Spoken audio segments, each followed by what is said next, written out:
Testing. No mai, haere mai, ki ngā tangata katoa ki te whakatai tai riketa o te waipunamu e te tau rua manu rua te kao marima. Ina wai maka haka haka mi te kopunga pukaro peko o te roto o ruatani wha. Ki tā araheini I mato hi whakatai te tino poto me te whakawehi. Hira whakawehi tēne no rea tēnā koutou I te hui mai. Ko Frank toku ingoa, ma Ian, rua ko Will, ma Clive, I whakamohi, hi whakaonga inga hokia I te nā whahangi iwai ma ana. Tēnei ki timata katoa.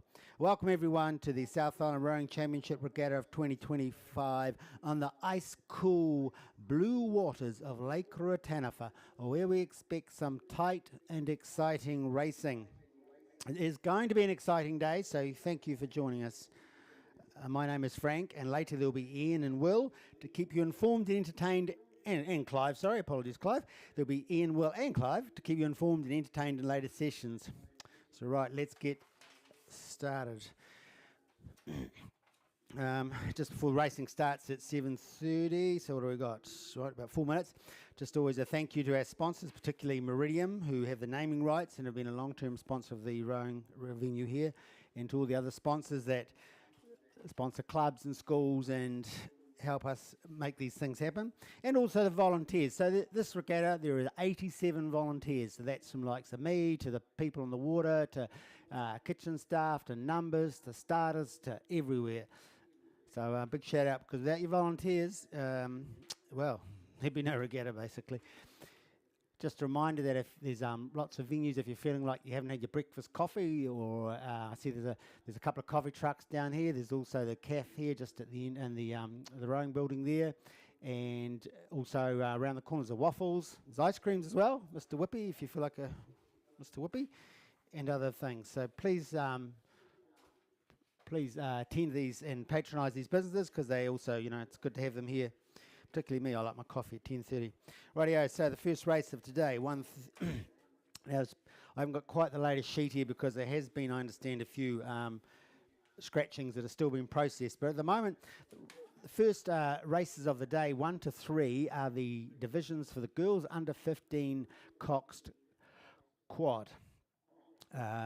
So we've got H1, which is 7:30, H2 at 7:34, and H3 at 7:38. So 7:34 in lane 1. Who have I got? So we've got 9 in this event. In lane 1, I don't have the crews yet, as I said, because we're just processing scratchings. So in lane 1 we've got North End. In lane 2 we've got St Margaret's 1. In lane 3 we've got Christchurch Girls. In lane 4 we've got Whakatipu 2. Lane 5 North End 5, Wairoa 2, Wanaka 1, Villamaria 1, and in the far lane we've got Cashmere 1.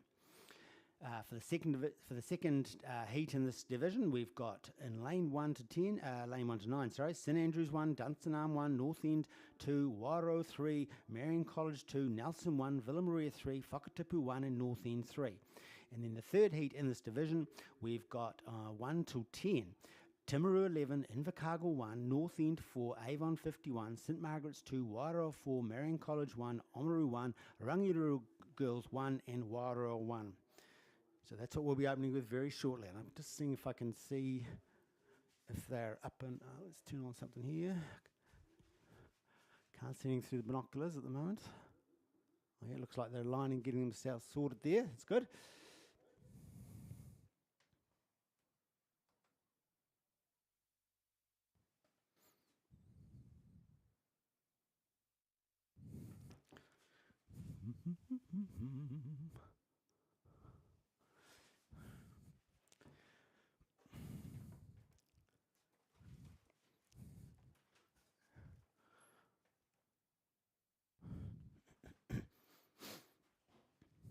Right, just get my cameras up. Yes, and they're away. The girls under 15 COD Heat 1 is underway. We've got, it looks like to me that the inside lane of North End and St Margaret's have made a good start there. The three inside lane, 1 to 3, that's North End, St Margaret's and Christchurch Girls. Then we've got to come across maybe to the far side. That's probably Cashmere 1. It looks like they're up there with them as well. The lanes 1, 2, 3, 4, and 5. So that's 4 to 8. It's probably dropped back just slightly at this stage. Lane 5, that's North End 5, are back a little bit on the other ones, but just up the other side of lane North End 5, it looks like Wairua 2. Wairua 2 have put on a little bit of push there. It looks like they're now up with those leading 4. While lane 1, St Margaret's, North End 1 have dropped back a little. They're coming up to the island. So that's roughly about 500 metres of the course has been rode.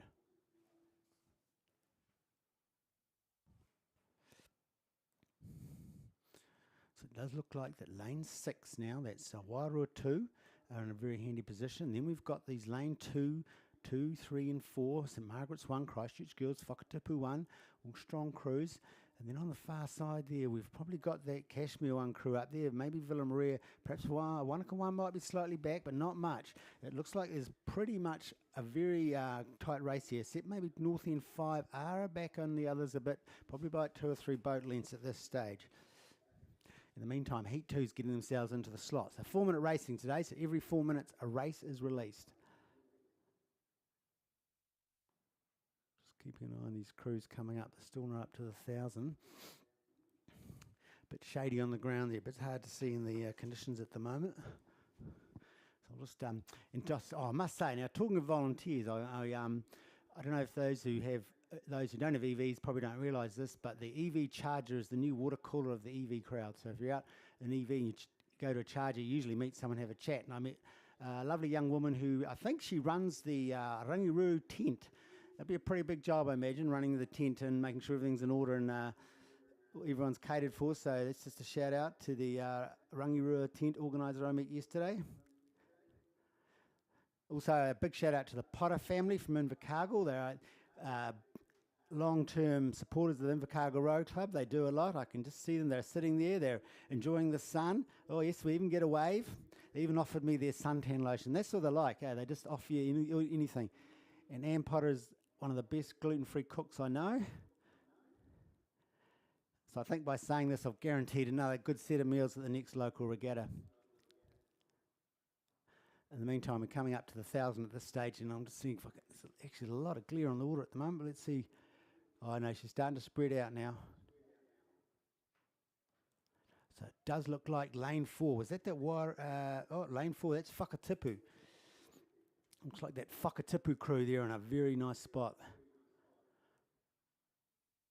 Maybe across the Whakatipu crew, maybe across that Wairua 2 crew. I see they're in lane 6. Sorry, I can't tell you who's rowing them because I don't have those detail yet. Just as I said, they're processing changes. Been quite a few scratchings. Yeah, so that's lane 4. Look, lane 4 look like they're perhaps in the lead there, but them in lane 6 and Wairua 2.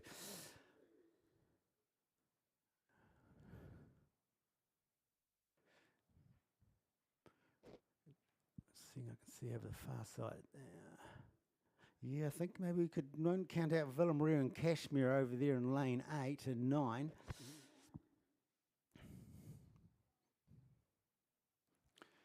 And the other crews have dropped back a little bit. They're probably at least a couple, boat and 2 boat lengths behind at this stage.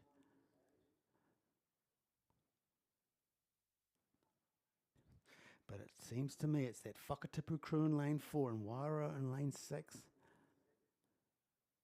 Putting the heat on at the moment, though I'm not as sure on this far side of Villa Maria and Cashmere. So there's at least 4 of them in the chase at the moment. Now, what's the progression, actually? I better read this. So they want to get in that first 3 spot to guarantee an A final. The first 3 will get through to an A final, and then across all the heats, the next fastest will get to the A final as well. 4 and 6 go to the B final along with the next 2 fastest across all the 3 heats. So the aim, get in that top 3, that guarantees you an A final. We don't have repechage at this event, so it's heats and then progression.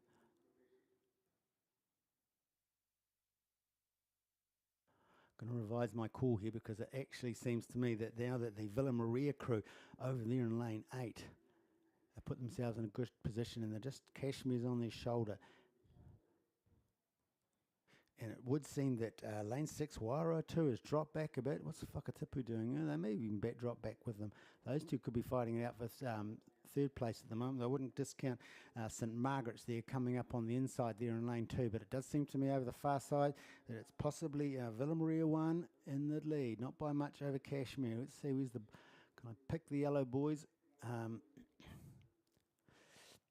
Sorry, the 500 mark. If I can find those boys there to see when they cross those yellow boys at the 500 metre mark. No, there's too much glare on the water here.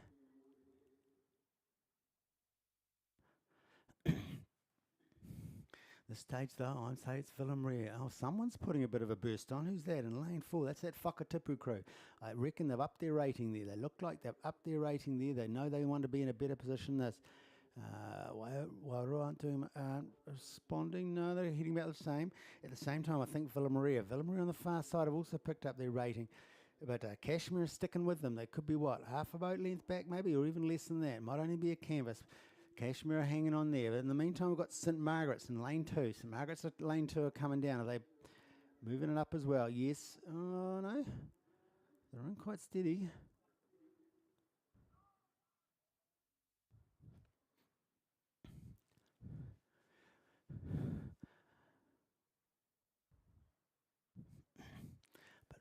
Villa Maria have got this reasonably, they've got a good position. They're going to be in the top 3 if they hold it at this stage. They look like they've pulled themselves a boat length in front of that Kashmir crew.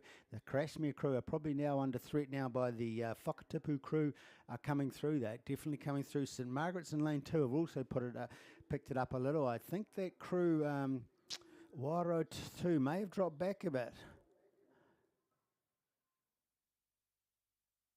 Yes, the Whakatipu crew have definitely upped their rating. They're moving it up now. They're getting response over the far side. It's the first 3 that get through, but there's St Margaret's. They're just flying down here, this inside lane. They're really putting it on. They've rolled over Wairo, so they're now in 4th place.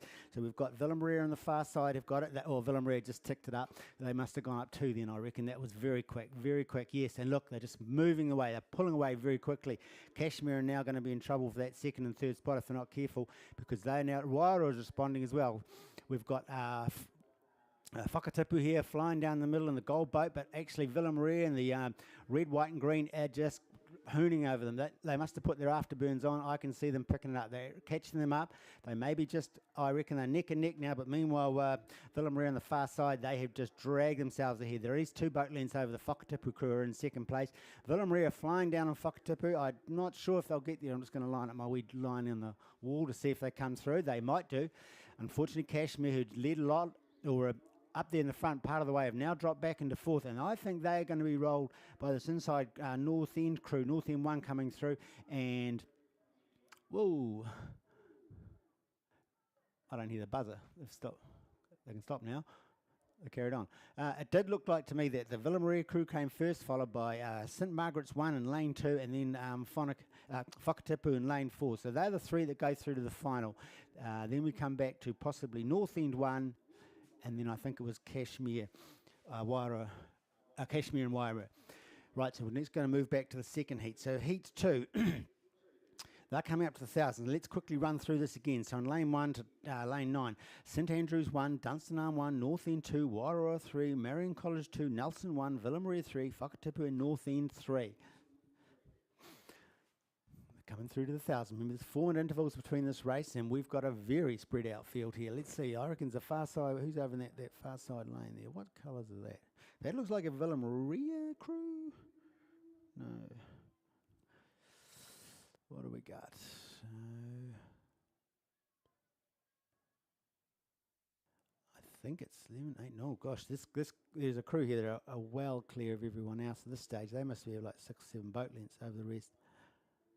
Just trying to see who they are. Is it lane 8? Who would be in lane 8? That'd be a Whakatipu crew. We're looking for a gold boat here. Let's see, there's a lot of glare off the water here at the moment. It's actually quite difficult. I think it's a Whakatipu crew, so I'll call it for that for now. We'll see it when it gets closer anyway. So once again, 1 and 2 and 3 guaranteed through to the A final, and then the next fastest across all the heats gets is that final spot in the A final, that 10th spot. We've got Whakatipu on the far side. Yeah, definitely. very dominant performance here by them, that's for sure. They're clearly ahead by probably about 6 boat lengths now. And then we've got looks like lane 4. What's that? That's Wairua 3. Lane 4, Wairua 3 there. Are they in that second spot just over lane 6? Lane 6 is Nelson 1. So we've got those two crews from the top of the South Island here. Nelson 1, Wairua 3. Holding that third and second spot at the moment, while Whakatipu are dominating that front position. I doubt whether they'll let that one go. Coming up on the inside lane here, we've got Dunstan Arms 2. So another, the strong Central Targo Club coming through there. Are they going to be there? Oh no, they're still probably about 3 boat lengths back. But in the meantime, we've got Whakatipu on the far side. It does seem like to me that Wairua 3 has put themselves in a very handy second position. And in fact, I would say that Dunstan crew has now pulled themselves into third over Nelson. They're rowing very tightly and very quickly, that Dunstan crew. I'd say they put themselves into third. Perhaps they'll challenge this Wairua 3 crew. On the far side, Whakatipu, nice and steady. They've got this. They've eyes on everything. Wairua crew have picked it up, I reckon. They hit the coming up to the 250 now, as you can see them out in front of you. And we definitely have on this inside lane here, that would be the Dunstan crew have moved themselves into third place. Looks like that might be the pretty clear settings here for Heat 2. Whakatipu 1, Wairua 3, and Dunstan Arms 1, first, second, and third, and possibly in that order. The Dunstan Arms crew are coming down pretty quick on this Wairua crew. They're coming down very quick, actually. And over the far side, we can see that Nelson have definitely picked it up in that, but they are off the pace now. They're spread. They're probably about 3 or 4 lengths boats back on the Dunstan crew. Wairua crew have also responded to Dunstan. They're now actually moving themselves ahead. They've probably got about 3 boat lengths over Dunstan. In the meantime, Whakatipu slowly being mowed down by Wairua, but that might be, they just might be conserving their energy there. Who knows? It's a bit of a tactic. They've got that first slot. They've got the they got into an A final. Conserve your energy. I'm sure they've got other races today. But the Wairua crew have they're putting down a message here. We're going to fast finish. They've got a bit of a kick here, all right? They're kicking through. They're not going to drag down Whakatipu there, but they've brought it back to just about a boat length by the time they cross the line. Dunstan are coming through very quick as well, but they're not going to get that rolled in. So we've got Whakatipu 1, Wairua 3, and Dunstan Arms. Dunstan Arms are the first, second, and third for Heat 2 of the girls under 15. So now we've got the third heat in this event coming through. This is the last heat. So this is from lane 1 to 10. There's 10 in this race. We've got Timaru 11, Invercargill 1, North End 4, Avon 51, St Margaret's 2, Wairua 4, Marion College 1, Oamaru 1, Rangaruru Girls 1, and Wairua 1. Let's see, they're rolling up themselves through the 1,000 here. We've got someone in the lead. I think it's in the middle.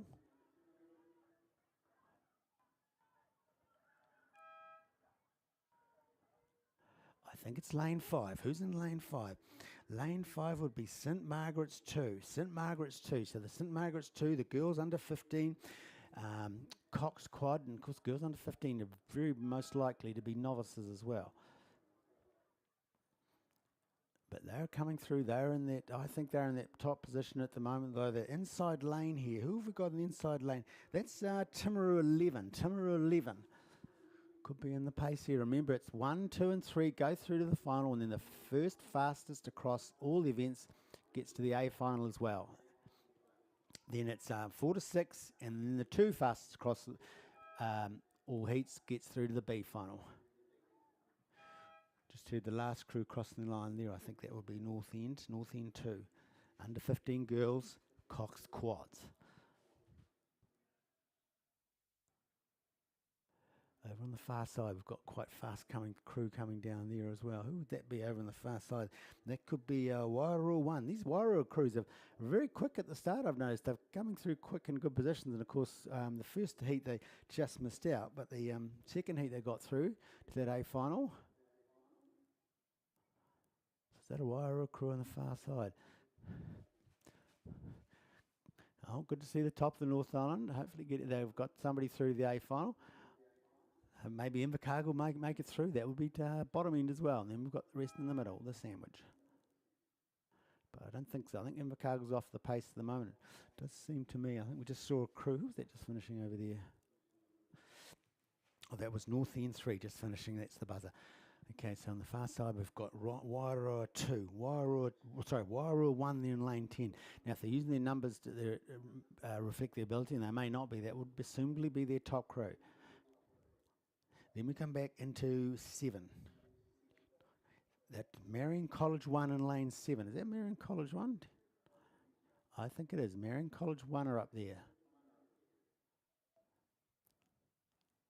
Then we cut across to lane 5. That was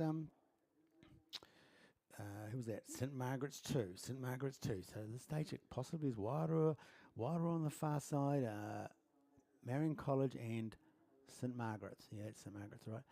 Good thing I like about St Margaret's is their boat. But oh no, there's someone on the inside lane. So we've got Timaru as well. Got Timaru down here quietly creeping down the inside lane, looking pretty good. That's I can see that looks like the lineup for the top 4 at the moment. It does look like Wairoa 1 over the far side. Probably have 2 or 3 boat lengths over the other crews. But then we got back to Meridian College, St Margaret's and Timaru. Timaru come up the inside lane, and they're coming actually very quick. I think they're rolling over St Margaret's. I don't see a change in the pace of St Margaret's, but I do see a pick up there by this Timaru crew. Over the far side, Villa Maria, they're not 3 boat lengths maybe. 3 boat. Oh, actually, Timaru. Just looking at the angles here, Timaru here might be putting on a challenge for that first place spot. They actually could be, and interestingly, neither crew probably actually easily see each other. I'll just see if I can. He hits the. That's Timaru now just hitting the 250s, and oh yes, they are ahead of that Wairoa crew over the far side. So now Timaru 11 on the inside lane here. They've got that pole position at the moment. I'll then pick its Wairoa over the far side. They're just coming through the 250 now. Meridian College and Villa Maria aren't far behind them. So one of these ones are going to miss out on direct entry to the A final, but that doesn't mean someone's a fast race. That could be the other one. Might be that final first. Fastest time gets through because they've been pulled along by the other one. But Timaru's coming up here. They're digging it down. They're lifted up their rating there. They definitely look like they're getting a bit more push there. Hitting at the catch there and a push quick finish here. They're actually coming through very nicely. Looking strong. They are going to take that. They're dominating the last bit here. They're actually, I'd say, moving at about 1 metre, 2 metres, pulling ahead of each other boat. And in the meantime, we've got Wairoa 1, St Margaret's, and Meridian College battling out for that first and second place. And St Margaret's, just like that earlier St Margaret's boat, they're coming through very quick. And I think they have now got themselves into second position, and it does look like that Meridian College might just roll over that Wairoa crew. Yes, they are. They are rolling them over. St Margaret's is coming through very strong. That was the Timaru beep you heard. St Margaret's has pulled themselves at a boat ahead over St Meridian College. They're coming through now into second place, and then we've got Meridian College followed by Wairoa 1 in the 4th spot. They'll be hoping that they were fast enough. That was a fast enough race to get them through. I don't have time, so I can't actually tell you anything on that. We haven't got that stuff going at the moment. Right, now, event 4. Oh, gosh, they're already coming through. They're already through the 1,000. That's not surprising because this is the women's senior single. Women's senior single, 1 heat in this. All go to the final. We've got 6 crews in it. Lane 3, Nelson 1, Naomi Robertson, Christchurch Girls, Marley Ross, Cure, A. Jenkins McCaw, St Margaret's 1, Coco Flood, Canterbury 1, Becky Chuk, and Lexi Thompson, Wairoa on lane 8. Looks kind of reasonably spread out, not huge distances, but it can take quite a bit to make up a distance in this event in a single scull. It would seem to me that it's St Margaret's 1 of Coco Flood, who may currently be in the lead at the moment.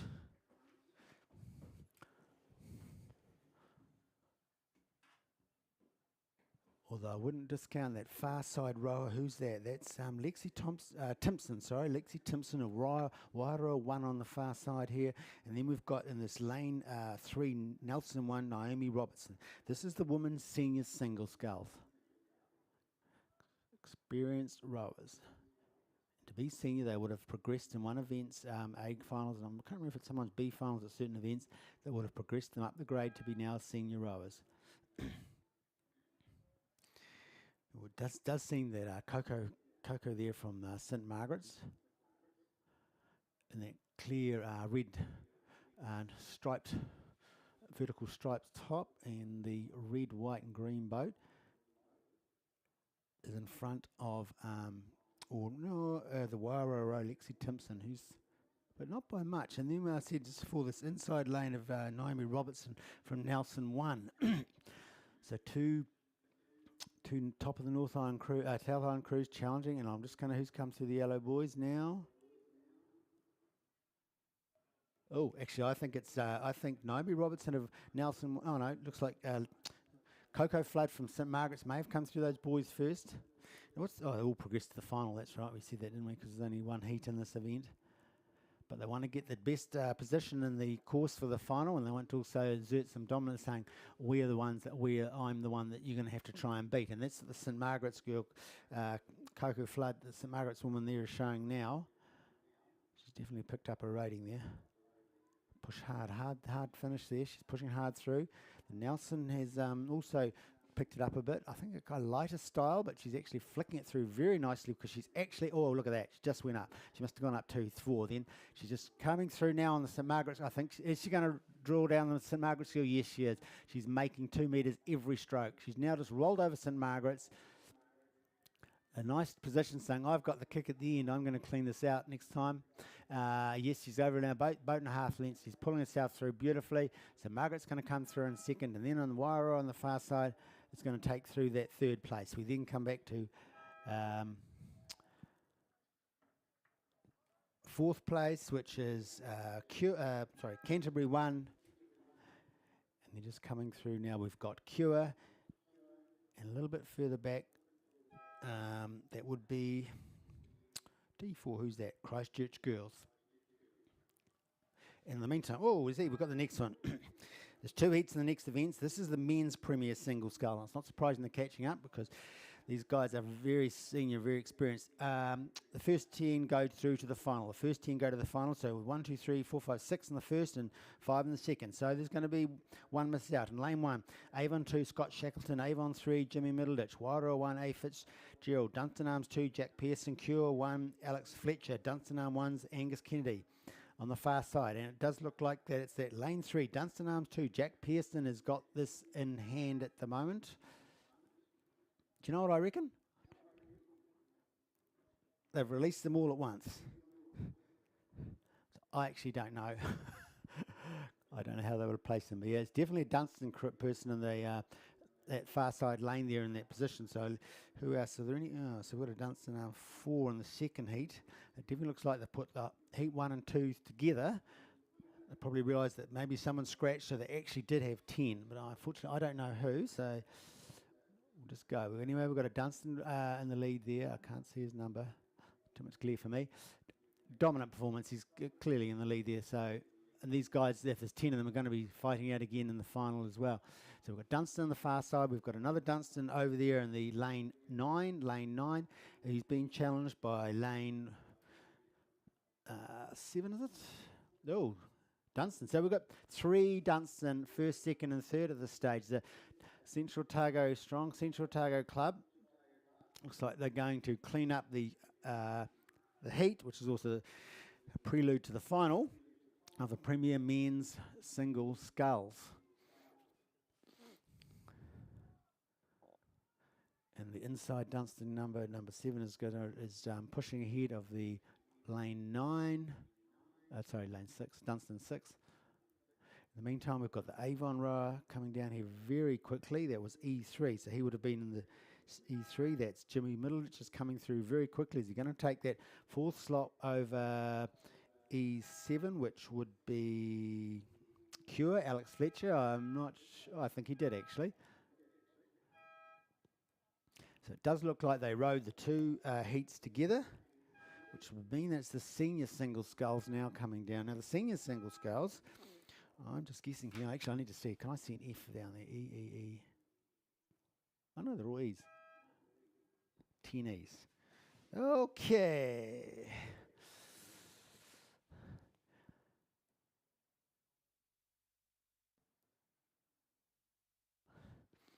I could guess that the next is the senior, and I can see them coming down, and I can see them also released. Some coming through past the 1,000 now, and then there's another lot further back. So what do we got? According to my sheet, we've got, well, I'm guessing this is now the senior, this is the men's senior single sculls. This is heat 1 coming down, and heat 2 are the ones following them. In this event, it was 5 through to the final, and the rest are out. So both events, 1, 2, 3, 4, 5, 6, 7, 8. The first one has 8. 1, 2, 3, 4, 5, 6, 7. The second one has 7. So 5 rowers are going to miss out. So this, I'm guessing, I think, is the senior single that's coming through now. So if it is, in lane 2, we've got Ashburton, then we've got Wellington 1, Wairau 1, Dunstanarm 6, Dunstanarm 1, Canterbury 1, Dunstanarm 2, and Avon 1. And thank you. Welcome, Wellington, to the South Island.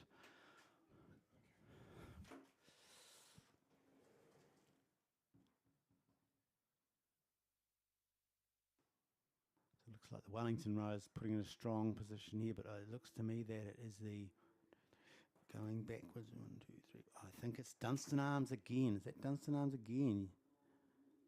2 Dunstanarm rowers again are in that first and second spot. That would be Matthew O'Meara and Hamish Yeoman over in lane 8. We've got 2, and he actually looks like him and his compatriot Matthew O'Meara and Dunstanarms 1, who's in lane 6, are the ones just having a wee battle between each other. And in between them, Canterbury 1 there. Angus Cole, he's probably back about 2 or 3 boat lengths on them. There's another Dunstanarms row in there too. And then I'd say we've got the Wellington row. So it looks like, so remember the first 5 go through. So it's possibly the Wellington row there. Tim Winkler is in that 3rd slot. Inside him, we might be Wairau. So at this stage, the 5 go through. We've got 2 Dunstan. We've got 2 Dunstan, Canterbury 1, Angus Cole. We've got Tim from Wellington, and then that's 1, 2, 3, 4. 5th slot is actually being battled out now between Wairau and Avon. Which Avon one is that?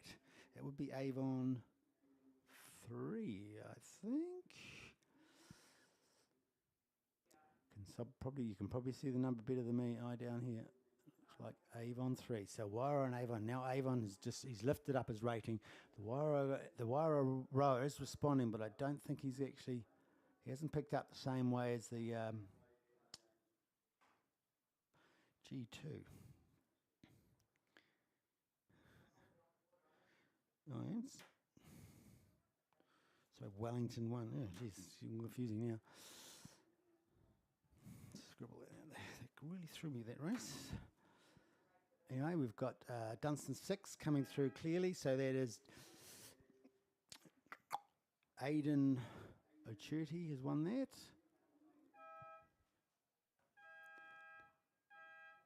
So they did combine the other 2 races together. So we've got Dunstan, Avon, Wellington, and Canterbury 1 are the 5 that get through to the A final. The rest are eliminated. Right, let's make sure we get this one right. So there's 8 in the next race. This is heat 2 of the men's senior single sculls. The inside lane, Matthew King, Dunstanarms. Joss Bartlett, Dunstanarms. Angus Lowe, Dunstanarms. Carter Baxter, St Thomas of Canterbury. Jed McIntosh, Dunstanarms. Ashton Corkery, Cure, and Whakatipu 1, Sebastian Watson on the far side. So loaded up with Dunstan again. And picking that, it's lane 4. Lane 4, St Thomas of... hold on, that's not lane 4. It's lane 5, St Thomas of Canterbury. St Thomas of Canterbury. Currently in the lead over here of the Dunstan rowers. And possibly, there's probably a pretty good chance there's a Dunstan rower in the mix there. That's lane 2, Matthew King, I would think might be in the 2nd spot. But then who's that over the far side? That'd be Whakatipu, Sebastian.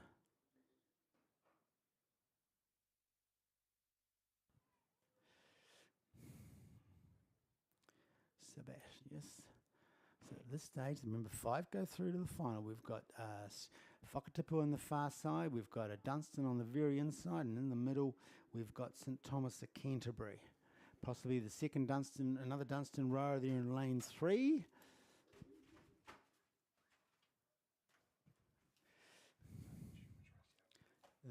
H. Great, thanks.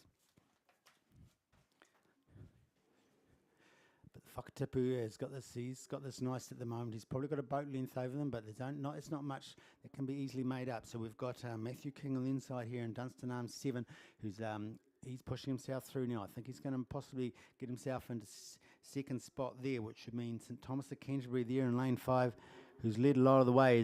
His position's under threat, and you better watch out. There are 2 Dunstan rows coming through. Dunstan 7, Dunstan 4. Matthew and Josh, these inside lanes, they're putting pressure on St Thomas of Canterbury. And over the far side, we've got Sebastian Watson there. He's just powered it up, so he's pulling himself ahead now. He's going to make sure that he finishes in that front position there. He's pulled himself through here, but the inside, Dunstan Arms 7, Matthew King is rolling through very quickly. He's now got himself into second spot. Has Carter from St Thomas of Canterbury responded? Yes, he has. He's also responding. I think he may have dipped into third, though. And we've got Josh Bartlett from Dunstan Arms pushing there for that third position. Not that it really matters in some ways. The 5 go through, though they get the best one. And Dunstan Arms 7 came through over top of Whakatipu. Dunstan Arms 4, St Thomas of Canterbury. And then Dunstan Arms 5, Jed McIntosh came through that fifth spot. Rightio. Race 9. Boys under 15 coxed octies. So under 15s are like novices. So let's see, what time is it? Are they away yet? I think they are. That looks like they're... Nope, I can't see them. They're due to go in 8:02, which is now. So that's cool. So we're all nicely on time. That's great. Probably sitting up in the starting blocks at the moment. Well, let's quickly run through who we... Oh, now let's have a quick we note pass to us here. So day sheets are now available in the Secretary's office, which is the back side of the tower block. It's a gold coin donation. They're much easier sometimes than looking on row, particularly on your phone and depending on the reception. So grab yourself a physical day sheet, see when your crews are racing, and then you can, in which lanes, and you can cheer them on. Day sheets, gold coin donation, gold coin, not cold. Secretary's office underneath at the back of the tower block. Also in that Secretary's office is lost property. So I think some of these were probably from the last regatta that many of you attended. There's Crocs, running shoes, drink bottles and clothing. And hopefully my sunglasses, which I've lost. I'll have to go and check that out myself. Anyway, we've got the boys under 15, coxed octi sculls, race 9. The progression is they all go through to the final. There's only one heat in this event, and we've got 9 lanes. Okay. Lane 1, Christchurch Boys High School. Lane 2, Christ College 2, Christchurch Boys 2, St Thomas 1, Whakatipu 1, Otago Boys 1, Christ 1, Shirley Boys 1, Cashmere 1. And they seem like they're underway there. Might quickly run through the names here because I can't see much. They probably haven't hit the island yet. So lane 1, Christchurch Boys 1. We've got Jordan Thomas, Nick, Billy, Brian, Alfie, Mark, Callan and Max is there. Coxon, Christ College 2. Ollie, Johnny, James, Cooper, Thomas, Cody, Sage, Matthew, Sam Pilbro's there. Cox. Christchurch Boys 2. Mason, Liam, Hunter, Ben, Ryder, Cooper, Calvin, Flynn, and Ben Skelton Cox. St Thomas, Caleb, Maximus, Ciali, Ryder, Finn, Elijah, Connor, Kian. Did I say it? Sheehan? If someone can tell me to say that properly, be good. Jack is the Cox. Whakatipu 1. We've got Baker, Zebi, Flynn, Phineas, Cato, Ruben, Baxter, Henry, Charlie Pagan is the Cox. Otago Boys 1. George, Bede, Will, Myers, Angus, Hunter, Sam, and Charlie, and Connor Sinclair is the Cox. Christ 1. Max, Tom, Leo, Joshua, Ollie, Max, Charlie, Jay, Alex, and this is the Cox. Shirley Boys 1. Luca, Fergus, Zach, Ethan, Luca, Charlie, Callum, Sam, and James Watson, the Cox. And then the very far side, Kashmir 1, we've got Juan, Sammy, Cooper, Thomas, James, Lucas, Cameron, Charlie, and Jacob Haley is the cox. And they're not quite at the 1,000 yet. So these are guys like novices. So those unfamiliar with an octi, it's 8 people with 2 oars. It's an 8 sculling boat with a coxswain. Looks very even at the moment, except maybe that lane 3 Christ 1 might be back a little there. Not by much though. At the moment, I think I'm picking that it's let's see, what lane is that we've got? Something in the road there. Lane 7, I think it's, no, lane 6, Otago Boys High. It looks like Otago Boys High. That's Otago Boys High 1. They're coxed by Connor Sinclair. Got them running quite nicely there. I think they're perhaps in that first position. Then maybe it's Shirley Boys 1 there. James Watson, he'll be keeping an eye on all the other boats, and he's there, and they potentially, I think they're possibly up in that top 3 position as well. Remember, they all go through to the final. Here we've got an inside lane here. Lane 2, that's Christ College 2. They're looking like the 3 front runners at the moment. The field is definitely starting to spread out, which often happens in events of the novices. Sometimes you'll start to get a spread of the field. It would seem to me that the far side seems to be the more dominant crew. So I'm thinking that's Shirley Boys 1 on the far side there. Oh, there's a bit of movement going on. Otago Boys High. Have they potentially dropped back? Because I think inside them, Whakatipu 1 have just put on a little spurt there. They just seem to have moved themselves into a good position, potentially over this Otago Boys High. In fact, I think they now might be starting to form the head of an arrow, which means they're in the lead, and then the others are starting to drop back. Although, as I said, there's the wee barb there with Shirley Boys 1 on lane 8. But definitely Whakatipu are looking strong. I can see even from here, I can see their the blade flashes are up, so they've moved the rating up. Is it an effective rating move? Hopefully it is for them. Then we go back to Christ College 2. Christ College 2 coming down. Unfortunately, Christchurch Boys lane 1, they have dropped back quite a bit. They're quite a few paces behind now. But Christ College here on the inside. Let's Christ College 2 and lane 2. But it does seem like it's the far side crews that are dominating a bit more. That's the Whakatipu, Otago, Christ 1, Shirley Boys and Kashmir. And because Kashmir is definitely up in the game with it now. We would say number 3, that's Christ College 1s are probably a little bit off the pace. So it seems to me that Whakatipu crew are the ones that are in the lead at the moment, with the Otago Boys slightly back on them, but then it will be Shirley Boys, I think. Shirley Boys there in the second place there. And these boats can pick up and move pretty quick if they get it right, so we could see a change happen very easily.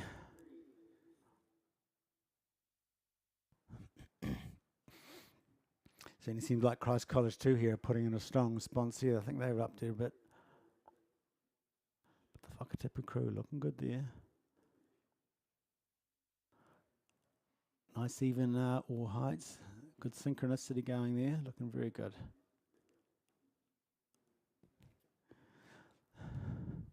And they've probably got maybe half a canvas over the Otago Boys High crew on the outside of them. This Christ College crew is starting to rocket down the inside though. They may get themselves through into that 3rd position, but Whakatipu have upped it because the Otago Boys did. Otago Boys, they put a little more gas into it, and Whakatipu responded very nicely as well. They're responding over the far side. And we've got Shirley Boys. They're hanging on to there over the 3rd. That Christ College is coming through pretty quick. They're all actually upped it now. But Whakatipu have upped it, but theirs is actually paying a few more dividends than the rest. I can see them pulling away, maybe 2 feet at a time, over the inside crew of Otago Boys who are coming with them. They're hanging in there. They're hanging in there very nicely. These guys, both boats now have a boat length at least over the other boats. It would be Shirley Boys on the far side and Christ College 2 coming down here very quickly on the inside. They would be rolling over that Christ College 2. Kashmir on the very far side, lane 9 have dropped back. But Otago Boys are really challenging Whakatipu now. Really challenging. They're crawling it up. They've got now the seat 3. The bow ball at seat 3, they're not actually moving it much faster than that. Whakatipu Boys are holding them off. Coming through very strongly here. It looks like Octuple boys. But meantime, the inside cross collars two are flying down here, flying down, and whoa. I would take that, Shirley. That was Octuple Target boys and Christ College 2 in the inside lane came through very quickly on the others to get themselves into that third spot. So we're just moving on. We've now got the men's coxed 8. Just one heat in this event. The men's club's coxed 8. Sorry, the men's club coxed 8. I've got a scratch of Christchurch boys. So there's 4 crews in it. 4 crews. They all go through to the final. And they're coming through now. They've come through. They must be at the 500-metre mark. I want to get my yellow boys there. So I can see who's coming through first. So it does look like it's on the far side. There will be Avon 1. Oh, yeah, crews we've got. Right, lane 3 to lane 7, or 6. Oamaru 1, Nelson Composite, which is a composite of Nelson and Wairoa, Avon 2, and Avon 1. We've got the Avon 1 crew. That's Kobe, Lachlan, James, Benjamin. Oh, it's Coxed 8. Did I say 4? I did 2. Coxed 8.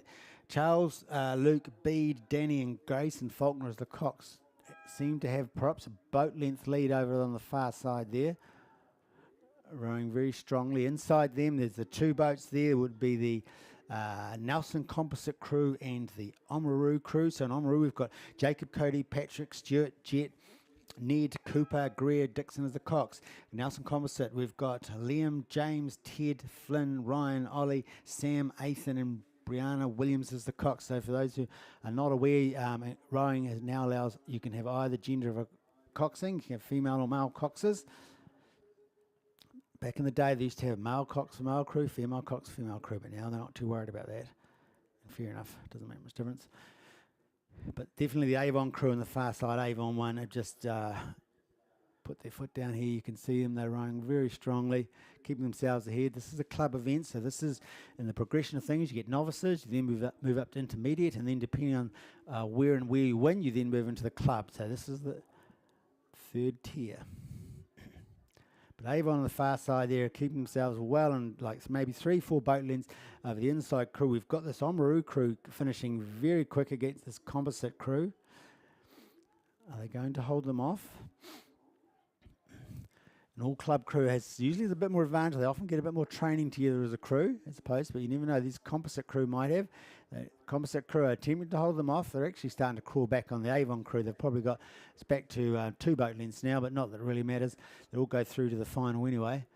Avon crew will get the best lane, being the first. We're followed through by the composite crew if they just don't get rolled over. No, composite crew, then back to Oamaru, and then we're coming back through to the Avon 2 crew, which means that race 11, which is now the 500-metre mark, the women's club coxed 8. Club coxed 8, same as before. There are 1, 2, 3, 4, 5 crews. They all go through to the final. Inside lane, lane 3, Nelson Composite. So Nelson Wairoa Composite. So we've got Margot, Zoe, Greer, Chloe, Gracie, Francisca, and Isla, and Carly Trotter as the Cox. Cure Composite crew with Dunstan Arms. We've got Sophie, Hannah, Kate, Macy, Jojo, Annabelle, Perry, Ella Barnes, and Annabelle Scott as the Cox. Dunstan's 1.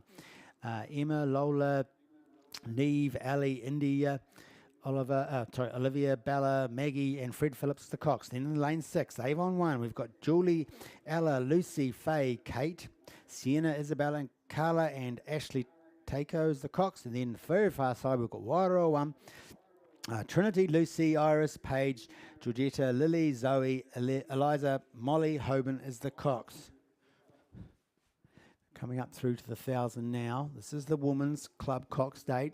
Heat 1, the only heat, so they all progress to a final. There are 5 crews in it from lanes 3 to lane 7. Does look fairly evenly. The lane 3, the composite crew, the Nelson Wairoa composite crew, probably a little bit back there, I would say, but those other 3 crews, particularly in the middle, Cure Composite, Dunstan Arm 1 and Avon 1, are all within QE of each other, even the Wairoa 1 over the far side. So Wairoa is back maybe a boat length on the 3 middle ones, with maybe another half back to the Nelson Composite crew. So the top of the North Island is slightly back at the moment. I would be ticking the Dunstan Arm 1 there, hitting the arrow there just slightly ahead of the Avon 1 crew on the inside of them, and the Cure Composite crew on this lane, inside lane 4.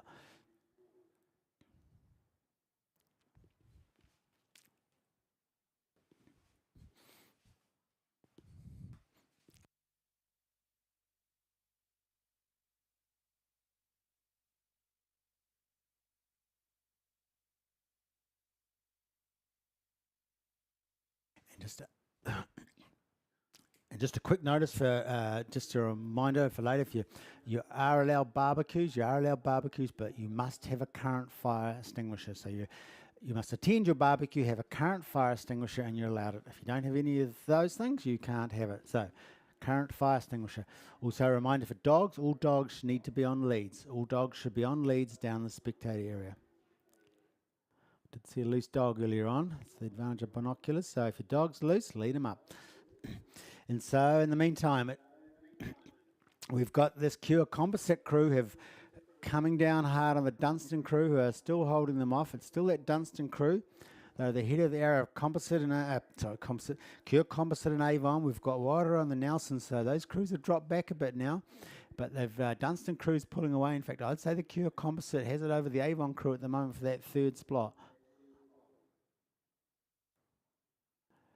Dunstan crew maybe have a boat length over this Cure composite crew at the moment, then maybe half back to the Avon crew there in the lane. What lane is that? Lane 6.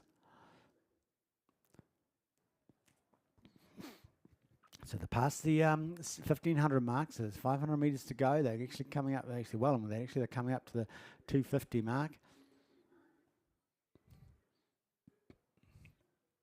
Dunstan in the lead. Inside them, Cure composite, Avon, then Wairua and Nelson composite on this inside lane here.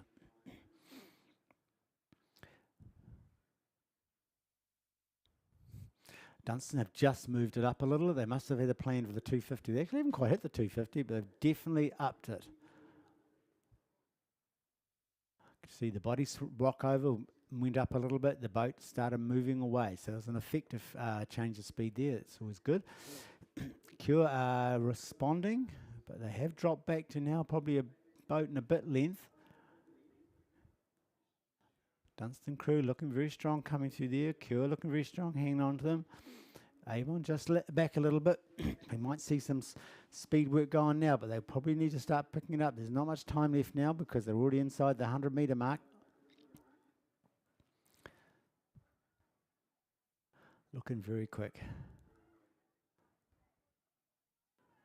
So the Dunstan crew, they're holding off this composite Cure crew. Who's it? Composite that has some of their own Dunstan members in it. So they're holding them off by a boat length, just holding a boat length. So it's pretty steady now. The positions aren't changing. The Avon one is also a boat length back on the Cure. So 2 boat lengths back and all.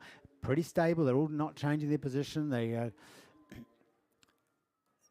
Dunstan have moved it up a little bit, the speed up a little, I think, but they're still not actually moving ahead. They're just holding it, and we hear Dunstan come through. In fact, a Cure crew has suddenly put a burst on. They've actually pulled it back a bit. It's probably a bit late, really. The Avon crew coming through into third. Then we've got Wairua 1 on the far side, and Nelson composite crew just on this inside lane going to finish off that race. And when they finish, you'll see the umpire comes across. He raises his white flag, and that means that the race is officially finished. And you may have noticed today that the umpires are not following behind the boats. So particularly in these calm conditions, it just takes little movements to cause a wake. So we're doing a zonal umpire approach today, which means umpires, they have their set zones and they stay within that parameter. Of course, if something happens, safety or there's potential boat crossing lanes and things like that, then they will move on to the lane, so you may get a bit of wake then. But instead of following down, creating continuous wake, they're trying out this zone approach. So anyway, this is also a heat through to the final. 9 in this race. It's the girls under 16 coxed state. So in lane 1, they're coming up to 1,000. We've got Christchurch girls. We've got Caitlin, Abby, Greer, Summer, Tallulah, Laura, Izzy, Sienna, and Georgetta Heller as the cox. St Andrews 1, Isabel, Chloe, Alana, Lucia, Sophie, lost my place now. Sailor, Katie, Molly, and Robbie Miller as the cox. Rangiruru 1, Isabel, Lucy, Sophie, Alice, Charlotte, Harriet, Georgia, Amelia, and George Ward's the cox. Kashmir 1, Karishma, Isla, Rose, Abby, Lucy, Abby, Zoe, Malay, and Regan, Kelly the cox. St Andrews 2, Sophie, Lucy, Nina, Xanthia, Scarlett, Emily, Olivia, Lauren, and Emily de Jour as the cox. St Margaret's 1, Isabel, Josie, Annabelle, Siobhan, Lucy, Scarlett, Poppy, and Sophie with Alice Scotland as the Cox. Lane 7, Columbus College 1. Alice, Fenella, Sarah, Georgia, Anika, Isla, Sophie, Nova, Kate Baskerville's the Cox. Oh, they come out pretty quick. A bit of hurry. Lane 8, St Margaret's 2. Sophie, Mackenzie, Scott, Lila, Hannah, Ella, Katie, Molly, and Annabelle Scott as the Cox. And in the far lane, we've got the Rangiru 2. Jessica, Lucy, Amelia, Kate, Manaya, Toya, Phoebe, Maddie, and Phoebe White is the Cox. And what are we happening here? We usually expect our Rangiru crew to be in this one, although the last few years, Christchurch College and St Margaret's are looking very strong. Christchurch College, Christchurch girls are looking very strong. It does move around over time. You get strong crews and dominance, and then there's maybe shift to another club when a different set of athletes come through. But in the meantime, it looks like lane 6 there. Lane 6, St Margaret's 1. St Margaret's 1 are in the lead, but there's actually a lot of challenge coming from the inside lanes of 1, 2, and 3. Christchurch Girls 1, lane 1. Andrews 1 in lane 2 are slightly over them in the Rangiru 1, which are in lane 3. So that's St Andrews College 1 there. They potentially have second place there. In fact, I think they're ahead of the St Margaret's crew on the far side. So in this case, it looks like it's Rangiru 1 and St Margaret's 1 in lane 2 and 3. Right out in front there. Nice, easy viewing for you down on the foreshore there. It's just a bit dark for me, guys. There's a line of yellow boys there. I like to see who cuts through them first. So it's just a bit dark for me at the moment. But it does seem like St Andrews College 1, lane 2, have slightly over Rangiru 1 and Christchurch Girls in the inside lane. So that's the 1, 2, 3. Remember, they all go through the final anyway. Here's St Margaret's there on the far side, and lane 6 got a quick finish. Will they come through quick maybe on top of these ones? Or I suspect they might have been leading a bit and they're dropping off a bit. Yep, it's St Andrews 1 and Rangiru. You can definitely see them. They've picked it up. There's a response going on there. St Andrews have lifted it up. And Rangiru are responding. So it's those two at the moment are pushing for that first and second slot. Christchurch Girls have dropped back a bit. They're probably back a boat length now on St Andrews College. And over the far side, it's St Margaret's doing.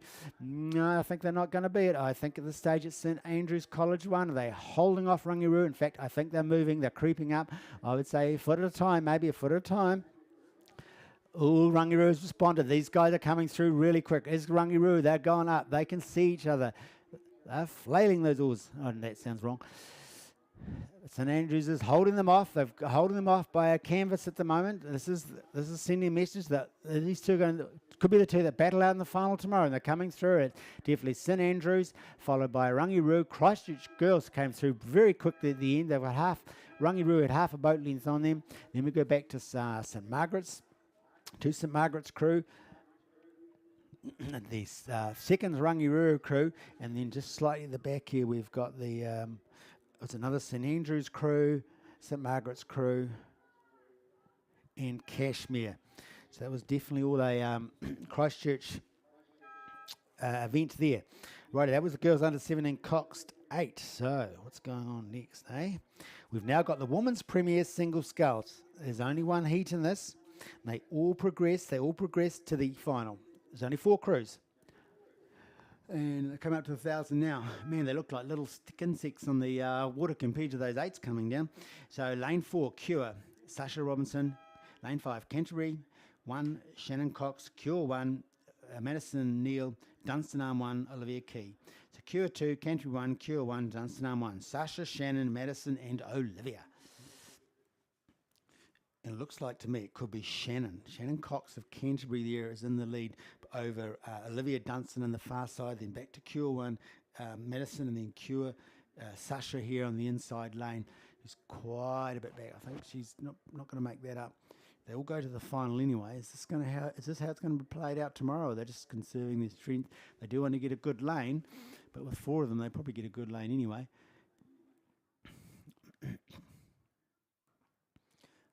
But Shannon is clearly in the lead here. She's probably got maybe 4 boat lengths to the next one, which would be Olivia Key on the far side there, Dunstan Arms, and then who maybe have two over the Madison from Cure. They'll come back to probably about 6, maybe back to Sasha on the inside lane here. They're coming up through, they've gone through the 500 there.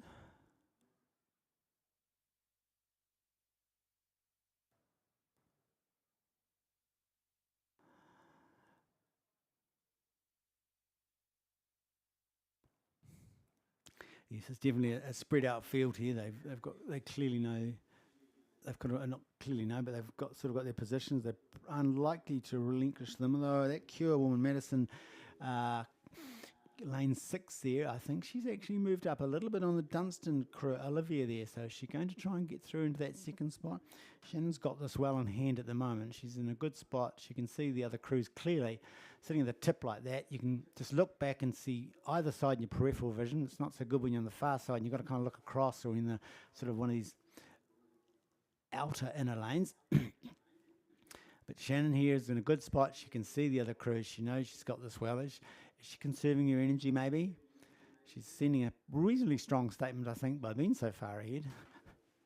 This is the woman's premier single scull. So these are like, this is the top grade of which they'll have earned that spot by progressing up through the different grades. So for those who aren't aware, you go novice, intermediate, then it's club, senior, prem. I feel I've missed one. Anyway, and to move up from intermediate, you move up based on your placings in key events and key finals.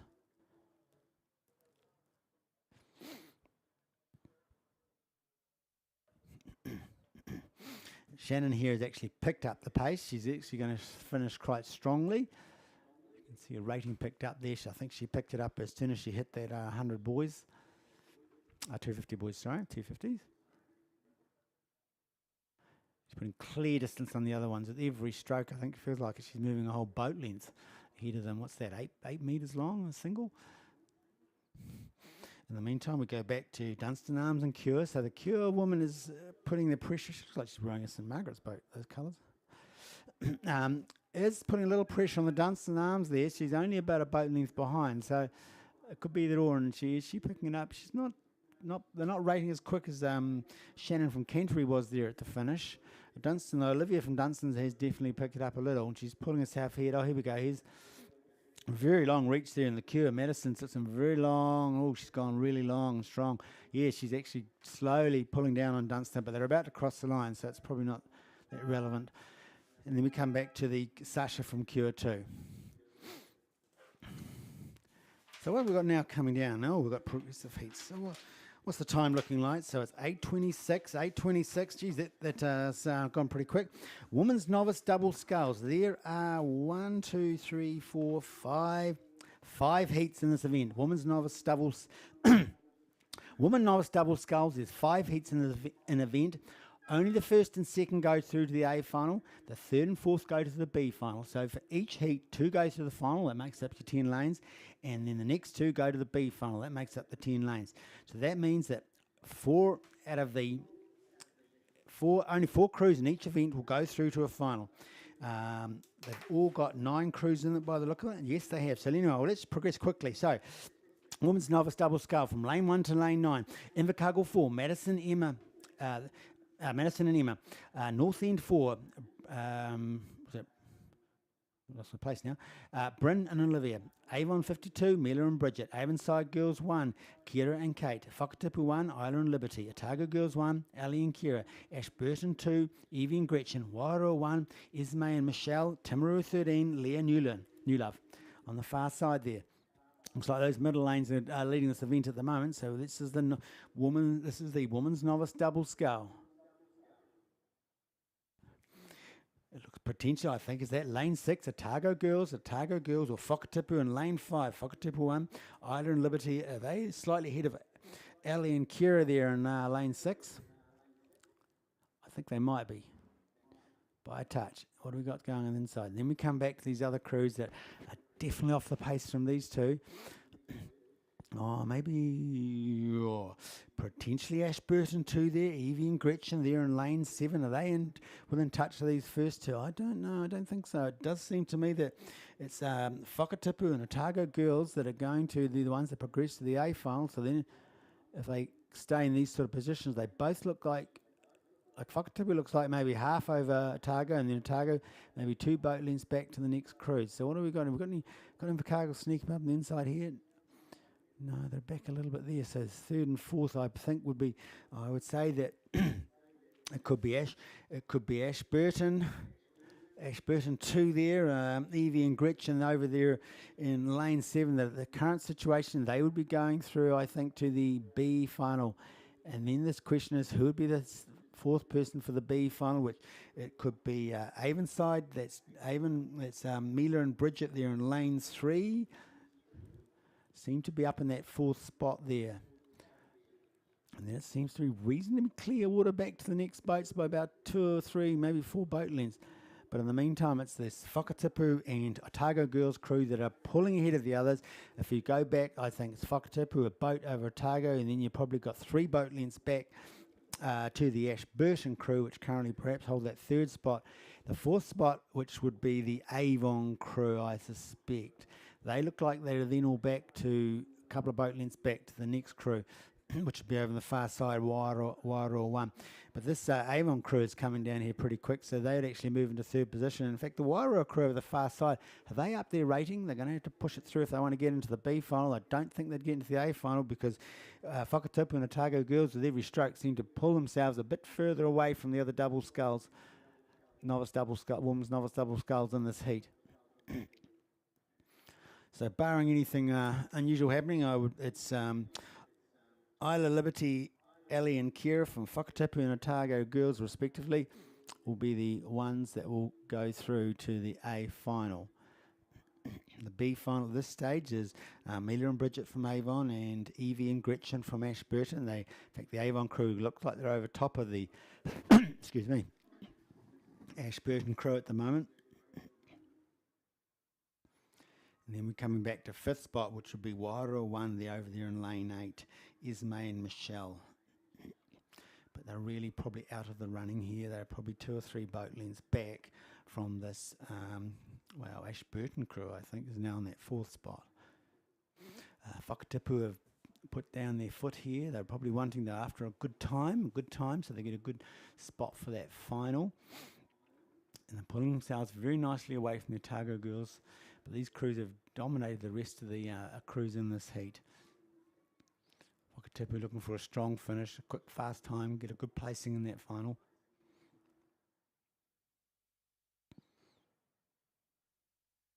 They've just hit some buoys. I think they've actually just changed their lanes. No, they've corrected themselves. As they come through, they now pull themselves through by three boat lengths over the Otago Girls. So that's first in this event was Isla and Liberty from Whakatipu, followed by Ali and Kira from Otago Girls. So they go through the A final. Just heard them come through now. In the meantime, it's this. Is it an Avon crew? It's called an Avon crew, but it might not be. It's not. It's Avonside Girls crew. My apologies. Kira and Kate from Avonside Girls. Well done. My apologies for not calling you properly. You've come through. You're going to make it through to the B final there. And then on the far side, this will be the Ashburton crew. In lane 7, Evie and Gretchen come through to 4th. So that's your A and B finals. And then there's probably, of course, there's maybe 6 clear water back to the remaining crews of North End, Avon, Wairoa, and over the far side, Timaru. I don't see the Invercargill crew. Oh, maybe they scratch. Anyway, right, so move on to Heat 2. In this event, they're coming up to 1,000. We've got 9 in this event at this stage. Inside lane 1 to lane 9. North End 5, Grace and Anya. Villa Maria 3, Amaya, is that how you say it? Sophie. Kashmir 1, Allura and Holly. Oamaru 1, Molly and Amelia. Timaru 12, Amaya and Juliet. Union 3, Christy Lee and Acre. Burnside 2, Hannah and Mercy. Invercargill 2, Trinity and Tiziana. And Whakatipu 2, Xanthi and Cinnamon. Hello. Nice and early.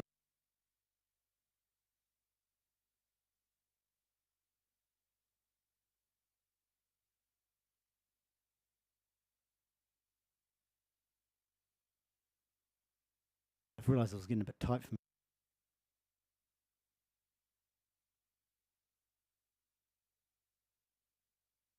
Just getting back to this event, and then I'm going to hand over to Will, who will progress the next one through. I'm shooting away. I've got a wee row myself. So this is the women's novice double scull, race 15, heat 2. 1 and 2 go to the final, 3 and 4 to the B final. It would seem to me that on the far side there, that would be lane 8, Invercargill perhaps? No, I don't think so. They've got a very clear lead over the others. Could be. Oh, geez.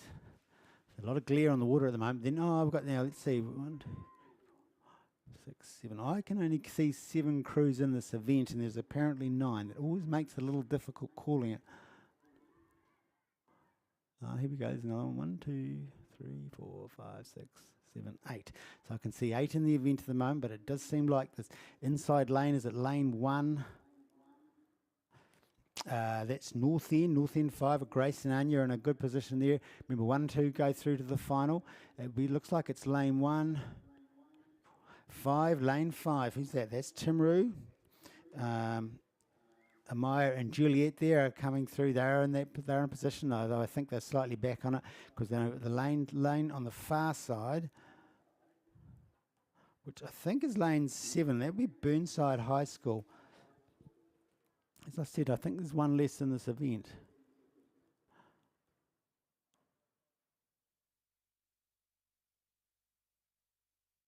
I'm not sure. It may actually be Invercargill because I do know the Invercargill rowers and it just looks like the profile. But no, I don't think so. I think it is Burnside 2 there over in the far lane. Can't fortunately see the numbers.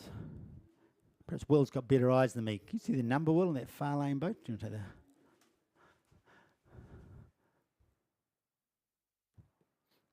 that? Is it 7? Yep, good.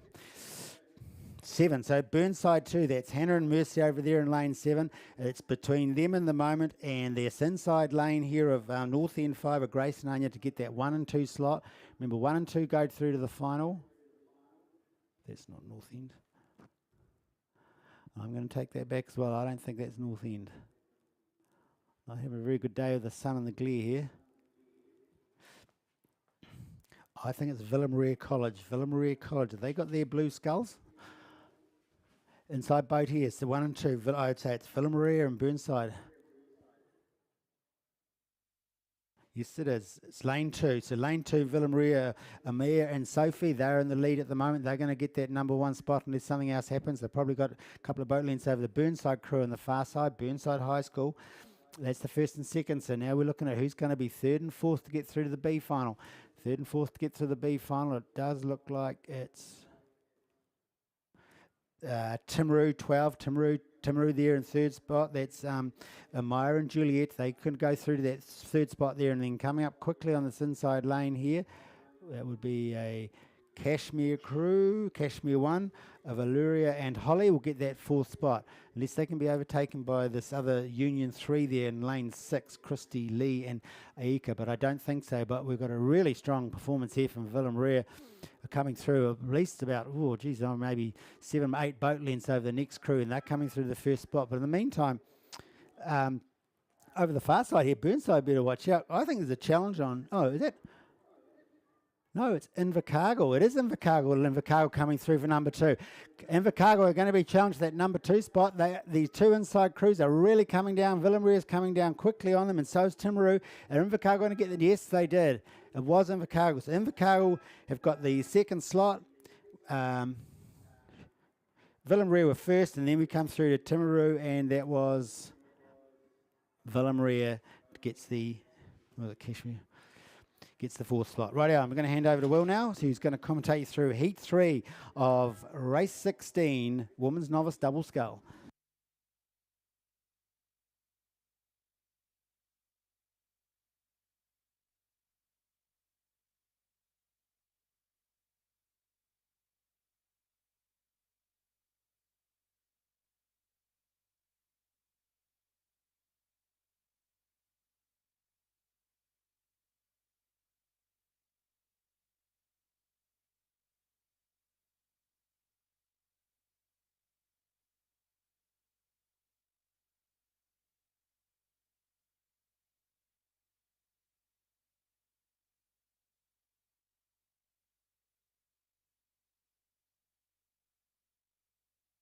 All right, so coming down the course now is Heat 3 of the women's novice double sculls. So lane 2 we have Wakatipu number 3, Ariana Salick, Amy Andrew. Lane 3, Wanaka number 1, Millie Ann Stewart and Chantel Thurston.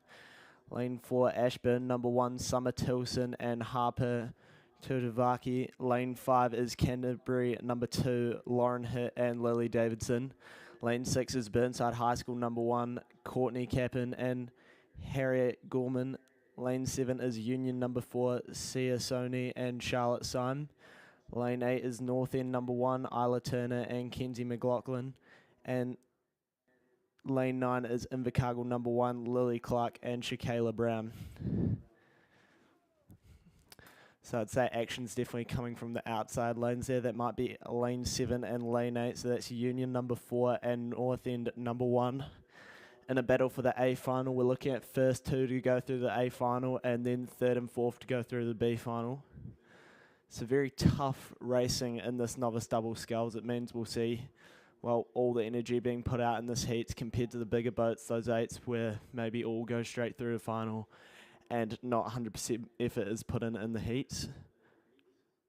Right now, I'd say we would be looking at North End number 1, Isla Turner and Kenzie McLaughlin to take out women's novice double sculls heat 3. But there is definitely a challenge here. I'm wondering whether that's coming from Union or Burnside High School number 1. Because it does look like they've got a bit of a separation between those two crews. It might actually be Burnside's in green and white and Union is in white and blue. I think that might be Burnside High School now pushing up on that North End number 1 crew. So Burnside High School, Courtney Capin and Harriet Gorman trying to move their way up into first place over this North End number 1 crew. Those two are sitting pretty comfortable over the rest of the field. I'd say we'd be looking into the middle, maybe lane 5, Canterbury number 2, Lauren Hitt and Lily Davidson for that 3rd spot to make it through the B final. But there's a tight battle going on between Burnside High School and North End.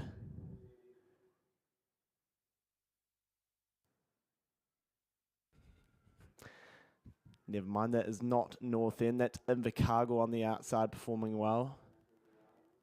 And at North End. So it's North End and Invercargill in a battle for that first place position in Heat 3 of this novice double sculls. Looks like North End might just be rolling over, so this will be an interesting battle to watch come finals day. North End just rating a bit higher. Invercargill just taking their boat along. I'd say maybe just a canvas to North End. North End's walking through. They've definitely closed the gap.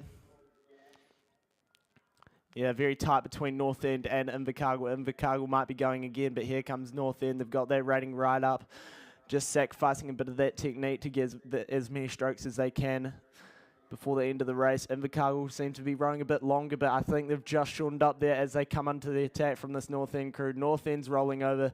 They've got a canvas over this Invercargill crew. Go back into the middle of the field. It's Canterbury sitting in 3rd. Alongside them, that might be Burnside High School sitting in 4th to make it through the B final. So North End looks to be taking out this Heat 3 of the women's novice double sculls. Then we'll be looking at Invercargill. Go to the middle of the field in 3rd and 4th will be Canterbury and Burnside respectively. Then we'll be looking at Wanaka number 1 and the 2 that's Wakatipu number 3 and Ashburton. Then Union number 4 and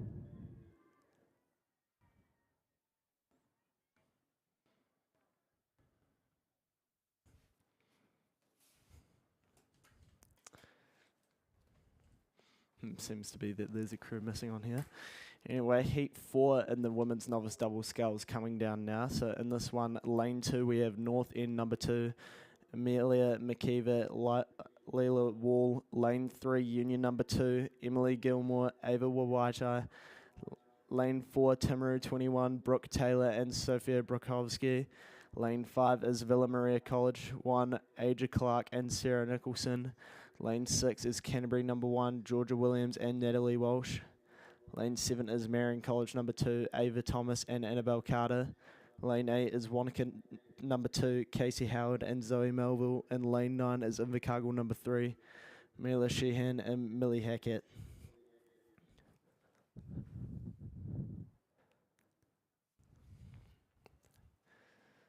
This one seems to be a bit more well spread, I'd say. We'd be looking at maybe a bit of a battle for that second place. There's definitely a crew sitting out in front here, pretty comfortable. That seems to be coming from the middle of the course.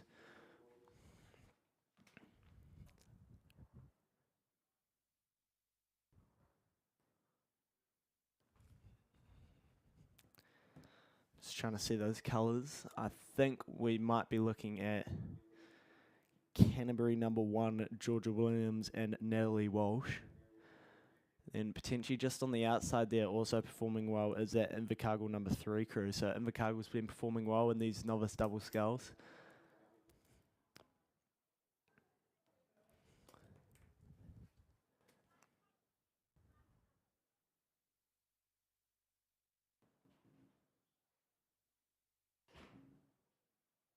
Villa Maria also up into the mix. Yeah, I'd say they're sitting in third, but actually might just be moving up into second there as that crew on the outside starts to struggle a bit more as they're dropped from the pack. But in the middle here is Canterbury number 1, so that's Georgia Williams and Natalie Walsh putting out a pretty dominant performance here, maybe just 3 lengths up on that Villa Maria crew.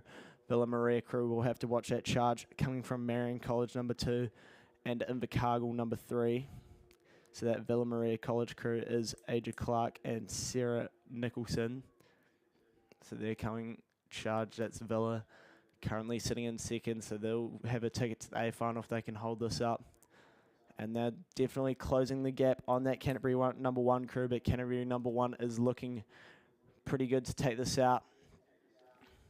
You can see that Canterbury number 1 crew is definitely giving it beans as they're looking at hold off the charge coming from this Villa Maria crew as Villa Maria tries to win this heat. Seems to be that they're sitting just maybe a length and a half down on this Canterbury crew. Then decent stint back to third place. We'll be looking at Meridian College number 2 and Invercargill number 3. Also on the inside they're performing well. I think that's North End number 2. Not to be written off. I think they're actually looking to take out this try and get into this B final and maybe potentially challenge Villa Maria. Villa Maria still trying to close on this Canterbury crew. They're not going to catch them in time. Canterbury's coming up to the 100-metre mark. Now, then just a length and a half back will be that Villa Maria crew. Currently sitting in third. Big move on the inside coming from that North End number 2 crew. So they're looking to book a ticket to the B final as well as Meridian College number 2. So those will be the B final. Then we'll be looking at Invercargill. Then a battle between Timaru and Union. And go back to Wanaka number 2, rounding out the field on that one.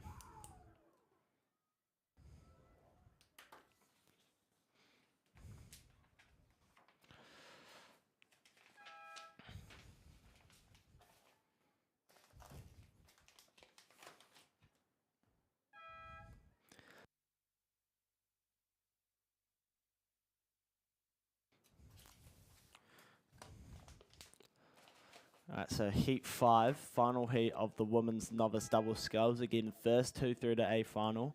Lane 2 is Oamaru number 2, Bella Cicchini and Scarlett Gordy.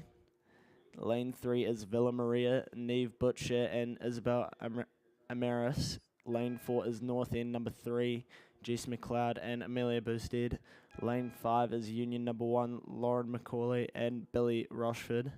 Lane 6 is Timaru 11 and that is Greta Murray and Heidi Harper. Lane 7 is Canterbury number 3, Charlotte Harrison and Jacqueline Mars. Lane 8 is Avon 51, that is Zoe Livingston and Isla Mercer.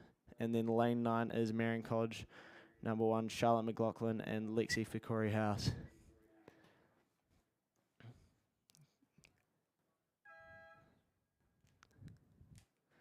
Action seems to be coming from the middle again. I'd say that might be lane 5.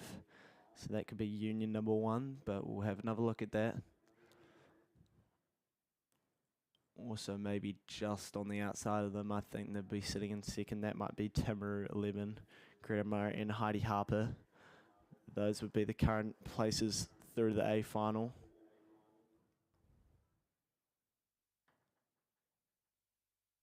So that is Union currently in front. They have the white and I think it's a navy blue stripe down their row suit. So pretty easy to identify. There's also a crew on the outside performing well out there, but sometimes these angles can be deceiving. But I think that's Meridian College #1 trying to get their name into the mix in this women's novice double sculls. Definitely in the top 4, trying to challenge for that top 2. But I think that is Timaru currently sitting in second. Sliding is making it tough to see the colours. Timaru rows in a green boat most of the time, so that's how you'd identify them. Timaru 11, we're looking at Greta Murray and Heidi Harper, just looking to try and get up into this A final. So those are the 3 I'd say they are challenging, but sitting in front pretty comfortable is that Union #1 crew of Lauren McCauley and Billy Rochford. And trying to hold off the charge coming from Meridian College would be the crew from Timaru. Just take a few rough strokes here. Meridian College will be looking to take advantage of that. They're coming down into the last 250 of the race, so expect to see some rake changes here, some final ones. Doesn't look like Union's going to need one, but might just be good practice for finals day where they go against some strong crews. So great performance here coming from Union. Just a rough stroke there as well. Just nice flat water for these novices to row on. But when it gets windy, it will be very tough, especially in these smaller boats, your doubles. Maybe even the 4s would start to struggle in the novice grade. Luckily, though, this year has been pretty forgiving in terms of weather conditions. But I'll touch a bit on that. But here comes Union. They're coming through the 100 now. Then we would be looking at Timaru currently sitting in second, and there also is a challenge coming in third to try and roll over that Meridian crew. That is coming from Villa, so Villa's looking to take a place in the B final and might just be moving up into third now, I think, as that Meridian College crew starts to drop back. But here comes Union. They're going to cross the line in first. Timaru charging through the last 20 metres to take that second place. And then we'll be looking at Villa currently sitting in third, and then Meridian in fourth for the B final.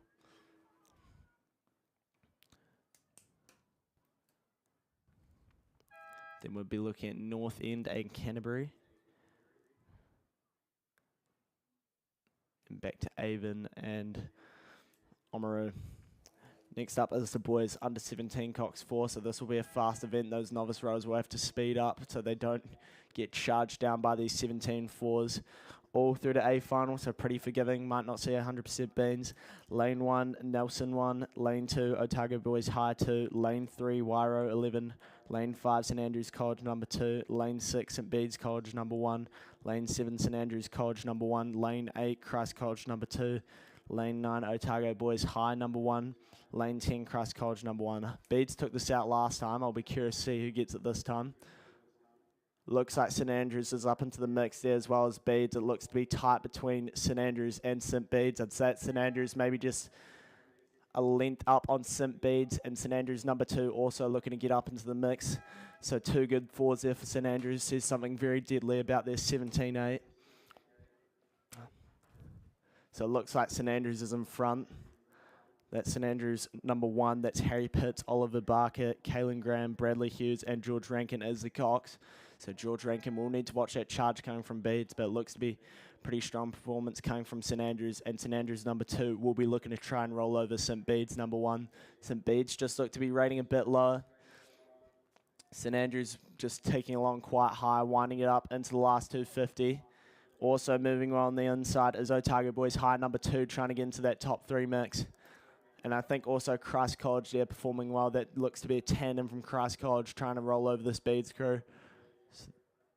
That's Lane 8, Christ College #2, Oscar Malone, Shader Luca, Toby Adams, and Ollie Cooper King trying to get into that top 3 as well. But St Andrews look to be leading by Clearwater in this boys under 17 4, all through to A final. And here comes lane #2 storming into second place. Who's that? That's Wairo 11. That's Wairo getting up into second place. They've no Clearwater for St Andrews on the line. St Andrews take first, Wairo in second, St Bede's in third, Christ #2 in fourth. Then we'll be looking at Otago Boys High #1. St Andrews number 2. So I think I read Christ as St Andrews number 2 there. Otago Boys high number 2, and then on the outside is Christ College number 1. So great performance from Wairo there to take the second. And we've got Nelson just rounding out the field there.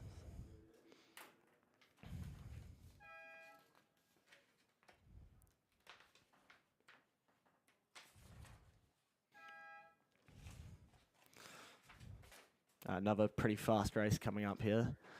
Looks like we've got a bit more time to call it. Women's under 19 coxed quadruple sculls. In lane 1, it's Timaru 11.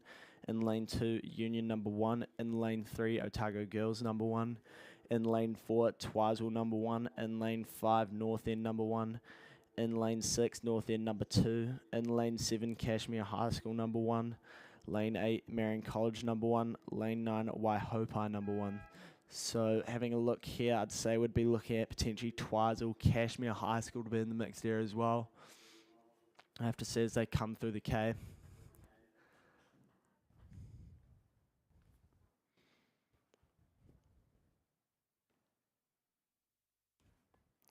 I'll be curious to see the times for that 17.4, whether we've got quick conditions today. It looks to be pretty standard.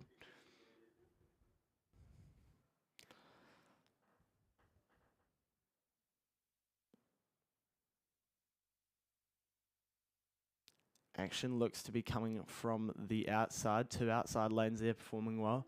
I'm seeing 4 crews in the mix currently. So I think that's Meridian College number 1, Kashmir High School number 1, and then also looks to be maybe a North End number 1 crew and Twizel. That's the 4 I'd say. And then there's also a crew on the inside, so do not write them off. Lane number 1 looks to be actually putting out a pretty big challenge here as well. That is Timaru 11, so that's Isla Crawford, Emily Caird, Lily Grant, Annabelle Talbot, and Tessa Westgarth is the Cox. Looks to be a big battle in this under-19 Cox quad. I'll be curious to see if they're putting in all their energies. It is all through to A final, but they look to be tight together. Kashmir still in that battle with Marion. It looks like Kashmir with the slight advantage. Then would also be looking at Twizel and North End number 1. And then right on the inside, I think it's currently Timaru leading the field there, maybe just by a length. And then we go back to those 4 crews who seem to be in a bit of a line right now. So Timaru currently in front. It looks like they've got their rating up a bit higher. Some of these other crews look like they're rating a bit lower. Kashmir looks to be rating quite low.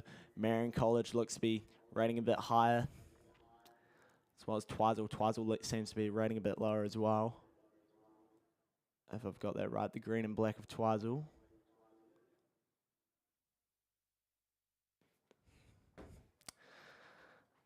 I think some of these crews might be up to something. Some of them just look to be rating a bit lower, a bit sneaky, which they can do, maybe if they've just stacked up for races. But Timaru is putting out a pretty good performance here, but up comes Twizel and North End trying to put out a challenge here. Then I think behind them would be Kashmir and Meridian College. It looks to be Twizel in second, maybe just half a length over that North End number 1 crew. Then we've got Meridian College and Kashmir together, but here comes Timaru. Timaru's got Clearwater over Twizel. Twizel just half length over North End number 1. Then we'll be looking at Kashmir and Meridian College close to them as well. So coming through the 100 goes Twizel, not Twizel, Timaru now. Timaru's charging away. I think the stroke seat there might be Annabelle Talbot. Then we'll be looking at Twizel currently sitting in second, and they're moving past this North End number 1 crew. Kashmir is rating very low.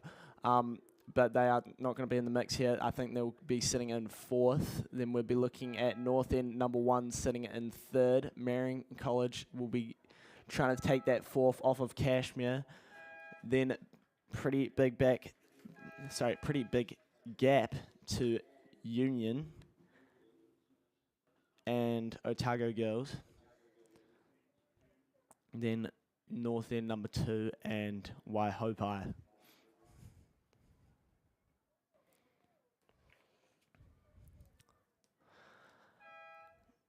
Okay, next up is the men's novice Cox for Heat 1.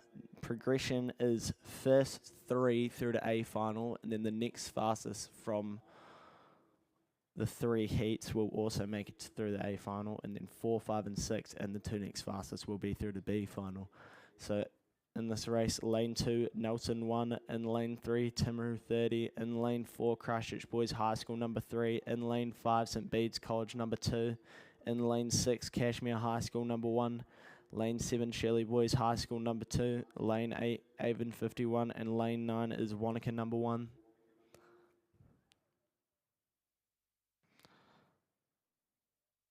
So it'll be a pretty big gap. I think they're just sitting at the 500 metre mark there.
Okay, so definitely slower conditions today despite the nice flat water we've got.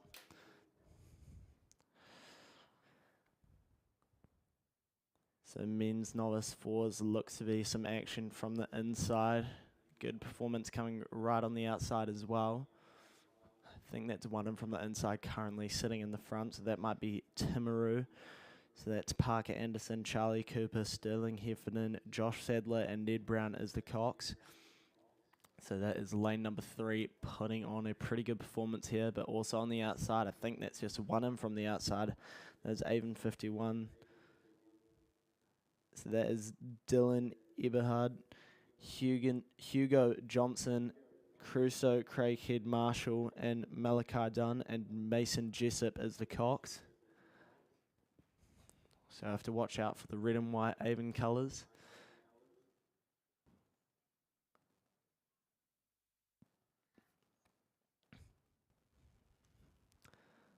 But very strong performance coming from Timaru.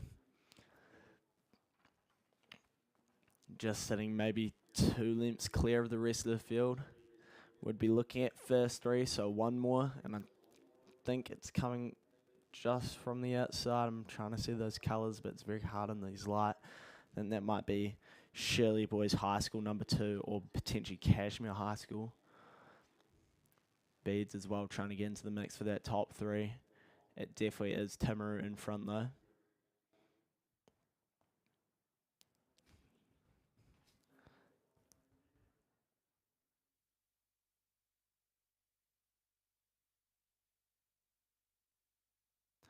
And on the outside, I think they actually might be,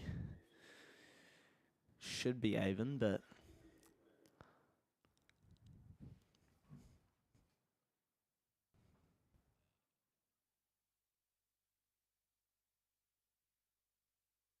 no, that's Wanaka. So Wanaka's putting out a pretty good performance out there. So that's Tyler Gorn, Mackenzie Hay, Douglas Wise, Lachlan Hay, and Emily Hunt as the Cox. But Timaru definitely putting on a good performance there. They're not rating too high, which I actually quite like to see with the novice run. They're just focusing on that tech. Looks like they've got a very smooth recovery up the front. They're taking care of that boat run, so that's some very impressive novice rowing from Timaru there. They're not being challenged, but currently doing well in second would be that Wanaka crew. And I think just trying to get up and take that second place off them is actually Shirley Boys, the blue and yellow of Shirley Boys High School number 2. So that's Nirvana Greggett, Puamatana Ali Leeseman, Ruben Schmemmel, and Oliver Young is the Cox, and they are trying to take that second place. And here comes Bede as well, but there's no doubt Bedes as well, but it's no doubt that Timaru is going to take this out. And that blue boat, here comes Shirley taking that second place off Wanaka. It's going to be a bit of a battle for second place, and these other crews will need to hold on to the race as well for that next fastest position. It looks to be a battle between Bedes and Nelson for that fourth place. Nelson's coming in hard on the inside, and they're looking to take that third place off of Wanaka. Wanaka just taking a few rough strokes here. So Shirley Boys is looking to take the second by a canvas, but Wanaka's being under attack from this Nelson crew. I think Wanaka's just going to barely hold on over Nelson and St. Bedes. So they ended up being very close. Here comes Christchurch Boys as well. And Cashmere and... who's that there?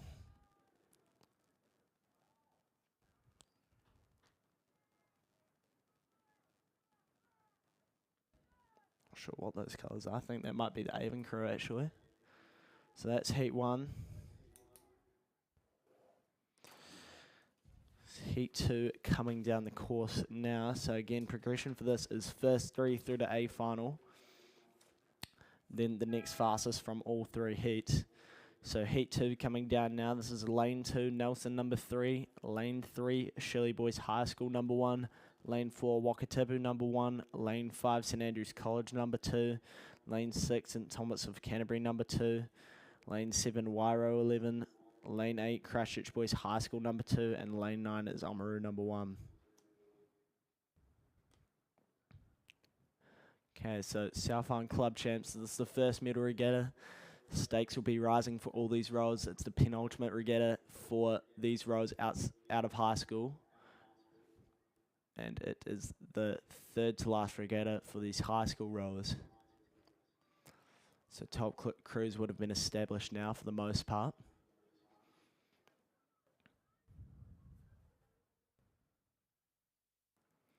And they'll all have come out of training camp, so they'll all be looking in pretty good form. That was the difference between this and Canterbury Champs. Canterbury Champs, some crews would have had regattas and some wouldn't have. So not regattas, camps. But who's putting on a good performance there? I think it's the yellow of Oamaru, so that's Oamaru number 1 right on the outside. That's Samson, Eisbister, Sean Lucy, Cash Patterson, Ike Newlands Carter, and Pippa McMillan is the Cox. So they are putting on a clinic over the rest of the field in Heat 2 of this men's novice Cox 4. But 2 more places still to be taken for this A final. And I think coming from the middle seems to be a good performance as well for that second place. I think that is Wairo. So in lane 7, Wairo currently sitting in second. Now I think there's a bit of a battle for this third spot coming from Shirley Boys High School, number 1 in lane 3. And then on the outside, Christchurch Boys High School number 2, just currently sitting in 4th. But here comes Oamaru, again, doing something very similar to that Timaru crew. They seem to be rating a bit higher, but just trying to take care of their recovery. Got a flat stroke. I think they're just drawing down a bit there. Wairo also doing a good performance here. They've pushed pretty well past Shirley Boys High School and Christchurch Boys. Christchurch Boys High School will be looking to move up on Shirley Boys. Shirley Boys just took a couple rough strokes there, but they've responded well. They've got their rating up and they've attacked it to take this third place in Heat 2 of the men's novice Cox 4. But here comes Oamaru. Pretty good performance. Really nice send coming from that boat. Looks smooth and accelerated coming from that drive in that Oamaru crew. So great novice run coming from Oamaru there. Then we have Wairo looking good as well. Just trying to hold off that charge from Shirley Boys, and they're going to do it. Just leading by maybe just a length and 3/4 over Shirley Boys. Shirley Boys have clear water on Christchurch Boys, and then a bit of a gap from Christchurch Boys to Wakatipu, the 2 St Thomas crews. And sorry, that's not St Thomas crew, that's Nelson and St Andrews.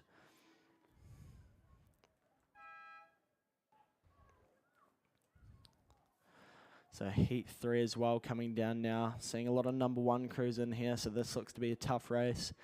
Lane 2, Christchurch Boys High School number 1. Lane 3, Otago Boys High number 1. Lane 4, St Andrews College number 1. Lane 5, St. Bede's College number 1. Lane 6, St. Thomas of Canterbury number 1. Lane 7, Wairo 12. And lane 8 is Nelson 2. And it looks to be 2 crews battling for it out in front there. Seems to be coming from the middle.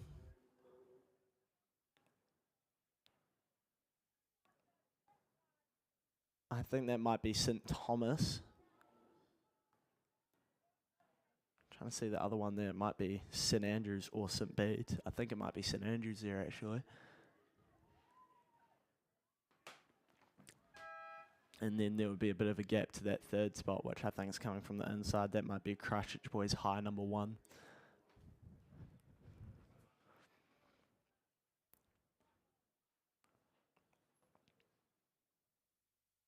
Well, that might be the red boat of St. Bede's actually challenging for that first place position. But I think they'll just be sitting a length down on this St. Thomas crew. So that St. Thomas crew is Calix Manahera, Marcus Fisher, Caden Burrow, Liam Jessup, and Carlson Fernandez is the Cox. But St. Bede's is holding on, and then Christchurch Boys currently sitting in third. That'll be your 1, 2, 3 to make it through this A final in the men's novice Cox 4.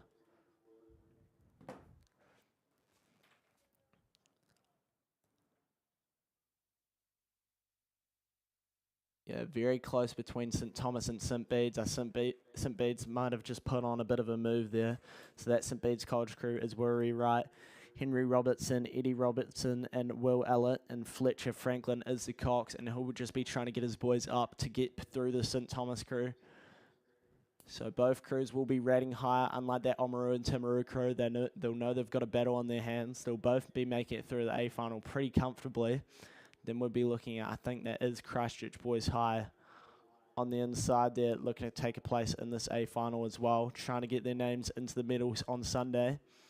But here comes St. Thomas. St. Thomas have stolen a march. Now St. Thomas is going for it. Wow, there's some great running from St. Thomas, and they've completely walked through Bede's in this last 250. Smooth recovery, great drive. They've got the fundamentals down for novice rowing, so they're doing very well here, the St. Thomas crew. And they're through the 100 now, so they've just got about 2 lengths on Bede's. Bede's look to have 3 or 4 on Christchurch Boys High School. Then we'll be looking at St. Andrews in 4th. Then a pretty big gap to Nelson, Wairo, and Otago Boys High. But here comes St. Thomas. They're through in first. They'll take out Heat 3. Bede's looking to take out the 2nd place. Then we'll be looking at Christchurch Boys High School to take the 3rd. And St. Andrews in 4th. Nelson and Otago Boys High will go through together. And then Wairo rounding out the field there.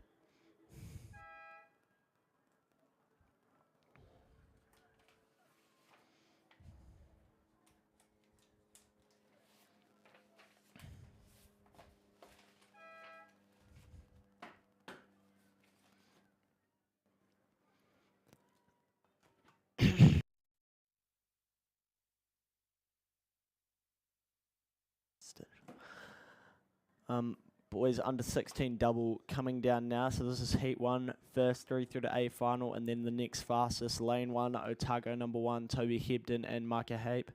Lane 2, Shirley Boys High School number 2, Ruben Sagers and AJ Jordan. Lane 3, North End number 2, Edward Hager and Billy Stenkamp. Lane 4 is Cromwell number 1, Harper Rule and Josh Haig. Lane 5 is Cashmere High School number 2, Daniel O'Keefe and Matthew Stewart. Lane 6 is Wairo 11, Brody Blick and Toby Randall. Lane 7 is St. Andrews College number 2, Isaac Seater and Hamish Longstaff. Lane 8 is Otago Boys High number 2, Logan Miller and Tom Coley. Lane 9 is Oamaru number 1, Mana Fisalau and Jacob Rawback. And then lane 10 is Christchurch Boys High School number 2, Murdoch Bartram and Louis Cunningham. And looks to be a strong performance coming from, let's see what lane that is. I think that's Otago Boys High number 2, so that's Logan Miller and Tom Coley putting on a great performance in heat 1 of the under 16 double. We're looking at first 3 to the A final and then 1 next fastest. Also look to lane 2, that's Shirley Boys High School number 2, looking to take that second place. But they also seem to be challenged from 2 crews on the outside. That's a St Andrews crew and Oamaru. So Oamaru and St Andrews look to be getting into the mix here, but Otago Boys High, wow, they're just rowing pretty well as well. This is under 16 doubles, so they've got a year more experience than the previous class. Some of them potentially even 3 years if they're row downs. Here comes Otago Boys, rating pretty high. They're definitely attacking it. They're not waiting around for anyone. Then we'd be looking at Shirley Boys and St Andrews. St Andrews trying to get up over this Shirley Boys crew, and also I think that's lane 3, North End number 2, also performing well. So St Andrews and North End seem to be in the battle right now for that 3rd place. So that looks to be pretty tight because that will decide who goes into the A final. Looks to be North End. St Andrews going to need to move here if they want to close down on that North End crew. North End looks to be leading by canvas. Shirley Boys High School a bit more comfortable there by Clearwater sitting in 2nd place. And North End still on a march here, and they're going to take the 3rd place. It looks like St Andrews will take the 4th, Oamaru for the 5th. Then Wairo, Otago number 1. Cashmere, Christchurch Boys High, and Cromwell.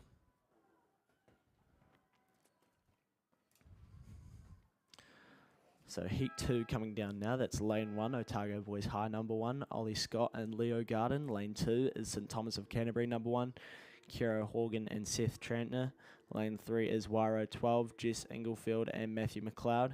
Lane 4 is Wakatipu number 1, Finn Henderson and Ollie Watson. Lane 5 is St Andrews College number 3, Fletcher Cairns and Logan Scott. Lane 6 is Timaru 30, Tim Bartlett and Louis O'Sullivan. Lane 7 is North End number 1, Ashton McNee and Ethan Shirley. Lane 8 is Wanaka number 1, Edward Ives and Alex Peterson.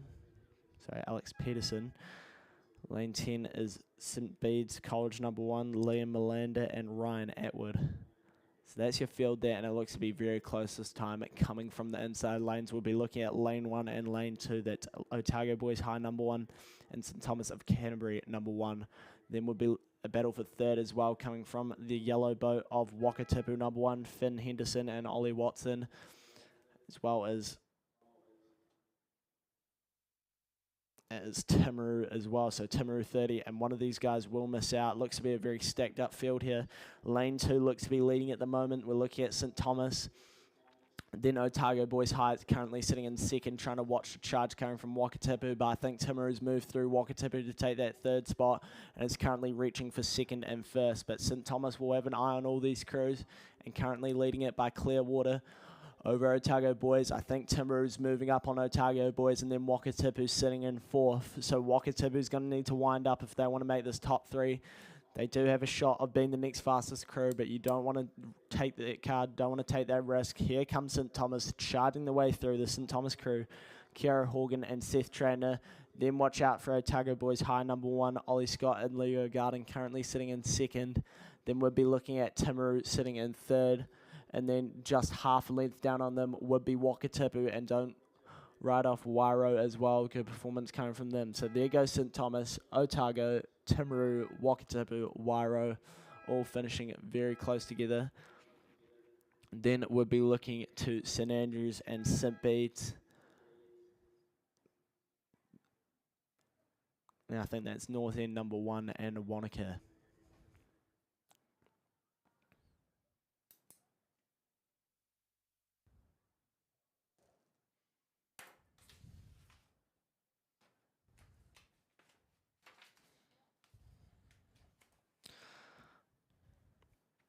Okay, heat 3 will be coming down now. So this is lane 1, North End 3. Harry Lyons and Gabe Scott. Lane 2, Christchurch Boys High School number 1, Seth Flynn and Seth Renshaw. Lane 3 is Burnside High School number 1, Thomas Carey and Riley McMorrin. Lane 4 is Cashmere High School number 1, Cooper Laird and Jack McDonald. Lane 5 is St Thomas of Canterbury number 2, Luke Sweeney and Harry Gallagher. Then lane 7 is St Bede's College number 2, Armory Campbell and Connor Thwaites. Lane 8 is Wairo 13, Paddy Girling and Archie Sagers. Lane 9 is Wakatipu number 2, Louis Dela Cruz and Mike Perry. Lane 10 is Shirley Boys High School number 1, Silas Freeman and Dominico Fricker.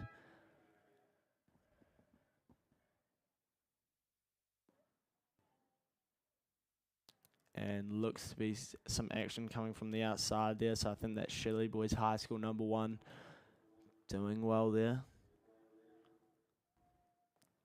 Now I'd say maybe that's lane 3. Or is it lane 4? I'll have a look at the colours here.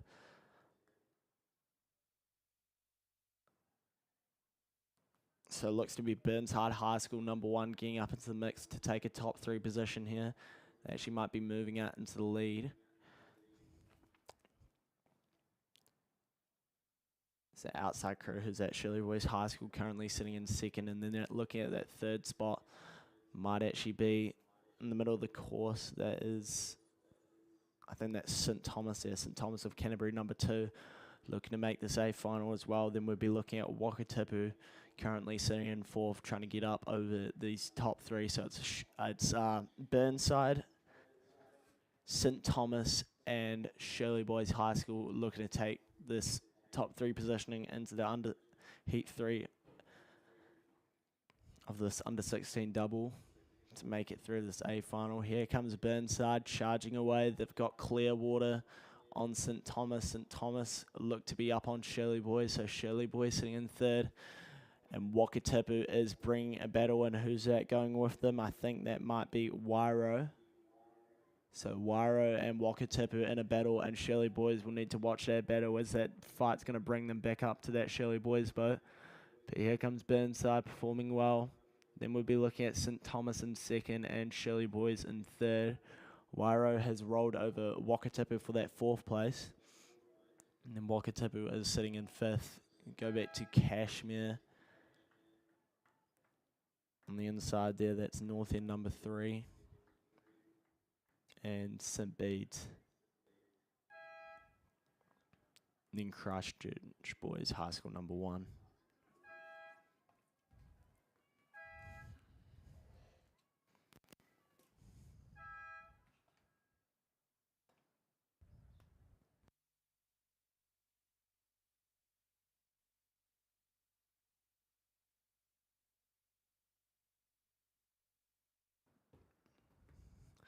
So we've got some Masters rowing coming up next. So this is the men's Masters single. So lane 2 is Avon 51, Adam Jenkins. Lane 3 is Wanaka number 1, Angus Todd. Lane 4 is Canterbury number 1, Valentin Friesols. Lane 5 is Ashburn number 1, Peter Armstrong. Lane 6 is Canterbury number 3, Richard Moore.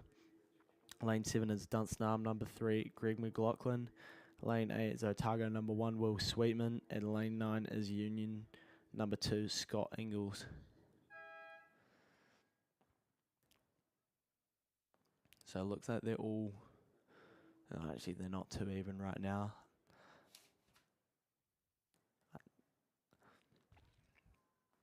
So with Masters based off age groups, you have a handicap. So if you're in A, you have an 8-second handicap. And then the older you get, the less you have on your handicap, and that makes a fair race. And in theory they should all finish at the same time, but that will not happen. Seems to be some action coming from lane 7. Dunstnarm number 3, that's Greg McLaughlin there, putting out a pretty good performance. Then we'll be looking at the outside Union 2, Scott Ingalls, currently sitting in 2nd.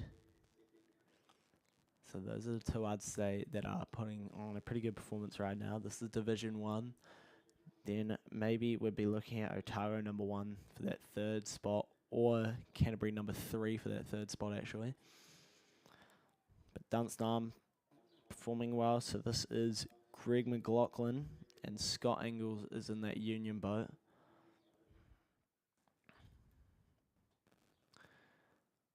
So these Masters rods, they typically rate a bit lower, but they've got that technique pretty well down there. That Dunstan roll right there is a prime example of that. Very smooth on the recovery, not doing it too high, but on that drive, he's just really accelerating and pushing it through, and he's making sure he's getting all of that boat run on the recovery. So he's doing a great job there. So that is Greg McLaughlin going through the 100 now. Then we have that Union row, that's Scott Ingles, trying to watch the charge coming from the younger bunch in the middle. So we got Canterbury number 3 coming up there, as well as that Ashburton row, that's Peter Armstrong, and that Otago row as well, trying to get up into the mix as well. But through goes the row from Dunstan. Very good performance coming from Greg McLaughlin there. Then that row from Ashburn still on a march to take out this 3rd place. Trying to row up on the row from Union as well, but Union's going to get it. Then we'll be looking at Ashburton for 3rd, Canterbury for 5th, Canterbury number 1 for 6th, Otago, Wanaka and Avon round out the field there.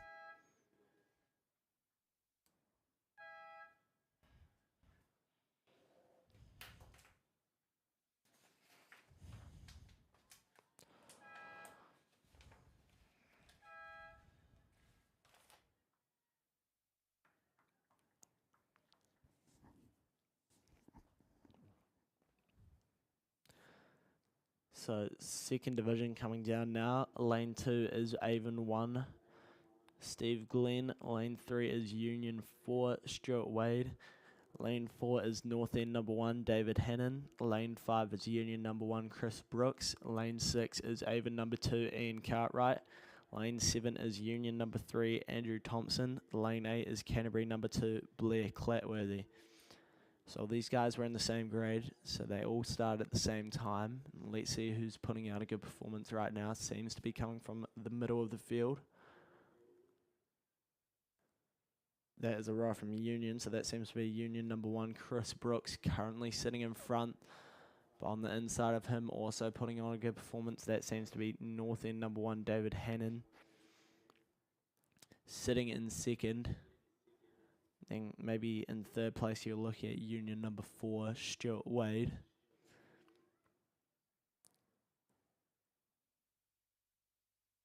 On the outside there, Blair Clatworthy as well, trying to get up into the mix.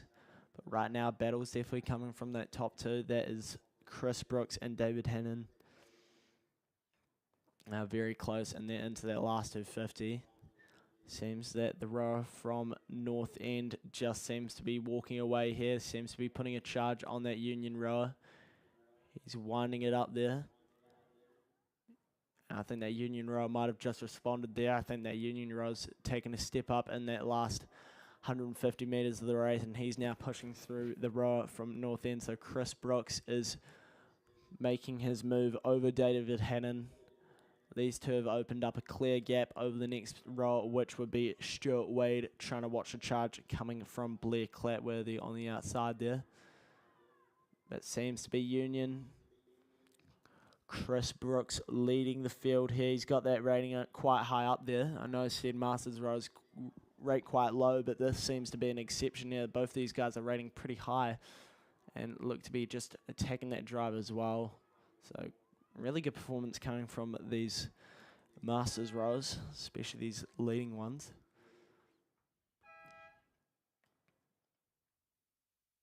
So then we'll be looking at Union number 4,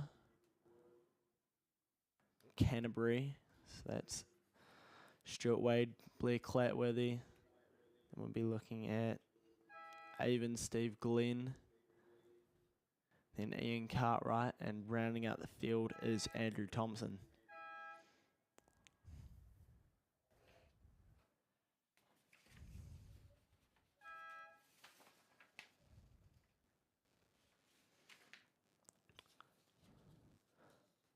Okay, Division 3 coming up now. Men's Masters Single Sculls.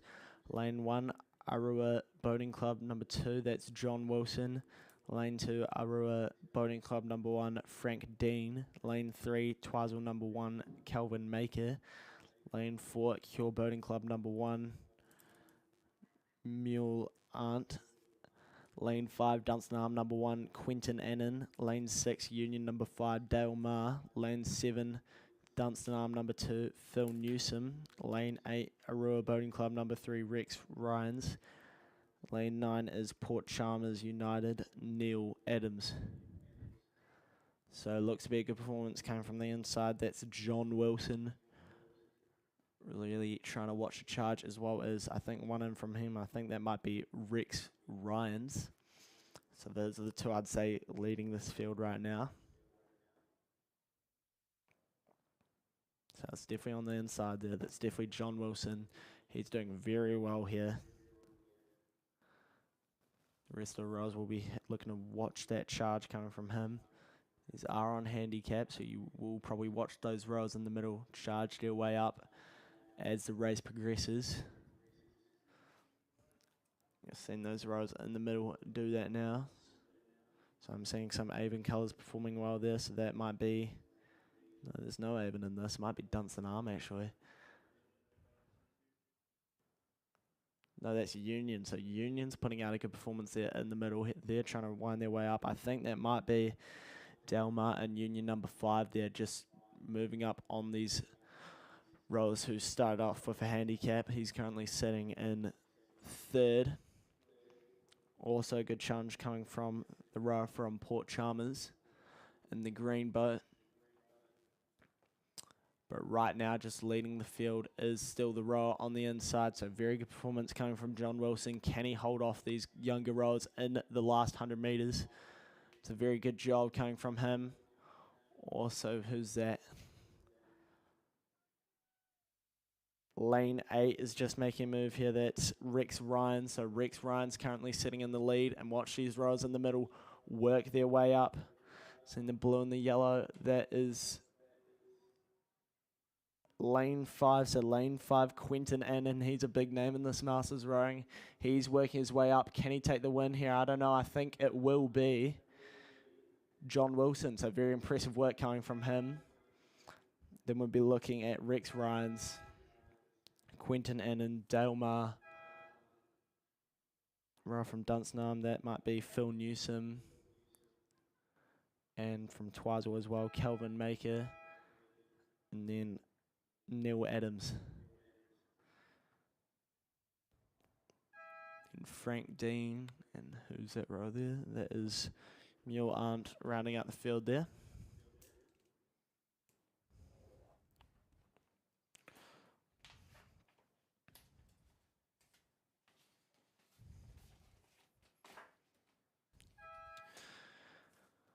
Okay, next up is the Women's Masters double sculls. Lane 2, Dunstan Arm number 1, Natalie Wilson and Rebecca Kingan. Lane 3 is Port Chalmers United number 2, Corin Sullivan and Judith Verity. Lane 4 is Union 3, Katie Fish and Leonie Nola. Lane 5 is Wakatipu number 1, Kirsten Holger and Anna Lightfoot. Lane 6 is Union 2, Tanja McDonald and Amanda Richards. Lane 7 is Canterbury number 1, Amandine Frizzles and Jane Higgins. And then Lane 8 is Cure Boating Club number 1, Kim Hamill and Sophia Bidwell.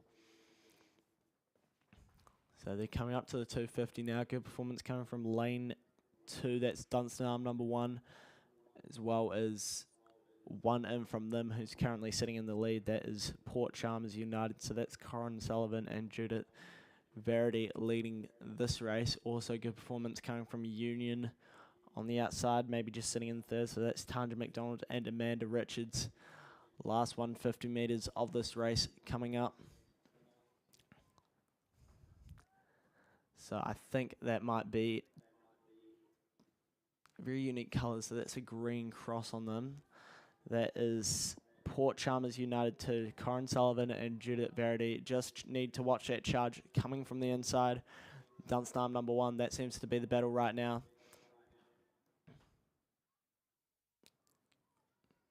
So that Port Chalmers crew has quite a big swing on their boat, and that's actually helping them out. They've got quite a good drive coming through there, and I think they're just pushing away from that Dunstan Arm crew. I think just looks a bit more dynamic there. Then we'll be looking at Union number 2. sitting in third. Outside of them, Canterbury number 1. Then we'll be looking at Wakatipu number 1 and Union number 3.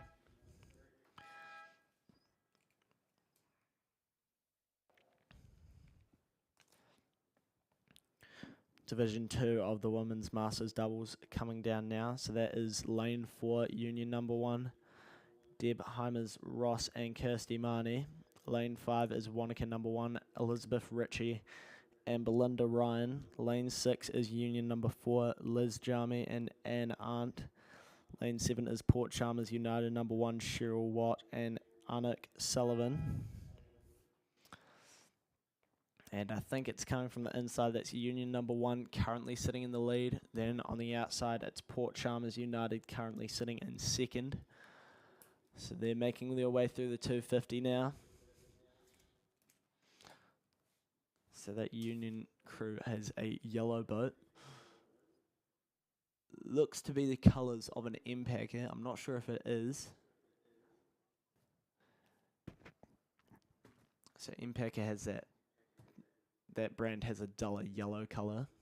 It's not quite that bright yellow that you'll see from some crews like Wakatipu, and no, Auckland Grammar has yellow boats as well. So great performance coming from this Union crew. They've really walked away in this last 500 metres of the race, and they're coming up to the 100 here.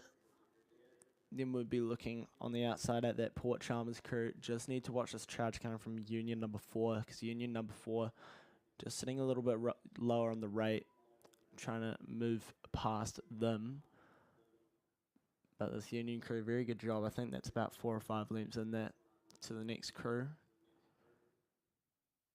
And Port Chalmers just look to have about a length over that Union crew, and then the Union crew in turn have a length over Wanaka.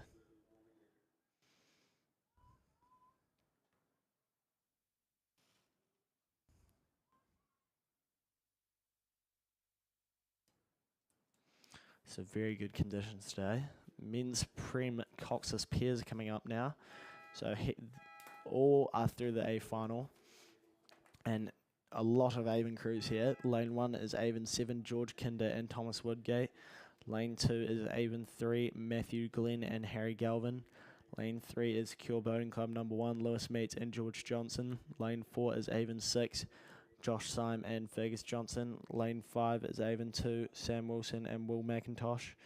Lane 6 is Avon number 1, Cody Johnson and Oliver Welsh. Lane 7 is Avon number 4, Toby Robinson and Ted Main. Lane 8 is Wairo number 1, Henry Kirk and Fred Vavasor. And then lane 9 is Avon number 5, Pao O'Sullivan and Ben Allen.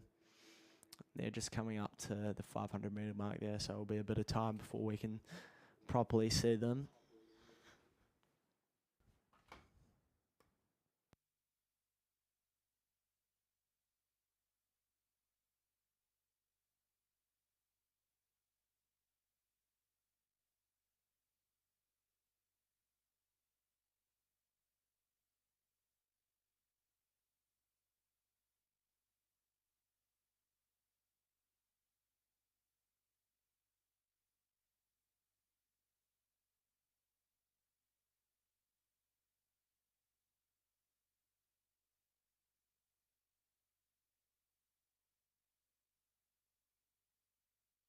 Going through the K now, and it looks to be a tight battle between a lot of them.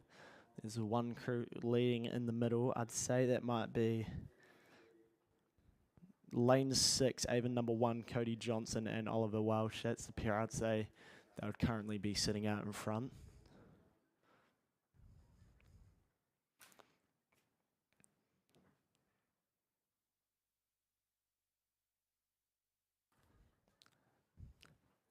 So yeah, it will be the Avon crew, lane 6, Avon number 1, Cody Johnson and Oliver Welsh sitting in front over the rest of the field. Then it looks a bit of a lineup between a lot of those Avon crews and maybe Cure for that second place.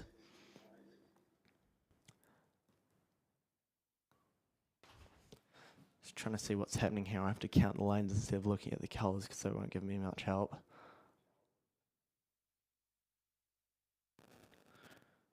Wairo as well, putting out a pretty good performance there. So that's Henry Kirk and Fed Vavasor in lane number 8 there. Then maybe just down the outside as well, Power O'Sullivan and Ben Allen, maybe just trying to get up for that 3rd place. Action also seems to be coming from, I think that's lane 2, Matthew Glenn and Harry Galvin. I think they might be climbing up for that top 3 position. And they'll be put under challenge from Avon number 6, Josh Syme and Fergus Johnson. Looks to be a battle between those two, but out in front, it is going to be Cody Johnson and Oliver Welsh, lane number 6, but big challenges coming from that Wairo crew. Wairo's doing a great performance out there. So that's Henry Kirk and Fred Vavasor. This is the Prem pairs, so slow times today, so I won't be guessing what they'll be getting.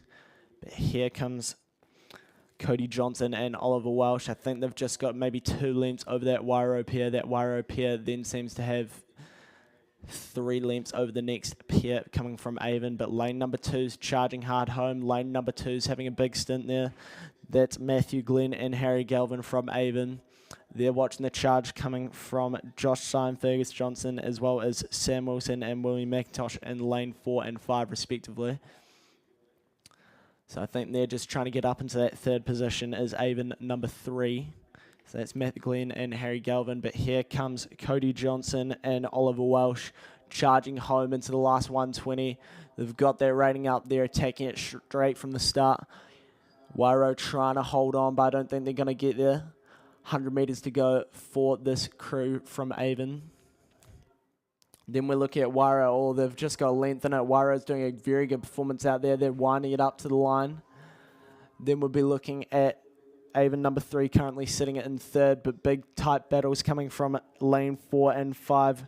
Josh Syme, Fergus Johnson against Sam Wilson and William McIntosh. I think it's looking to be Josh Syme and Fergus Johnson getting up in this last part, so watch the battle for 4th here. Through goes the Wairo pair and Harry Galvin and Matt Glenn. I think it's just going to be Fergus Johnson and Josh Syme over William McIntosh and Sam Wilson. Then we'll be looking at Avon number 5, Avon number 4, and finishing off is Cure, and then rounding out the field is Avon number 7, George Kinder and Thomas Woodgate.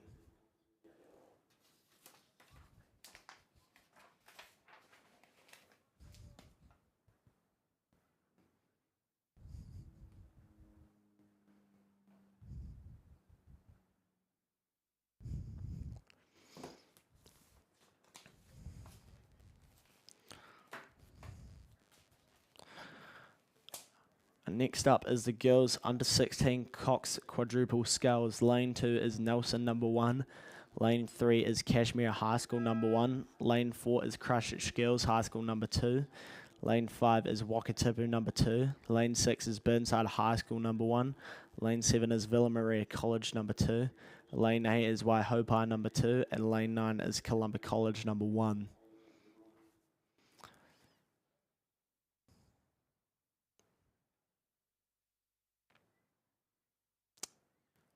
So they've just come past the K there, so they're into that 3rd 500. The legs will be burning. I think there's a good performance there coming from lane number 3. So lane number 3, that would be Kashmir High School number 1. So Perrin, Abby Graham, Melly Lloyd, and Charlotte Clatworthy, with Ivy Omega, the cox of that boat. Then we'll be looking, I think that's lane 5 and lane 6. So Wakatipu number 2. Eve Burra, Ella Day, Scarlett Kavanagh, Gemma Wood, and Bella Norton is the cox. And then that Burnside High School crew is Amy Muncaster, Miranda Ewan, Evie Nathan, Melissa Irvine, and Lucy Gibson is the cox. So those are the 3 I'd say. Also lane 2 putting on a pretty good performance. That is Nelson number 1. So Nelson number 1 trying to get into the mix there. We'd be looking at top 3 to go through the A final and then 1 next fastest. So pretty tough progression they'll be having to work here. But great performance is coming from lane number 3, Kashmir High School number 1, Zoe Perrin, Abby Graham, Melly Lloyd, Charlotte Clatworthy, and Ivy Omega is the cox. So they're hanging tough there. They're sitting maybe just a length and a half up over this Burnside High School crew. So Burnside High School sitting in second. Then we'll be looking at maybe Wakatipu in a tight battle with Nelson for that third spot. And that's really going to matter because if you lose that third spot, you lose your guaranteed trip to the A final. You'll have to depend on that next fastest position. Also on the outside there, maybe just sitting in fifth is Columba College, but certainly not out of it just yet. So 300 metres to go for this crew from Kashmir. Just trying to see if I've got those colours right. Yep, it is Kashmir in front, maybe just 2.5 lengths over the crew from Burnside. Burnside's done well here. I think they've just moved their way up to second place. Unless Nelson have anything to say about that. Nelson and Burnside seem to be battling for that second place, and then we've just got Wakatipu a bit further back in fourth. So Kashmir doing well. Last 250 for Kashmir. Kashmir's charging their way home, and it looks like they're underrating it as well. It doesn't look like they've got much of a wind in that Kashmir boat, but here comes Nelson trying to take the second place off of Burnside.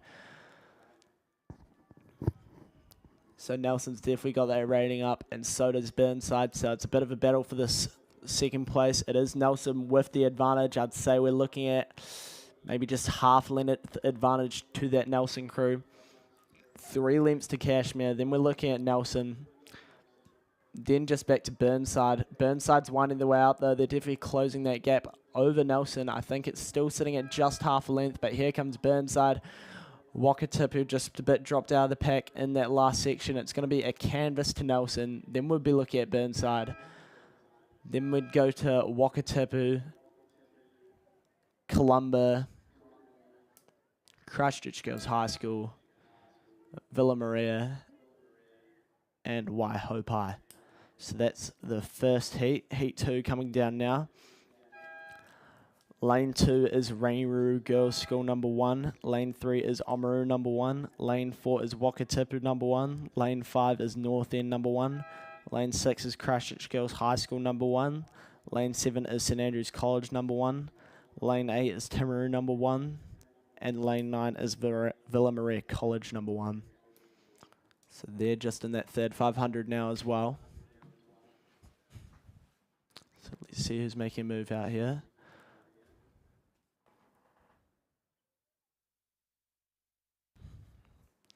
Seems to be one in from the outside, sitting maybe in second. I think that's Timaru. And then I think that's Wakatipu currently sitting in the lead. So Wakatipu leading over Timaru. Then just on the outside there, that might be Villa Maria College currently sitting in third. So that's your 1, 2, 3, I'd say. That's your guaranteed places into the A final. So it is Wakatipu number 1, Eve Pagan, Caitlin Purdue, Caitlin Roberts, Zara Small, and Amelie D is the cox of that Wakatipu boat. Then in Timaru, currently sitting in second, is Skylar Seymour, Jasmine Payne, Kate Kidd, Neve Gordon, and Bella Westgarth is the cox.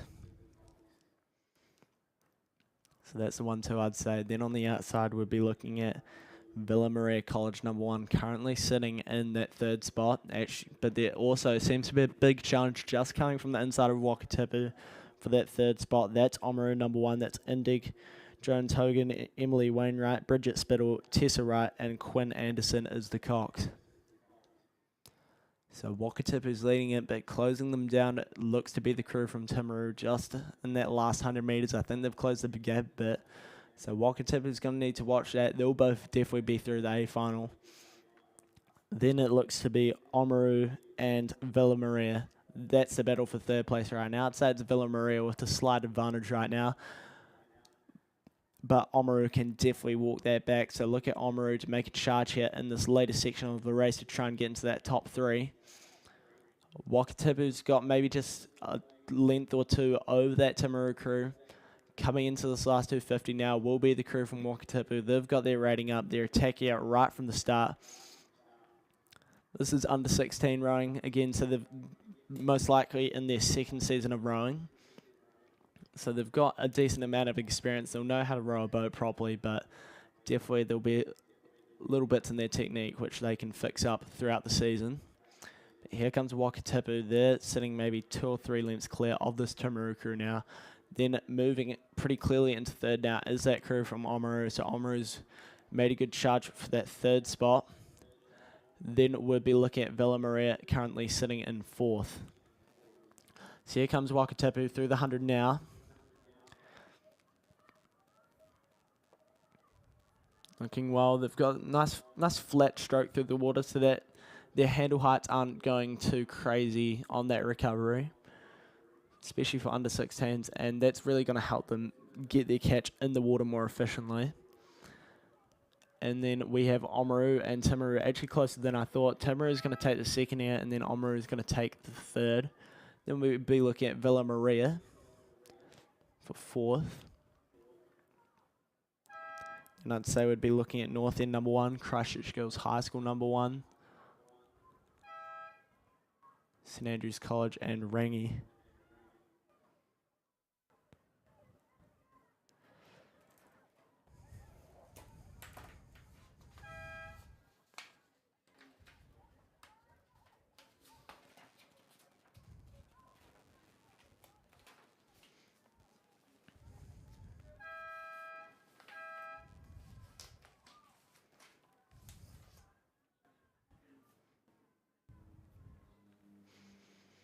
Okay, heat number 3 of the girls under 16 Cox Quad coming down.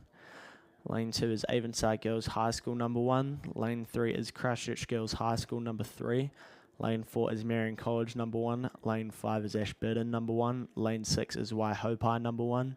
Lane 7 is Wairo number 1. Lane 8 is St Margaret's College number 1. And Lane 9 is Villa Maria College number 3. And looks to be a pretty tight lineup. I'd say we'd be looking at, that might be Ashburton. I know Ashburton tends to row yellow boat sometimes. So that's Lane 5, Ashburton number 1.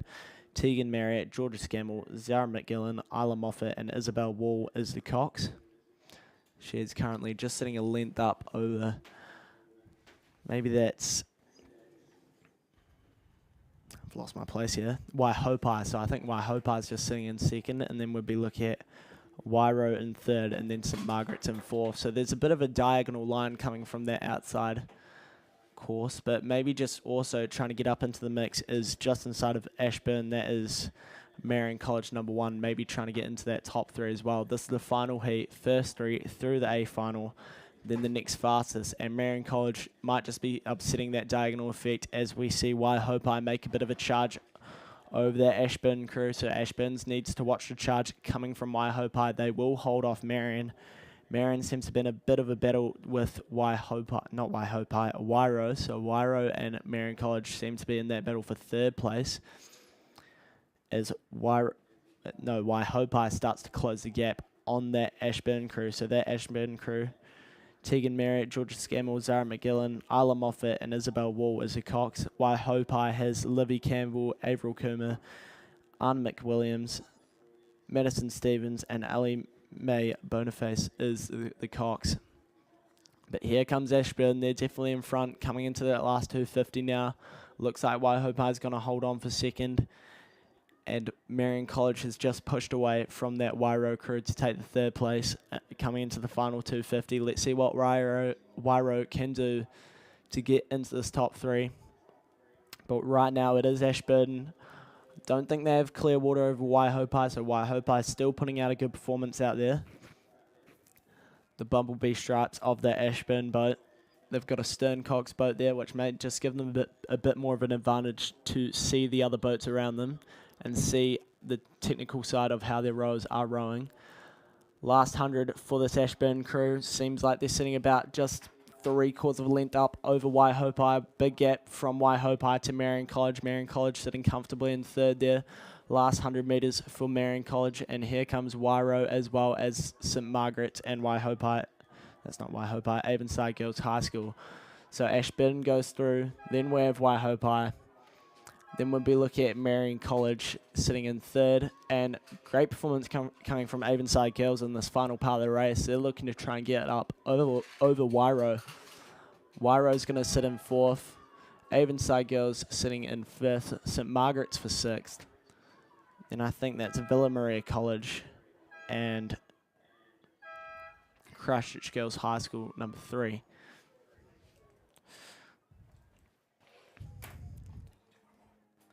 Oh, really? Okay. Next up is the women's Prem coxless pair. So we have 5 crews in this. Lane 3 is Avon number 2, Alice Ferguson and Georgie Bethel. Lane 4 is St Margaret's College number 1, Anya Leeson and Coco Flood. Lane 5 is Mania Butler and Jessica Tavendale for Avon 3. Lane 6 is Avon number 1, Gemma Burrows and Phoebe Collier.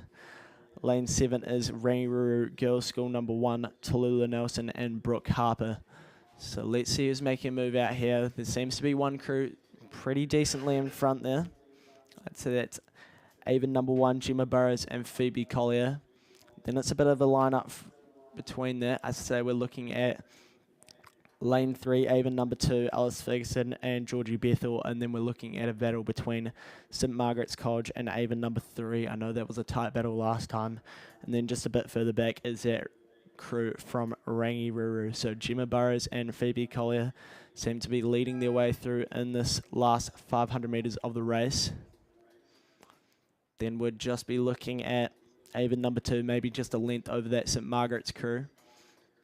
St Margaret's in a battle with Avon number 3 and Rangiruru just sitting a bit further back there. So I'd say we're looking at about 3 lengths for this leading crew. That's Avon number 1. Then we'll be looking at Avon number 2, Alice Ferguson and Georgie Bethel just sitting a length up over that St Margaret's crew. St Margaret's sitting in 3rd, just a length up over Avon number 3. Avon number 3 have about 2 or 3 lengths over that Rangi crew. So all through the A final. So maybe not 100% intensity today, but it will be a good race tomorrow. And I think Avon number 2 is making a charge here over the Avon number 1 crew. Avon number 2's flying on this Avon number 1 crew. So that's Alice Ferguson and Georgie Bethel making a charge here in the last 250 of this race. And I think they might just be going ahead of Gemma Burrows and Phoebe Collier. So I've read this race wrong. Here comes Avon number 2 charging away and trying to roll over Avon number 1's top crew here. Both rating high, so there's definitely some action going on. There's definitely some internal competition. Here comes Avon number 2, Alice Ferguson and Georgie Bethel. How does Gemma Burrows and Phoebe Collier respond? I think they've just gone ahead. Avon number 2 is sitting maybe just half a length up on their number 1 crew. Then we'd be looking at 2 or 3 lengths back to St Margaret. Then we'll be going 2 lengths back to Avon number 3. Then 4 or 5 lengths back to Rangi. So here comes Avon number 2. Great performance coming from Alice Ferguson and Georgie Bethel. Then we'll be looking at Gemma Burrows and Phoebe Collier for the 2nd place. Then we'll be looking at St Margaret's College, Anya Leeson and Coco Flood for the 3rd. And Avon number 3, Mania Butler and Jessica Tavendale for the 4th. Then we have Rangiruru rounding out the field and the women's Prem coxless pair.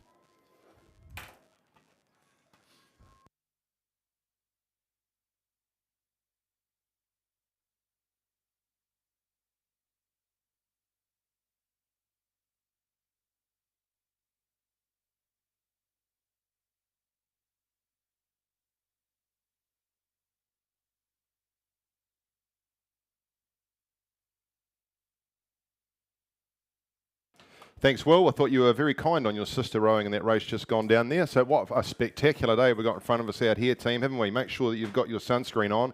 It's going to be a cracker. We'll get back to all the public service announcements once this other races come down. This is race 37, the women's senior coxless pair. Lane 1, St Margaret's College 2, Bronnie O'Sullivan, Charlotte Brown. In lane 2, Wairo 1, Miller Van Rensburg and Daisy Vavasau. In lane 3, Rangiruru Girls School 1, Samantha Parker and Izzy Jones. In lane 4, Omaru 1, Sophie Spittle and Hannah Strawn. In lane 5, Wairo 2, Zoe Kung and Grace Straker. In lane 6, St Margaret's College 3, Tilly Rooks and Jessica Brown-Shee. In lane 7, it's St Margaret's College number 1 crew, Isabel Brooke and Anna Rutherford. In lane number 8, Nelson 1, Millie Treader and Madeline Collis. In lane 9, Rangiruru Girls School number 2, Isabella Wilson and Lucy Horton. And lane 10, in a packed field, Cashmere High School number 1, Zoe Clark and Millie Brooks. It's coming out of lane 2 and lane 6. That's Wairo 1 and St Margaret's College 3. And then we go right across on the outside there. It looks like it's Rangiruru. number 2 crew, Isabella Wilson. This is heat 1, all go through to the final, so they're just racing for lanes at this stage, and it's not bad water to be doing that. It's like glass out there. Is there not a better place to be? Heading up now, 300 metres to run, and it is with that inside crew, Wairau number 1. Then we go across to, looks like still St Margaret's number 3 in lane 6. I've just been in lane 6 and it wasn't that quick when I was in it. They must have a different version.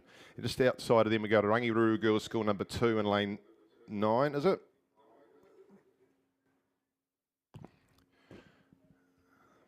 Actually might be Nelson 1. I think I've done them a disservice. It's Nelson putting pressure on that St Margaret's crew. So Nelson, St Margaret's, but it's still being led by Wairau down here in lane number 2. Wairau 1, just inside of them is St Margaret's College number 2. Outside of them to Rangiruru Girls School number 1. Then we go across to St Margaret's College number 3. Back from them is Oamaru 1. Then right on the outside to Rangiruru number 2, Kashmir number 1 out there in lane 10, just going past the safety boat. Just heading through towards the 1,000 metre mark is the men's club single sculls. I'll quickly give you the feel for that. In lane 1, Whakatipu 1, Harry Lightfoot. In lane 2, Dunstan Arm 2, Roland Ozan. In lane 3, it's Avon 1, Lawrence Birch. Lane 4, Dunstan Arm 6, Liam Pyle. In lane 5, Timaru 1, Cameron Moffat. There's a scratching in lane 6. Lane 7, Cure Boating Club 2, Ashton Corkery. Lane 8 is Twizel 1, Ralph Henderson. Lane 9 is Nelson 2, Ollie Hawkins. And lane 10, Canterbury 1. That's the first heat of the men's club single sculls, just hitting the 1,000 metre mark. Out in front of us though, the women's senior coxless pair, and look at Wairau, don't they look nice and calm sitting down there in lane 2 as they go through their work. We go right across there to lane 6, and it's still St Margaret's number 3 crew just poking their nose, or they're just probably half a barrel behind, or half a canvas behind the Wairau crew, across the outside to Nelson's 3rd. 4th down here now, moving into view is St Margaret's College number 2. 5th would be Rangiruru down there in lane 3, their number 1 crew. Then we come across to the Oamaru crew, and then across to Rangiruru number 2. Just still between the two in the front though. Wairau number 1 out to half a boat length over St Margaret's College number 3. Nice finish coming down here in lane 3 for Rangiruru Girls School number 1, trying to put a bit of pressure on the St Margaret's number 3 crew. It's Wairau 2 in the middle of the course. Then we go outside the Rangi number 2, back inside to St Margaret's number 1, out to Kashmir High School number 1, and then completing the field will be Oamaru number 1. Race 37 done and dusted already. It is race 38 on its way down the course.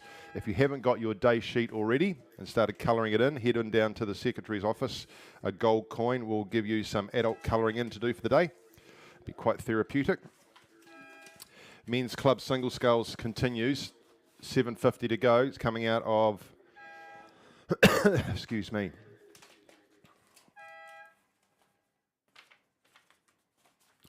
looks like lane number 3, which is Avon 1, Lawrence Birch. Under pressure from Whakatipu number 1, Harry Lightfoot. Then right across out there in lane 10, Tim Chapman from Canterbury.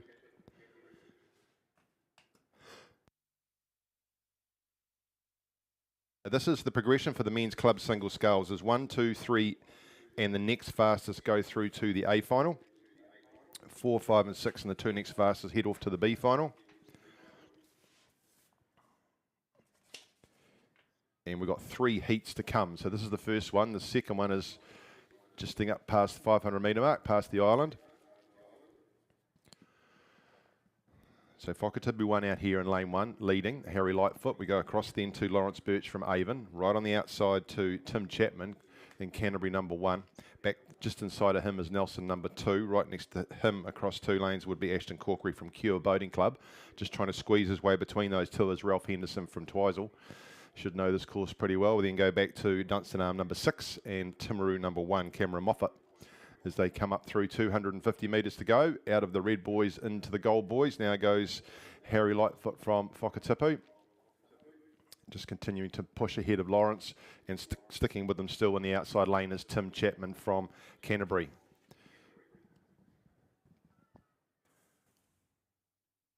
Also, if you've got lost property, and there seems to be quite a collection of the various regattas so far, head into the Secretary's office. They've got a fine range of second-hand Crocs, running shoes, drink bottles and clothing. And if it's yours, you can take your pick of your own. Into 100 metres to go now goes Harry Lightfoot from Whakatipu. Just ahead of Lawrence from Avon, still sticking with them on the outside. Tim Chapman in the blue cap from Canterbury, just coming in now and just quickening his hands a wee bit there is Roland from Dunstanale, number 2, sitting in 4th spot. Cross on the outside, and 5th is Ollie Hawkins from Nelson. He would be ahead of Ashton Corkery from Cure, and another boat length back to Ralph Henderson from Twizel. Then just easing his way back down the course, Liam Pyle of Dunstanale, number 6, and further in behind him, Cameron Moffat from Timaru in that first heat of the men's club single sculls. Second heat is into less than 1,000 metres to go. In lane 1, Ashburton 1, Caleb Armstrong. Lane 2, North End 1, Alex McKeever. In lane 3, Timaru 21, which is Harrison Searle. And he'll be rowing out of the Roncalli school there under the Timaru colours. In lane 4 is Dunstanale number 5, Aidan O'Doherty. In lane 5 is Nelson 1, Sam Johnson. Lane 6, Wellington 1, Tim Winkler. In lane 7, Union 1, Daniel Cara. In lane 8, Avon 1, Joshua Larson. In lane 9, Avon 5, Jamie Soper. And out there in lane 10, Charlie Manser from Whakatipu. He's Whakatipu number 2. And look at him out there. He's on his own in lane 10, leading them down. Just as the sun gleams on his boat. Which looks like that red Laszlo that Marley King-Smith won a couple of years ago here in Mardi in the under-17 singles. But we go across from Charlie in lane 10, Union number 1, Daniel Cara sitting there in lane 7, right next to him on the inside. Wellington, Tim Winkler, they've come a long way. Good to see him here. This will be just like rowing on Wellington Harbour. Then we go back to, looks like Ashburton down there in lane 1. Across to Harrison Searle, Timaru 21 out of Roncalli. Then we come back inside to Alex McKeever, North End. Across to the Avon twins there, Joshua Larson, Avon 4, Avon 5, Jamie Soper. They're not twins, they've just got the same shirt on. This is the second of those men's club single sculls. Remember 1, 2, 3 and 4, plus the next fastest goes to the A final. Heat number 3 is well on its way past 500 metres. That heat, lane 1, Avon 3, Benjamin Bolton. Lane 2, Union 2, Harry Pearce. Lane 3, Cure Boating Club 1, Didier Marks. The scratching in lane 4. Lane 5, Canterbury 2, Oliver Ellis. In lane 6, Dunstanale 3, Jelt Stuke. In lane number 7, Awamaru 1, Patrick Spillane. In lane number 8, Dunstanale 1, Harrison Toad. Lane number 9, Avon 2, Sam Mones. And in lane 10 is Twizel 2, Jack McClellan. Looks fairly even down there, although I think that Oliver Ellis out of Canterbury has an early lead, and Sam Mones, Avon 2. Putting a bit of pressure on him from probably Harrison Throde, Dunstanale. Out here in front of us, though, is the second heat. And look at that, just out there on the outside lane, Charlie Manser still holding on from Whakatipu. Bit of pressure coming through now from Tim Winkler from Wellington. Just inside of him is Sam Johnson in the red cap in the Nelson colours. So they've come a long way, these two, from Nelson and Wellington. They haven't come around to muck around. So these are the 3 that will go straight through with less than 100 metres to go to the A final. And then we've got lots of boat lengths back to the rest of them. Ashburton number 1, that's Caleb Johnson in lane number 1, just battling there with Harrison Searle. They want to see if he can get to the next fastest. Down to take the buzzer now. Looks like Tim from Wellington is just going to pop over the top of Charlie Manser from Whakatipu. He does now, takes the win. Second will go to Charlie from Whakatipu. Third will be Sam out of Nelson. Well done, team. Looking to see who's the next fast now. He's just continued to push. Has Caleb Armstrong now down here. He's gone past Harrison Searle from Timaru. And then right across the top, still working hard out there, is Daniel Cara from Union. Looking to get his way through to at least to the B final. Then they'll be back into North End number 1, Alex McKeever down here in lane number 2. Then we go out to Dunstanale number 5. And then just out there in lane number 8. That is Joshua Larson from Avon.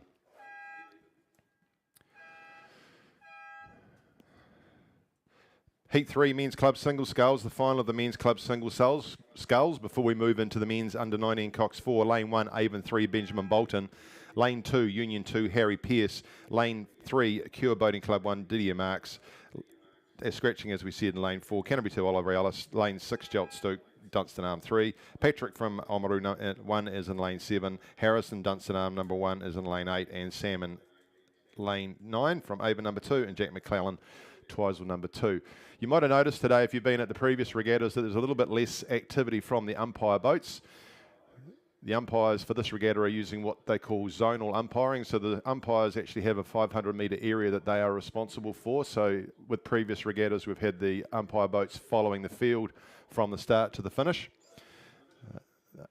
which is a little bit more interesting for the umpires, a little bit more challenging for them to be sitting in their 500-metre zone and handing off control of the race by radio contact as it passes through their 500-metre race.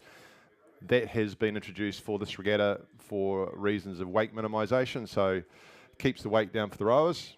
Makes it a little bit more tedious for the umpires if we're perfectly honest, but all in the interest of delivering the best regatta we can here at the Meridian South Island Rowing Championships for 2025.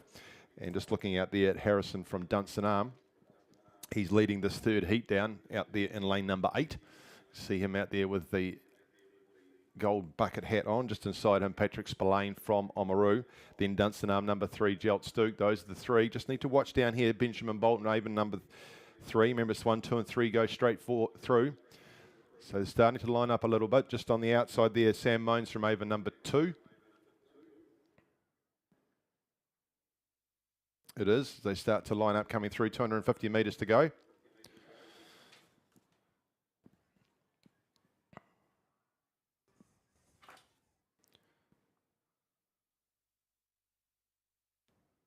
Then we're looking at Oliver Ellis from Canterbury back across to Didier Marks from Cure Boating Club, and then Harry Pearce from Union back there in lane 2.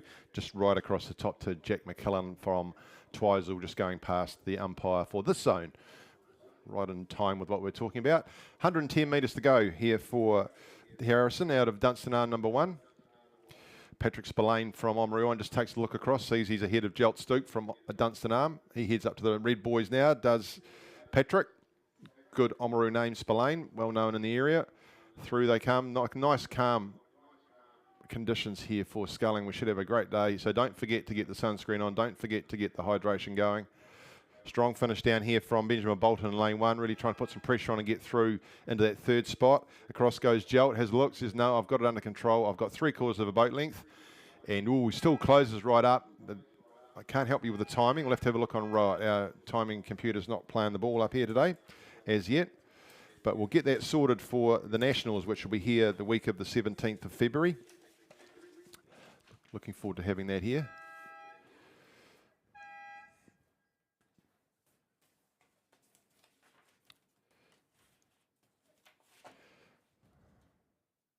That completes the heats for the men's club singles. Moving on now, men's under 19 Cox 4.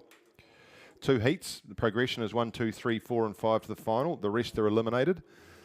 So there are 6 in this race, which means one's going to be unlucky. In lane 3, St Andrews College number 2, Harry Pitts, Oliver Barker, William Curry, Bradley Hughes and Emily DeJoux, the Cox. In lane 4, Christ College 2, Harvey Grubb, James Haddon, George Wilson, Jack James and Jonty Gray, the Cox. In lane 5, Christchurch Boys High School number 1, Harry Hegan, Ben Rowe, William Harrington, Ollie Browning, Toby Brook, the Cox. In lane 6, Oamaru 1, Jacob Harrison, Stuart Isbister, Jet Rogers, Lachlan Wright, Greer Dixon, Coxing. In lane 7, St Thomas of Canterbury number 1, Noah Laquellic, Finn Grace, Darby Renata, Andre Simpson and Jack Dunn, Coxing.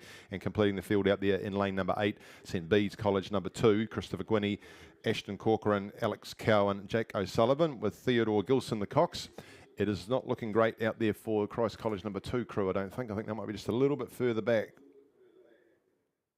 They are rowing well, but we need to get the first 5 through. So it looks like that might be coming. Christchurch Boys High School leading them down. Just outside of there is across to St Thomas's. They'll be second. Back we come inside to St Andrews College number 2. Then we go to Oamaru. And then out to St Bede's College 2. So just starting to come in it again now as Christ College. And out of it, they've got a couple of links to get back on the Oamaru crew to push through. It is 1, 2, 3, 4 and 5 through to the final of this men's under 19 Cox 4. So the Christchurch Boys High School crew, coached by Tim Osmers and Josh Dolan. Some of those boys have been together for a long time, rowing together, recognise some of those names. As they head up now past 150 metres to go, they've got a nice handy lead out there in this first heat. So they're in the middle of the course. That's where they'll want to be tomorrow for the final. Good forecast for tomorrow, but you always want to put your best foot forward in these heats because you never know what the wind will bring with it. And this could be the result if they got cancelled. So you row your race. They've got it under control now as they head down Christchurch Boys High School, finishing strongly to St Thomas's out there in lane number 7, and then back here to take third will be the St Andrews College. Those familiar white diagonal stripes on the back of their blades. Oamaru doing nicely out there in the middle, and they've pushed really nicely here, Christ College. They've come back, and look at this. The big battle now is between Christ College and St Bede's for who goes through. They're under 100 metres to go. The rest are through. It's between St Bede's and Christ have got a nicer run on their boat. I think they might go over the top of St Bede's. That boat's just sitting up a little bit. They're bigger boys in there as they come over the top of this St Bede's crew, and Christ will go through. So a nice push in the last 250 metres from that crew. They're out the back, and they've done nicely to get through and go through into the final, along with Oamaru, St Andrews, Christchurch Boys High School and St Thomas's. Second heat makes its way down now. The men's under 19, Cox 4 and lane 3, Christ College 1, Max Erie, George Pavey, George Young, Mark Reedy, Daniel Wilson coxing. Lane 4, St Thomas of Canterbury 2, Carter Baxter, Ben Morrison, James Lotter, Luca Diamani and Jed Hooper is coxing. In lane number 5, St Andrews College 1, Jack McStay, Caelan Graham, Jackson Evans, Theodore Thomas with Robbie Miller coxing. In lane 6, St Bede's College 1, Jamie Warren Thompson, Bruno Dooley, Hugo Van Heeren, Quinn O'Sullivan, Matthew Casey the cox. In lane number 7, Wairo 11, Logan Flight, Louis Girling, Blake Campbell, Aidan Bennett and Jack Shaw the cox. Lane 8, the second of the Christchurch Boys High School crews in this, but only in this race. Jamie Camo, Wilhelmina Finau, Benson Winters, William Mackay and Blake Robson is the cox. Look at that St Bede's crew out there in lane number 6.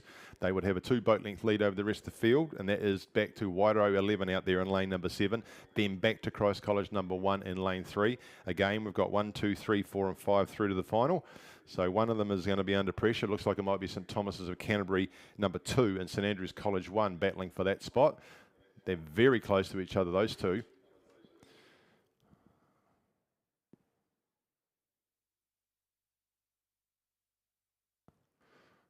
But St Bede's look like they have this in control over Wairo.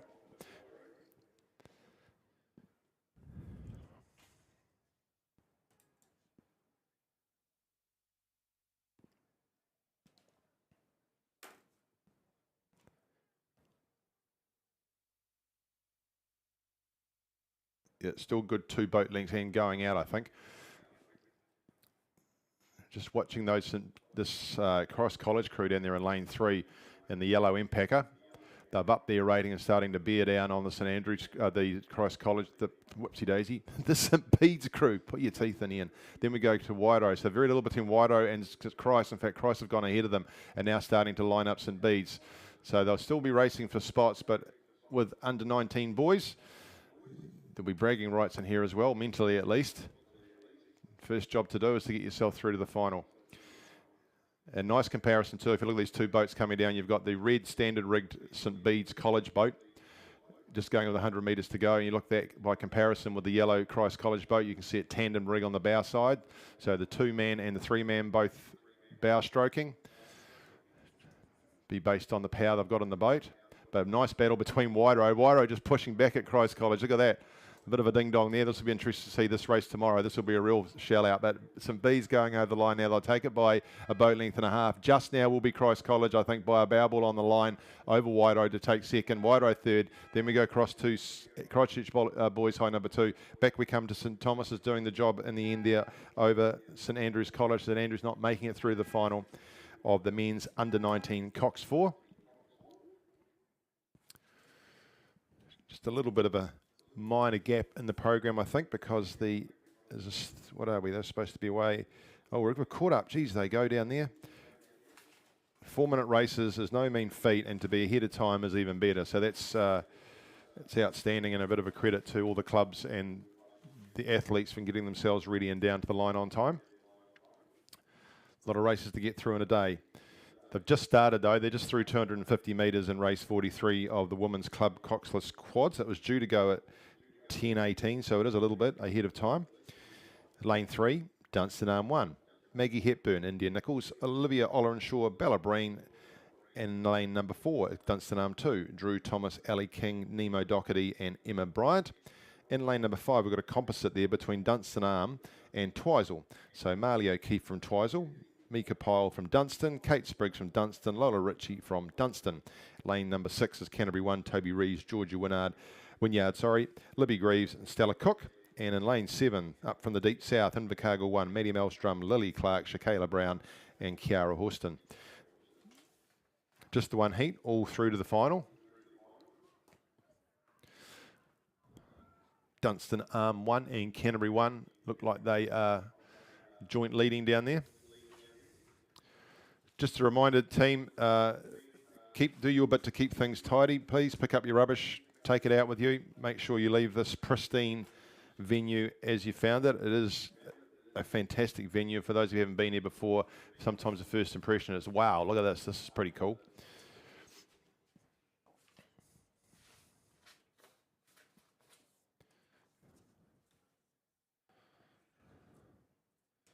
A lot is owed to the vision of Max Smith, who was the project manager for the Ministry of Works down here when they did the Upper Waitaki hydroelectric scheme. So he was the one that promoted the idea of it being a rowing course and put as much of it under different budgets as he could to make it happen.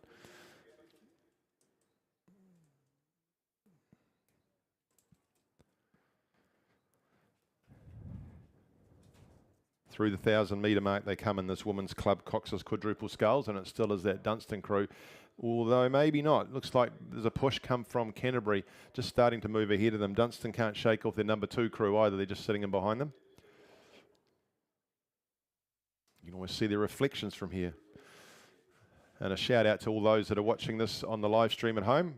It's a wonderful innovation that came sort of through the outcome of COVID really down here, having the live stream.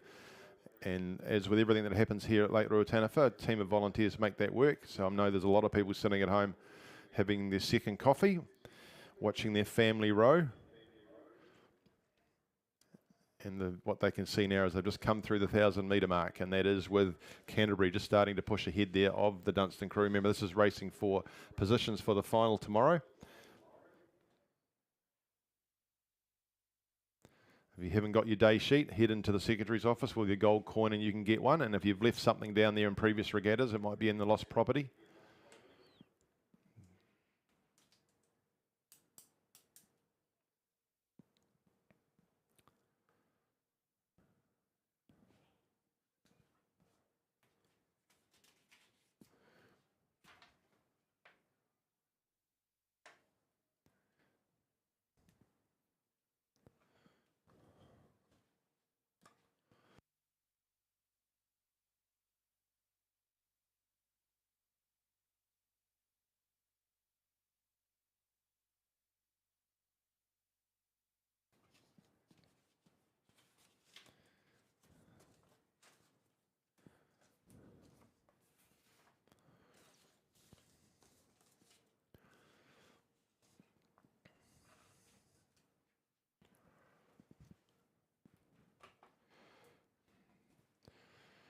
Clearing out from the rest of the field they are now, aren't they? Canterbury and Dunstan Arm number 1. So 2 boat links back now to Dunstan Arm number 2.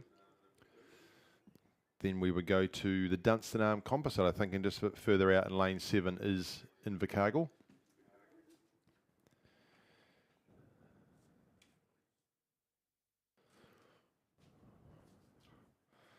This is race 43, just waiting for the next race, which will be race 44, the girls under 15 coxed octuple sculls. That should be a cracker. That's got almost a full field in there. Octuples are fun to watch. 16 blades, hopefully all in unison. In unison out here in front of us, though, is both Canterbury 1 and Dunstan Arm number 1. Almost pacing each other down the lake they are, aren't they?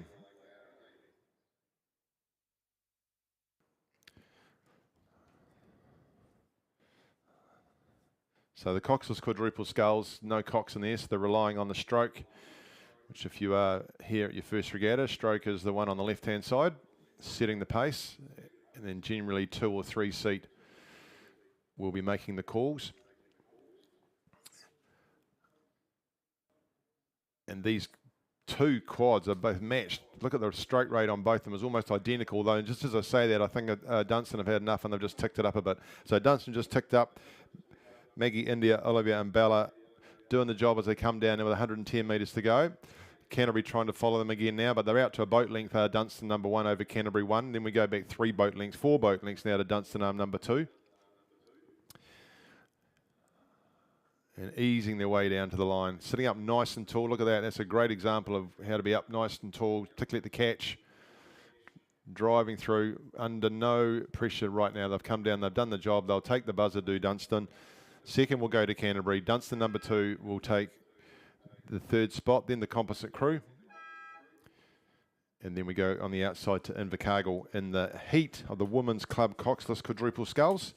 Let's head out. The girls under 15 coxed octuple sculls are on their way. In lane number 1, Union Composite 1, Winter Francis Sinclair, Jemima Nola, Eden Petey, Lisa Samar, Emily Gilmore, Ava Watai, Laura Macaulay, Billy Rochford and Tanisha Chinnery. She's the cox. In lane number 2, Wairo 1, Georgie Fishenden, Izzy McLaughlin, Poppy Fernandez, Ruby Lindstrom, Daisy Lindstrom, Maisie Shenfield, Emma Isles, Charlie Bennett and Hayley Sutherland is the cox. In lane number 3, St Andrews College 1, Ivy Castles, Violet Sigley, Rebecca Buist, Scarlett Bailey, Lowen Exon, Sophie Beerman, Anika Piesner and Annie Lewis with Georgia Elmwood the cox. In lane number 4, Columba College 1, Stella Ingalls, India Scott, Elodie Brown, Zoe Wallace, Hazel McRae, Isla Petty, Trelise Mitchell, Charlotte Scott and Jake Bogue as the cox. Whakatupu 1 in lane 5, Annie Clark, Jessie Bates, Liberty Hyde, Cinnamon Williams, Kira Lightfoot, Posey Mansa, Mimi Blundell, Caitlin Julian and Jessie Glover as the cox. North End 1 in lane 6,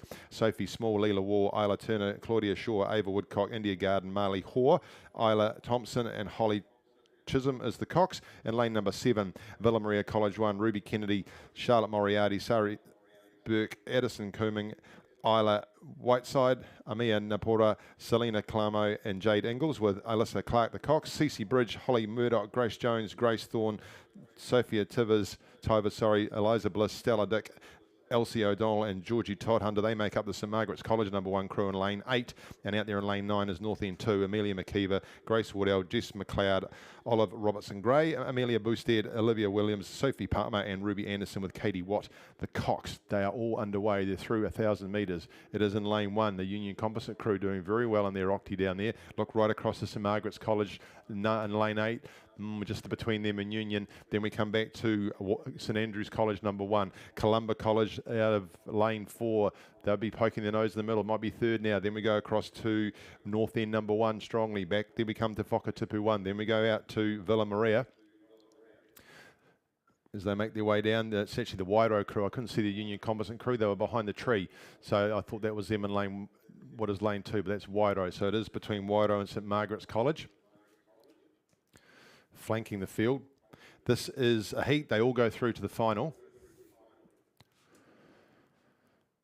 Traditionally strong in this Wairo down there in lane 2, the Octies. But look at that out there from St Margaret's in lane 8, starting to move away now, along with Wairo and the rest of the field. Back inside the Villa Maria crew, across to Whakatupu in lane 5, starting to get some separation. Those 4 crews moving away from the rest of the field.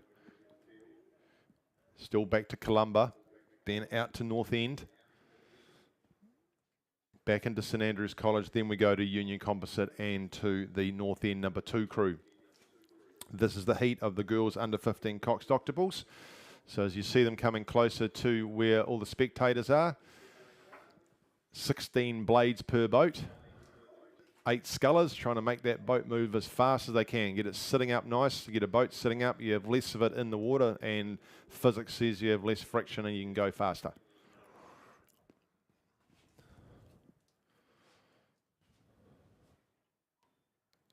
So you can see the St Margaret's crew on the outside with their familiar red, white and green hull. Then in the middle we've got Whakatupu and Wairo.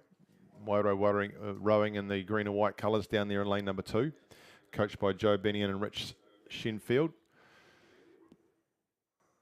So these are under 15, so many of them might be in their novice year.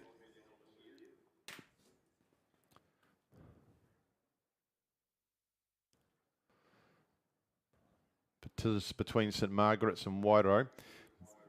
Then Whakatupu, Villa Maria not out of it. Inside from Villa Maria, North End, number 1. Those are your 5. Then we're looking at St Andrews College, right next to Columba College. They're pacing each other down the lake. Outside we go to North End number 2. Not much between them and Union Composite in lane 1. Underway in the next race, which is race 45, the men's intermediate coxed quadruple sculls, the first of 2 heats. Shirley Boys in lane number 2. Shirley Boys 1 is a scratching in lane 3. Lane 4 is Timaru 30. In lane 5 will be Dunstanarm Composite 1, lane 6 Canterbury 1, lane 7 Union 1, lane 8 is Otago Boys High School 1, and lane number 9 is Christ College number 3.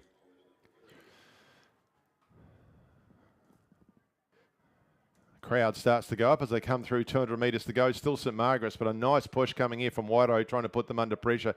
Whakatipu still sitting and holding on to that third position. Then it is across the top to Villa Maria, holding off North End. That's 1, 2, 3, 4, 5. There'll be good lanes to come into tomorrow. We go back inside to Columba College, St Andrews College, Union Composite, and across the back to North End number 2. Up to the red boys goes the red bow of the St Margaret's College octuple. They hit it now with 100 to go. Oh, very little between them and Wairau. That Wairau boat's sitting up nicely. Look at them battling with each other. There's very little between them. Whakatupu hit with 100 metres to go now, a boat length and a bit back. As we look at the boys, I think Wairau's got the edge on St Margaret's. Wairau just pushing ahead of St Margaret's, so they come down in the last through 30 metres. St Margaret's coming away back at them in this heat, but it might go with the push. It is going to be Wairau. Wairau take it just over St Margaret's. Then we go back 3/4 of a boat length to Whakatipu. Another boat length back to Villa Maria. 2 boat lengths back we go to the crew from North End. And then 3 boat lengths back to Columba College. Just inside of them will be St Andrews College. Union Composite trying to hold them off, and then on the outside will be North End number 2. They're impressive when they get going, those octuples, aren't they? Race 45, men's intermediate coxed quadruple sculls. And some mixed experience in here. If we look at, we've got Shirley Boys, Ruben Saggins, Chris Brignall, Aidan Jordan, and Domenico Fricka with Vadim Fricka, the cox, there in lane number 2. Off to a good start there. Timaru 30, Murphy Hoapa Park, Charlie Cooper, Sterling Heffernan, Baxter, Hoapa Park, and Toby Connor, the cox. Lane number 5, the Dunstan Arm Composite 1, Liam Barrett, Ethan McGrath, Brennan Keane, Jed Tisdale, and Fred Phillips is the cox. But 6, what have we got there? Lane number 6, Canterbury 1, Mark McDermott, Christopher Napper, Sean Fleck, Liam Collins, Zoe Sullivan, coached by Josh Schmidt. The Union crew out there in lane 7, Andreas Giannacagorius, Dominic Marnie, Paul Willits, and Chris Brooks, coached Cox by Peter Gamble. That's effectively a Masters crew. Lane 8, Otago Boys High School, Leo Garden, Logan Miller, Tom Colley, Jack McCaskill, and Hunter Ruxton is the cox. And the Christ College crew, number 3, Connor McKenzie, James Anderson, Oliver Innes, and Toby Buchan is out there in lane number 9. There's 2 crews well out in front there though, isn't there?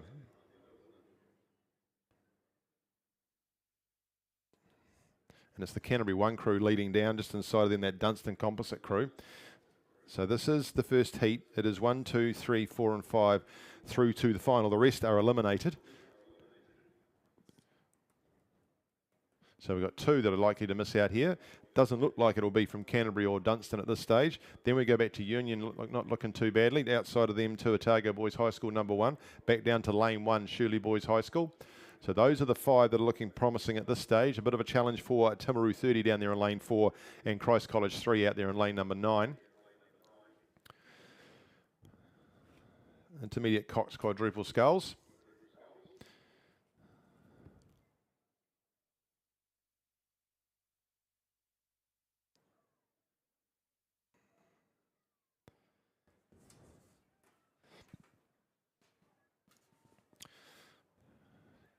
Dunstan Arm Composite with Cure Boating Club. So Liam's sitting there and Ethan from Cure and Brennan and Jed from Dunstan. Starting to put Canterbury under pressure.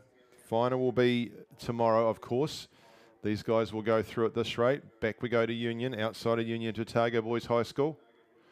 So you got a Boys High School crew sitting out there and a Union crew that probably can't remember when they went to high school, doing a great effort. Putting in a great effort in lane 4. Down to lane 1 though is Shirley Boys sneaking through on the inside. They've gone over the top of the Union crew, past the Otago Boys crew. They're sitting in 3rd at this stage of Shirley Boys High. You'll be happy with that, Rob. Through with 100 metres to go now is Dunstan, because Canterbury have ticked up a gear and pushed past the composite crew. They're out to 3/4 of a boat length now in this first heat as they start to head down towards the line with that Dunstan composite crew. 3rd though is going to be Shirley Boys coming through with 100 metres to go. The bowman looks around, sees where he's got to go.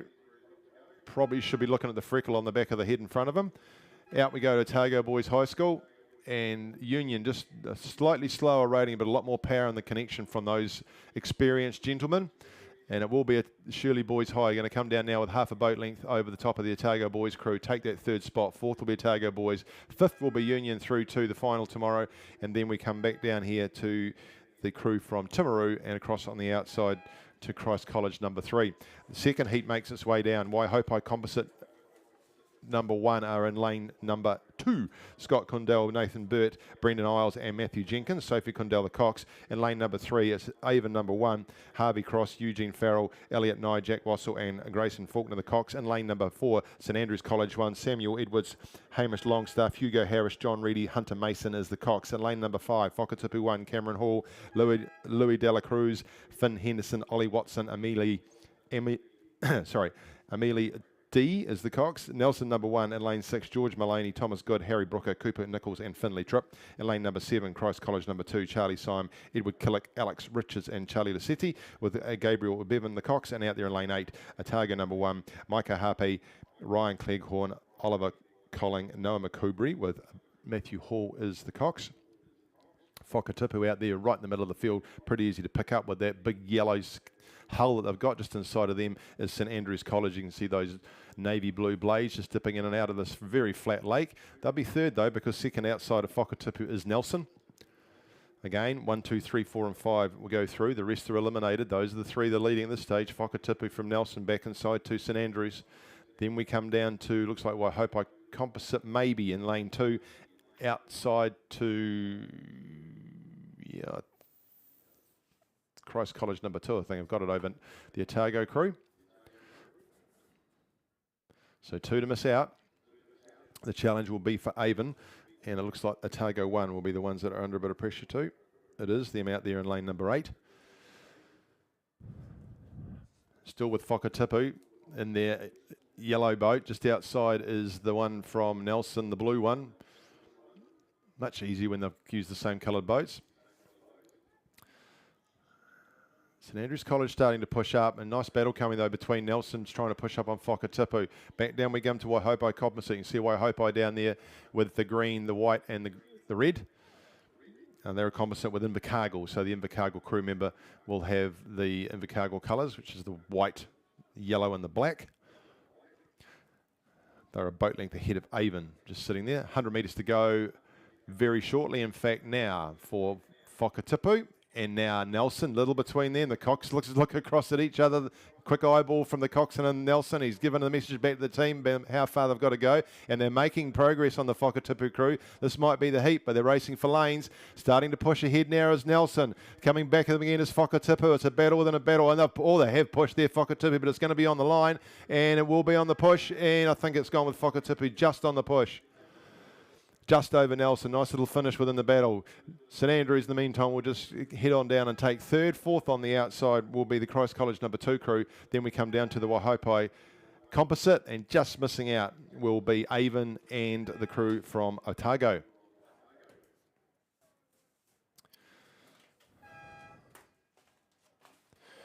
Girls under 17 single sculls. First heat is on the water. This is the first of 3 heats. And of course these athletes building their way towards Mardi Cup Regatta at the end of March in Lake Karapiro, and with the under 17 events for the boys and the girls, as has been the way in recent years. There is a lovely red Laszlo single scull up for the winners' school.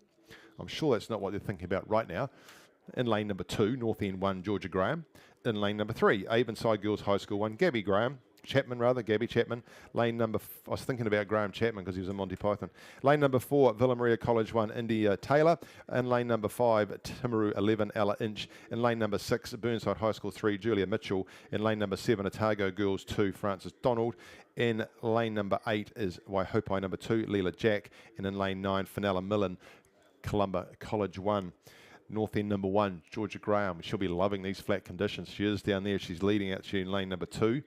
It is that she's in. Right across to Fenella from Columba College, number 1 out there in lane number 9. And just inside from her in lane number 8 is Leela Jack from Waihopai number 2. Those are your 1, 2 and 3. And that's important because the progression in this event is 1, 2 and 3 plus the first next fastest will head on through to the A final.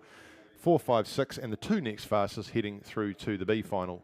So these athletes looking to get themselves into the final of the Meridian South Island Rowing Championships for 2025 in this under 17 event. Off to a good start. Columba out there in lane number 9. Pacing alongside Leela from Waihopai. What they won't see is down there in lane 1, Georgia Graham. Lane 2 rather. And then Avonside Girls just a little bit further back there in lane 3. But Villa Maria handily placed there. That's India Taylor.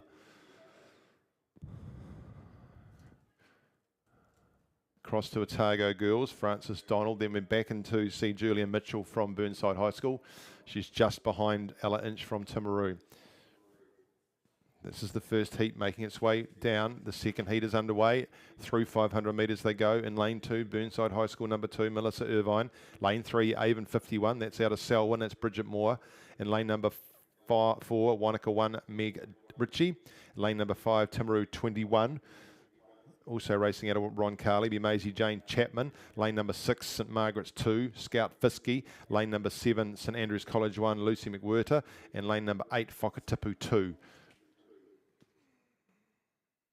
Looks like St Margaret's and Timaru early doors down there. And they've released the third heat very quickly.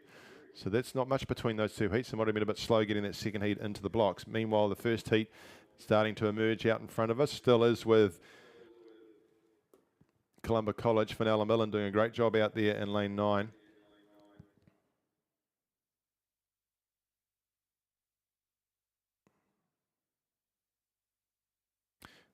Leela Jack from Waihopai just sticking with her, but still down here in lane number 2 in her yellow skull out of North End, coached by Jazz McIntosh, is Georgia Graham. If you look at Georgia, a real push at the catch. And she's starting to make some ground on these two scullers out there in lane 8 and 9. So very close between these three now. Starting to go, staying. Well, India's been with them the whole way from Villa Maria, and she's starting to poke her nose into the mix as well, because it's 1, 2, 3 straight through to the A final and the next fastest. So I'm looking at this push that's coming from Villa Maria, and it looks to me like Leela Jack from Waihopai might be under pressure from Villa Maria. That's where the battle is. Those 4 moving ahead. 3 doesn't go into 4, and the next one left to be the next fastest. Then we head out to Frances Donald from Otago Girls High School. Come across to Ella Inch from Timaru. Back in between her is from Burnside High School. Yep. Julia Mitchell. Then back to Avonside Girls. Gabby Graham.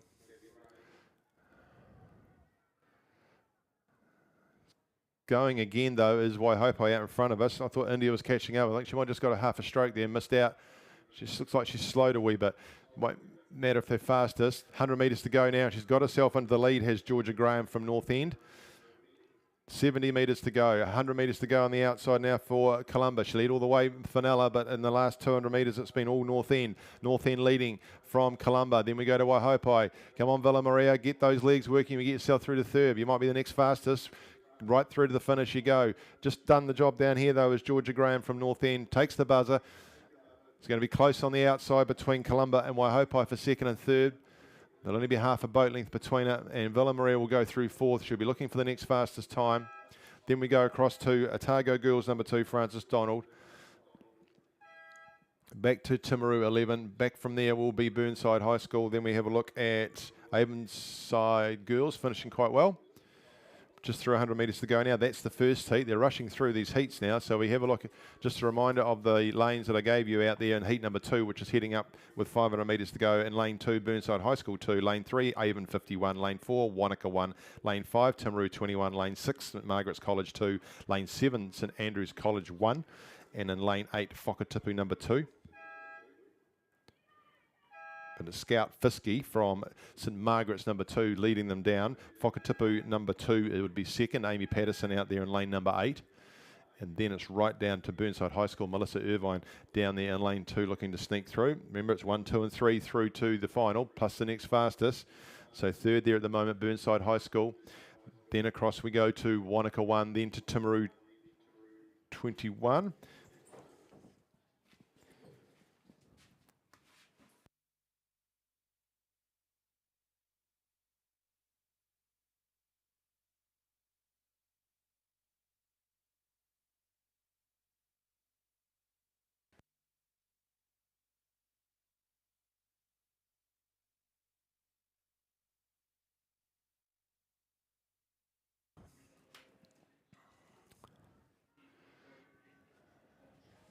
3 boat length lead there for Scout Fiskey, St Margaret's College. Great job there. She's into the yellow boys.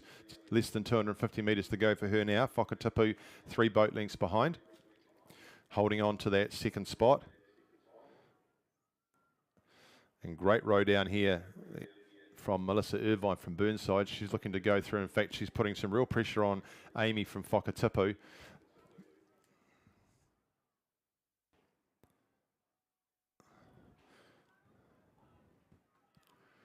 Not sure they're in the same lanes they're supposed to be. Oh, then Timaru up 21 will be next to cross. Just in behind St Andrew's College. And then we go back to Avon 51. So Scout doing a great job. She comes on down here.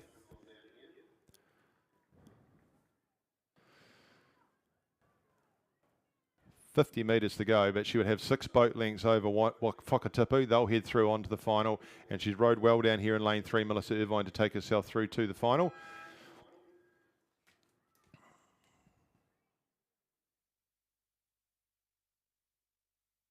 Across to St Andrews, then we go back to Timaru, and then back and down here to in lane number 4 would be Wanaka number 1.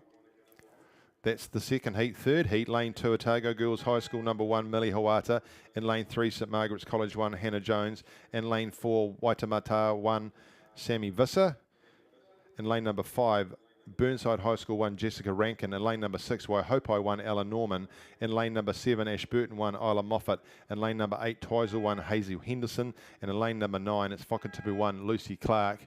And I think actually, let me just check, I think the scull in front of us is actually from the previous race. It is. So that is Avon 51, Bridget Moore. So she's just completing her race, and good on her. But the out there in lane number 9, this might be something for the umpires just to keep an eye on. So out there in lane number 9, leading quite nicely in this third heat of the girls under 17 single sculls from Whakatipu is Lucy Clark. We come across to Isla Moffat just starting to kick things up a gear out there in lane number 7 from Ashburton, and then we head across into the middle of the field. It is Burnside High School number 1, Jessica Rankin. So those are the 3. Just ignore the scully you see right out in front of you now. She's done a great job finishing off her previous race.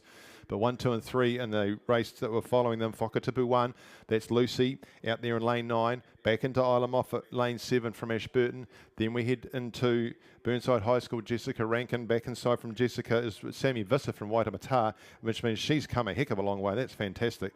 And then we go just out from her Waihopai, Ella Norman, just pulling up there on her. And then we come back into Otago Girls, Millie Hawata in lane number 2. So 50 metres to run for Whakatipu.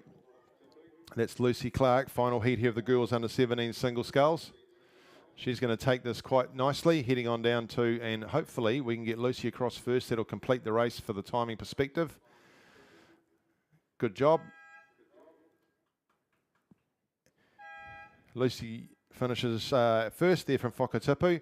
Second will be Isla Moffat from Ashburton, and then going through into the final is the second of the Burnside Scullers into the final. It's Jessica Rankin. And then just a lineup starting to happen in front of us here between Waihopai, Ella Norman, Sammy Visser out of Waitamata, and down here in lane number 2 is Otago Girls 1. And then we're looking for the next best timings for St Margaret's number 1, we Hannah Jones, just finishing evenly across the top there with Twizel number 1, Hazel Henderson. The girls have completed the under 17 single sculls. Now we are looking at the boys making their way down, and the first heat is underway. Lane number 2, in fact, it's through the 1,000 metre mark. Whakatipu 1, Jasper Crawford. Lane 3, Wanaka 1, Alex Peterson. As these actually doubles, Whakatipu 1 is Jasper Crawford and Michaela Thornton. In lane number 3, Wanaka 1, Alex Peterson, William Pascoe. In lane number 4, it's Oamaru 1, Cowper Lynch and Newlands Carter. Lane 5, Christchurch Boys High School number 2, Willing Cunningham and Ricky Turvitt. Lane number 6, Shirley Boys High School 1, Logan Skelton, Jack Stewart. Lane number 7, Otago 2, Noah Hamilton, Fergus Dillon. And lane number 8, Burnside High School 1, Mitch Cowan, Riley McMorrin. This is the boys under 17 double sculls. Good start there from Whakatipu in lane 2, as you would expect. Also Oamaru 1 right out there in the middle of the field. Shirley Boys High School 2 looking comfortable out there, from Otago 2 just outside of them. Then we come back into Christchurch Boys High School number 2. Burnside High School number 1 just out there in lane 8. Progression here is 1, 2, 3, 4 and 5 through to the final. This is the first of 2 heats in the boys under 17 double sculls.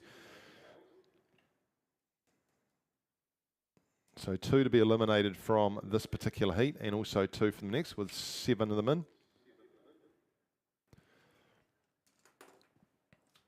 And Jasper McKellar from Whakatipu down there in lane 2, doing all the running in this race. Looking very comfortable. Very strong in the drive, quite distinctive actually from those two. If you see them, they get to the catch and there's a real push. Those V8 legs doing what they need to do. And just alongside them, Cowper and Ned from Oamaru in the yellow singlets with the black diagonals. Easy to spot out there. Then we go right across to Otago number 2, Noah and Fergus. So you've got Otago there with the blue horizontal with the white stripes, occasionally wearing a red cap if they want to make it easy for us. Back into Shirley Boys High School in between them. Then we go back to Christchurch Boys High School number 2, out to Burnside High School number 1, and then back to Wanaka by the look of it, down there in lane number 3. Boys under 17 double sculls heat 2 is heading towards the 1,000 metre mark. There you've got lane 2, Christchurch Boys High School number 1, Jack Dennehy, Cameron Buckingham. Lane number 3, Shirley Boys High School 2, Otto Montgomery McCarthy and Aidan Daly. Lane 4, Oamaru 1, William Light, Paddy Kennedy. Lane 5, St Andrews College 1, Targ Maloney and Hendrik Todhunter. Lane 6, St Bees College 1, Dara Lynch and Andy Peterson. Lane number 7, Wairo 11, William Rowe and Drew Mataroa. And in lane 8 is St Thomas Canterbury 2, Hunter Taylor, Declan Ducey. They're heading towards the 1,000 metre mark in that second heat. First heat's coming to its conclusion in front of us. Just over 100 metres to go. Very clean and tidy, this Whakatipu crew. Look how clean they are at the catch. Very little splash.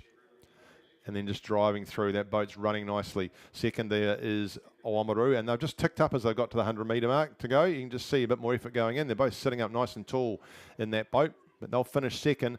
Third is with Otago on the outside, 100 metres to go now from them. Fourth is with Shirley Boys. Remember, 1, 2, 3, 4 and 5 are going to be eliminated. Their fifth spot is going to be between Christchurch Boys High School, I think, and Burnside. Christchurch Boys just winding up too. They want to make sure of it. I think there's a bit much work there for Burnside to do. And then we're back to Wanaka in lane number 3. So through goes Whakatipu. Through goes Oamaru. Joining them now is Otago number 2. Then Shirley Boys into the final, and joining them will be Christchurch Boys High School number 2.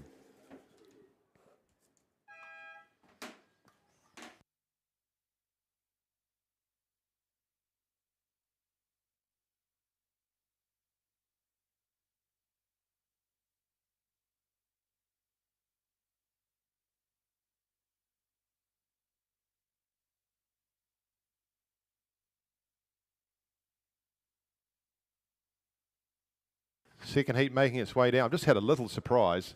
Clive's arrived in the box. It's ever so exciting. He rode his motorbike down and he got here. Right, back to the real reason we're here.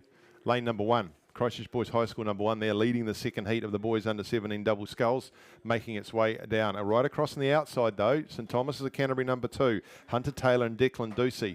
Remember again, we want 1, 2, 3, 4 and 5 through to the final and the rest eliminated. So Christchurch Boys, St Thomas the Canterbury, then we're across to Otago number 1 sitting in lane number 4. Come 2 rows across, we'll go to St Bees College 1, and the red just outside of them is Wairo 11. Then we go back to St Andrews College, and back down there in lane number 3 is Shirley Boys High School number 2.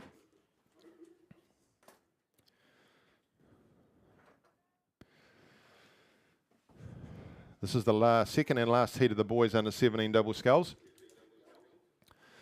So St Thomas is still putting pressure on that Christchurch Boys High School crew, but Jack and Cameron looking pretty comfortable to me down there in lane number 2.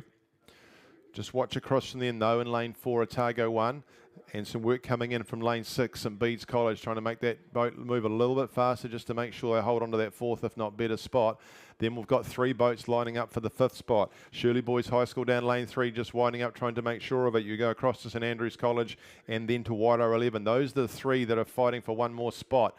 Nice battle going to be end up between those ones. I think Shirley Boys have realised what the prize is and they're moving quickest of those three. Back at the other end of the field, though, it is with Christchurch Boys High School. They've got a boat length now over St Thomas's. Moving through on them is Otago. Those three are 2 boat lengths clear of St Bede's. St Bede's still then back. It is now in 5th spot. Shirley Boys. Shirley Boys ahead of St Andrews College and also of Wairo 11. Now, let's see what St Andrews do. That's the way the battle is for me. These other ones are through. They'll be in the final tomorrow. Nice finish, though. If you look at this coming from Christchurch Boys High School down lane 2, that's a real wind-up from them.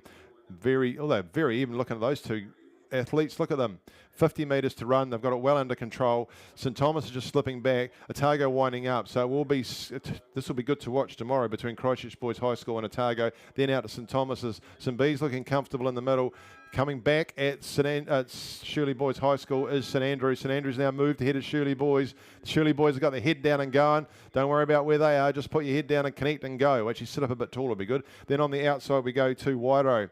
Down comes to take the 4th spot is St B's. Through to the final they go. And enough work being done there by St Andrews College. Well done, Targan and Hendrick. Through you go to the final. Just missing out there Shirley Boys and the crew from Wairo.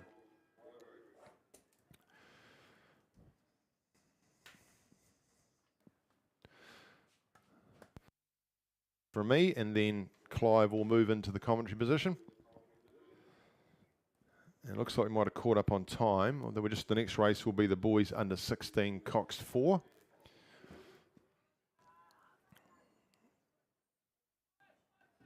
Looks like they're sitting there ready to go. Due to go in about a minute's time. I'll give you the field. In lane number 2 of the boys under 16 coxed 4, heat 1 will be St Andrews College number 2. Oliver O'Brien, Isaac Keane, Hugo Miller Bell, Noah Hunter and Olive Steele will be coxing.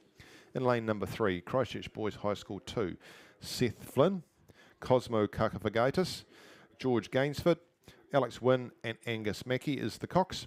In lane number 4 will be Christ College number 1, Arthur Brown, Harry Blakely, Alex Lascelles, George Haddon and Jono Simpson is the cox. In lane number 5, Wairo 11, which is Jesse Englefield, Matthew McLeod, Paddy Girling and Archie Saggers with William Smith coxing.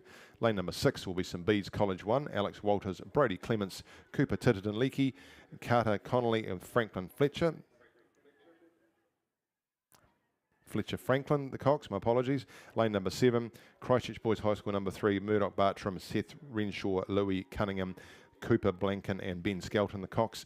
And in lane 8, St Thomas's Cannery number 2, which is Miller Taylor, Nicholas Marston, Jacob Henderson, Lucas Dowling with Carlson Fernandez the cox. Still waiting for a start for them in what will be race 52. The boys under 16 cox 4.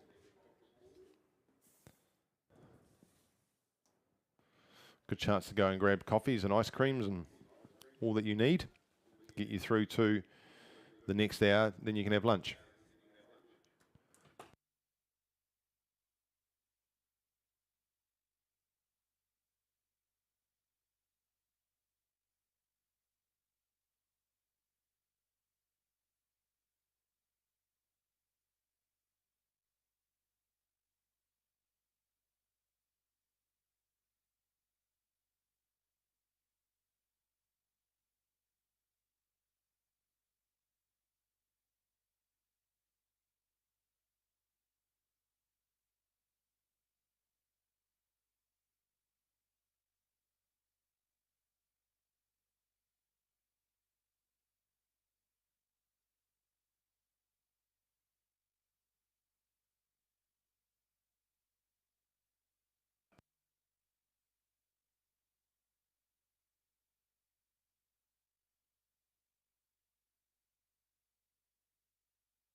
Right, slight change in the itinerary just to keep everybody on their feet. Heat 1 is not quite ready, so we're running with heat number 2. That's on its way down. So that is heat 2 that is just left now of the boys under 16 cox 4.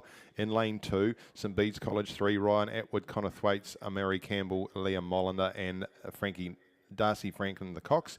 In lane number 3, Christ College 2, George Campbell, Fletcher Harris, Henry Handyside, Freddie Parfitt with Sam Bilbrow, the Cox. In lane number 4, St Thomas of Canterbury 1, Cairo Horgan, Luke Sweeney, Seth Tranter, Harry Gallagher, Sam McGuigan is the Cox. In lane 5, St Bede's College 2, Ryan Dent, James Franken, Isaac Guerra and Ryan Gardner with Zahan Gang, the Cox. In lane number 6, St Andrews College 1, George Barclay, George Lewis, George Flanagan, Isaac Seater and George Rankin, the Cox. Isaac needs to change his name to George, then it'll be much easier for the commentators. Lane number 7 is Christchurch Boys High School 1, Freddie Sampson, Matthew Barnes, Romy Johnson and James Chappell with Luke Saunders, the Cox. Lane number 8, Timaru 30, George Talbot, Cooper Gordon, Louis O'Sullivan and Tim Bartlett with Ned Brown, the Cox. So we are seeing heat number 2 heading up towards the 1,000 metre mark. Heat number 1 will be the next one to go. Very even though, isn't it? Looking at this right out of lanes 2, 3, 4 and 5. St Bede's 3, Christ 2, St Thomas's 1, St Bede's 2. Then it's St Andrews College 1. In fact, that's the order they're pretty much in. Christchurch Boys High School number 1 and just Timaru 30 starting to poke their nose ahead of Christchurch Boys High School as they head through 750 metres now.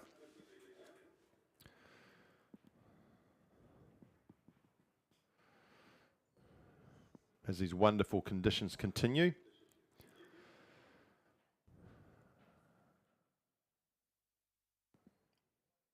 Lane 4, St Thomas's of Canterbury just started to make a showing, just ahead of Christ College on the outside, inside from them, outside to St Bede's College number 2. Then we go to Timaru 30, sitting out there in lane number 8.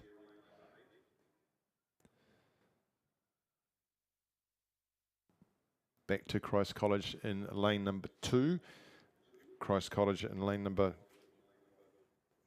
2 as well. Which means Christ College actually in 3, Ian. 1, 2, 3, 4 and 5 through to the final of this boys under 16 Cox 4. So 2 to miss out. Most of these boys will be in their 2nd year of rowing.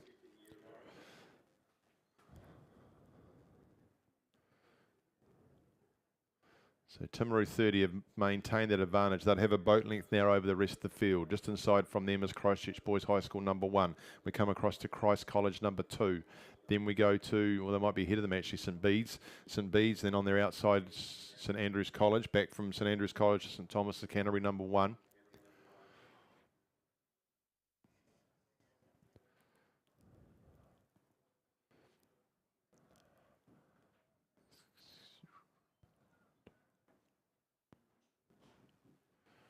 Past the umpire boat now goes. Remember, we've got the zonal umpiring, so you won't see the umpire boats moving in behind the boats like you're used to seeing today. They're just sitting put, dropping a line, see what they can catch. Nice boat length. Oh, they've done a real move since that 1,000 metre mark, haven't they, Timaru, to move 2 boat lengths clear, almost trying to go with them, though, at Christchurch Boys High School. Then we go across to St Bede's College 2. This is the boys under 16, Cox 4. Down into lane 2, looking at St Bede's College number 3. Pretty even with each other. Back to St Thomas's of Canterbury down there in lane number 4. Then we go across to St Andrews College number 1.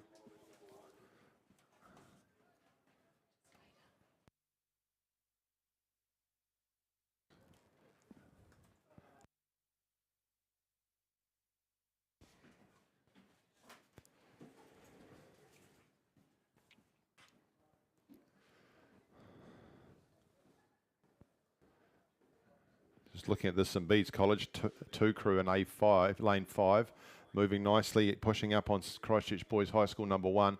Those are the 3, still being led by Timaru 30 out there in lane 8. Back to Christchurch Boys High though and St Bede's. Those are your 3. Just back from St Bede's, St Thomas's of Canterbury number 1. Then we come across to St Andrews College just outside of them. Back we go to Christ College number 2, having a real battle down on the inside there with St Bede's College number 3. That first heat is away, I think.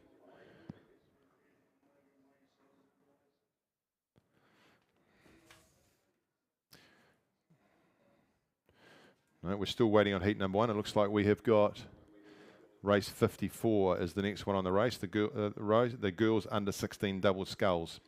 So a little bit of a change around. There must be something wrong with gear on that first heat. Just looking at the second heat out here though.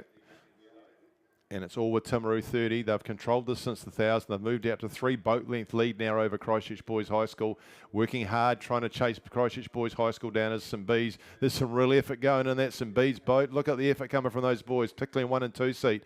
Then we go and have a look at what's happening with St Andrews. St Andrews are just ducked in now behind St Thomas's of Canterbury number 1. Down on the inside lane is St Bees College number 3. Then Christ College number 2. 2 are going to miss out. Looks like those might be those 2. Back at the other end of the field though, it's going to be straight through with Timaru number 30. They'll go through to the final. Joining them will be Christchurch Boys High School, then St Bedes, then St Thomas's of Canterbury, then St Andrews. Then we come down to St Bedes number 3 and Christ College number 2.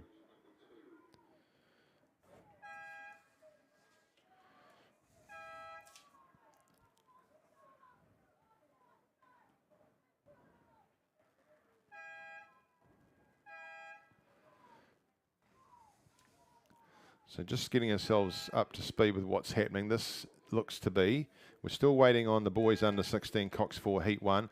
Looks to me like out in front of us we've got the girls under 16 double sculls. First heat, lane 1, St Margaret's College 1, Sophie Mitchell, Leela Elkington. Lane 2, St Andrews College 3, Scarlett Ellis and Nina Freya. In lane number 3, Waihopai 4, Daisy McDonald and Layla Carstenston. In lane number 4, Waihopai 2, Maisie Finn and Anna McWilliam. Lane number 5, Timaru 11, Olivia Moffat and Jasmine Payne. In lane number 6, Villa Maria College 2, Elizabeth Corcoran and Izzy Mott. In lane number 7, Whakatipu 1, Eve Pagan and Zara Small. In lane number 8, Wanaka 1, Lily Garrett and Eliana Hay. In lane number 9, North End 2, Charlie Sumner and Juno McDonald.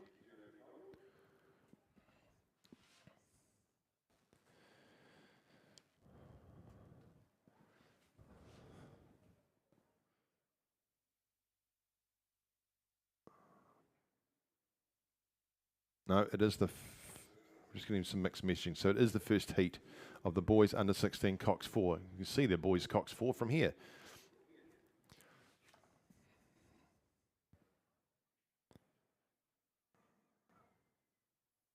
St Bedes College number 1 leading this down. So lane 6 is St Bedes College. So there are 3 boat lengths ahead, it would look, of the crew from Wairau.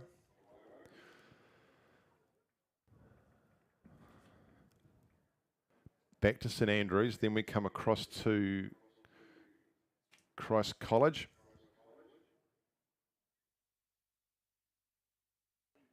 That's Christ College's second, my apologies.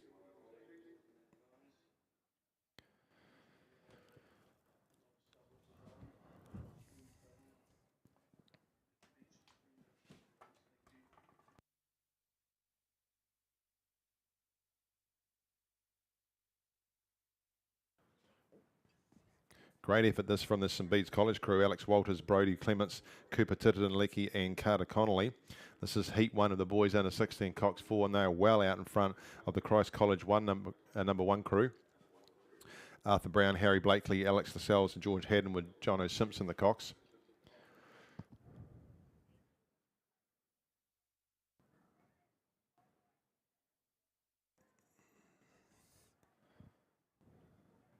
Then Wairau in the middle of the field, Jesse, Matthew, Paddy and Archie with William Smith, the Cox. And St Andrews College is supposed to be down here in lane number 2.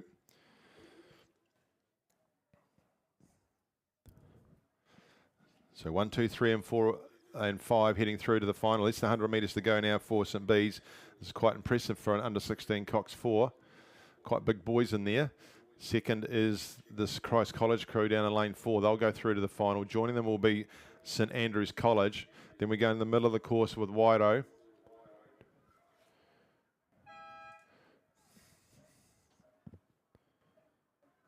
Across on the outside of St Thomas's of Canterbury. So they've borrowed a boat from St Margaret's or bought one off them.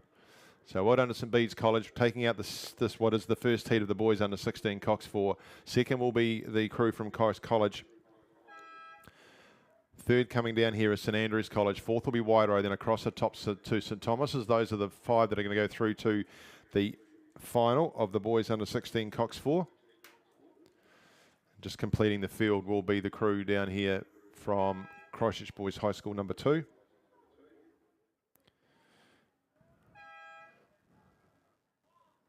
And then Christchurch Boys High School number 3.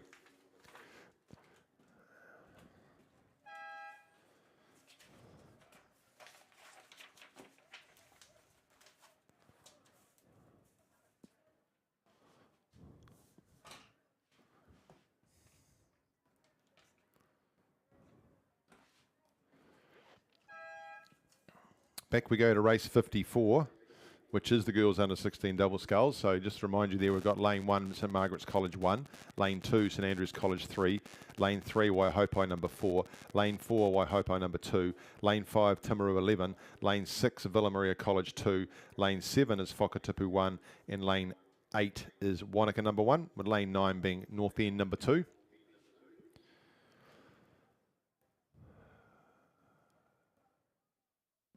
Out in front, it looks very much like it might be the Wanaka crew.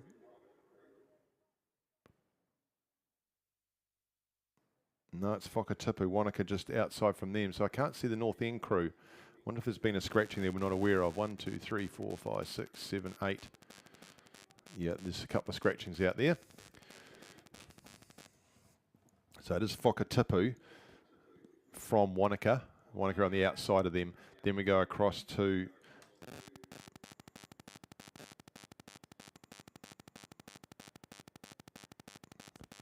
try and work out who we've got out there.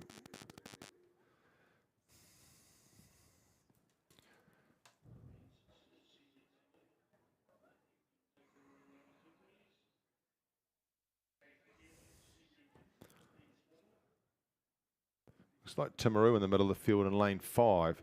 That's Olivia and Jasmine. So I'm saying that it is Whakatipu, then Timaru.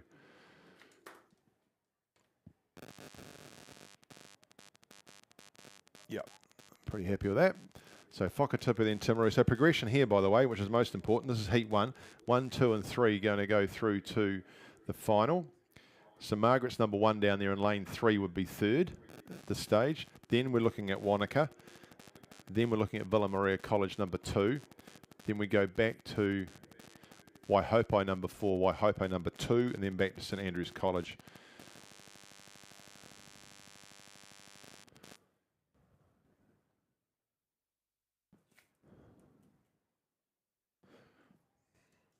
So 1, 2 and 3 plus the next fastest through the A final.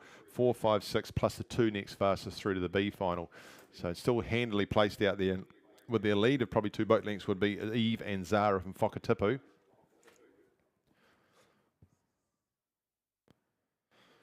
Timaru 11, which is the Craighead Diocesan pair coming out of lane number 5, or the double rather than the pair. They're second. And just moving into third now, I think, is the Wanaka double.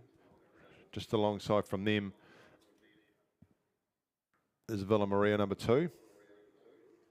In the sky blue, you can see them there, so they're holding third position. The next best will be in lane 1, which is St Margaret's College.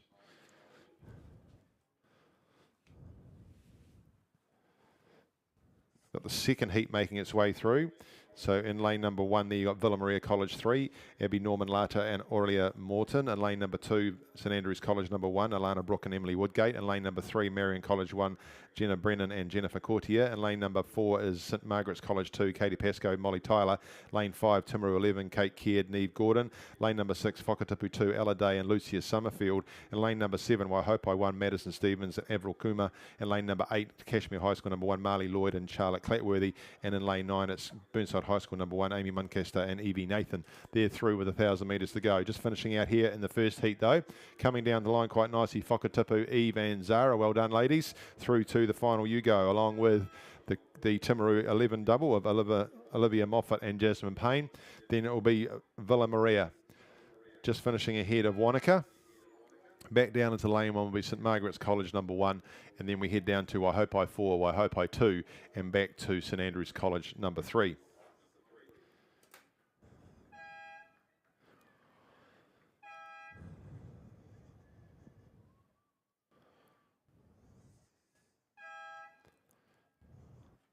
So just looking at the second heat of the girls under 16 double, making its way down. Villa Maria College number 3 are in lane number 1. Right on the outside there, Burnside High School number 1, rowing strongly. That's Amy and Evie. Back inside of them is Cashmere High School, but they're just a bit further back than out in the middle. St Margaret's College 2.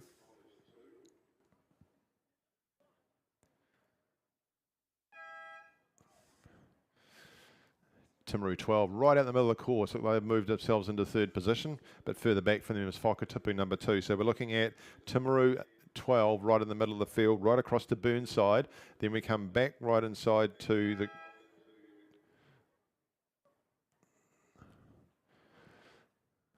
Villa Maria. And again, we've got 1, 2, and 3 through to the A final, plus the next fastest.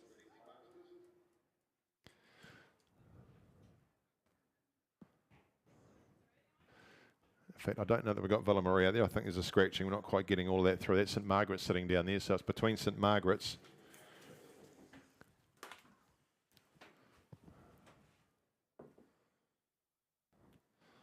St Andrews, sorry. Timaru, St Andrews, and across to Burnside. Next race underway here will be the girls under 16 double sculls. That's making its way through the 500 metre mark at the moment. Clive will be bringing that through to you. We'll just watch what's happening out here in the second heat of the girls under 16 double sculls. So sits with Timaru 12 in the middle out of Craighead Diocesan. Very little between them, and they're just ahead of the Burnside double. Then we come back to the St Andrews double in lane number 2. Across to Cashmere. Back into Meridian College it is. Oh, I can see St Margaret's. There they are down lane 4. Just a bit further back from Whakatipu. Still Timaru 12 holding on to this lead as they come down. It is between these 1, 2 and 3. They're all 3 of these are going to go through to the final of the girls under 16 double sculls. So first 3 will be Timaru 12. Then it's looking like Burnside just going to finish, very little between them and St Andrews. And fourth waiting on the next fastest time will be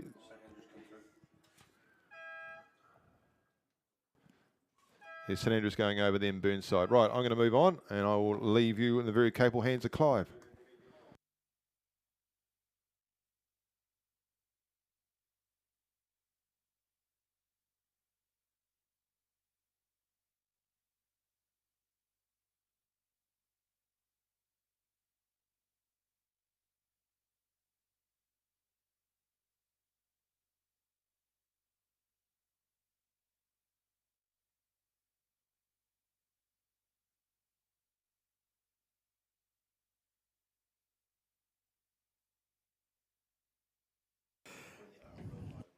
Hello, ladies and gentlemen. Beautiful day here at Lake Ruataniwha. Thank you to Ian, who's heading off to go and catch in a race. I think he's depping in for one of the big races of the day. I think it's a Masters Quad. Anyway, as we pick up here, we're actually on race number 56. It's the girls under 16 double sculls. They're way down the course now, so I'll just quickly pick it up.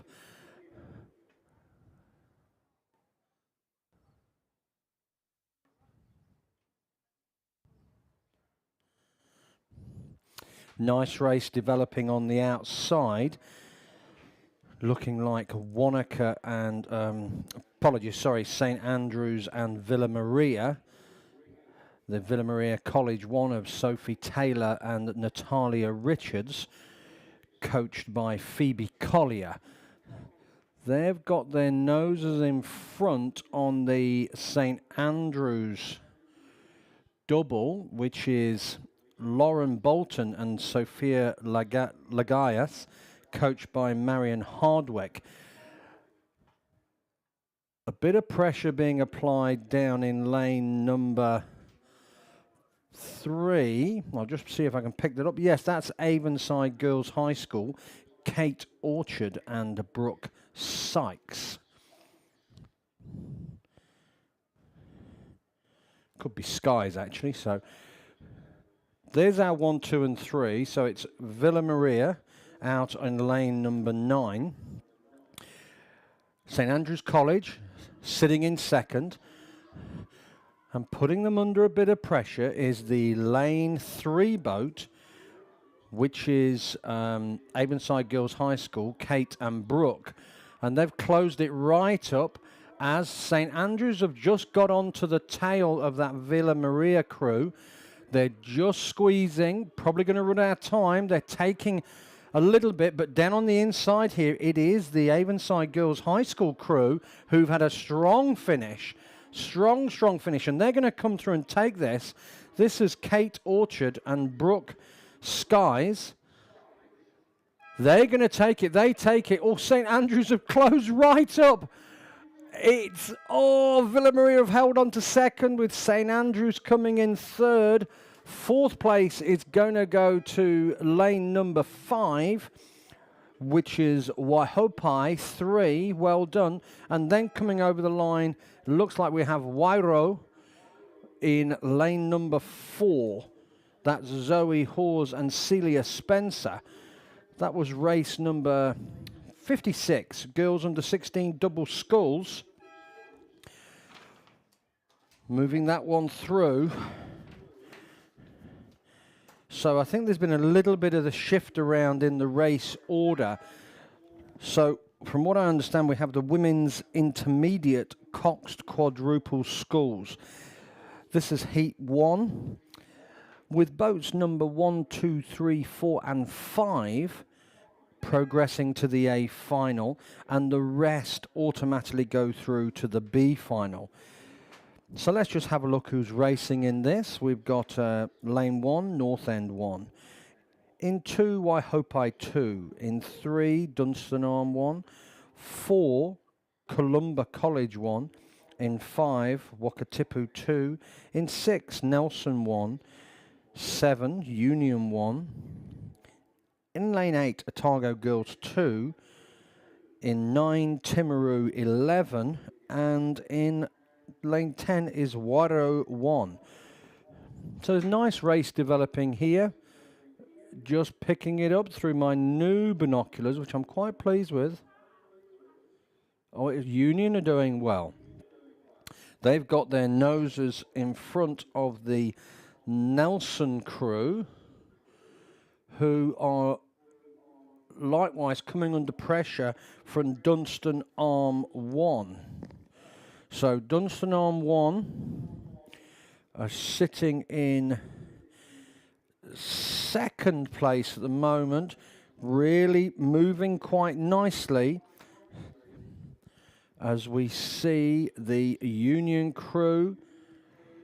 Let's have a look who's in that boat today. We've got Charlie Tate, Michaela Hurst, Rubella Ferguson, Jamie Seddon, and Tanesha Chinnery is coxing, coached by Lisa Manson. So they are definitely coming under a bit of pressure just as we hit the yellow boys now, and it is no great surprise. It's the Dunstan Arm crew, the intermediate quads, so the quadruple sculls. They're coming through, and they've got half a boat length over the Union crew, who are now sitting in second. Union will be pretty happy with that. That is lane number 7. Let me just double check I've got that right. Yes, it is Union. Union 1. Third place. Comfortable third. In lane number 6 is the Nelson crew, which is Amelia, Yannicka, Olive, Kiri, and Brianna Williams coxing. So as we come down, last few strokes, it is the yellow bucket hats or Bill and Ben hats. They're coming down. They're going to take this. They're going through to the A final, as are the Union crew, who are going to take second. Third place is going to go to the crew in lane number 6, which is Nelson 1. Now there's going to be a great finish for 5th. Down on the inside here, North End, lane number 1. They're going to come over and take 4th. Now let's look at this battle over on the far side. This is really developing. That is Wairo against Timaru. Timaru have just got their nose in front. They're just stretching about a half a canvas. They go over the line. Wairo are just going to miss out. And then we come back, and I think that's Columba in lane 4.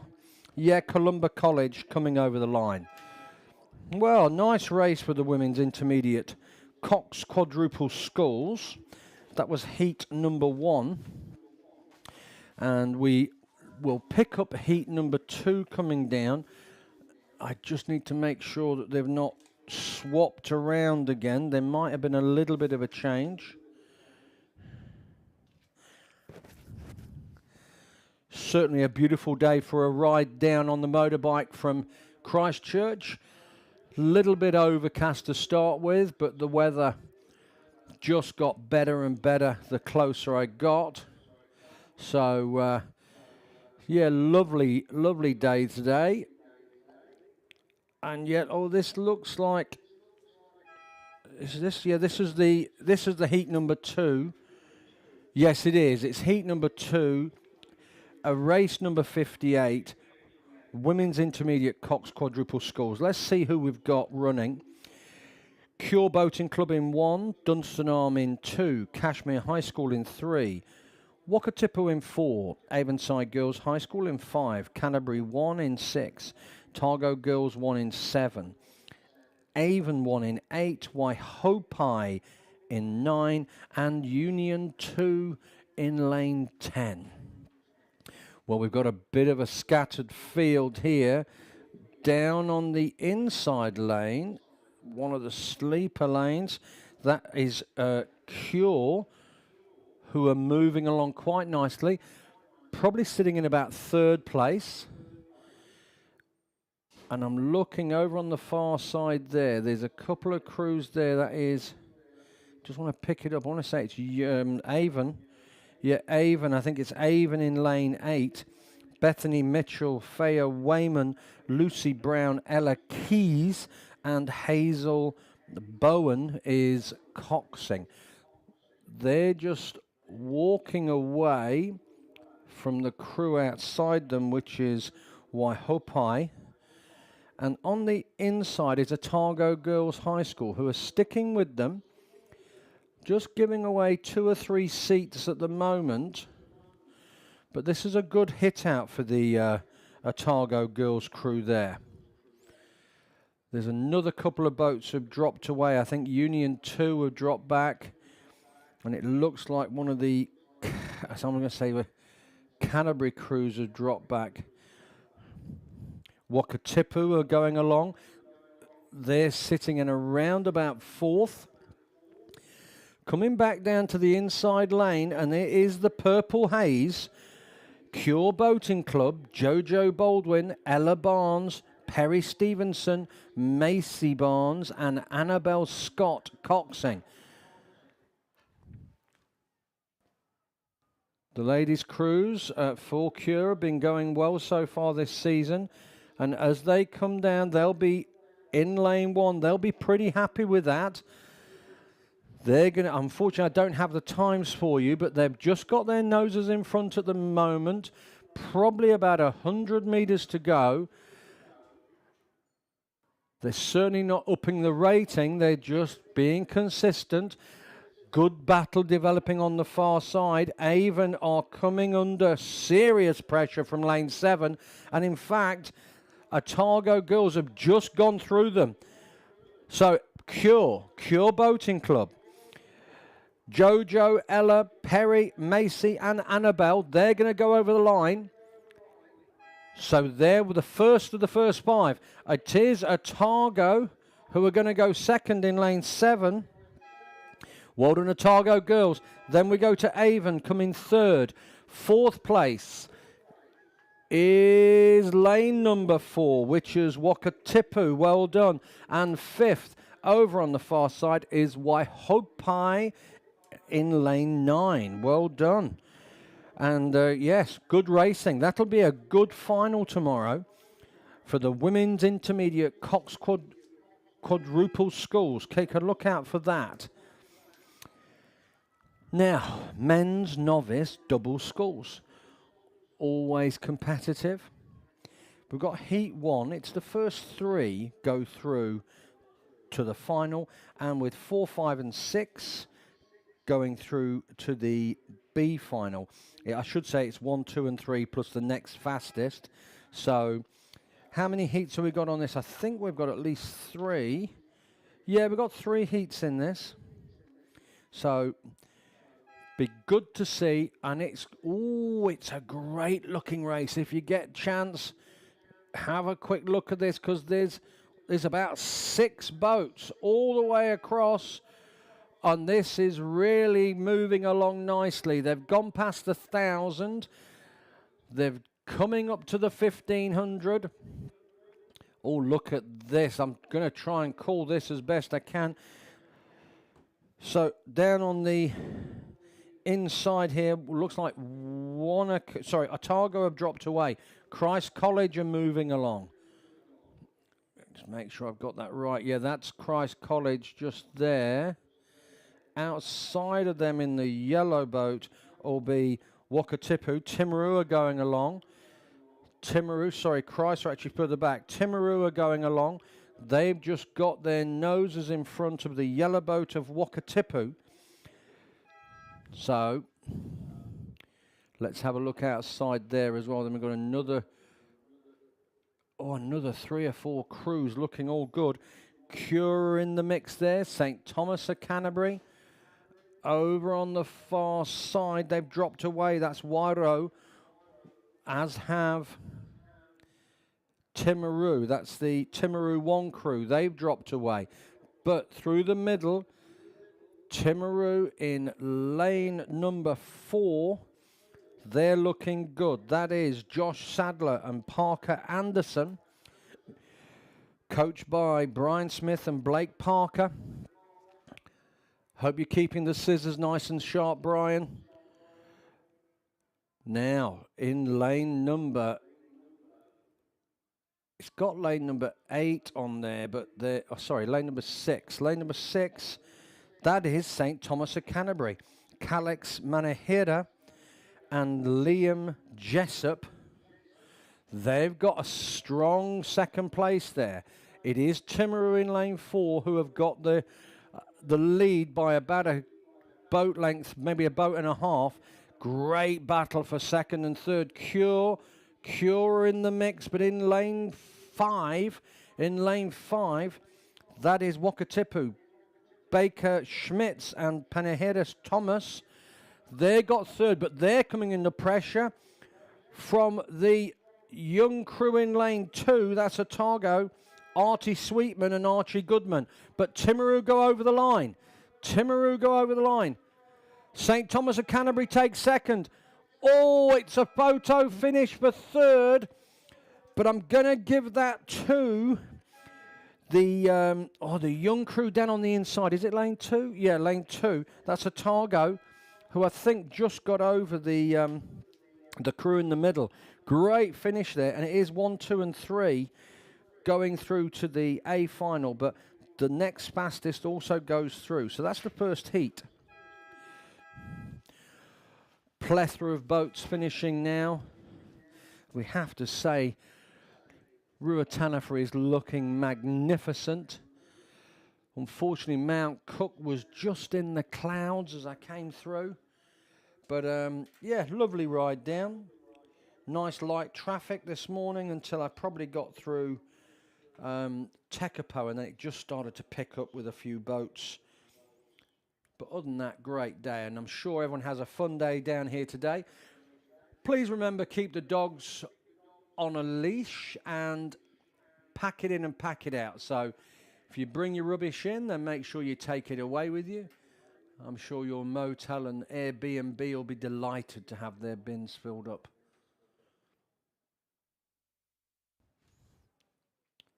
Heat number 2. Men's novice double sculls. Let's see who we've got rowing here. North End in lane 1.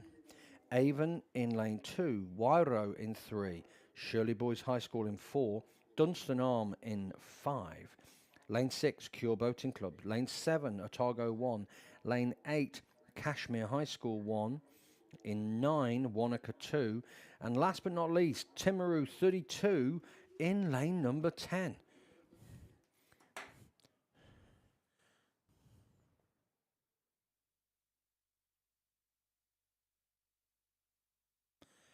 Always aware at some of these regattas, even though we're well into the season now, that we will have some new parents along who maybe this is their first regatta. So the double sculls is 2 rowers, as you can see, with 2 oars each. So they are sculling as they make their way down. Let's pick out, and we've got a leading crew here. It looks like it's Shirley Boys, Luca Hartley, and Sam Harmon. They're in lane number 4. They've got a nice lead there, and if they have a look across, they'll see the crew there from Otago, which is Archie McDonald and Ollie O'Connell. But they're a couple of lengths back. Oh, down in that sleeper lane. Look, they're sneaking up.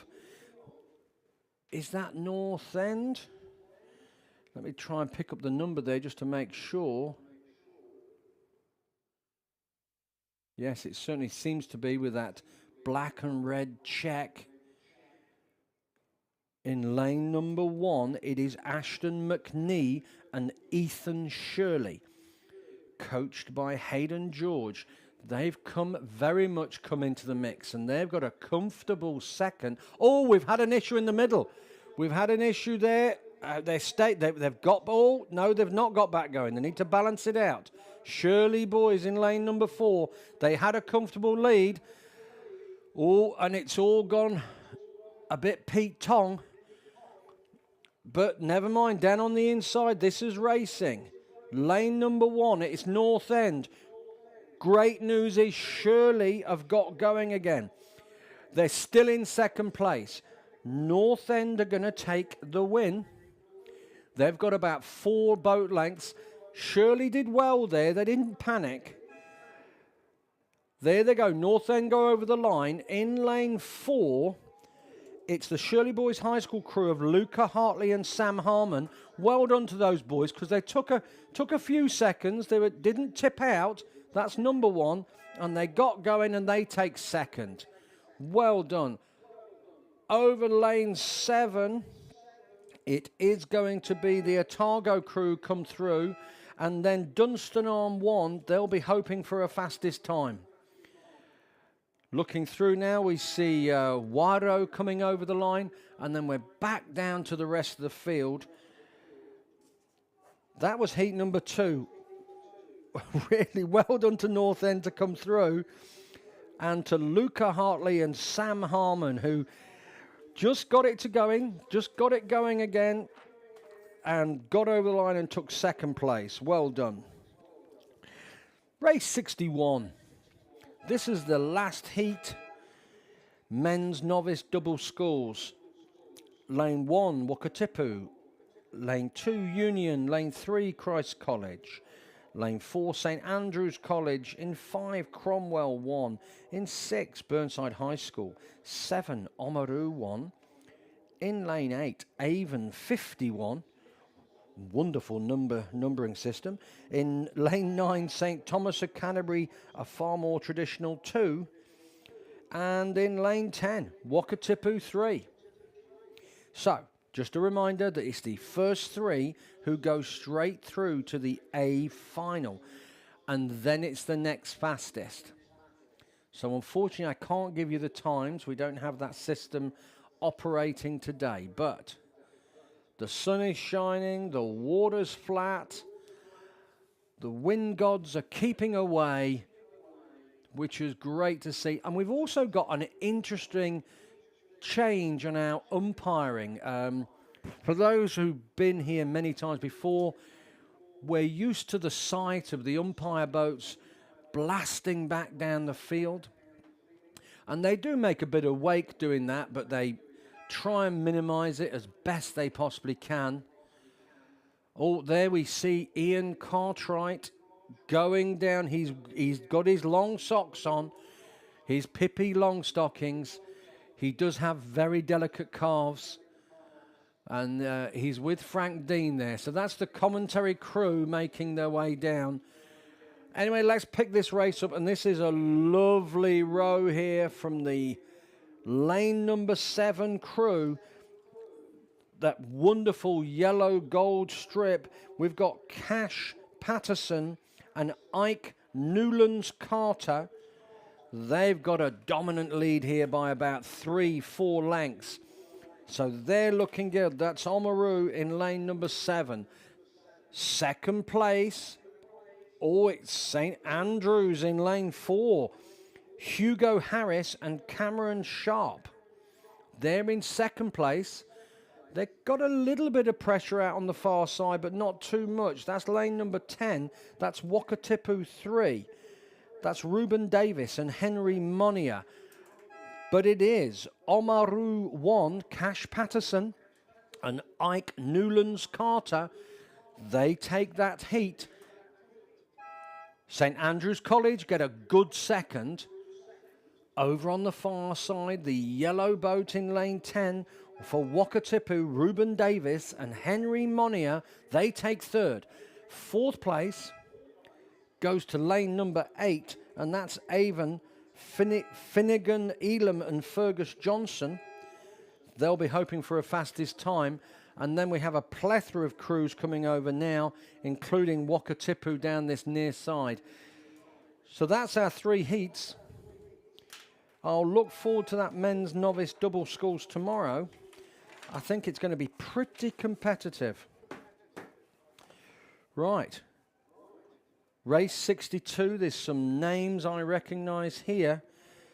So, men's Premier double sculls. Lane 2, Avon 2, Will Johnston and Jonty Thompson. In lane 3, Dunstan Arm 2, Matthew O'Meara and Henry Clatworthy. 4 for Cure Boating Club, Lewis Meats and Alex Fletcher. In 5, Dunstan Arm 1, Jack Pearson and Angus Kenny. In lane 6, Avon 1, Scott Shackleton and Jimmy Middleditch. And in 7, Nelson Composite, Liam Collins and Flynn Mercer. Some experienced rowers in this, in the men's Premier double sculls.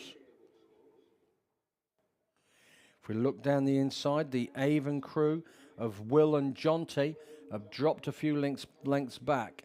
Moving out from there, Dunstan Arm, Matthew and Henry are going along quite nicely. They've got their noses in front of Lewis and Alex, who are about, I'm going to say a boat length back. Through in the middle, though, there's a strong pairing there, which is Dunstan Arm, Jack Pearson and Angus Kenny. They've got control of this race at the moment. Moving out there, further out is the Nelson Composite, which is Liam Collins and Flynn Mercer. And just inside of them is the Avon crew of Scott Shackleton and Jimmy Middleditch. Good to see Scott back rowing. I know he did a bit last year, but I think he was away doing some triathlons for a wee while. But it is the Dunstan Arm crew of Jack Pearson and Angus Kenny. They are coming through at the moment. Second place is the other Dunstan crew, Dunstan Arm crew of Matthew O'Meara and Henry Clatworthy. So they're going to take 1 and 2 by the looks of this. Third place is a good race. That's between Cure, Avon and the Composite crew. At the moment, Cure just look like they're coming through. So at the moment, it's Dunstan in 1 and 2, Lewis and Alex for... Matthew and Henry for Dunstan Arm. They're coming under a bit of pressure from a big finish. Jack and Angus are going to hold on here in lane number 5. Oh, it really closed up. Big finish from Matthew and Henry. Cure, Lewis and Alex, they are going to come through and take third. Oh, and a lovely close finish on the far side. I can't pick that between the Composite crew and Avon. That's heat number 1, I understand.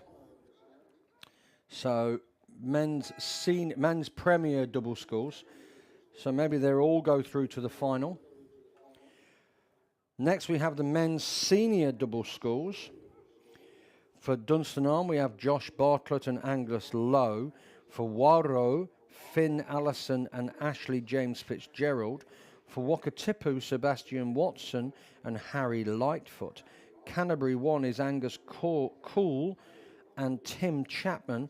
And for Dunstanarm, there's Matthew King and Hamish Yeatman of Lincoln University.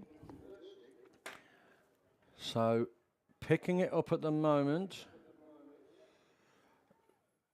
looks very much like the Dunstanarm crew furthest out.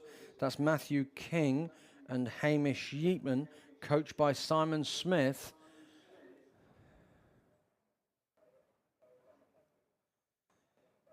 Yeah, Hamish has a quick look across there, just making sure he's keeping an eye on those other crews. There's a lovely race developing between the Wakatipu and the Wairo crew.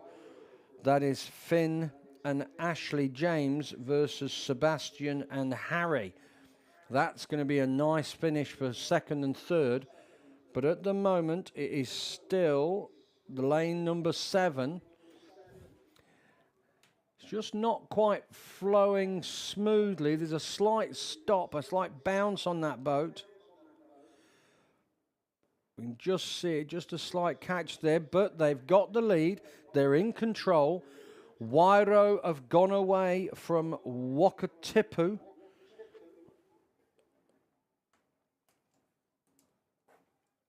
And it is Wairo. That's Finn Allison and Ashley James Fitzgerald. They're in second, and in fact, they've really closed up. That's a big finish. Big finish. Oh, they're going to lose it by about a canvas. Big finish from Wairo. I don't know if Dunstanarm just pulled off, and coming in third is the lane number 5 crew, which is Wakatipu, and then we have the second Dunstanarm crew coming over the line. That's the men's senior double sculls. Canterbury 1 just coming over now. They've had a bit of a training row there, I think. So let's have a look. Oh, this is one of my favourite races. Women's Premier Coxless Quadruple Sculls. Lane 3, Cure Boating Club. Lane 4, Canterbury 1. In 5, Dunstanarm 1. Lane 6 is Avon 1. And lane 7 is Avon 2. There's some names I recognise here. I think this is going to be a good race. Looking at it already, there's 3 crews there. Unfortunately, it looks like the Cure crew have dropped back. Cure in lane 3, yeah, they've dropped back quite a few lengths. But the Dunstanarm crew against the Avon crew, and inside there, that is the Canterbury crew. Good racing here. So, Avon have got their noses in front. Let's see who's in that Avon boat. It's Alia O'Sullivan, Gemma Burrows, Phoebe Collier, and Katie Bell. They're in lane number 6. But they're still in the red buoys, so there's plenty to go as they make their way to the 1750. Dunstan always have a big finish. And then that Canterbury crew can't be discounted. That's Toby Rees, Shannon Cox, Georgia Wynyard, Becky Chuk. And the Dunstanarm crew is Millie Scott, Olivia Pybenger, Olivia Key, and Emma Spittle. Oh, this is going to be a good race. They're in the yellows. It's going to be a good finish. Avon are in front. Canterbury have closed up. Dunstan, are they going to go? Oh, I tell you what, Canterbury have had a lovely throw there. They've upped their rating. Canterbury 1, Toby, Shannon, Georgia, and Becky. They're going for it. Avon have answered.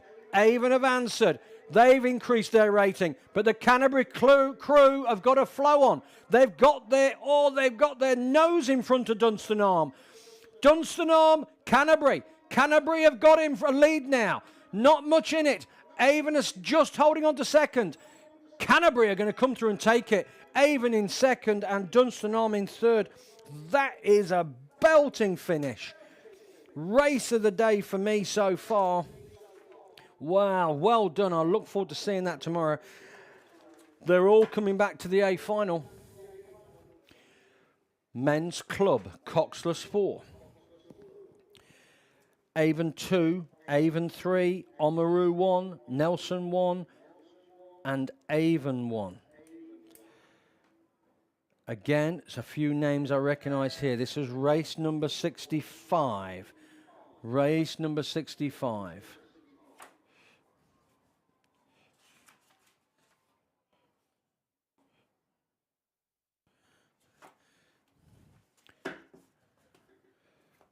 So they've gone past the 1,000 metre mark.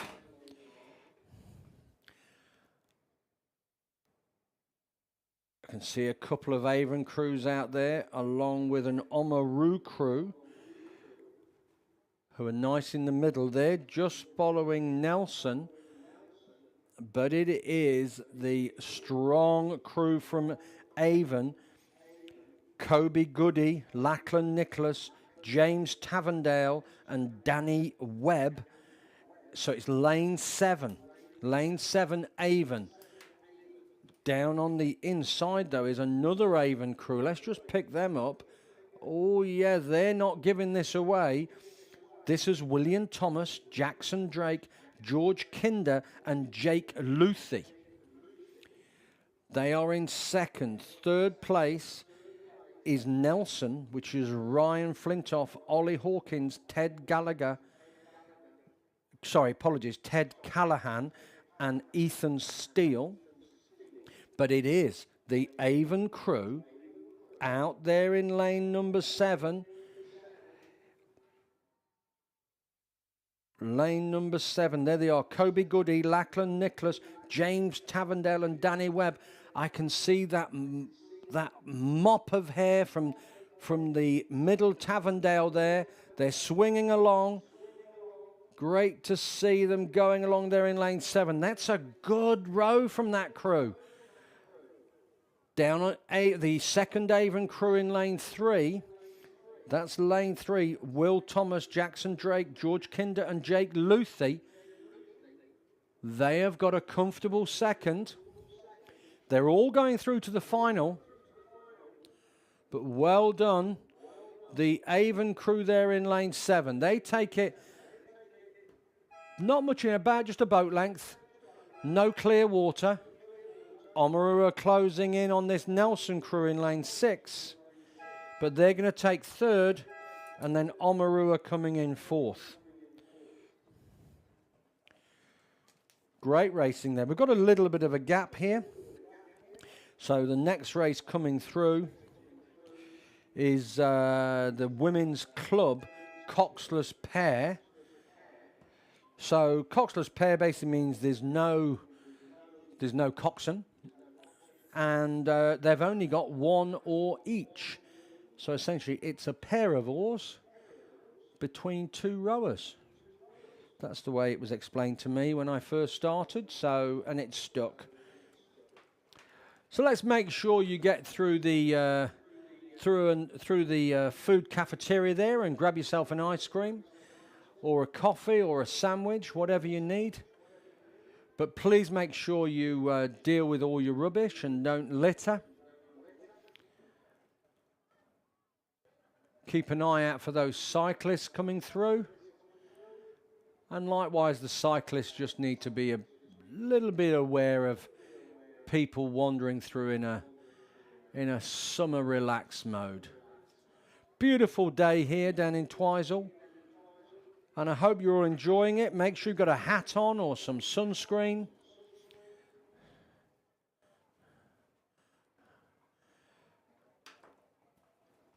I'll just try and pick up the feed here for event number 66.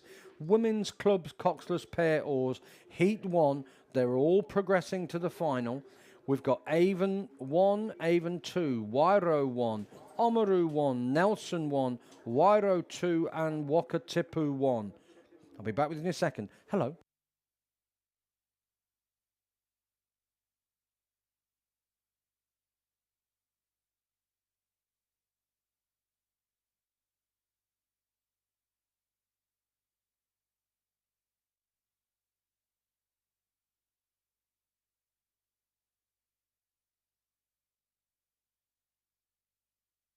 Got a bit of a change on the order coming up, so I'll keep an eye on that. So at the moment we're in race number 66, the Women's Club Coxless Pair. Let's have it for Avon 1. We've got Isabel Williamson and Cara Brignall. Avon 2, Julia Middleditch and Sienna Godfrey Chatterton. Waira 1, Zoe Kung, Daisy Vavasseur. Oamaru 1, Sophie Spittle, Hannah Strachan. Nelson 1, Francesca Palmer and Isla Martin. Wairo 2, George Heckett and Eliza Glover. And Wakatipu 1 is Emma Andrew and Anika Arlott. Okay, all good racing here.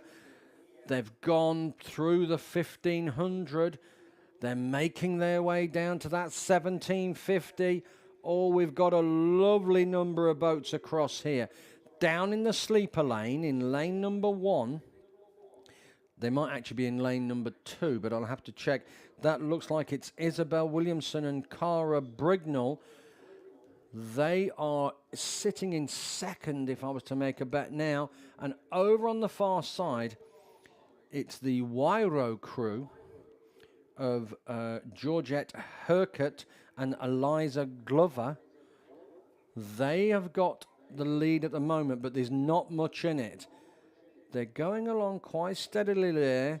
They're still in the red boys. There's a great race in the middle between Oamaru, Nelson. That's another Wairo crew, I believe, and also Avon. So Avon in lane 2.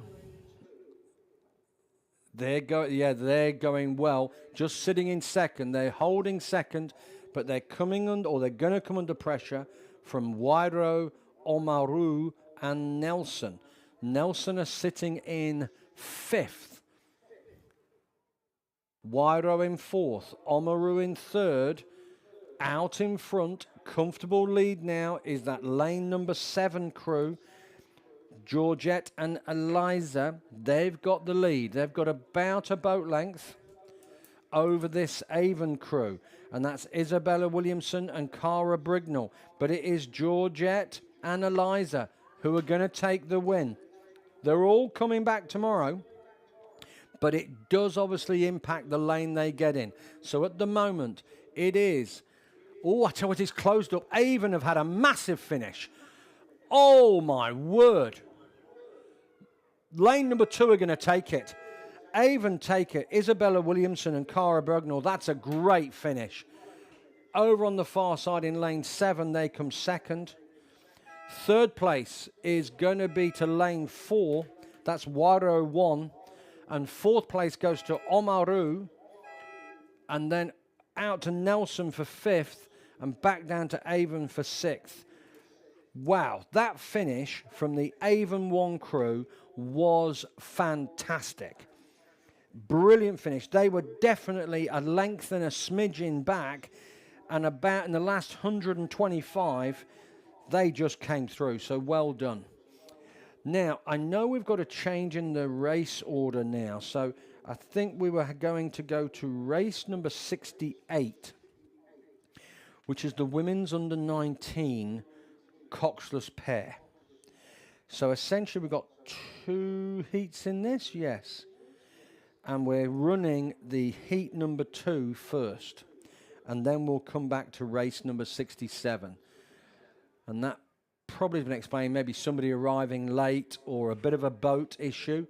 And the starters down there have probably done a wonderful job and let them get it fixed. And just with a little bit of jiggling around there and moving the other crews through. So well done to the starters and all the marshals down there. They do a great job. So we should give a big shout out here to all of our volunteers. There's a job for everyone, so if you do enjoy the rowing and maybe your time is coming to an end with schools and you want to still have a reason to come down to Twizel, then don't be shy of popping in and saying hello and put your name forward. Obviously we have roles on the safety boats and the umpires, starters, the boat park, handing out numbers. In the cafeteria, there's a role for everyone. So don't be shy. Great bunch of people. And actually, I think this year particularly, we had quite a large number of younger ex-rowers come through. And that is just great to see.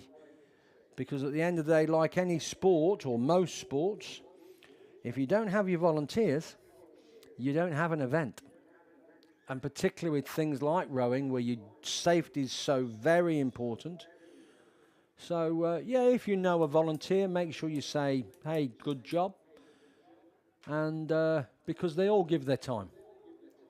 Let's have a look who's rowing in the race number 68. So, St. Margaret's College in lane 2. Columba College in 3. Timaru 11 in 4. North End 1 in lane 5. Christchurch Girls High School 2 in lane 6. St Andrew's College in lane 7. And Wairo 1 in lane 8. This is the women's under 19 coxless pair. So there's some good rowers in here.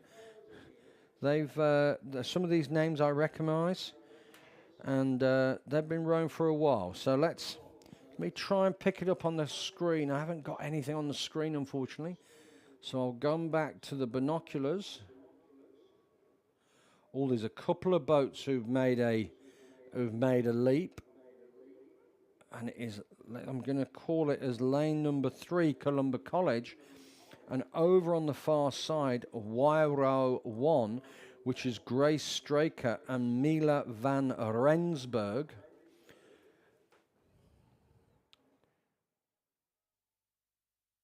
Yep, they're coming through, and it is Wairo. They've gone away from the St Andrew's crew by about 3 lengths. All the other crews are pretty much together within about a boat length, and then down on the lane number 3 is that Columba College crew.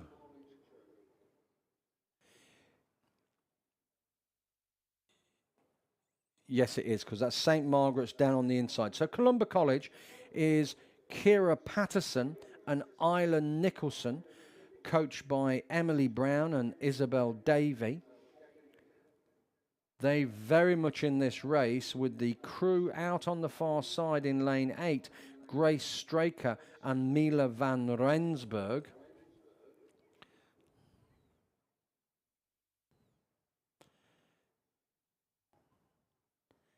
Just looks like the Columba crew are just going a little bit longer in their stroke. Wairo, bit of a splash there, but they're still moving along nicely. Not quite as fluid as that Columba College 1 crew, but nice race developing. 3rd place is St Margaret's. They've moved. That's Lucy Butterfield and Jessica Brown-Shee. They are sitting in 3rd, but they're putting pressure on the St Andrew's crew over there. They've just hit a little bit of a patch and just dropped back. But great rowing here. We're into the yellow boys. It's pretty neck and neck with lane 3. Columba College, Kyra and Isla. They have got their noses in front by about half a boat length, and it's moving quite nicely. Definitely got a nice flow on that Columba College boat. Over on the far side, Wairo, they've tried to answer it. They've maybe answered a little bit late, and it is Lane Through who have just sailed through there. Absolutely wonderful. They're going to dominate this heat. They've now got nearly 2 lengths of clear water. I tell you what, St. Margaret's, they go over the line, they take the win. Wairo are going to take second. But I tell you what, St. Margaret's down here in lane 2, they've really closed up. And that was the Lucy Butterfield and Jessica Brown She. Then we look, and it is in the middle boat in lane number 4 who come over the line. That'll be Timaru and then St. Andrew's College. So Wairo just dropped away there, but they managed to keep second place. Well done to Columba College, Kira Patterson and Isla Nicholson. They had a fantastic last 250 and really got that boat moving and just flowing, and it was just came through them. So well done. Now this is where we're going back to race 67.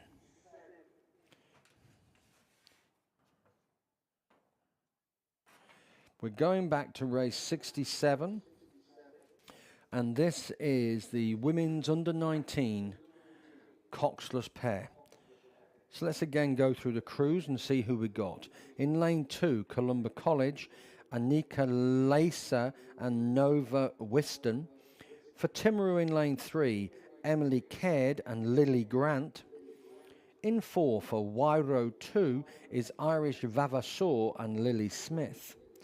In lane 5 for Christchurch Girls High School is Tallulah Leggett and Sienna Cochran. Lane 6, St. Margaret College 1 is Tilly Rooks and Charlotte Brown. In 7, Nelson 1 is Chloe Steele and Millie Tredder. 8, St. Andrew's College 1, Sophie Drury and Jasmine Christie. And in lane 9 for Twizel, Kira Thade and Sadie Mason. Coached by Kelvin Maker and Sarah Henderson. And it's not that long ago, you have to remind yourself that the work that Kelvin did, sterling work to get the Twizel crews back up and running. And it is that Twizel crew over on the far side. It's Kira and Sadie, sorry. They are looking quite controlled there over on that far lane. Let's come back and see who's in second. It is Timaru. Emily Caird and Lily Grant. They're sitting in second. Third place is the crew in lane number 5. That's Christchurch Girls High School. That's Tallulah Leggett and Sienna Cochran. They'll be quite pleased with that. But it is still Timaru in second place in lane 3. Over there on the far side in lane number 9. The outside lanes are always more challenging in bad weather. But today, the whole course is looking magnificent. So it's lane 9. Twizel, Kira Thade and Sadie Mason. It's closed up. It's closed right up, in fact. And Timaru are going to come through here. Timaru in lane number 3. They've absolutely come through. They take it. Timaru take it. I can only assume that Twizel just buttoned off there. They know they're going to go through, and 1, 2, 3, 4, and 5. Lane number 5 come through third. That's Christchurch Girls High School. Then we have St. Margaret's. They're coming through. And then we have Nelson in lane 7. They come through. That's 1, 2, 3, 4, 5 who go through to the A final. Now, big race here. This is the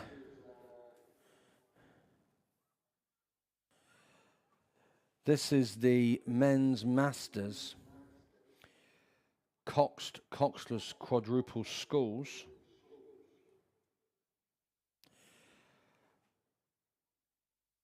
let's see who we get here. It's going to be Dunstanarm in lane 2, Avon in lane 3, Dunstanarm in lane 4, Invercargill Composite in lane 5, lane 6 is Union, lane 7 is Union, Canterbury 1 in lane 8, and in lane number 9 is Nelson Composite. Okay. Well, they're all away. I can't get any coverage from the screen.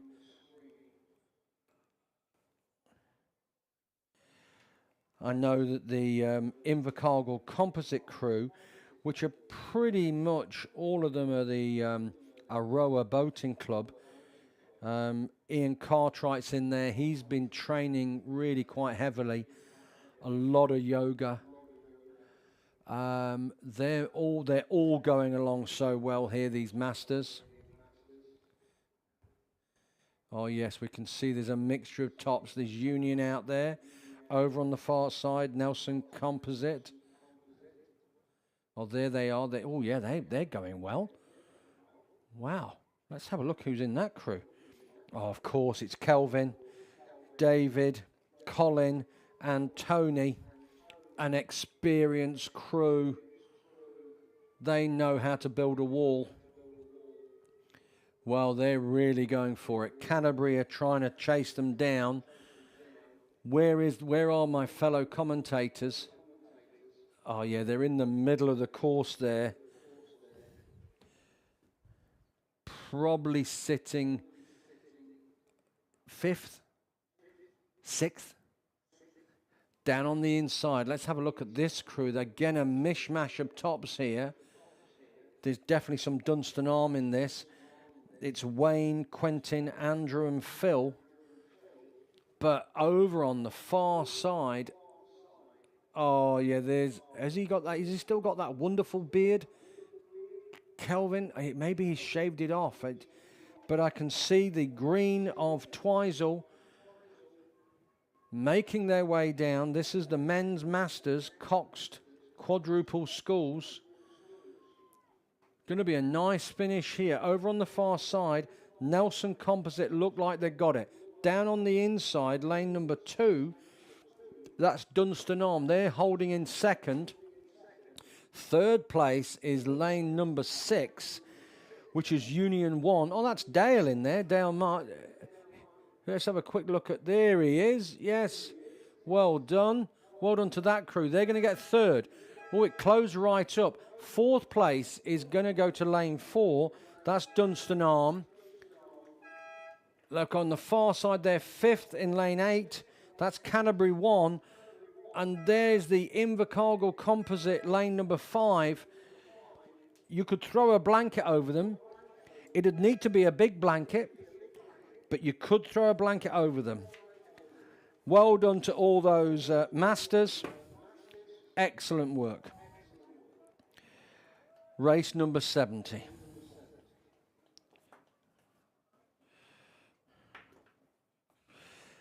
Okay, the day sheets are available in the Secretary's office, which is at the back of the comms tower or the tower block. It's a gold coin donation. I think they're down. It's in the downstairs office, so just around the back of the tower there. Lost property is also in the Secretary's office. So far, we've got some Crocs, some running shoes, some drink bottles, and various items of clothing. So don't forget to get your day sheet. It really is helpful, particularly to new spectators, new parents down seeing racing for the first time. You get a lot of information there. It really helps you follow the different races, and not just a race involving your loved one. So make sure you make your way to the office, and as I said earlier, make sure you pop in, get an ice cream or a nice sandwich from the cafeteria there, or the kiosk, I should probably call it.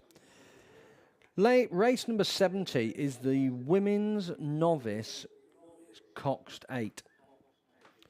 We've got St Margaret College 2 in lane 3. Lane 4, Columba College 1. Lane 5, Christchurch Girls High School 2.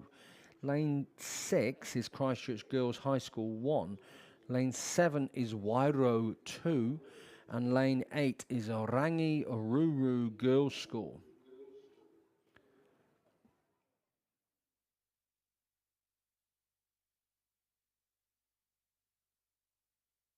Okay. Let me pick it up on the TV if I can. No coverage on the TV for me. Let me, oh yeah, these boats are moving. And it is no surprise to see the Rangi Ruru Girls School of Adi, Miller, Martha, Bo, Georgia, Lily, Bo, Zoe, and Charlie Ward coxing.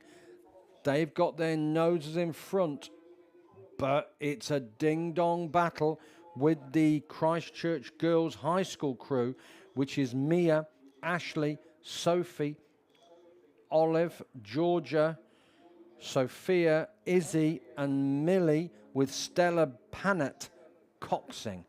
Those two crews have absolutely gone away from the rest of the field. They are probably 4 or 5 lengths away from, who's that in the middle? That'll be the second Christchurch Girls High School crew. And they've gone away from Columba College and St Margaret's College by quite a margin there. So, good racing. Still in the red, boys, but it's closed up. Rangiruru have just got their noses in front, but St Margaret's in lane number 6 are moving along nicely. In fact, their boat's moving slightly better through the water. They've just maybe taken a couple of seats lead now. I think Rangi might have had a small issue because they have come through. And look, St Margaret's in lane 6. They've got a couple of seats. They're well into this. 100 metres to go. 100 metres to go as they hit that single red buoy. Down they come. They've now got 4 or 5 seats. They're going to end up with a whole boat length. Yes, they are. Well done. Well done to Christchurch Girls High School 1.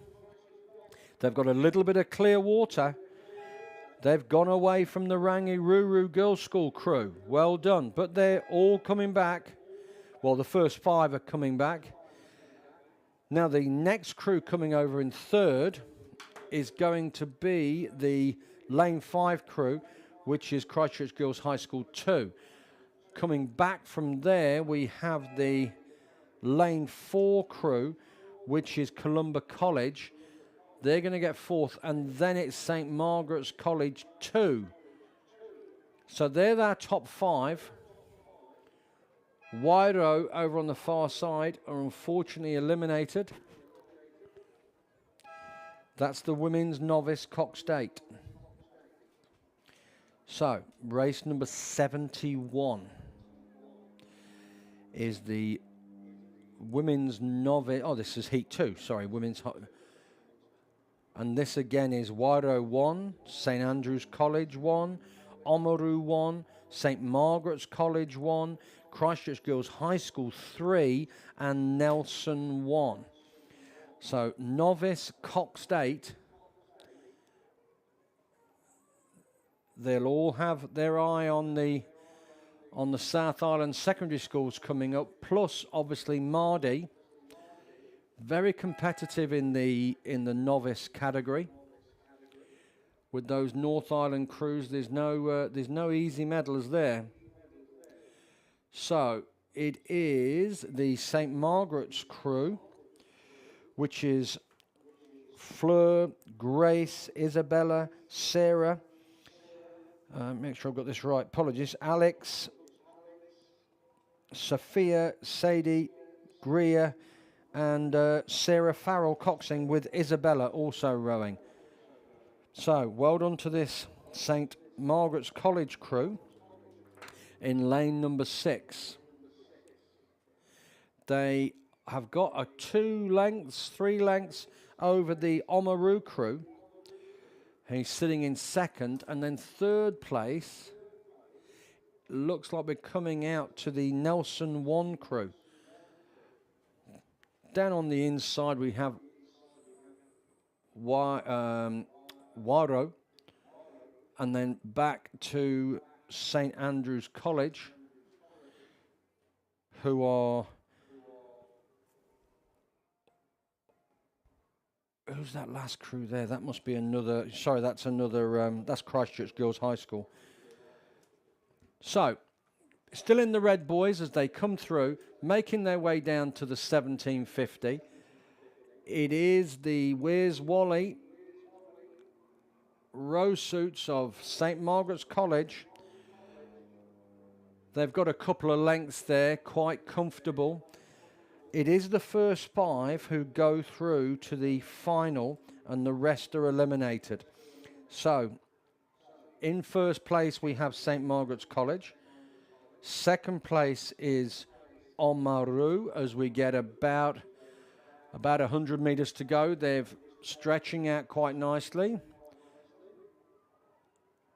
The coaches will be looking at where they can work to really get some more speed out of that boat.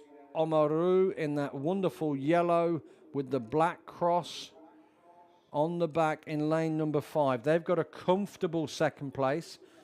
Third and fourth, Nelson over on the far side. Look like they're going to claim fourth.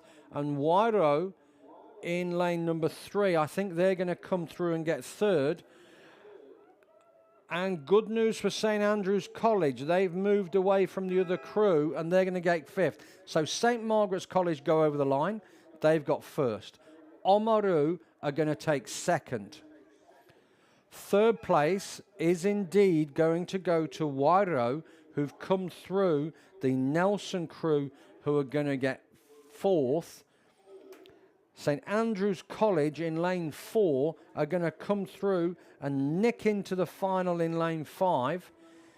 They'll be looking for a better performance tomorrow, but they're in there. And that's all that matters. The women's novice coxed 8. They just got a few more strokes. That's Nelson going over the line on the far side. And then St. Andrews have got about another 4 strokes. Down they come. They're going to take the final spot. Race number 72.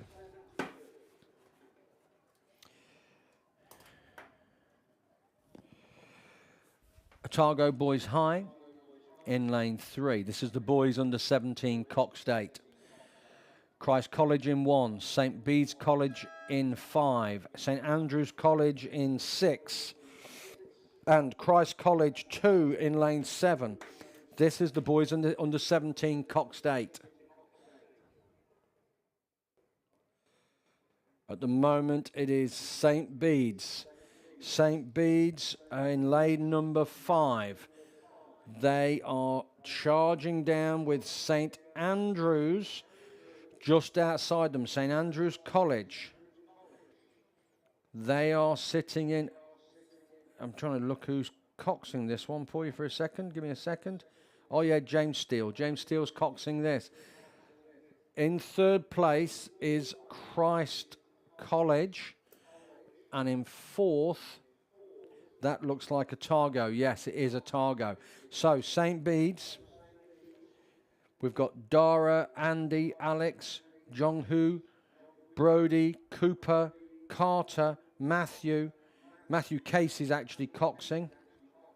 And obviously coached by Dale Marr and Aaron Maxwell. So it is St. Bede's College in lane number 5.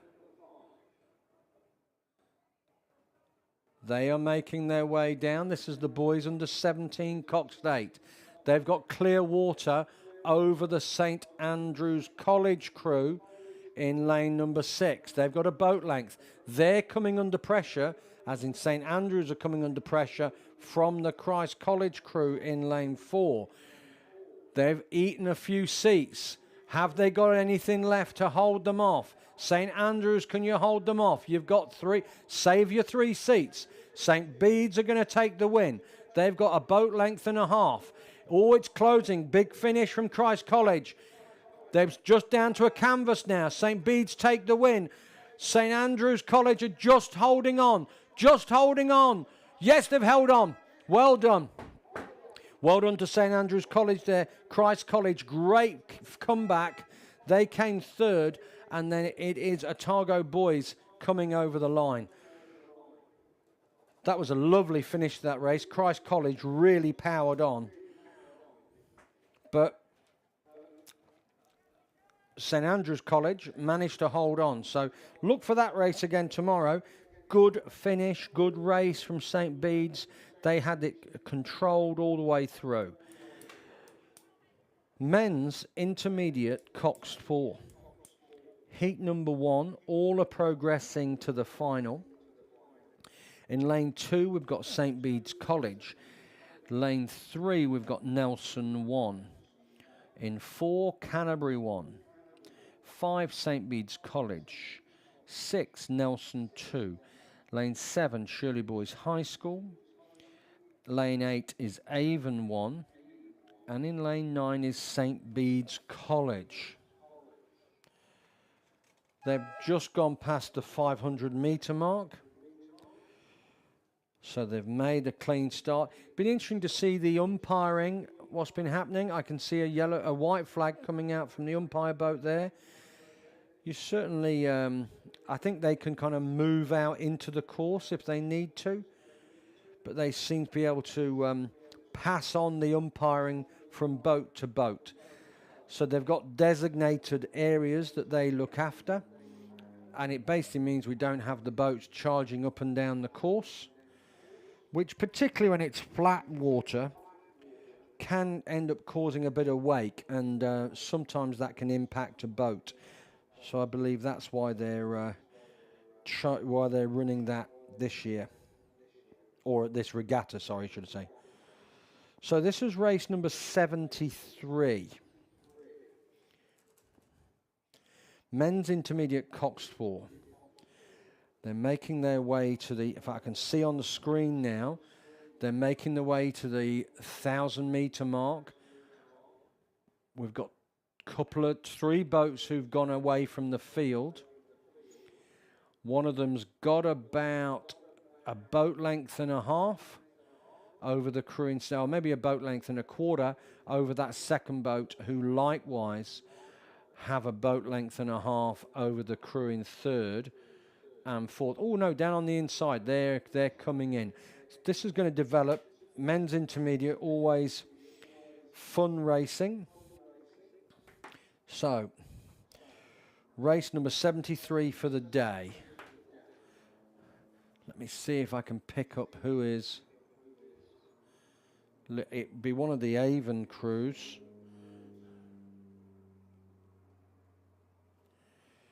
That's St Bede's out on the far side. I think it's Avon 1, which will be Xavier, Jack, Elliot and Luke, with Ella Hansen coxing. There's also a sleeper lane, as we know, and I look down on the inside. Who's in that lane? That's St Bede's College 3. I think they're probably sitting about 4th or 5th. In the middle, that's a second St Bede's College crew. They're sitting in 4th place. Shirley Boys High School.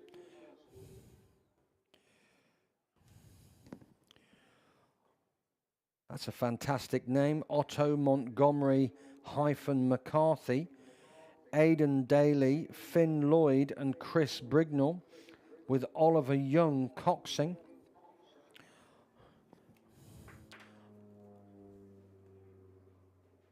Otto Montgomery sounds like a World War I fighter pilot. Well, I should say Otto Montgomery McCarthy. Possibly name of the day there. And it is the Avon crew in lane number 8. Xavier, Jack, Elliot and Luke with Ella Hansen coxing. They have got a comfortable lead here of a couple of lengths. Over on the outside of them is the St. Bede's College 1 crew. Reminder, this is the men's intermediate coxed 4. Shirley Boys High School, that's Otto, Aidan, Finn, Chris and Oliver Young. They're sitting in second place with St. Bede's in third. Down on the inside, that's another St. Bede's crew, St. Bede's 3. They are neck and neck with St. Bede's College 2. So well done to that St. Bede's programme. They've both gone away from the Nelson 2 crew. And then further back, that looks like the Canterbury crew. I'll see if I can pick up the one behind them as well. That's Nelson, yeah, that's Nelson back there. So, we come on through. They're into the yellow boys. It's the boat number 8 in lane 8, U8. It is the Avon crew. Xavier, Ainsey, Jack, Vassal, Elliot, Nye and Luke Todd with Ella Hansen coxing. They're all going through to the final, but they've got the bragging rights. They've got 3 lengths, 2-3 lengths over this Shirley Boys High School crew.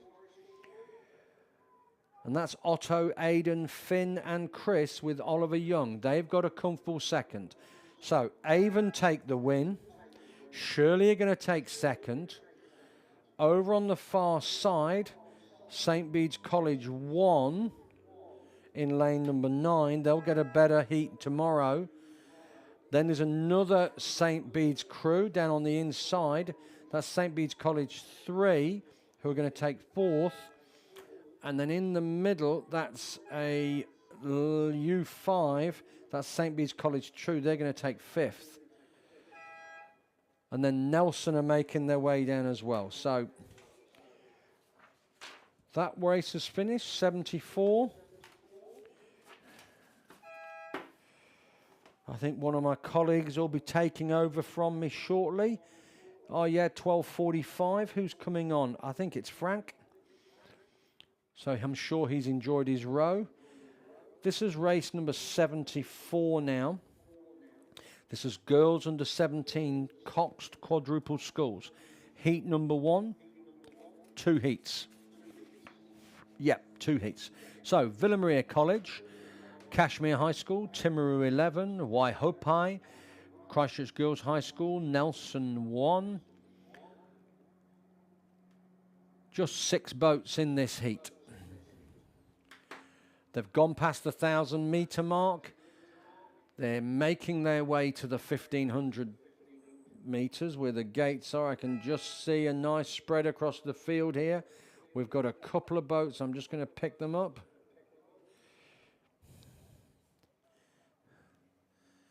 Villa Maria are down on the inside there. Yeah, that's Villa Maria. Outside of them is Kashmir. Big shout out to Kashmir. Let me make sure I've got who we've got here. We've got Rose, Millie, Zoe, Regan, and Eliza O'Mirga is coxing.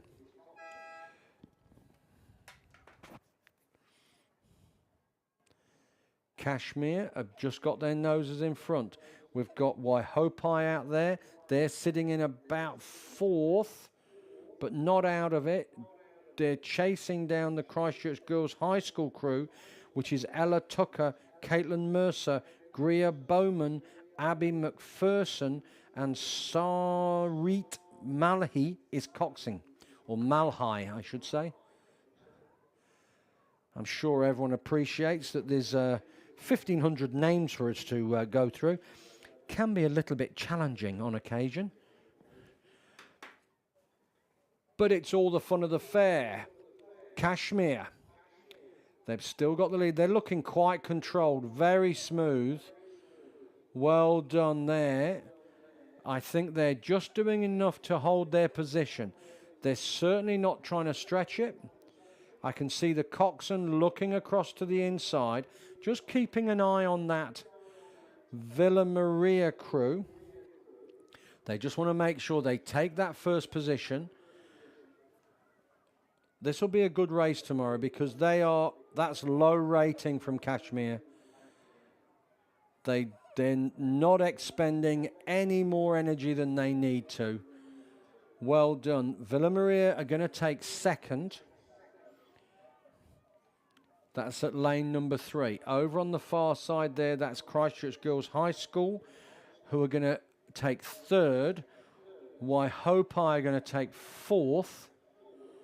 Fifth place, too early to tell. But at the moment, Kashmir,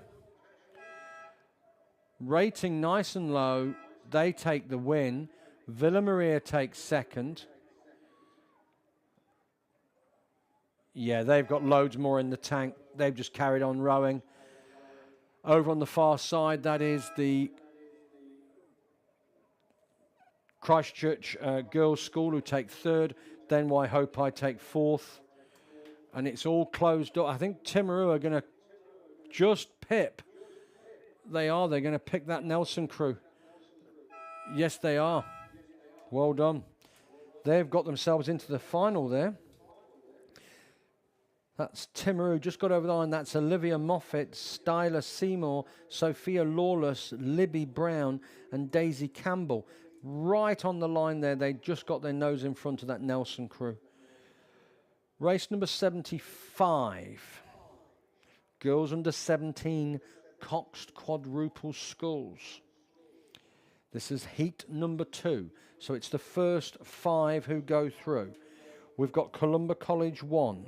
Wairoa 1, Dunstan Arm 1, Wakatipu 1, St Andrew College and Marion College. 2 boats out front. It's Wakatipu and Dunstan. Charlotte Crosby, Drew Thomas, Bella Breen, Ruby Smith and Fred Phillips coxing for Dunstan Arm, and Wakatipu just outside them. Eve Pagan, Zara Small, Amy Patterson, Lucy Clark, and Amelia D is coxing. So again, it's the first 5 going through. So there's 6 boats in this, so only one of them's getting eliminated. Quite comfortable. It's Wakatipu and Dunstan Arm.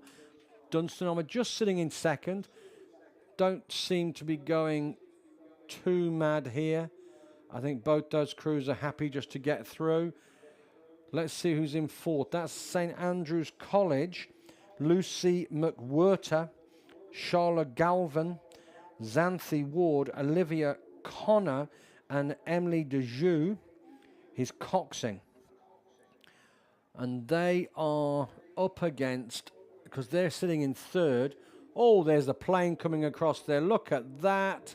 He's come to have a look at the racing. I think he's probably brought me my lunch from Christchurch.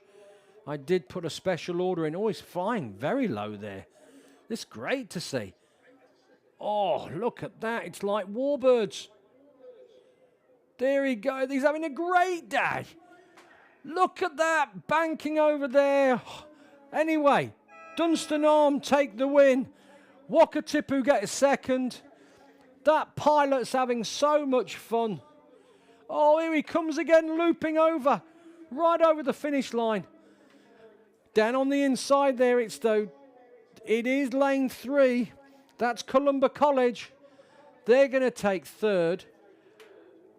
St Andrews are going to take fourth. The pilot's going to take move of the day. Let's see who's hold on to fifth. Over on the far side in lane 8. That's Marion College. Go Marion. Yes, they've got fifth. Is he coming round again?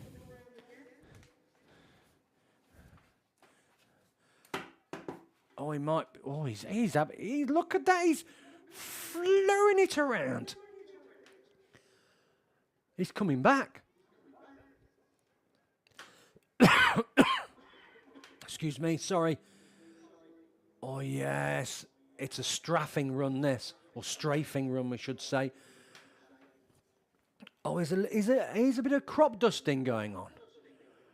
Oh, seems to be. Yeah, banking away again. Oh, that's fantastic. Right, race number 76. Boys under 15, double sculls.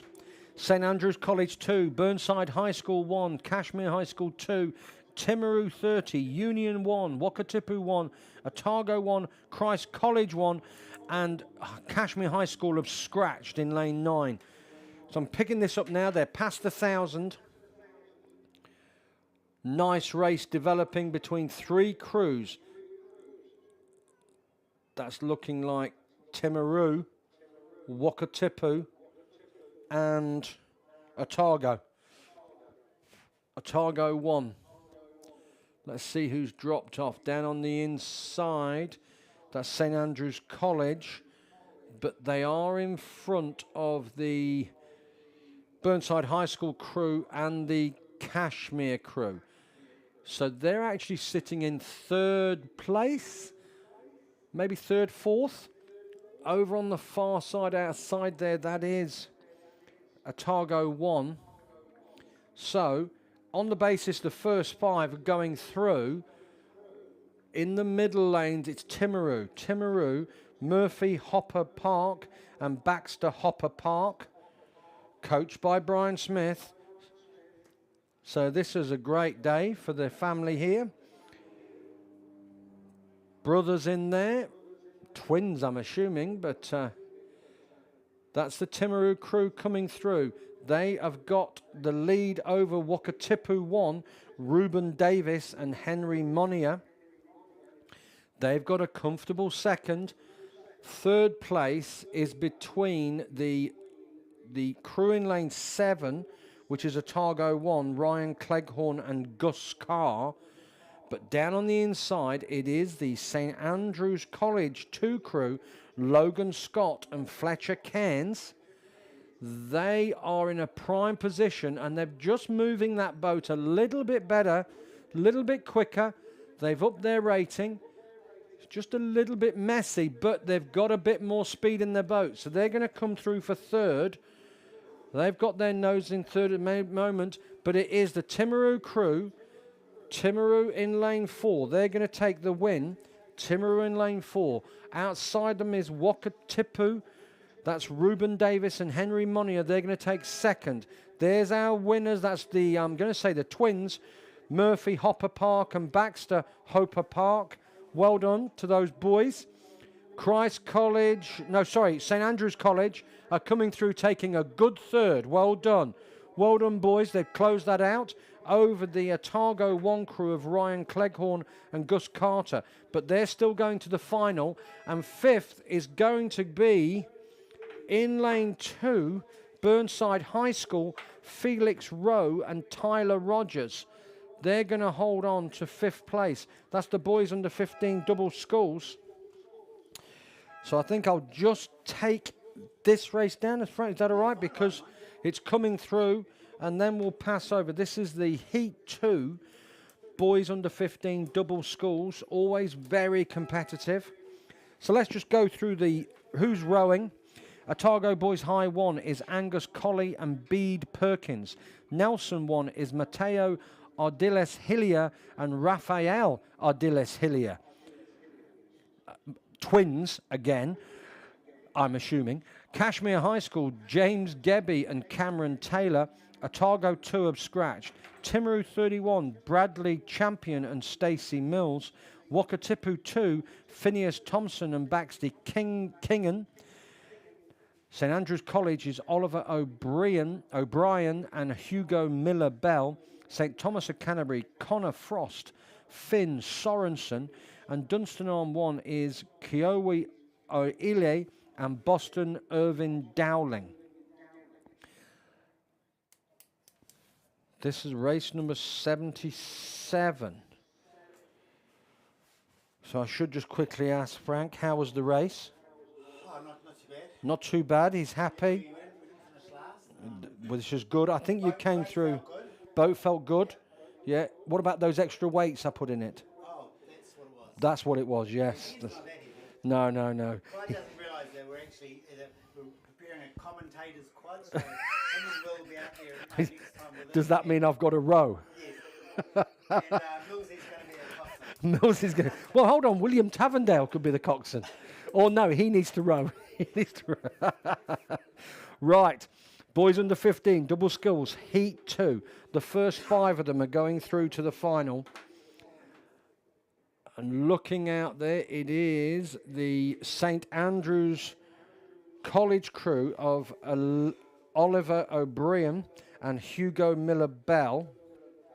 They're in lane number 7.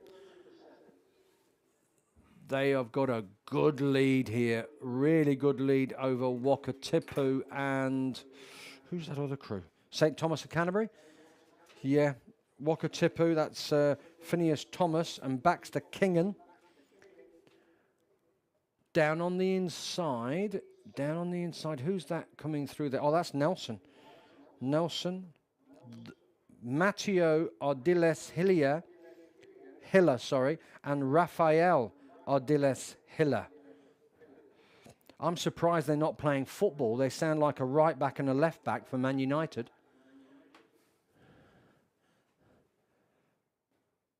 Yeah, that is the Nelson crew who are just coming away from Cashmere High School, which is James Gebby and Cameron Taylor.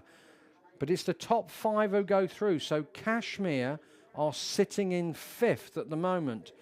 But it is this St Andrews College crew who are very dominant here in lane number 7. Oliver O'Brien and Hugo Miller-Bell. I'm going to say they've got 8 lengths. That's a dominant performance as they come into the last 100. Yeah, they're looking very comfortable there. I think they're just holding their rating, keeping their head in the boat. Well done.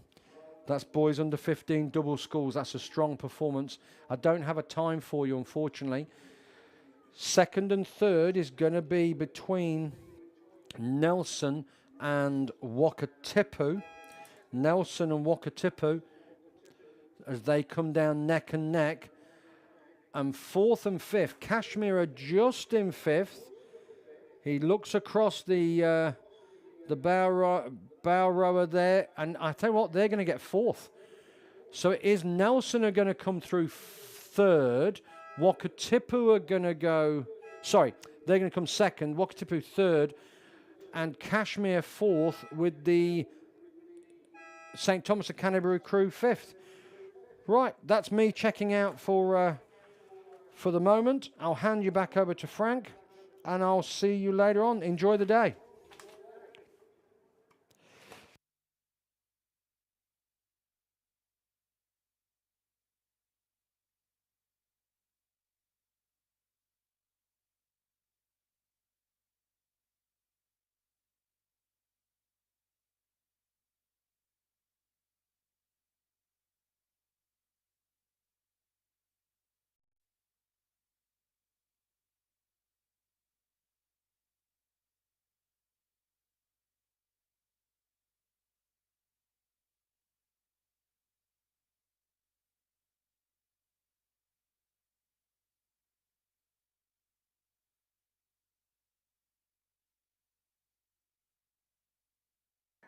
Thank you very much, Clive, for taking us through that session. He'll be back later on from 3 to 4, probably bringing you some light jazz to wind out the evening.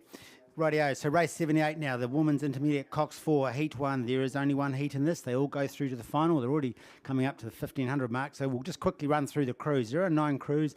Dunstan Arms 1, Avon 1, Columba College 1, Ashburton Composite, that's Ashburton and Waitemata, Nelson 1, Whakatipu 1, Oamaru 1, Timaru and Wairoa 1 on the far side. Quite enjoyed seeing a lot of these north of the South Island crews here today from Wairoa and Nelson. So anyway, at this rate, it looks like the Wairoa crew are perhaps in the hunt for a position, even though this is a progression straight through to the final there. They may be in 2nd or 3rd place over there on the far side. But it looks like this crew from, is that Oamaru? I think it is Oamaru there in lane 7 at the moment, or appear to be in the lead. They've got a good position, probably a boat length over the Wairau crew actually. We're about 50 metres away from the 250 mark, and then we come across to a, I think there'll be Ashburton Composite crew there. They're a gold boat. 1, 2, 3. They're a gold boat, which is common with Ashburton and Whakatipu, but is there any Whakatipu in this? Oh, there is inside the Oamaru crew, but they're a bit further back. This is the girls' intermediate Cox 4. Remember, they all go through these. Probably most of these were novices last year.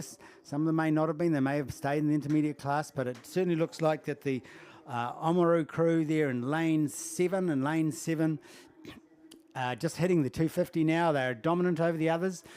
Just inside them, yes, it is that Ashburton Composite crew, and then Avon crew here in lane 2 are in that third slot. And between them and Wairau on the far side in that third slot. They all go through, so it's really just about getting the best lane for the final and just sort of sending a wee message, like, you know, we're the crew to beat. And this Ashburton Waitemata crew looking very nice. Oh, listen, hold on, what am I saying here? Oamaru crew, sorry, the Oamaru crew in lane 1 are looking very nice there. They've upped the rating in their 4. Yeah, nice timing there.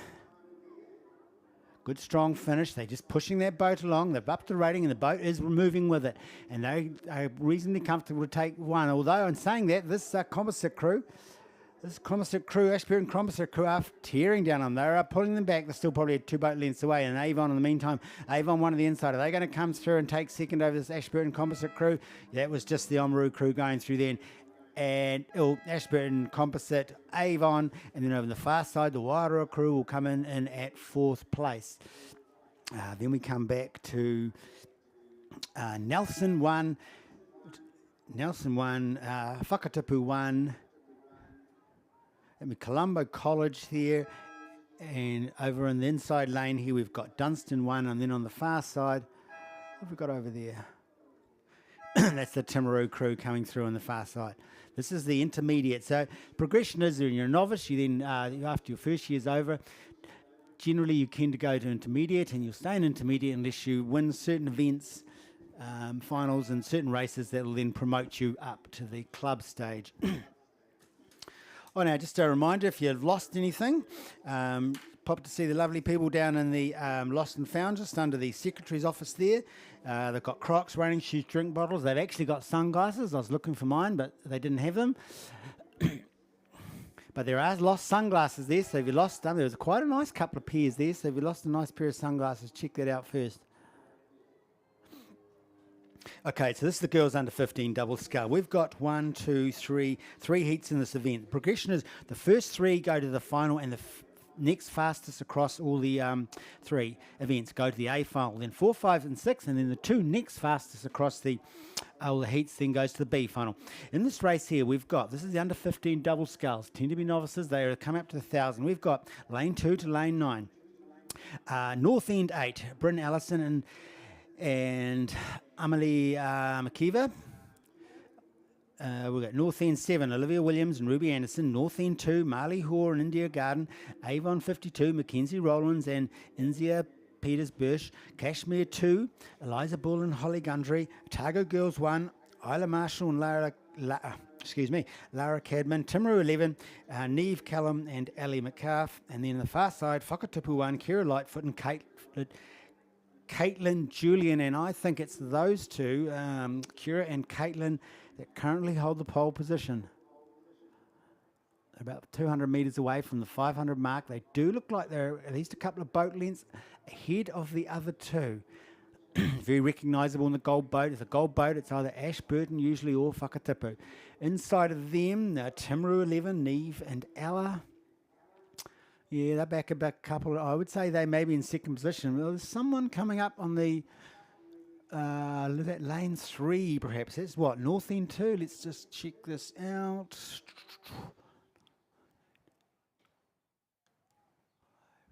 No, it might be lane 4. Yes, that's lane 4, North End 2. Marley Hoare and India Garden, they might be in that 3rd spot there. And there's also Otago Girls in lane 7, I think. But quite spread out, these crews. They're quite spread out. Quite a few crews from the Dunedin clubs here. North End, 2, 3 North End. Otago girls, so that's 3, 4. And the rest from Christchurch and Whakatipu.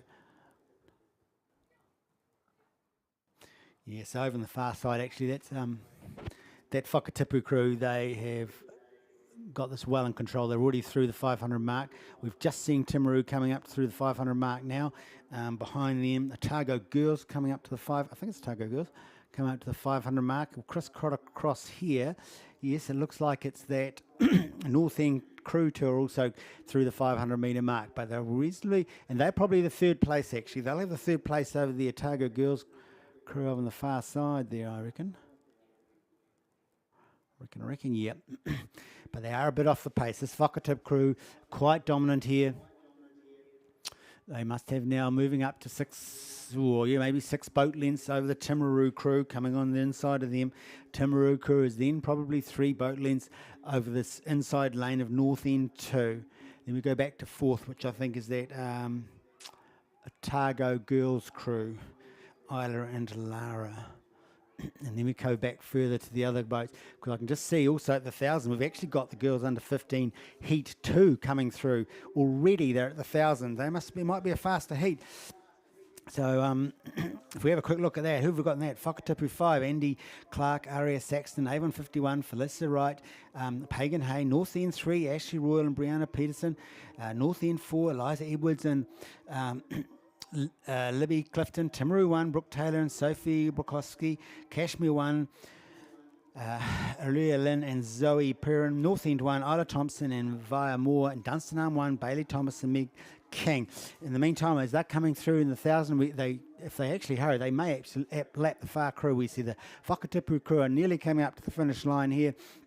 I think they picked it up a little bit, but they know they've got this in control. They're in pole position here, well and truly about 6 or 7 boat lengths over their crew on the inside lane, which would be the, it's Kashmir actually. I said B6. Hold on a minute. These have been a road out of order. This is all a B race. So therefore I've now completely got it. B's? A's. Oh no, we've got a mix of A's and B's in here. So I'm just guessing at who's coming across, but yes, Whakatipu 1, that was Kira and Caitlin, definitely took that. Then we've got B6, so that was B6 from Heat 2, so that's Timaru 2, Brooke Taylor and Sophie Brokowski, they were second. Then we had North End 2, which was in the previous race, 79, they were third. Well, this is all interesting, isn't it? We've got mixed up of A's and B's going on here, and there's a boat with no number. So I'm slightly mystified, but anyway, we're going to move on to the next race, which is coming up to the 500. I've already talked through the B's, so it can't be that. So maybe it's the maybe it's Heat 3, race 81 of the girls under 15. The starters, obviously, people are getting organised and they're just letting them go. Right, so let's just orientate myself. By the way, that crew without a number, they look like they were Kashmir. So Kashmir, which were in, I don't know which Kashmir. Anyway, let's moving on. So we've got a race coming down here. I'm hoping that it's race 81, unless they put some of them from race 80. At this stage, it looks like it's the, it's not as dominant as the previous race. It looks like a Kashmir crew. Kashmir High School are in the lead here, probably maybe a boat length over a North End crew on the inside lane here. I can't see the numbers, so I can't say. And on third spot is also a North End crew. Are they all from the same event, or are they mix these up as well? Maybe they mix the B's and C's together. I don't know, these are B's. Okay. Right, so B7, Aluria Lind and Zoe Perrin. Now, if I'm getting names wrong, please just let me know. And what I need to know is write the name and then how to say it phonetically. Phonetically, I should say. Phonetically, yes, phonetically. Can't even say that. Rightio, so we've got a Kashmir crew. It looks like Aluria Lind and Zoe Perrin here in the lead. They've actually picked up the pace a bit. They're already in the 250. They're pulling themselves ahead of this North End crew. North End crew, which is B4, so that's North End 3, Ashley Royal and Brianna Peterson. They've actually definitely hooked it up. They've responding quite quickly, and I think Cashley, you can see that, and they've also moved up as well. But this North End crew are actually starting to fly down here. They're coming through very quickly. North End 4, and they've pulled themselves back to a boat and a half over the Kashmir, which probably can hold them off to the end. Then we've got over the far side, and the third spot will be the North End, crew, which is B8, North End 1 of Isla Thompson via Moore. They'll come through the third. But so these three, 1, 2, and 3, go through to the A final. And then the next fastest rower across the heats goes into the A final. Then it's 3, 4, and 5 to the B, 4, 5, 6 to the B, along with the second two fastest. So we just heard Kashmir cross the line, North End cross the line, North End 8 crossing the line now. That's Isla and Via. Just coming through the line here is that, looks like it's Avon, maybe B3. That's Avon 51, Felicity Wright and Pagan Hay. They get that fourth slot, so they're now through to the B final, unless they're one of the fastest times. The tail spread back here. We've got at the back, we've actually got a crew from B6. So that's Timaru 1, Brooke Taylor and Sophie Rakowski. Oh, I'm already a B in the previous one. Oh, jeez. I think the number nightmare today. They're just coming to the tail end, so because the next crew's already at the coming up to the 250 mark. So this is the race 81 heat 3. Quickly, we've got North End 5, Sophie Small, Sophie Palmer, Burnside 2, Lucy Gibson, Harriet Gorman, Invercargill 1, Mila Sheehan, Tiziana Mazadir, Chirunini, Whakatipu 4, Anna Clark and Liberty Hyde, Marion College 1, Ismay Tulagi, Aisha Clark, North End 6, Ava Woodclock, Claudia Shaw and Union 1, Eden Petty and Jemima Nolan. And there's two boats here battling it out. That's a Whakatipu colour. That's Annie and Liberty there in lane 5. And who are they battling it out with? They could be battling out with... Oh, what colour is that? Is that Burnside? I think that's Burnside.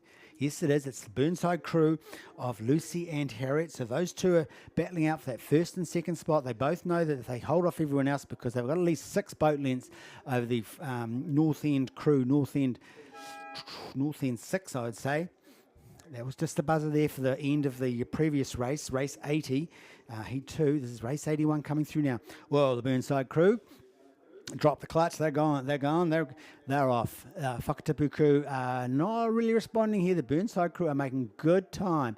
Good push. When you see that release, you can see the boat moving through the water. They're probably well utilising that free speed. They're actually over boat length now over the Whakatipu crew, who are reaching out. They are reaching long and faster, but they're not actually making the same kind of connection as this Burnside crew. They're coming through very nicely. And that third slot, that's Marion College. Oh, hold on. Let's have a look. Better make sure I get this right. C6, sorry, that's Meridian College. That's Ismay Tilagi and Aisha Clark. They've got a boat length over these two other crews coming up on the inside of them. I think they should hold it. The Invercargill crew's coming through very quick.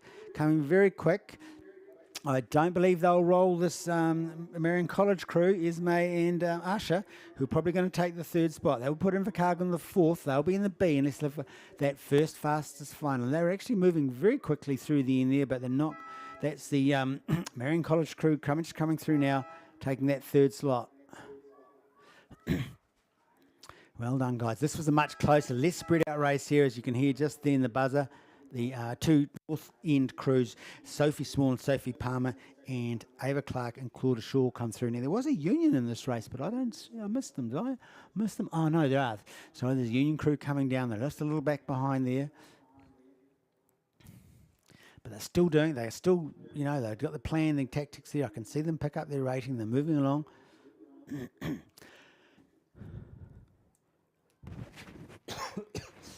Sorry. Just turn the microphone off. They actually look like a mature crew, so possibly Masters or parents. Good on them. It's actually, as a Master 2Ks, some Masters can do it. Some of us are getting a bit slow. Rightio, as we wait for them to come through. The boys under 16 coxed quadruple sculls. 2 heats. Oh, okay. Fastest 10 through to the final. We've already got a scratching of St Andrew 1. So the first event's got 1, 2, 3, 4, 5. So 5. And the second has got 1, 2, 3, 4, 5, 6. 6. So it looks like one crew will miss out. They're just going to take the fastest 10. So in this event here, we've got in lane 4, they're not quite at the 1,000 metre mark. Boys, this is race 82. Boys under 16, coxed, quadruple, sculls, heat 1. Lane 4, Timaru 30. Lewis of Sutherland, Cooper Gordon, Tim Bartlett, George Talbot, coxed by Ned Brown. North End 1, Edward Hager, Harry Lyons, Villiers Steenkamp, Gabe Scott, Ethan Shirley Cox. Whakatipu 1, Lewis Della Cruz, Mike Perry, Finn Henderson, Ollie Watson, Cameron Hall Cox, St Thomas of Canterbury, Miller Taylor, Nicholas Marston, Jacob Henderson, Luke Dowling, and Sam McGuigan is the Cox. And then on lane 8, Shirley Boys 1, Ruben Sagers, Silas Freeman, AJ Jordan, Dominico Fricker, and James Watson is the Cox. This looks like, what? I'm going to quickly run through the heat 2 people for this because it seems to me there are 10 boats in this race. I think they've stacked them all together, which does suggest there's going to be, there must have been another scratching because we can't take 11. And there was 11 crews listed, so was there a scratching? Okay, so I'm going to run through the other crews, and we know that one of those crews somewhere is not in it. Right, we was lane 3, E3. Otago 1, Odrum Nichols, Toby Hebden, Archie Gordon, and Mackay Hape, Matthew Haller Cox, Burnside High School 1, Jack Payne, Sean Gilman, Thomas Carey, and Riley McMorrin, Evie Nathans Cox, Wateroo 11, Matthew McLeod, Toby Randall, Paddy Gerling, and Archie Saggers, with William Smith as the Cox, and Beeds College, White Dent, James Franken, Isaac Gary, Ryan Gardner, and Theodore Gibbs Skilson as the Cox. St Thomas of Canterbury, Cairo Hogan, Luke Sweeney, Seth Tranter, Hallie Gallagher, and Jack Down as the Cox. And then Cashmere, James Ogg, Matthew Stewart, Cooper Laird, Jack McDonald, and Anika Larson's the Cox. So I'm going to guess that we've shifted them out to the side. So let's see. So in lane 1, theoretically, might be Timaru 30. Are they in the lead? They're not. Let's see if I can find these colours here. No, I could see a St Andrews crew. I don't have a St Andrews crew. Oh no, Timaru. There's a Timaru crew there. Looks like a Timaru crew. Ooh, geez. This is very confusing. Well, we've got a Whakatipu crew there, so that's over in there, and they are in lane 6. Oh, we've got on the far side, because it does look like that far side crew are doing very well. Just see if I can find them.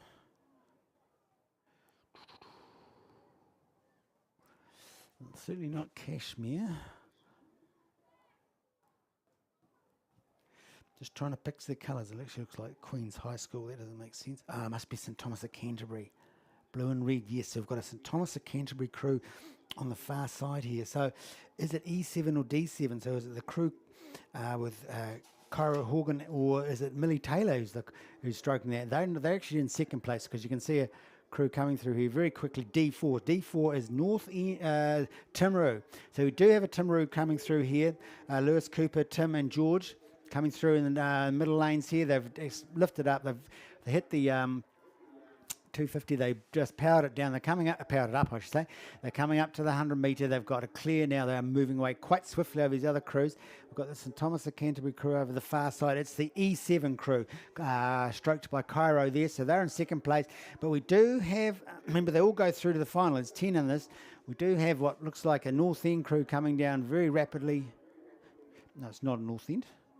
It must be St Bede's crew coming down very rapidly for third place there. As I said, it gets a bit confusing. It is St Bede's, but they are being lapped here just on the inside lane. We've got E4 coming through. That's Burnside High School.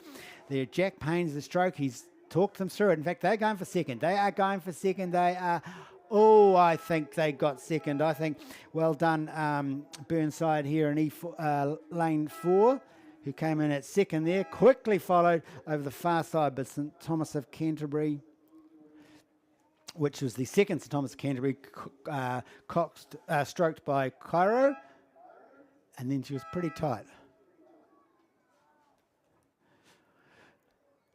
they're flicking these boats. The boats are up. They're obviously sending them through very quickly, and so they're combining races to get through it. I mean, and we can do it in these conditions. The conditions are so great. I've just got to try and keep up. Keep up, or I'll fall behind, and I'll be lapped by the next race. And in the meantime, race 84. Men's Premier Coxless 4, Heat 1, progression, all go to the final. You can see them coming now. They're heading about the 500 mark.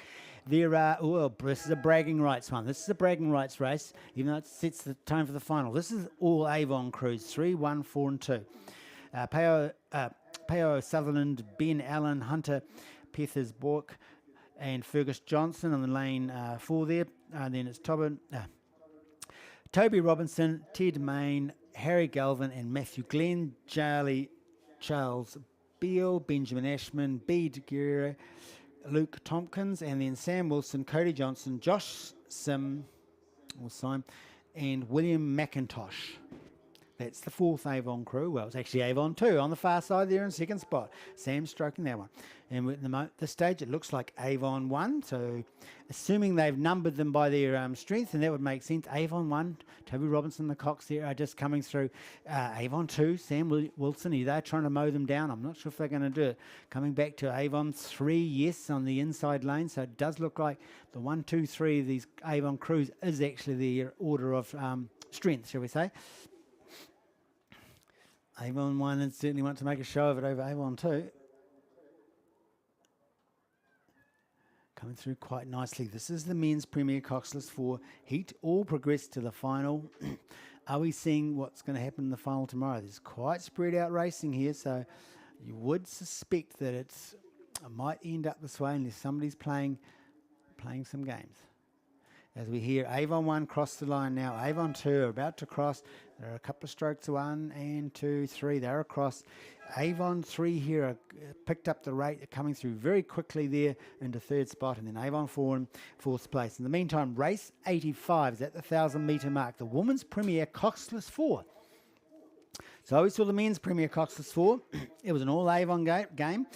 In race 85, the women's Premier Coxless 4. Is it? No, it's not Avon. We've got 5 in this race. We've got inside lane Nelson 1, Millie Treader, Chloe Steele, Naomi Robertson, and Madeline Collis.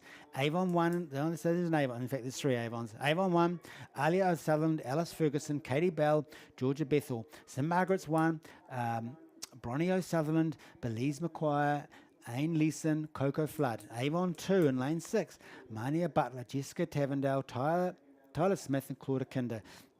In lane 7, Avon 3, Greta Hawke, Tori Cox, Sam Rankin, and Sienna Skilling.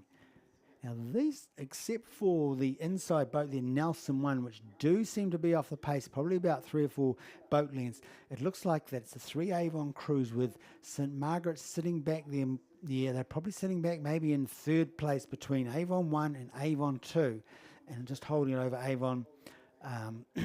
Holding it over Avon 3. But remember, they all go through to the final in this event. So they're coming up to the 500-metre mark. I'll just see who can get those boys first. Not quite at the 500-metre mark. Maybe about half a dozen strokes away for this lead boat here. It's Nelson boat, is it? Nelson 1, Nelson 2 don't look that far off them, actually. But like the race we just saw, though Nelson...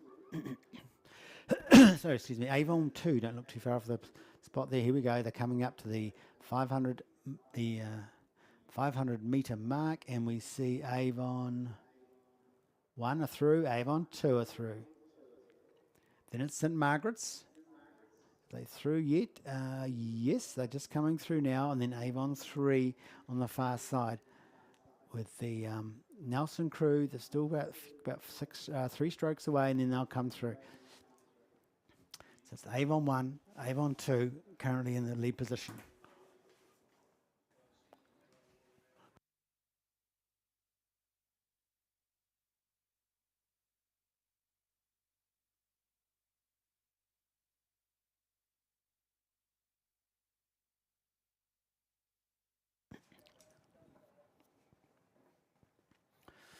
Coming up to the 250 mark now. Avon 1 over Avon 2.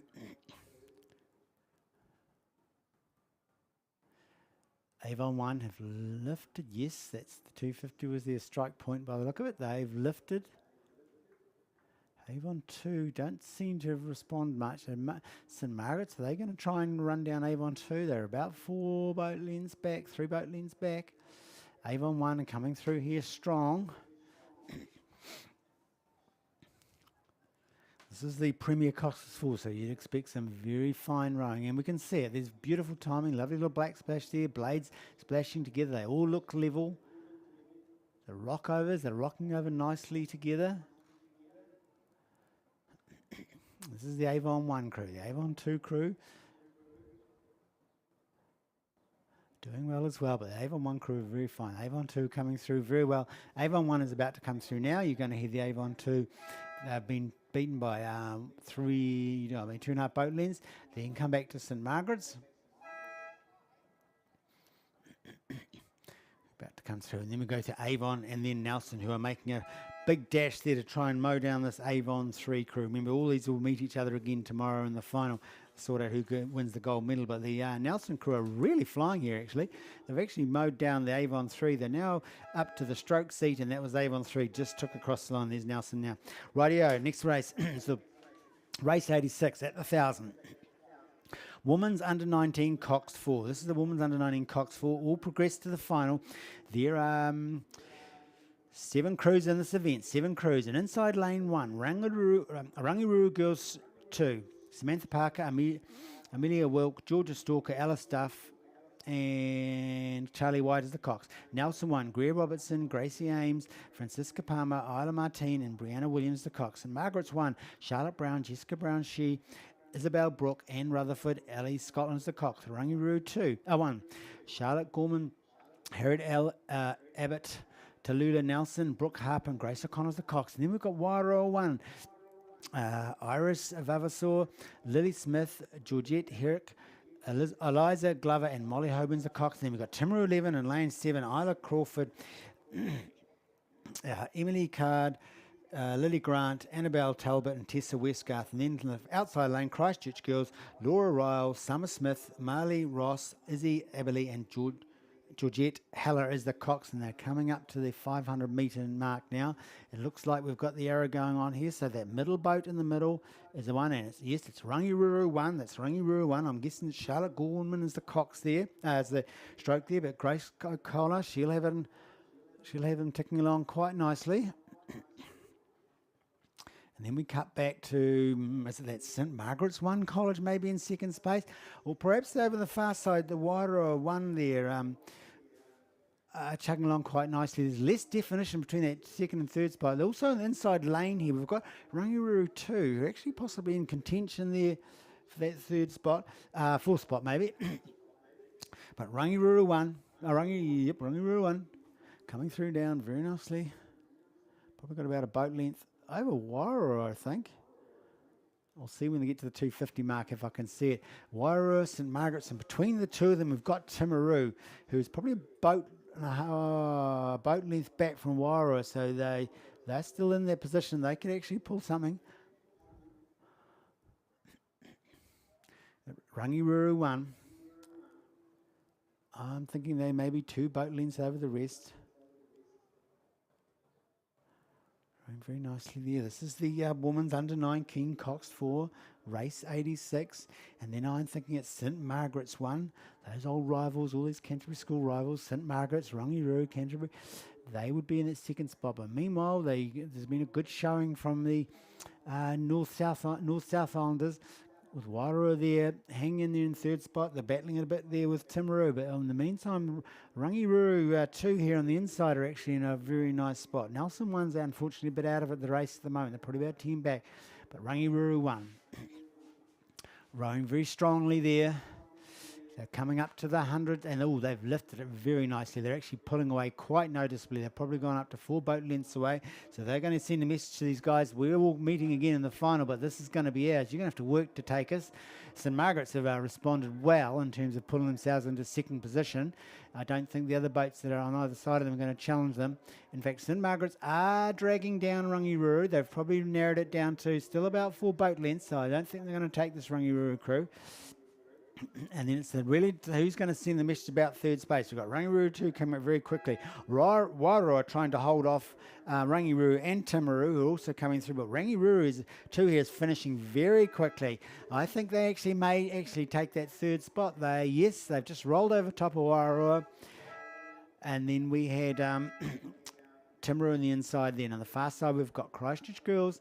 And then on the inside lane here, we've got Nelson 1 coming through. The next race is race 87, the girls under 16. Girls under 16, coxed 8. Heat 1, they all go to the final. So this is an all race as well. I can see they're already spread out. There's some very clear dominance in the middle. I'm going to speculate. That's a Rangiruru, actually. Rangiruru 1. Let's see. 10, 9, 8, 7, 6. No, come on. Colombo College.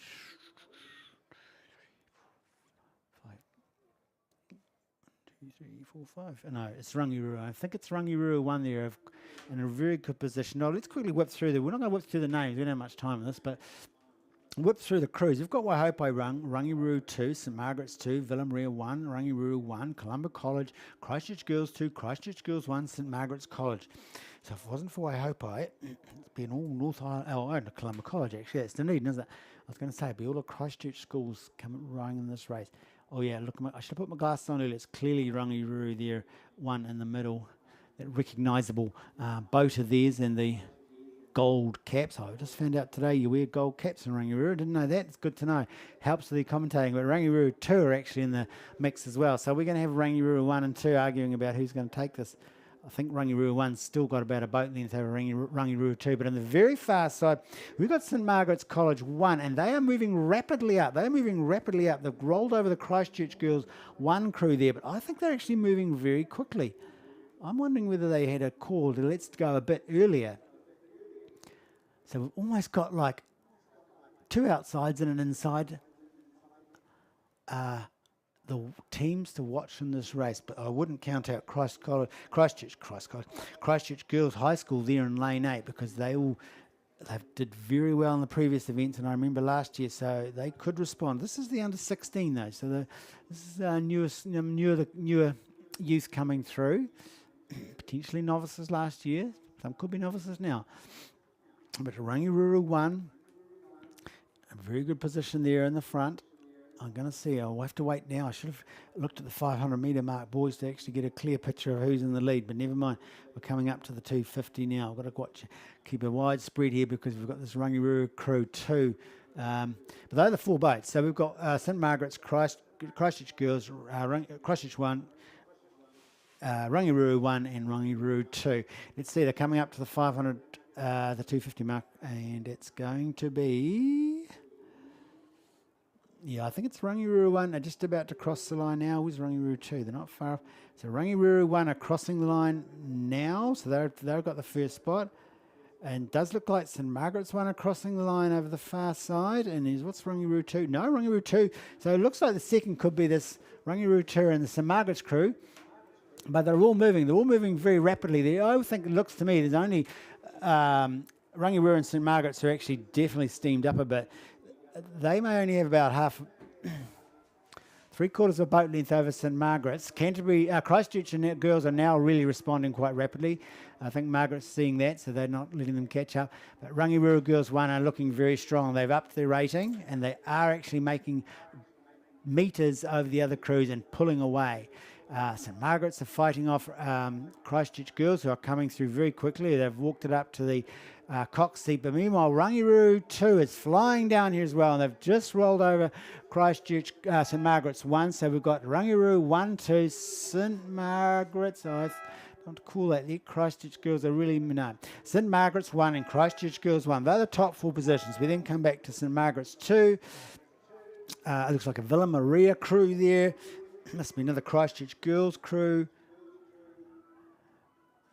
And the inside lane, we've got Waihopai from the deep south, and far side, another St Margaret's crew. Are there 2 St Margaret's crews? No, that's Colombo College crew.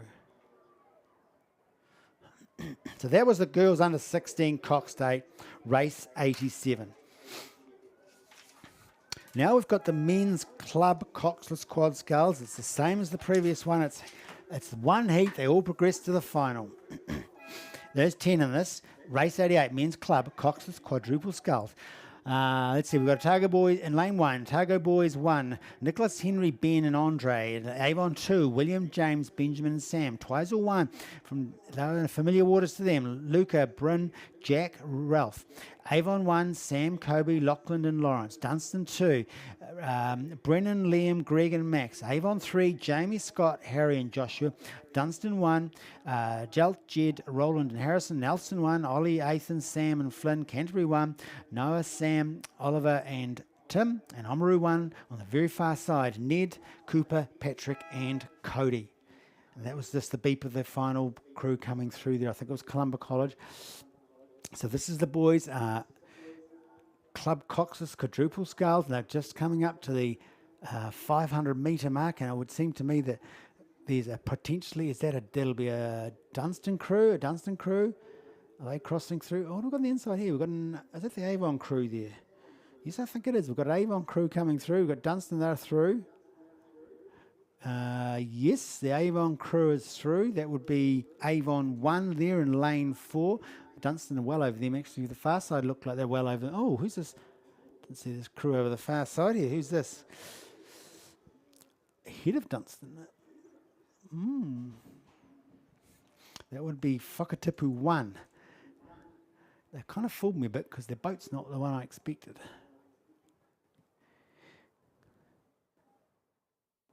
Oh, it's not. I'm looking at the... Not very helpful, Frank. I'm looking at the wrong ways. Let's have a look. Lost my way now. That's Nelson 1. Is that Nelson 1 there in lane 8? We've got Dunstan here. In lane 7, yes, so it's Nelson. So it's not Nelson, it's Canterbury 1. Noah, Sam, Oliver and Tim. So they've actually got the lead over Dunstan, only by half a boat length, and both are rapidly moving now to try and gain that ground. Dunstan obviously want to roll over Canterbury 1, and Canterbury 1 obviously are going to try and hold them back. But I actually think they do. I think Dunstan are actually now coming past Canterbury. In fact, Canterbury needs to worry about Avon 1 here. Sam, Kobe, Lachlan and Lawrence, because they're coming through very quickly on this inside lane, this lane 4 here. Dunstan, meanwhile, have rolled over the Canterbury crew. Looking very strong finish there by Dunstan to take the first place. Canterbury are that was Canterbury just did it. Avon weren't quite there in time. That was Avon 1, and then we come back to the Nelson 1, come through into 4th place. Remember, they all progressed to the final. We've got a bit of a battle going on here between Oamaru and Avon 2. I think it was Avon 2 took that. Inside lane, Otago Boys, a second Dunstan crew in the middle there.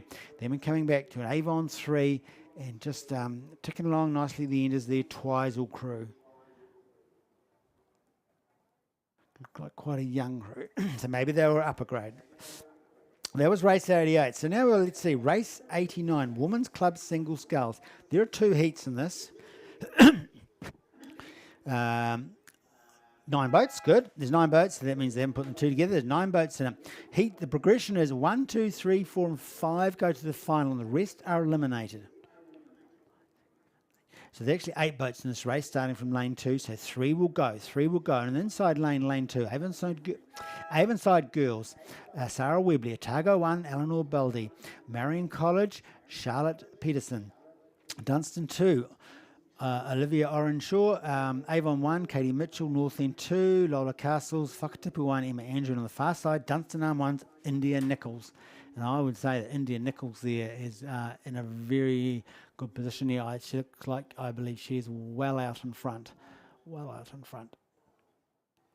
Potentially back. It looks like the next 3 positions are less clear. The next 3 positions, but the first 5 go through. So it does look like Dunstan Arm 1 on the far side. Oh, was it Dunstan Arms though, or is it Whakatipu? Oh, it's definitely Dunstan Arms. Yes, no, very dominant position here. You'll see out in front of you, she must be at least 8 boat lengths over the next boat, which would seem to me be, is it Marion College lane 4, or is it another Dunstan crew? Actually, let's have a wee. No, it's another Dunstan rower. I think the Dunstan, that'll be...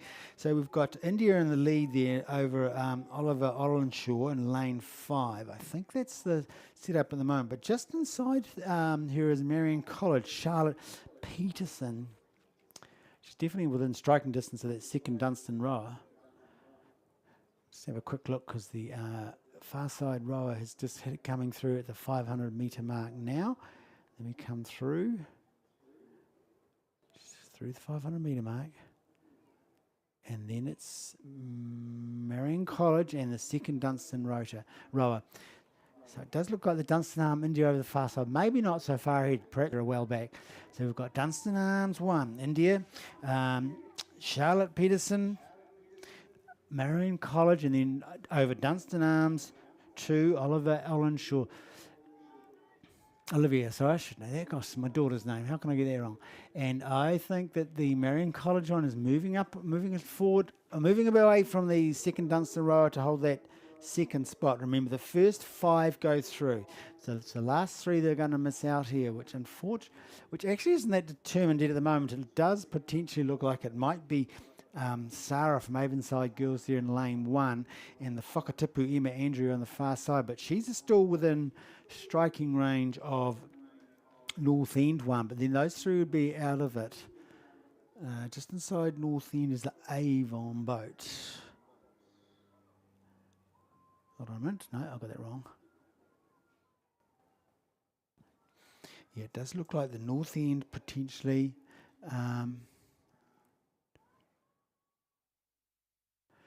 North End, Avonside and Whakatipu might be the ones that are going to miss out on moving through to the final.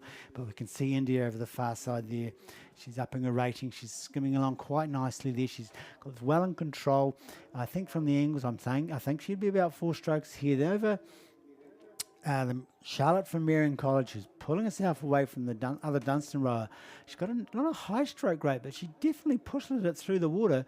You can see that this nice calm stroke rate, but the boat just flows through the water and she's just pulling away from the Dunstan rower. So it's not always about speed up and down the slide. It's actually also how you use it. And she's pulling away very nicely. In fact, she's coming up on India. India's going to finish it. I think there's no doubt. It's just too close to the finish.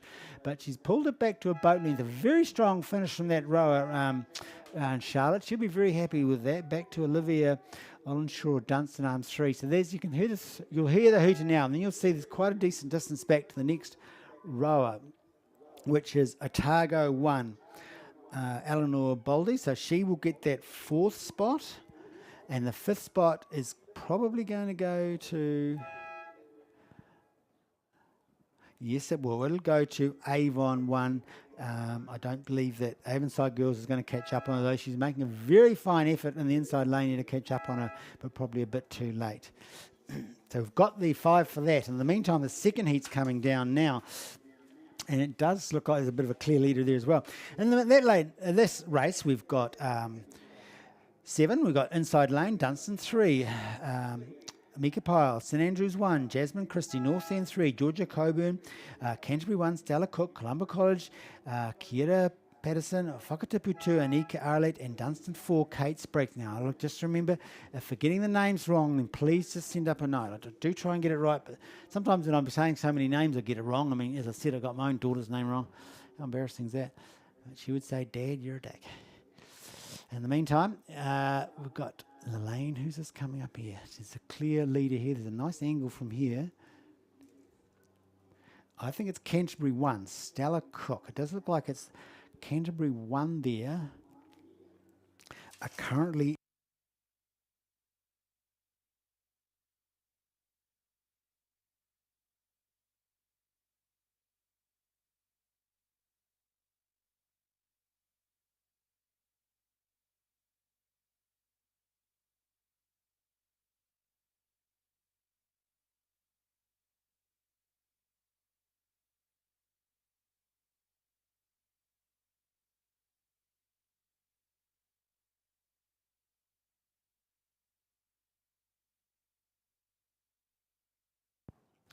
oh dear, I just went off the air. I believe it's a battery issue. My light is flashing red. I'm going to have to quickly change the batteries. I hope these are live batteries here.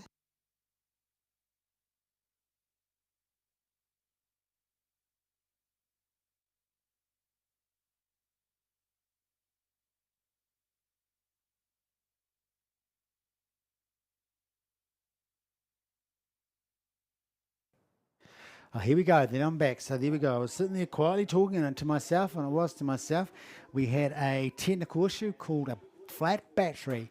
Flat battery. So in the meantime, we do have Stella Cook from Canterbury, a very dominant showing here. So she's definitely going through. She's pulling away to about 6 boat lengths. In a strong second spot there, we do have the Columba College, Kira Patterson is coming through in second spot. Third, could be a little bit more interesting here. It does seem that like St Andrews College here, Jasmine there, has it over the far side there. The Dunstan rower there in lane 8, Kate Spriggs, yes, St Andrews Jasmine's just put a little foot down there and she's pulled herself nicely away, but Kate's under pressure here from the Dunstan Arms 3 on the inside. So it was Dunstan Arms 4 over the far side and Dunstan Arms 3, no. Ooh, just about had a tip out there. So 1, 2, 3, 4. And the 5th spot goes to L7, Whakataputu, Anika Arlett, which means that the North End's rower, Georgia, is going to miss out on the final. Okay, the next event is the boys under 15 coxed 8. All go to the final. There are 10 in this race, and they're coming up to the 1,000-metre mark. So apologies, I'm not going to have time to whip through the names. We've got in lane 1, St Thomas of Canterbury, St Bede's 1, Christ College 1, Christchurch Boys 3, Nelson Composite. That's a Nelson Wairoa Composite. Christchurch Boys 1, Shirley Boys 2, Christchurch Boys 4, Shirley Boys 1, Christchurch Boys 2.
Right, I've started working my way through a pack of batteries. That's the second lot. I've just thrown them out. They were sitting loose, so they were probably duds.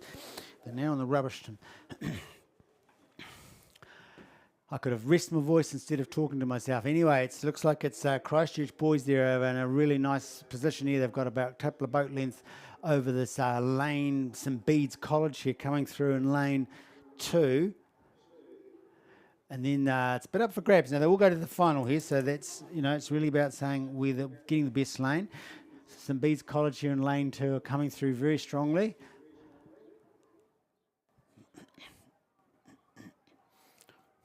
And then we've got, I think it's over the far side. It's probably that Shirley Boys. Is it Shirley Boys High there over the far side? Yes. They're probably in the 3rd spot there, though they could be challenged by Christchurch Boys 2, just over the very far lane. But I don't think so. They've got a boat length over them. But in the meantime, Christchurch Boys here for an under 15 crew are looking very nice. All some heads down there. The boys are feeling it. Come on, lads. Lift your heads. You're almost across the line there, guys. Even though you've got a good dominant position, you want to finish nice and strong, which they are attempting to do. I like that. Meanwhile, we've got St Bede's College powering down here. I can see some of their eyes. Get those eyes in the boat, boys. This is my coach used to say.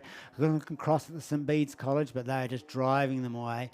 St Bede's College have pulled themselves into a nice spot, the 2nd place. 3rd spot there, Shirley Boys are pulling themselves well into a boat length away from the others to come through in that 3rd spot.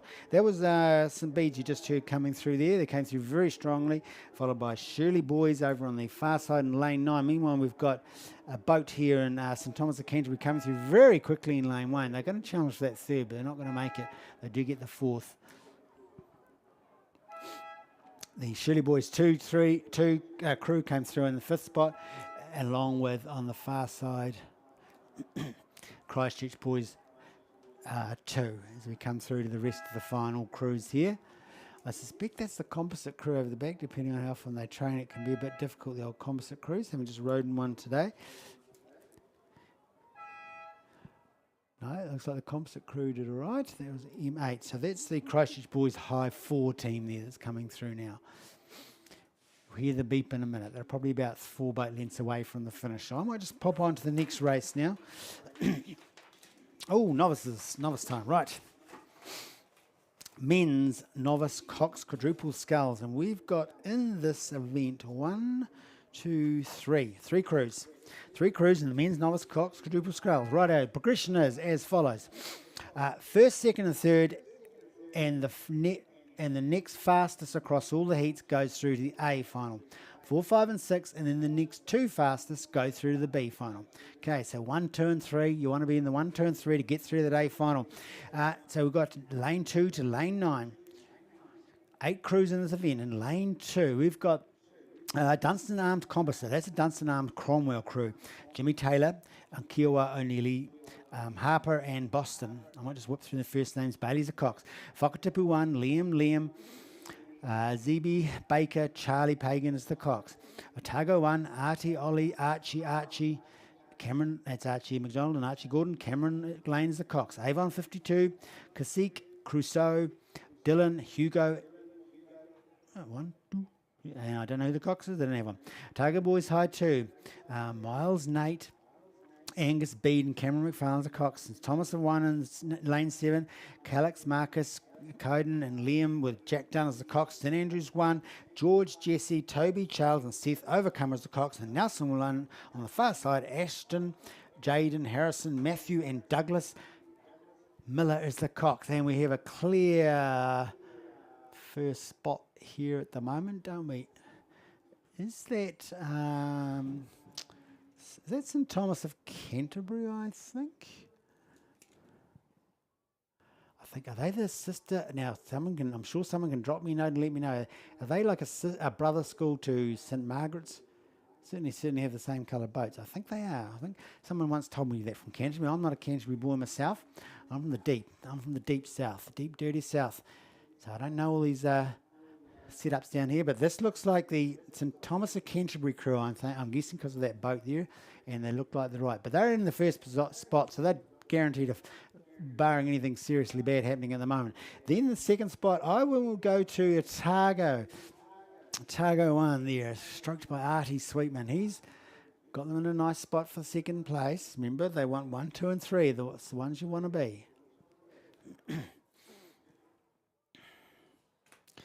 Yes, that's Otago 1. And then now the third could be a battle. The third could be a battle between Whakatipu and lane 3. They're a little further back, but they could make it up over to the far side. We've got Nelson and St Andrews. Nelson and St Andrews.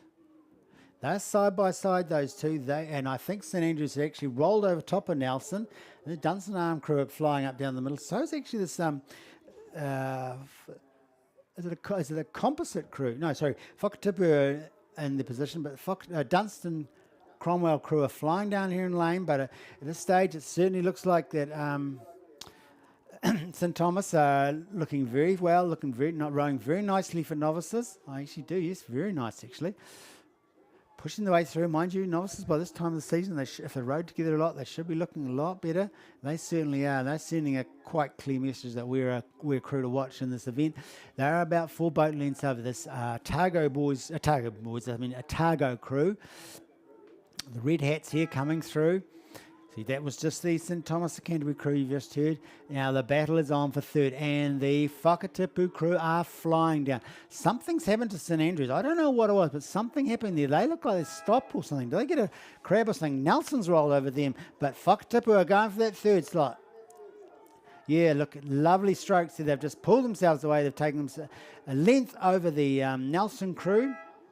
And in the meantime, this composite crew are flying down. They get, not quite.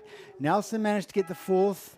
Composite Crew 5th, and then St Thomas the 6th. So their A's and B finals are sorted there, unless one of those last three were fast enough to make it through to the A final. Race 93 now, heat 2, coming up to the 1,000 metre mark. Progression 1, 2 and 3 in the next fast to A, 4, 5 and 6 in the next two fastest to B. Rightio, in lane 2 we've got Wanaka, Tyler McKenzie. Tyler McKenzie, Douglas, Lachlan, Emily Hunts the Cox. In beads 1, Thomas, Oscar, Jay, Henry and Darcy Franken is the Cox. Wairua 11. Blake, Tom, Angus, Blake and Roy O'Regan is the Cox. Avon 51.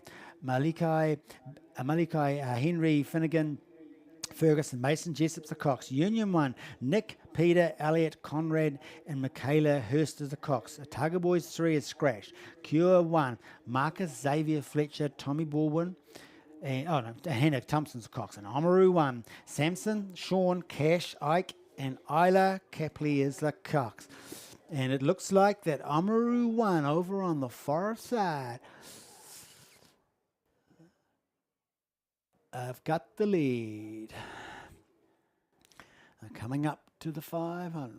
They look like they're the clear lead. They look like they are boat lengths ahead of everyone else. Of course, the angles are always hard, but they do look like they're 3 or 4 boat lengths. And then I'm picking maybe, is that a Wanaka Crew on the inside lane here? Can I see their colours? Yes, it is. Wanaka Crew. So we've got a Wanaka Crew. We've got an Oamaru Crew. Lane 1, lane 9, I should say, lane 9. They've probably moved into lane 8. Wanaka, and this side, lane 2, perhaps that's second position.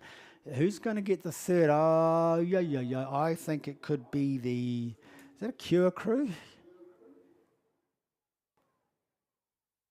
Yep, I think it's the Cure Crew there, over in lane 8, although it looks very undecided. Third position is going to be quite interesting, and even second if Wanaka drop off the pace of these other crews move up on them. But other than perhaps St Bede's 1 look like they're slightly off it there. It does look like it could be Wairau. Actually, not St Bede's, is that Avon? Oh, is there someone scratched out of this? It looks like it's Wairau, Avon, Union and Cure. Cure will be my guess, my pick at the moment for that third slot, but if those other 3 can come through very quickly on them. In the meantime, the Oamaru 1 crew in a very dominant slot over there, all alone in the water, all lonely out there. Nice and steady. They don't look like they're racing along or anything. They don't look like wasting the energy, just taking it easy. Making good distance with each push, though, each push of the stroke. They're over on the far side. They've got a dominant position. It'll be something unusual to happen for them not to get through into the first slot and get through to the A final. In the meantime, here we've got the Wanaka Crew actually pulling themselves along there. They've ticked up a bit. They're moving a bit faster here. They've actually already inside the 250, and none of the other crews are at the moment. I think the first crew to get in the 250 will be this far side crew from Cure. It could be the top 3, but that Cure crew, I think, is not in a super strong position here with Wairau, Avon and Union there in those middle lanes, or particularly the Avon crew could challenge them. No, I think not. It does look like the Cure crew have just reached out. They've just put their foot down a little to drag themselves ahead.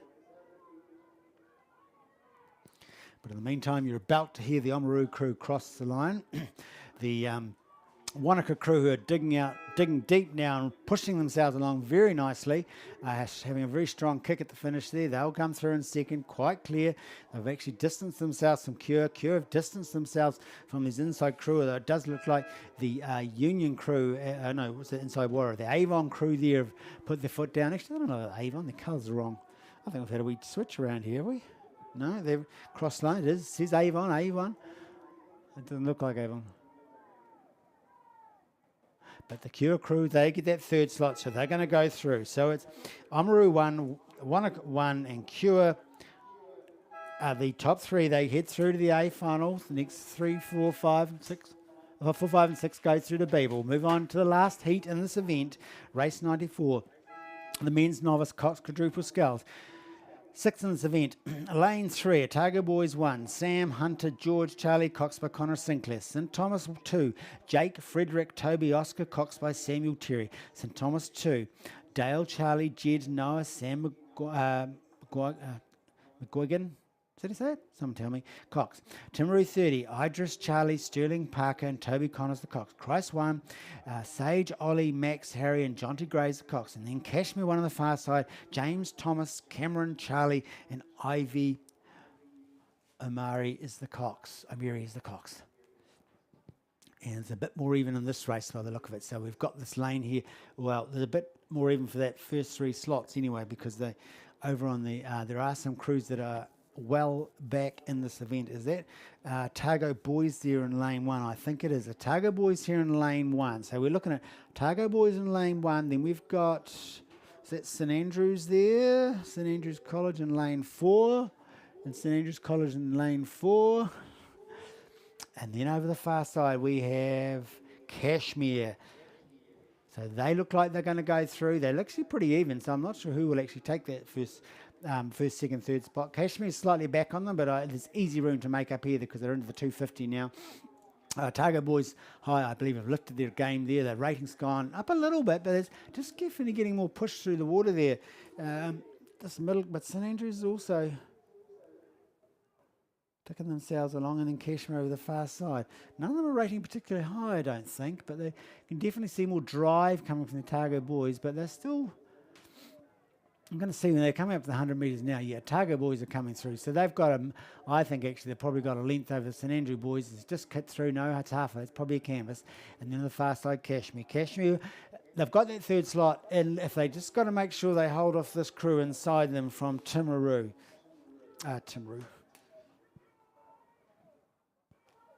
Some Christ College, sorry, Christ College did not even look like Timaru colours. So here we hear Targo Boys coming across the line, then St Andrews, then it's Kashmir on the far side, and then Christ College made it through into the 4th slot. So they're actually destined for the B final unless they have the fastest time over all the other heats. And then we come back to these crews in the middle, which was St Thomas of Canterbury 2. Then back there we've got crews chucking along there. Is that Timaru 30 perhaps? I'm actually going to move on to, the next event hasn't started yet. It's the mixed masters double sculls, and there's 2 heats in this event, so the first 5 go to the final and the rest to B. Mixed masters double sculls. Now, you may have been told about the handicaps, but I'll just repeat it because I was around it before. So handicap means masters races are classified by age. So if you're between 26 and I think it's 35, you're an A, and then it's, 35 to 43, you're a B, 43 to 50, it's a C, and then after that it goes 50, 55, it's a D, and 55, 60, it's a E, and so on. And with more than one person in the boat, you then take the ages, divide by 2 to get the classes. So, as I read this through, I'll tell you the classes and I'll tell you the handicap. So that means how long they have to wait before the go. So in lane 1, there's 10 in this event. We've got Nelson 2. They're a C. They've got a 32-second handicap. Canterbury 2, E. They've got 24 seconds. Union 5 got 28. Union 6, 24. Dunstan Arms Composite. Dunstan Arms Cromwell. Auto Connor from Cromwell. She's been around a long time. They're on go. So they're on go because they're an H. So they go on the bars. Union 4, they're a C. They've got 32-second handicap. Dunstan Arm Composite 4. That's Dunstan Arm Whakatapu. They're an E, 24 second. Dunstan Arms 3, E, 24 second. Twizel C, 32 seconds. And Union E, 24. And you can see now that the boats, some of the Masters boats are moving. They're all moving in ahead. So that on go would have been that Dunstan Arm combination of Ward and Jeff. They would have been the I'm not going to age, sorry. They're an H, so they were the oldest ones there. So they got to go and go. And currently they do have the lead. So the classifications by age. When you're rowing in the Masters class. This is the mixed Masters, so it's a double, so it's one male and one female, obviously, I guess. And it does look like at this stage it's that Dunstan combination of Maud and Jeff are in the prime position. Well, I would think this is hard. A lot of these have the same kind of handicap, so they're kind of released fairly evenly together, but it actually looks like at Dunstan Arms 3, Heather and Quinton in lane 8 could be in second spot. Now, I've rode against Quinton twice today. He can mow them down. He's a very good, fine Masters rower. On the far side from them, we've got Union 7E, so they would have left at the same time as that Dunstan crew, Paul and Deb. An interesting thing about it, of course, with this rage classification, you could put someone who's 26 with someone who's 50, and the grade would be somewhere in the middle, which would be kind of...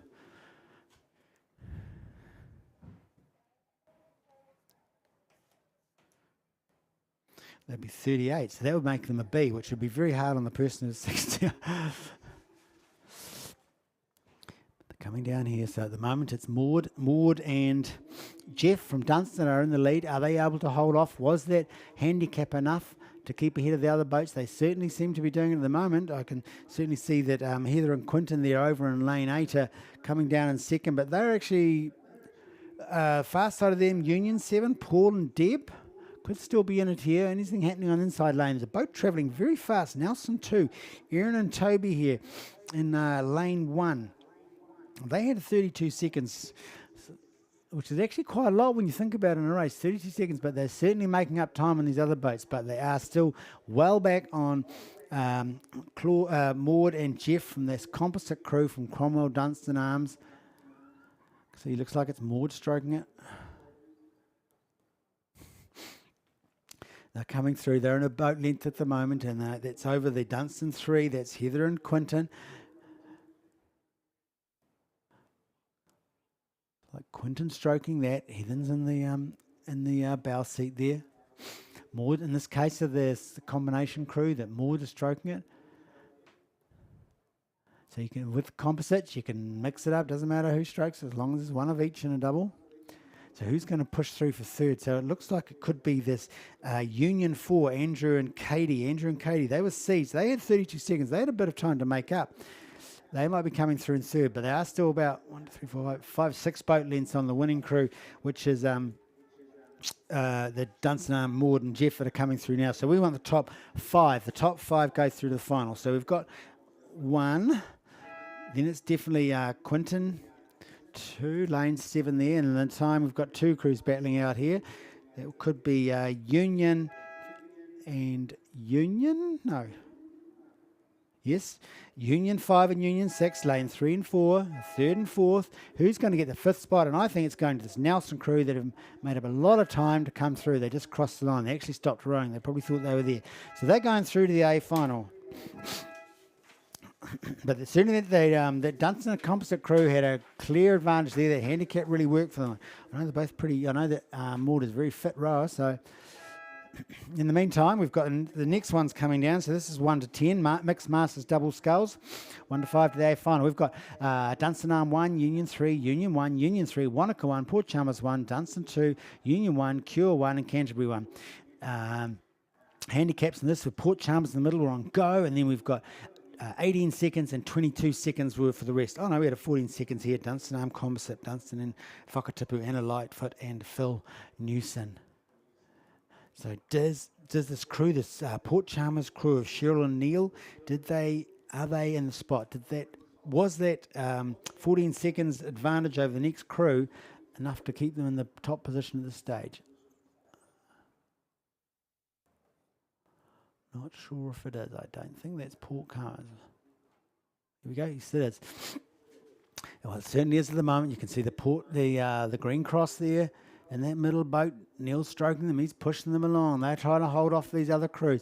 They're currently in the front position, but there are quite a few there that are going to vie for this top 5 spot. I think they've got, it looks like the Whakatipu, there'll be the Dunstan Arms composite on the other side of them.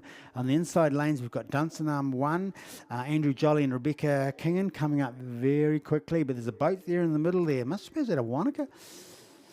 No, it looks like it's Union colours. Union colours. I just had a kind of yellow boat there. That's Union 1. Dominic and Kirsty are coming through very quickly. So we're starting to spread out. We think we've got that first boat, Port Chalmers. Are they going to hold the other boats off to take this first slot? And the inside of them, we've got Dunstan Arm Composite crew, Anna and Phil. Are they going to take them? I think they're at least going to get second. But in the meantime, this crew coming up this inside, this Union crew are coming through very quickly. And lane 3... They're probably coming through to third. No, they might even come for second. They might even come for first. They're reaching out. They've got good length there. Good drive through the water. In fact, they are. Port Chalmers are being rolled over. In fact, Port Chalmers are better. Maybe concerned they may. Oh, and I think they will make the top 5 because we've got this inside lane of Dunstan Arm 1 coming through very quickly. So well, did you see that? That's how close I was. Now, that's a good handicap when the abilities are pretty close. They get a nice close finish there, so I didn't quite get... Who's that crew over the far side? Is that a Union crew? So I got, I'm not sure about first, second, third, but we know the top 5 are Dunstan Arm 1, Andrew Jolly and Rebecca Kingham, Union 1, Dominic Mahoney and Kirsty Mahoney, I'm guessing husband and wife maybe, or brother and sister. Shirley Watt and Neil Adam from Port Chalmers managed to hang in there to get in the top 5. The Dunstan Whakatipu Composite and the Lightfoot and Phil Newson, and the Union Nelson Composite of Ivanka Clarice and Chris Brooks. So that's the top 5 that have gone through in the second heat of the men's Masters double scull.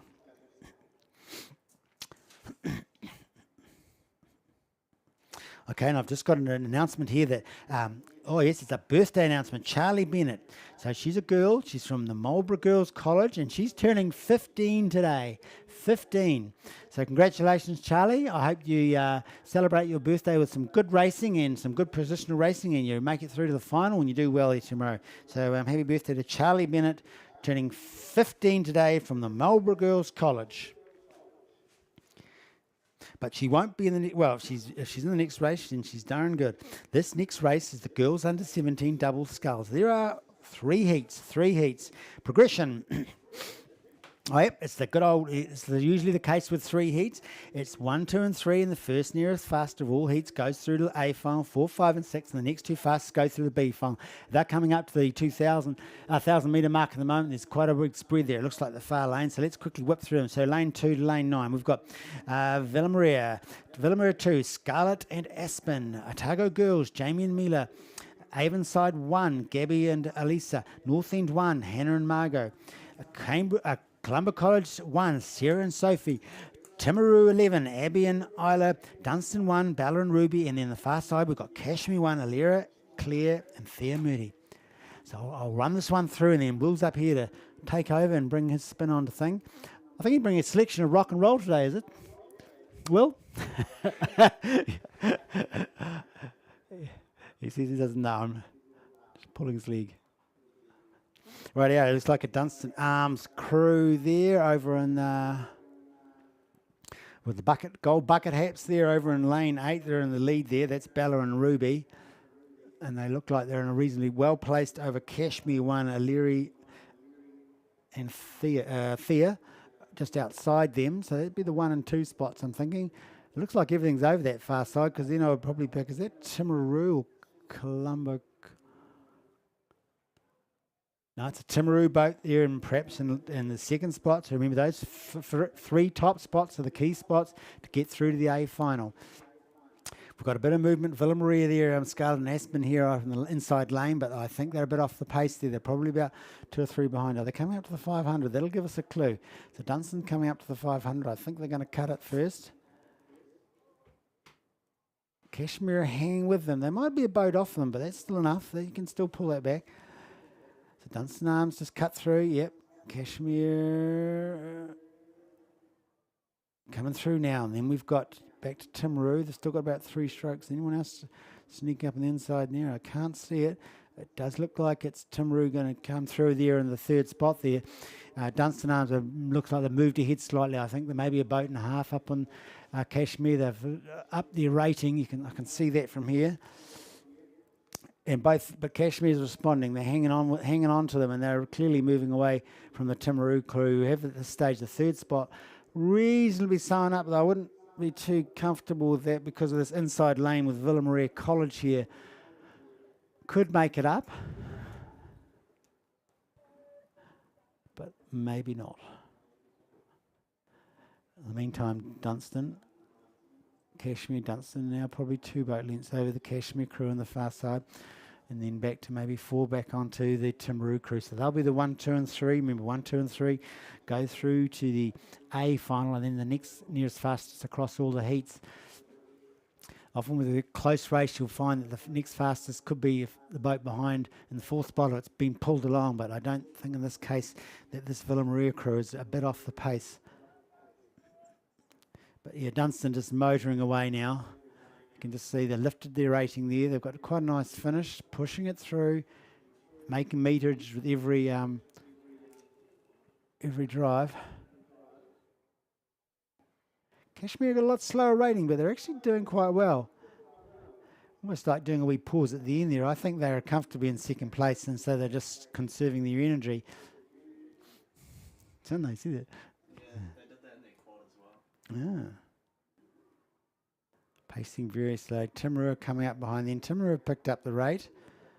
So they definitely sign up that third slot there. But then there's a bit of clear water back to the inside crew of Villa Maria, who themselves have got clear water over the next crew coming to the North End crew one, Hannah and Margot there in the middle lane. So that was the buzzer there for the Dunstan crew of Bella and Ruby. And then you've just heard Colombo, Kashmir, Alira and Thea, and then Timaru, Abby and Isla. They're crossed through. They're the 1, 2 and 3 through.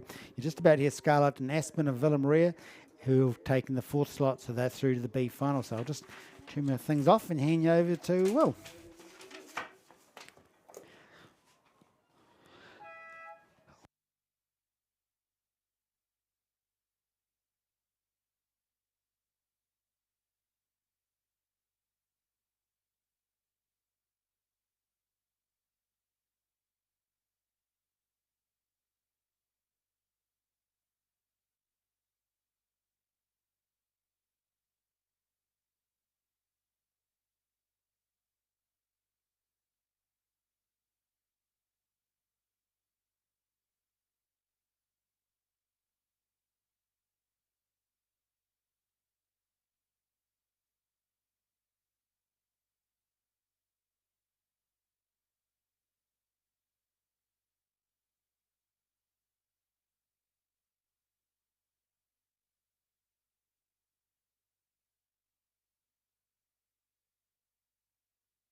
Oh man, and these two races have got a heat.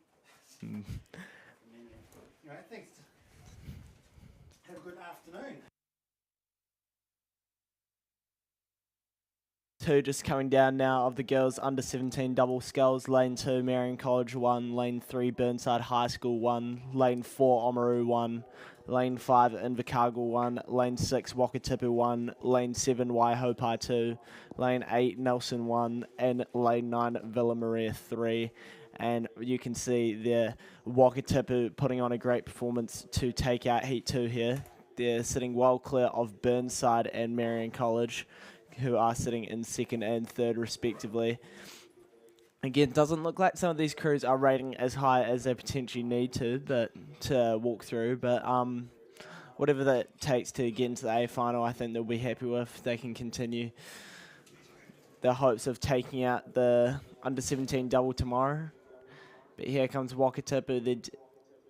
They're quick with the hands away. They're definitely not rating low at all. So they're currently sitting maybe just 2 lengths clear of that Burnside High School crew, who's in turn sitting a length clear of Meridian College. So that's your 1, 2, 3. They're going to make it through to A final. Currently sitting in fourth is the crew from Invercargill. Then we'll be looking at Waihopai, Nelson, Villa Maria, Oamaru, and that is the field.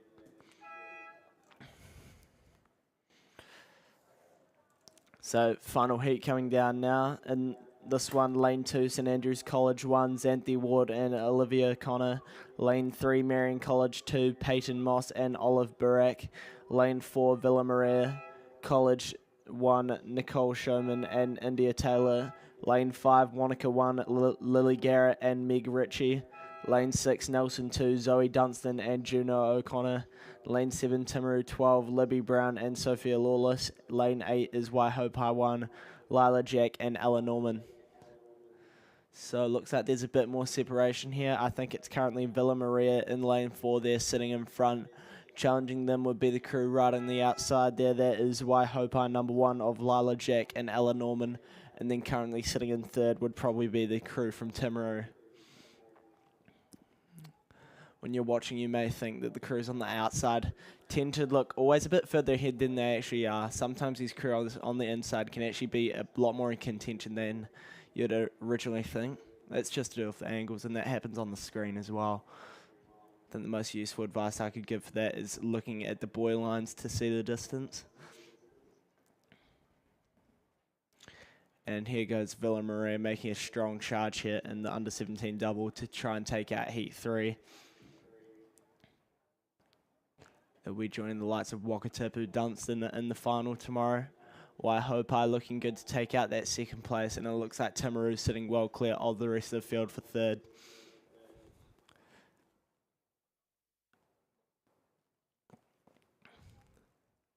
You'd probably be looking to maybe St Andrews for that fifth spot, or Wanaka actually they're doing quite well as well, so Wanaka sitting in fourth.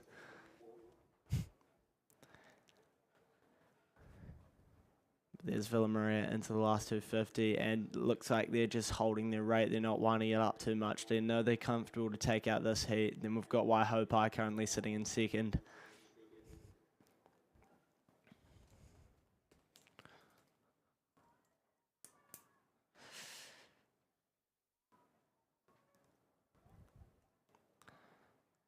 So you got your 1, 2, 3 there. That's Villa Maria, Waihopai, and Timaru. No one really looks to be challenging them, and they don't look to be challenging each other either. It just looks like 2 or 3 lengths between each crew.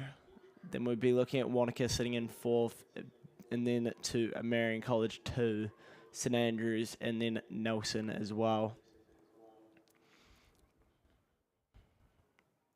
So under 17, you look at your third season of rowing. A lot of under 17s are often good enough to make the top under 18 boats as well. The effect of row down starts to get a bit worse once you get to that under 17 grade, so you can't use it to as much of an advantage. That's what I've seen throughout the years at least. Next up is the boys under 17 coxed quad.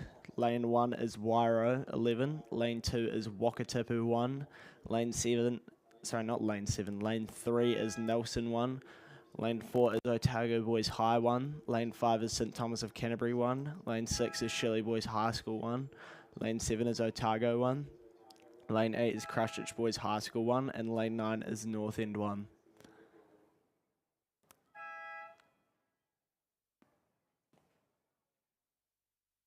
I think the crew just on the inside there. Maybe Lane 2, Wakatipu 1, Jasper Crawford, McKellar Thornton, Max Davis, and Charlie Manser with Amelie D as the cox of that Wakatipu crew. Looks to currently be sitting in front. Challenge maybe coming from Lane 8, Christchurch Boys High School 1, Jack Dennehy, Charlie Greenslade, Ruben Fifield, Harvey Moyle, and Blake Robson is the cox of that boat. So the black and blue of Christchurch Boys is performing right now in a sculling event. Typically more of a sweeping school, but they have performed well in sculling events in the past. They are sitting a bit further back on that Wakatipu crew. That Wakatipu crew seem pretty comfortable in front, and it doesn't look like they're making it look difficult either.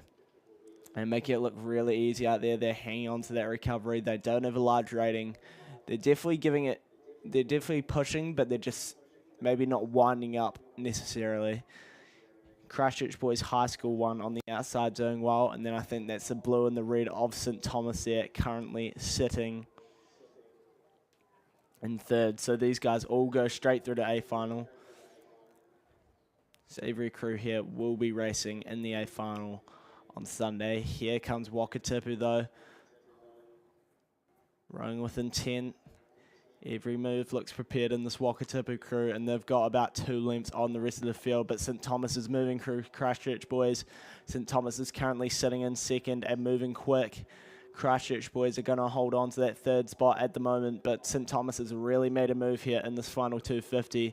They're not going to catch Wakatipu, but they're certainly closing that gap. Currently sitting in fourth will be Otago Boys High School, then back to Otago in fifth. But here comes Wakatipu, smooth, collected. They've done their job. They've done what they need to do in this race. They can focus on those runs which potentially have harder qualification, the single, the double. Here comes St Thomas trying to get clear water on Christchurch boys. I think it's just going to be, oh, nearly. So just a length to St Thomas over Christchurch boys.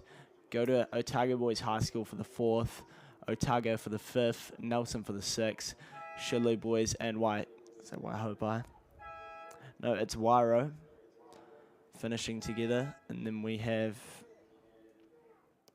North End number 1 rounding out the field there.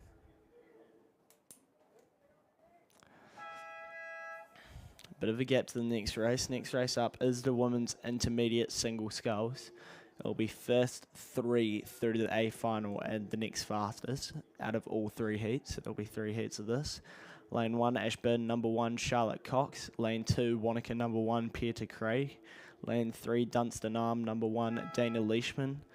Lane 4, Kilburn Club number 1, Annabelle Hurst. Lane 5, Waihopai number 4, Sophie Kundal. Lane 6, Otago number 1, Olivia Duffy. Lane 7, Canterbury number 1, Meredith Lewis. Lane 8, Waihopai number 1, Caitlin Whitaker. Lane 9, Burnside High School number 1, Julia Mitchell. And lane 10 is Invercargill number 2, Caitlin Tatai.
So first heat of this women's NT single just coming down the course now. They'll be past 1,000 at this point, and I'm seeing the colours of Dunstan Arm have a pretty good performance out there.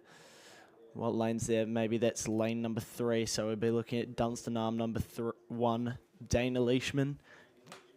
Currently in a good spot to take out this first heat. Challenge looks to be maybe coming in lane 8 from Waihopai number 1, Caitlin Whitaker. So you have to get first there if you're looking to get into the safe final. The contenders will have faith in themselves to do it, but it does look like a big battle between Waihopai number 1, Caitlin Whitaker, and Dunstan Arm number 1, Dana Leishman. I'd say it is currently Dunstan Arm with the advantage, and on the outside of Dunstan Arm might currently be sitting in that 3rd spot. That is Kilburn Club number 1, Annabelle Hurst. So that's your 1, 2, 3, I'd say, in this one. No medals yet. It's just the heats today. They're just looking to make it through to the A final. Just looking to punch their ticket home, and it looks like the rower from Dunstan Arm and the rower from Waihopai look to be doing it.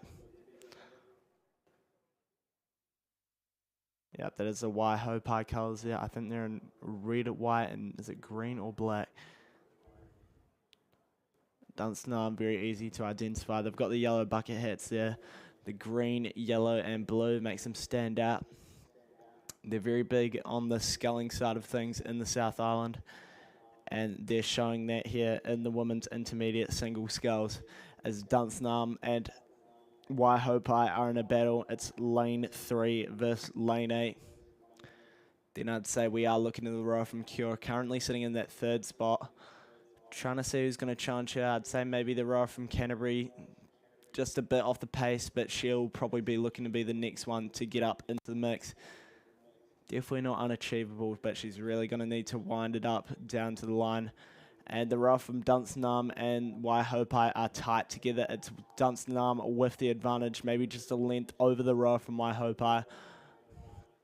So Caitlin Whitaker's doing well to hold on to Dana Leishman, but it's still Dana Leishman with the advantage. And then it's definitely Cure sitting in third. Annabelle Hurst just not being challenged too much by the fourth place, but not quite close enough to the first two to really make a dent in this point of the race. Let's see who's got a wind here in this final 120 metres. Goes through the rower from Dunstanam.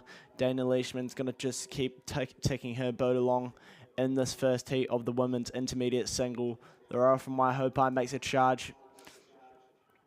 Got quite a big swing in that Waihopai boat. Just a bit low rate, but nice length. Good push through the water. Here comes Waihopai and Dunstanam. And the rower from Cure, then we'll be looking at Canterbury number 1, Meredith Lewis, to take that fourth spot. And then on the inside of her, we'll be looking at Ashburn number 1, currently sitting in 5th. But here comes Dunstanam White through the line now. Then Caitlin Whitaker over the line next, followed by Annabelle Hurst.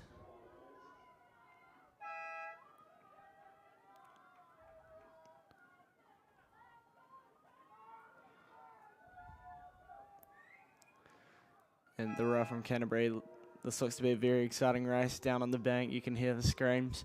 And this is just a heat, so it makes you curious for the finals. Ashburn number 1, Charlotte Cox performing well there. Then we have Invercargill, Waihopai number 4, Wanaka,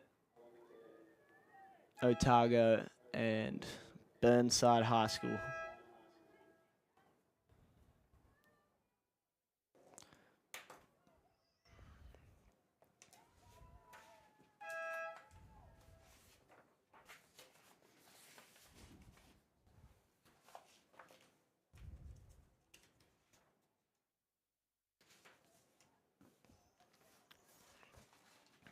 Okay, so next heat coming down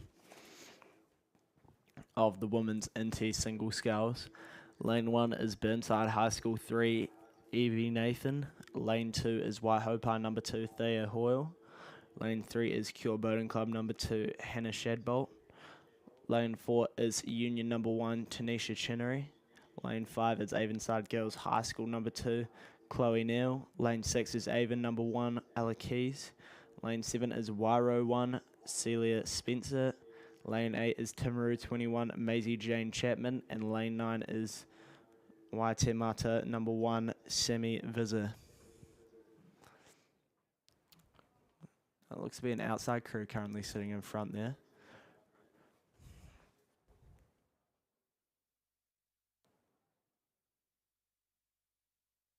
I'm trying to see what colours that is. That might be Waitemata number 1, Sammy Visit, currently sitting in the lead right now, and it looks to be a very good performance. Just seen the 16-8s line up at the start blocks right now. That should be a good race. Here comes Sammy Visit, currently sitting in the lead right now. Battling for second and third. Looks to be a bit of action in the middle.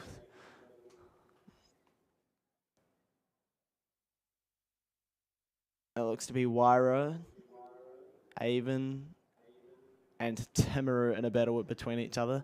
So the action's coming from 6 to 9.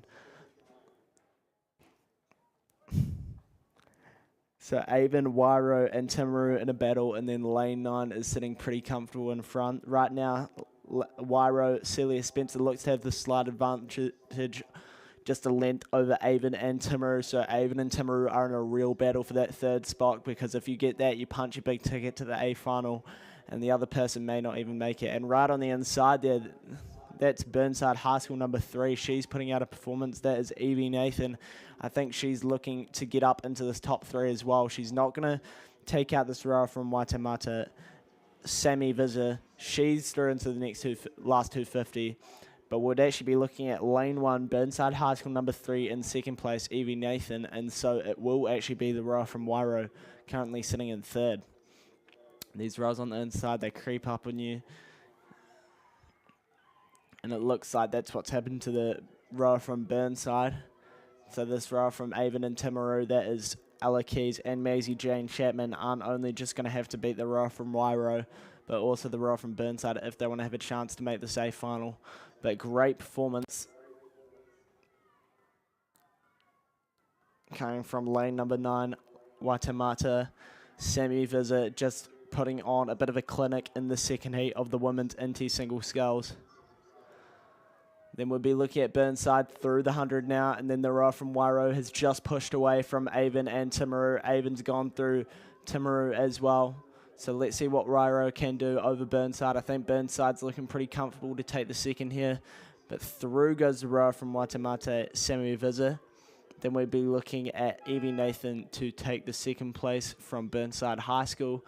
And just a little 2 lengths back on her is the rower from Wairo, Celia Spencer.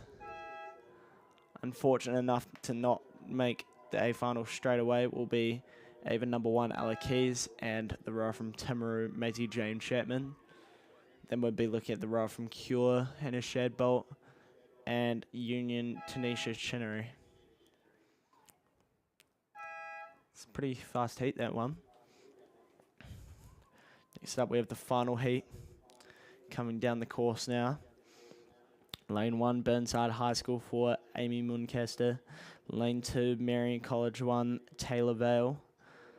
Lane 3, Burnside High School number 2, Miranda Ewan. Lane 4, Waihopa number 3, Charlotte Klein. Lane 5, Otago number 2, Maya Still. Lane 6, Avonside Girls High School number 1, India Grace Leonard. Lane 7, Timaru 11, Ella Inch. Lane 8, Invercargill number 1, Mia Brown. And lane 9 is Twizel number 1, Lucia Yates.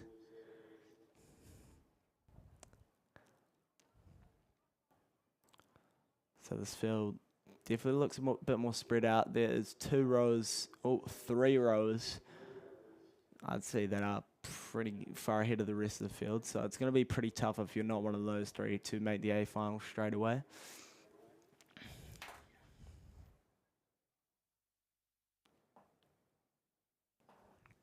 I think I see the Waihopa colours there in lane 4, Charlotte Klein. She looks to be up into the mix for the top 3. Also, I think that's just one in from the outside. Is that the rower from Invercargill, Mia Brown, looking to try and book her ticket to the A final. Yep, it does look like the rower from Invercargill. So the white and the yellow stripes from Invercargill Rowing Club there, currently in the top 3 as well. So it's Waihopa and Invercargill. Waihopa is currently sitting in first, and we'll be looking at Waihopa. No, Waihopa sitting in first, and then Invercargill in second.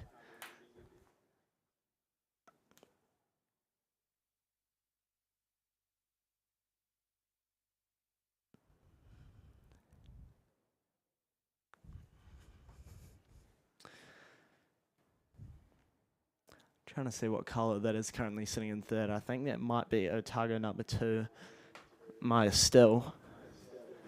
Trying to get into the mix for the top 3 here.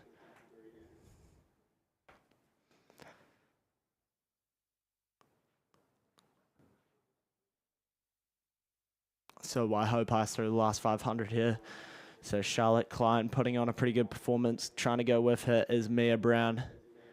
And then just outside of Mia Brown, that is Lucia Yates, also trying to get into the mix from Twizel. So lane number 9, Twizel, that looks to be trying to get into that 3rd spot as well. And there's this rower in the middle of the course.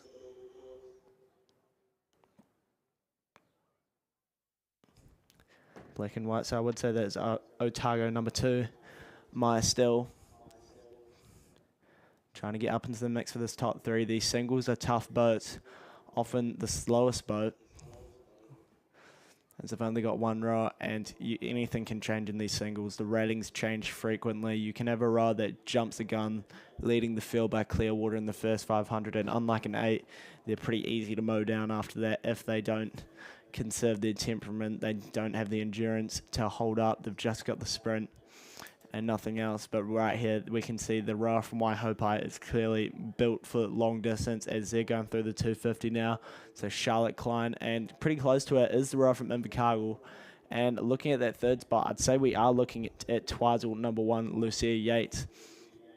So that's your 1, 2, 3. Also on the inside, maybe just a bit further back, but definitely not out of the mix, is Burnside High School for Amy Muncaster. Currently sitting in maybe 5th place. I think it's the rower from Otago number 2, Maya Still. currently sitting in 4th. But here comes Waihopai, a battle between Waihopai and Invercargill here. I think Invercargill's getting a wind going. Last 100 metres for the rower from Waihopai. It's just a length. It's a length to the rower from Waihopai. That's Charlotte Klein. Charlotte Klein's putting out a pretty good performance here. This is heat 3, this final heat, and it's looking good to take it out. Then we'll be looking at the rower from Invercargill. Big get to the rower then from Twizel, Lucia Yates, and she's trying to hold off the charge coming from Maya Still from Otago. So the rower from Waihopai is going to take it out. Then we're looking at Mia Brown from Invercargill to take the second. Then we'll be looking at right on the inside there, Burnside High School's got a bit of a wind. Are they going to be able to catch the rower from Twizel in time? I think they've left their run just a wee bit late. The rower from Burnside's going to need to keep that rating up. And in the middle as well, that's the rower from Otago, but I think it's going to be Twizel just by maybe a length over these two rowers. Great one coming from Burnside at the end though. So Twizel get the third, and right on the line was Burnside and Otago, number 2. Then we'll be looking at Avonside Girls High School.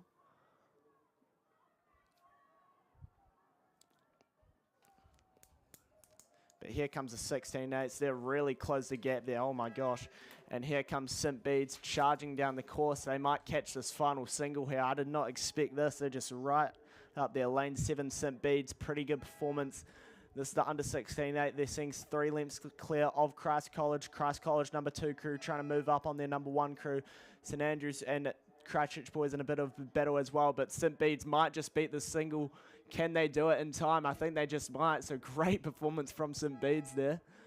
Seeing 3 lengths clear. That's their 16-8. And here comes Christ as well. They're definitely nothing to sniff at either. Rowing pretty well is their number 1 and number 2 crew. So they're going through together.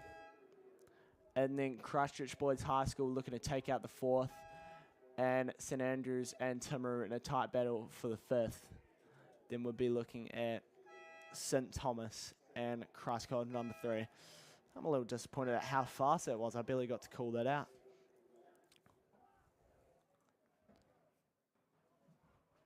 That under 16-8 was flying there. So they'll all be through the final tomorrow. Women's Novice Coxed 4 coming up. We've got 3 heats of this. Lane 1, St. Andrews College number 2. Lane 2, Avon 52. Lane 3, Oamaru number 2. Lane 4, Christchurch Girls High School number 2. Lane 5, Invercargill number 1. Lane 6, Rangiruru number 1. Lane 7, St. Margaret's College number 1. Lane 8, Wanaka number 1. Lane 9, Ashburn number 1. Lane 10 is Avonside Girls High School number 1. And now we have a big gap.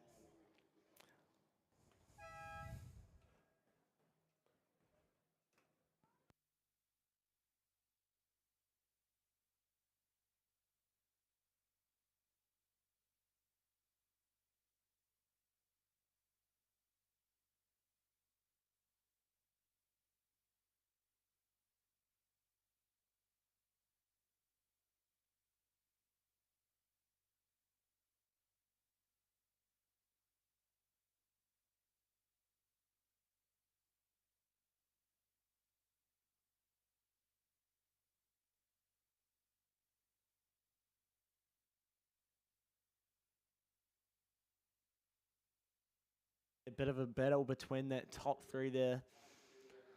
In this women's Novice Cox 4, it's just within a length of those top 3 crews. I don't think anyone's going to catch them. I'm trying to see them there. I think that was Invercargill, Rangi, and St. Margaret's. I think Rangi's got the lead, and they're being flanked by both St. Margaret's on their right and Invercargill on their left. So definitely a bit of a battle there.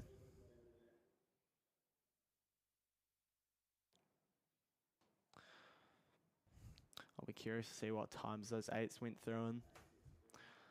Good 16-8, you'd be looking at them go maybe sub 6:20 at this point of the season. But having a look at this Novice Coxed 4, it looks to be Rangi. And I'm seeing St. Margaret's. Who's that? That might be Christchurch Girls High School. So it's the big 3 schools of South Island Suites for the girls' side. Christchurch Girls High School number 2, currently sitting in 3rd. Rangiroa in the lead, and then I'd say St Margaret's currently sitting in second. So this Rangi crew is Eddie Cawthorne, Lily Nepellenbrook, Bo Collier, Zoe Fahey, and Grace O'Connor is the cogs. So Grace O'Connor, she'll need to watch a charge coming from Christchurch Girls High School number 2, Lola Grace Wood, Lily Irving, Mia DeVries, Millie Parsons, and Liv Abley as the cogs. Then St Margaret's College as well, that's Izzy Hill, Sadie Eridis, Greer Cathro, Isabella McCulley, and Sarah Farrell as the cogs. So it just looks like St Margaret's just might be closing the gap on that Rangi crew, just trying to crunch down a bit into this last 500 metres of this race. Really into the pain cave, and Christchurch Girls High School look to have dropped back a bit, so it's gone to a 2-horse race here. And it is actually Christchurch Girls High. Is that Christchurch Girls High School? So St Margaret's are sitting in third. Rangi's gone to Clearwater, and I think it's Christchurch Girls High School that is actually currently sitting in that second spot, just to canvas up on St Margaret's. So it's not quite the battle I thought. Instead of a battle for first, it's a battle for second and third, as the Rangiroos just really put their foot down here into this last 300 metres of the race they go.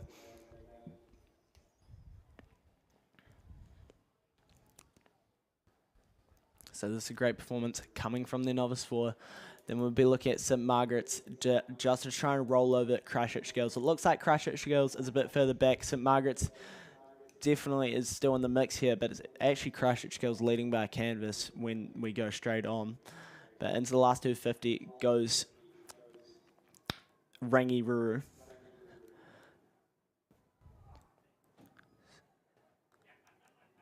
So it looks like pretty flat water out there. I'll be curious to see what the current's doing.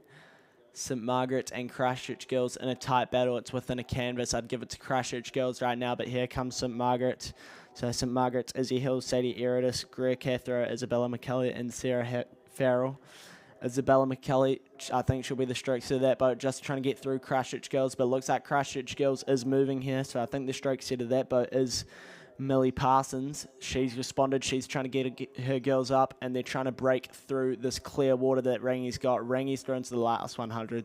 They've got nice hang in that rowing boat, in that Rangi boat. Nice hang, flat drive through the water. They're doing the basics right in that Novi grade. Christchurch Girls High School have walked through St Margaret's for that second place. I think they've just got half length, maybe going to 3/4 of a length over St Margaret's. Big gap from St Margaret's to Oamaru and Avonside Girls High School. Then we'd be looking at Ashburton number 1 and Invercargill. Then we'd be looking at Avon and St Andrews. And then Wanaka rounding out the field there.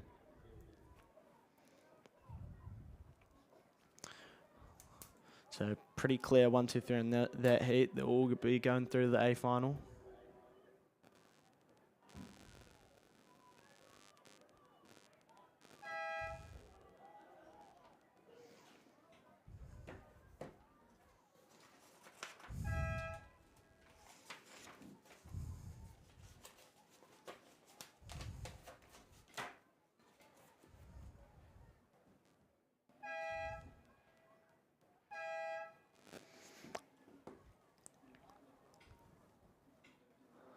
Next heat coming down, and it's another Rangi boat in front, and then St Margaret's in second, and it looks to be Christchurch Girls High School in third, so very similar to last time. Lane 1 is Avon 51, Lane 2 is Rangiroa Girls number 3, Lane 3 is Christchurch Girls High School number 3, Lane 4 is Nelson 2, Lane 5 is Timaru 11, Lane 6 is Columba College 2, Lane 7 is St Andrews College 1, Lane 8 is St Margaret's College 2, Lane 9 is Wairo number 1, and Lane 10 is Avonside Girls High School number 2. So look to be Rangi again, just leading by a bit more this time. And then it was, I think it was St Margaret's College number 2 in second, and then Christchurch Girls High School number 3 in third. So they're into that third 500, they're into the hardest part of the race, which I actually think is kind of, the 4 500 is the hardest part of the race, but I was a cox, so I don't know what I'm talking about there. But here comes Rangi right on the inside. Pretty good performance. And then we're looking at St. Margaret's on the outside. So they'll have a big gap between those two now. And that makes it really hard for the coxswains to really measure the distance accurately. I remember a few times in my younger years I would mess that up. So it's really important for these novice coxswains to be able to measure the distance between these boats accordingly and not get caught up. Call you're in front when you're not, or call you're behind when you're actually in front. Because looking across, it can be misleading. And here comes Rangi and St. Margaret.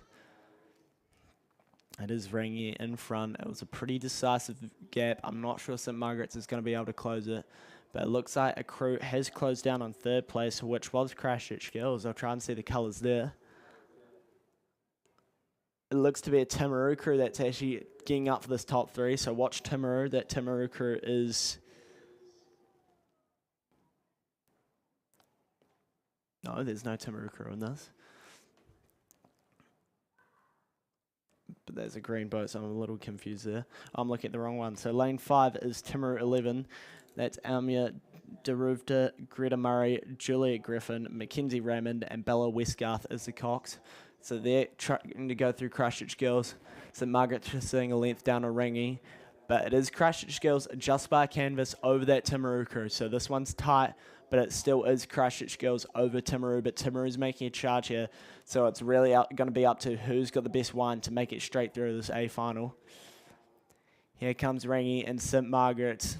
It's a yellow, white, and blue versus a green, white, and blue. Rangi's doing well here. Again, they've all got their own rowing styles. I've noticed Rangi's got a pretty long stroke, pretty decisive hang. St. Margaret's maybe just a bit more traditional there. Then we've got Timaru and Christchurch Girls still tight together. Who's got the wind? I'd say it's Timaru right now. I'd say Timaru is currently walking through Christchurch Girls right now. I'll be curious to see when they hit the yellow buoys, but here comes Rangi and St. Margaret's. They're not together quite yet. It is Rangi in front over St. Margaret's. St. Margaret's will be looking to get up. The St. Margaret's crew is Flor Jensen, Grace Thorne, Sophia Tivers, Alex Campbell, and Emily Fitzsimmons is the cox. And here comes Timaru trying to take this third spot over Christchurch Girls High School number 3. It looks to be Timaru just over Girls High. The coxswains will be eyeing each other up here as they come down into the final part of the race. It looks like St. Margaret's closing on Rangi. It looks like St. Margaret's might actually be able to get up for the first here. They'll both be through the A final. Looks like Rangi's not rating too high right now. Canvas up to Rangi, but can St. Margaret's close it down here?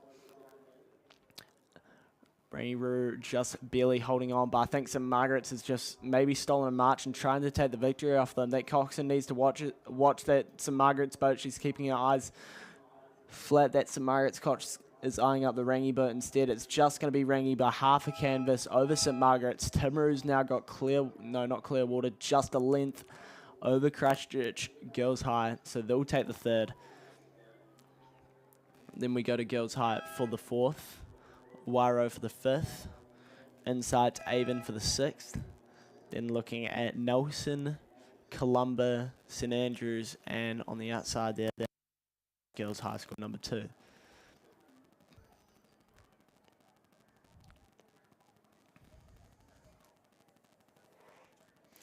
Final heat coming down now. Lane 1, St. Andrews College number 3. Lane 2, a Nelson Composite crew. Lane 3 is Columba College. Lane 4 is Rangi Girls School number 2. Lane 5 is Oamaru number 1. Lane 6 is Burnside High School number 1. Lane 7 is Canterbury number 1. Lane 8 is St. Margaret's College number 3. Lane 9 is Christchurch Girls High School number 1. And Lane 10 is Nelson number 1.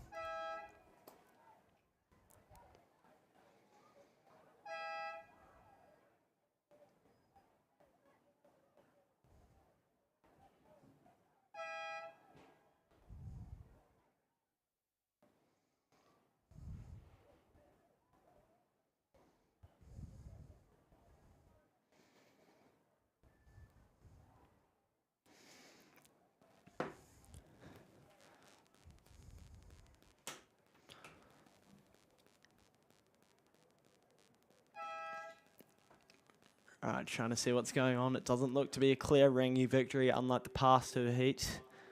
Seeing a good performance coming from Oamaru there, as well as, it might be Columba College. Yeah, Columba College there in lane 3 is they're performing well. As well as St Margaret's. So it's St Margaret's and Rangi again, but we've got 2 new challengers here. It's Oamaru and Columba, just in a very tight battle with Rangi right now. Those 3 are tight together. St Margaret's just might be a bit further back. So this is going to be a very tight race for this top 3, and that's crucial because if you miss out here, you will not have a very big chance of being the crew that makes it into the A final the next day.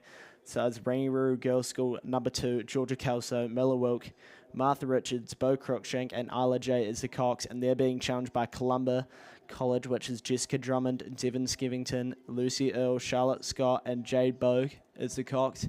And then Oamaru just sitting a bit further back, potentially in 3rd. That's Gemma Aker, Laura Aker, Peyton Dixon, Summer Columbus, and Pippa McMillan is the Cox. So we'll be curious to see how the spacing goes there. There's Rangi currently sitting in the lead, entering the last 250, and there goes Columba, followed by Oamaru and St Margaret's. So it looks like Columba and Oamaru in a tight battle, and St Margaret's is trying to walk up on Oamaru for that 3rd spot to try and take it off them. St Margaret's College, number 3. In that crew is Olivia Beecroft, Genevieve Surridge, Grace Miller, Elsie O'Donnell, and Georgia Todd Hunter is the Cox. But here comes Rangi. They're trying to take out every single heat of this women's novice Cox 4. Looks like they're trying to get clear water. They've definitely made a move in this final 500 of the race. Rough stroke there. How does Columba and Oamaru respond? They can fight each other. That's the advantage. They're close together, so they'll be able to hear the other crew. It builds the intensity, unlike St Margaret's, who are in a bit of a disadvantage when it comes to that. But here comes Columba and Oamaru. They're walking past St Margaret's, trying to walk up back on the stern of Rangi. But here comes Columba. The Columba Cox looks to be eyeing up that Oamaru crew. They'll both be making it through the A final at this stage, but it's the Oamaru crew that's made a charge. Oamaru's shooting out in 2nd. They're pushing away nice and clean. Half a canvas to Oamaru over Columba. Columba gets a 3rd. Back to St Margaret's for the 4th. Then we'll be looking at Christchurch Girls for the 5th. Nelson for the 6th. Canterbury 7th. Then we'll be looking at Burnside, St Andrews, and Nelson Composite.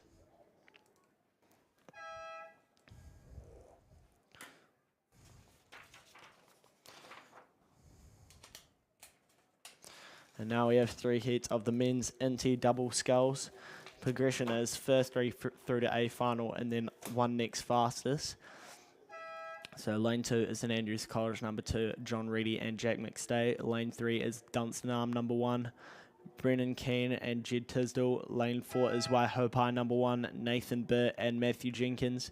Lane 5 is Nelson, number 1, Blair Lind and Thomas Good. Lane 6 is Canterbury, number 1, Mark McDermott and Liam Collins. Lane 7 is Avon, number 3, Luke Todd and Xavier Annecy. And lane 8 is Otago, number 1, Ryan Cleghorn and Gus Carr. And, it might be St Andrews here that's gone up for the 1st place here.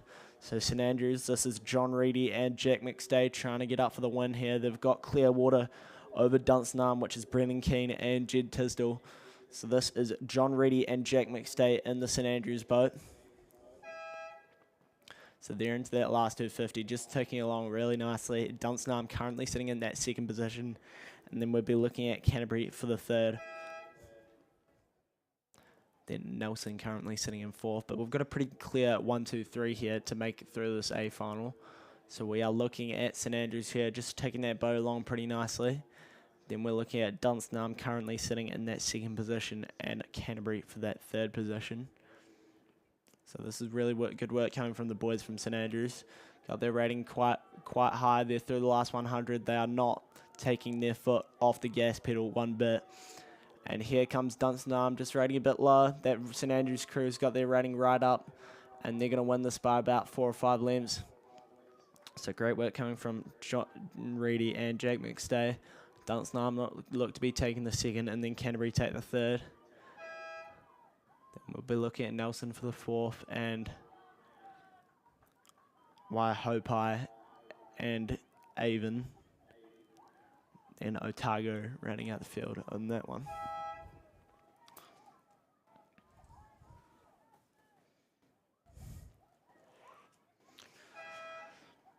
So second heat coming down now. Lane 2 is Wakatipu number 1, Finn Henderson and Cameron Hall. Lane 3 is Christchurch Boys High School number 1, Will Cunningham and Ricky Turbot. Lane 4 is Shirley Boys High School number 1, Silas Freeman and Chris Brignall. Lane 5 is Avon 2, Harvey Cross and Eugene Farrell. Lane 6 is Otago number 2, Oliver Colling and Odrin McNicholas. Lane 7 is St Andrews College number 1, Samuel Edwards and Hugo Harris. Lane 8 is North End number 1, Edward Hager and Gabe Scott. Lane 9 is Otago Boys High number 1, Jack McAskill and Zach Hall.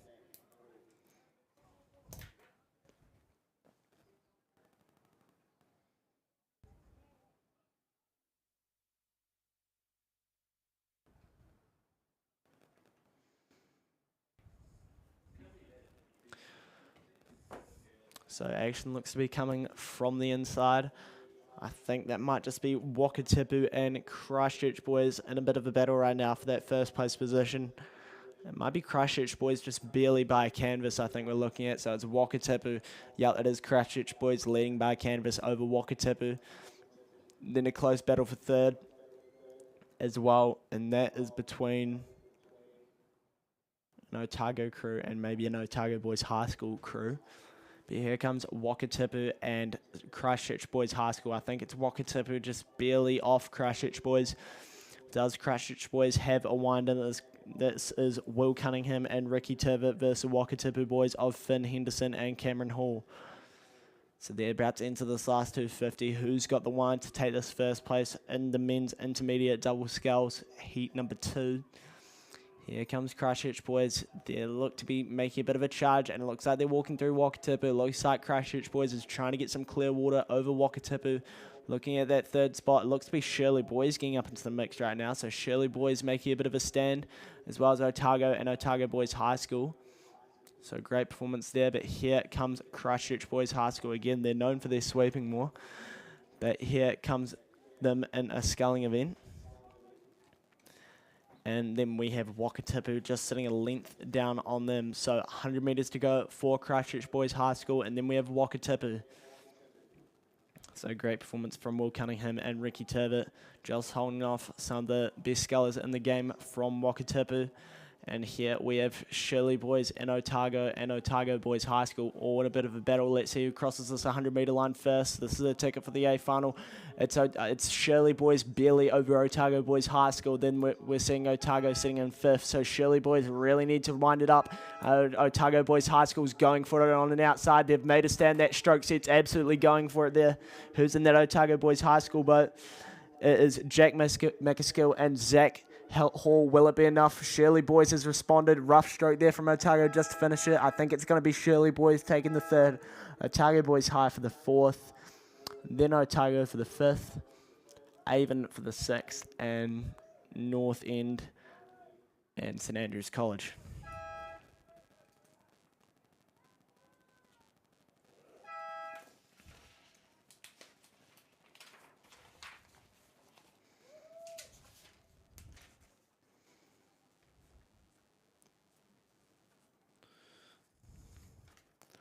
Okay, so there has been some art supplies found in the school tent area and a cream typo bag. If this is you, please come to the secretary's office. And it is also Grace O'Connor's birthday today. So happy birthday, Grace O'Connor. She is 17 today. So she was the coxswain of some of those rainy boats before. I'm sure she'll appreciate being shouted out there.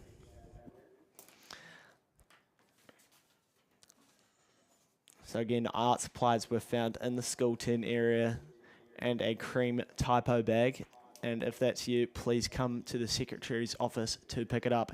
Anyway, here comes heat 3 of the men's intermediate double sculls. Lane 2, Cure Boating Club number 1. Lane 3, Avon number 1. Lane 4, Nelson number 2. Lane 5, Union number 1. Lane 6, Cromwell number 1. Lane 7, Otago 11. Lane 8 is Oamaru number 1. And Lane 9 is Burnside High School number 2. And where's the charge coming from? It looks to be a pretty decisive victory here. Which lane is that?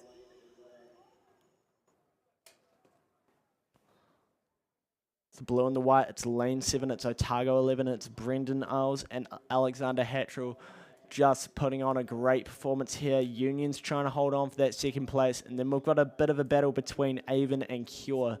So Cure in the purple rose suit versus Avon in the red and the white for that third spot, and that's going to be a crucial spot to get.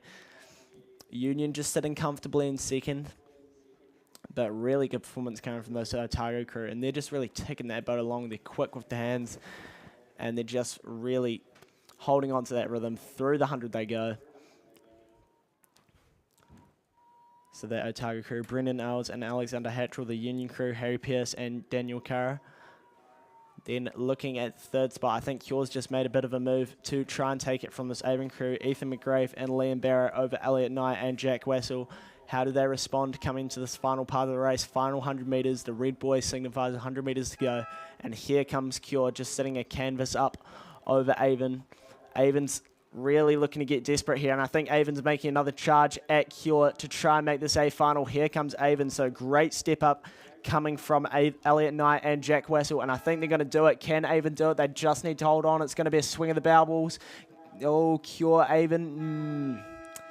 Might be Cure. That just depended on the timing of the stroke there.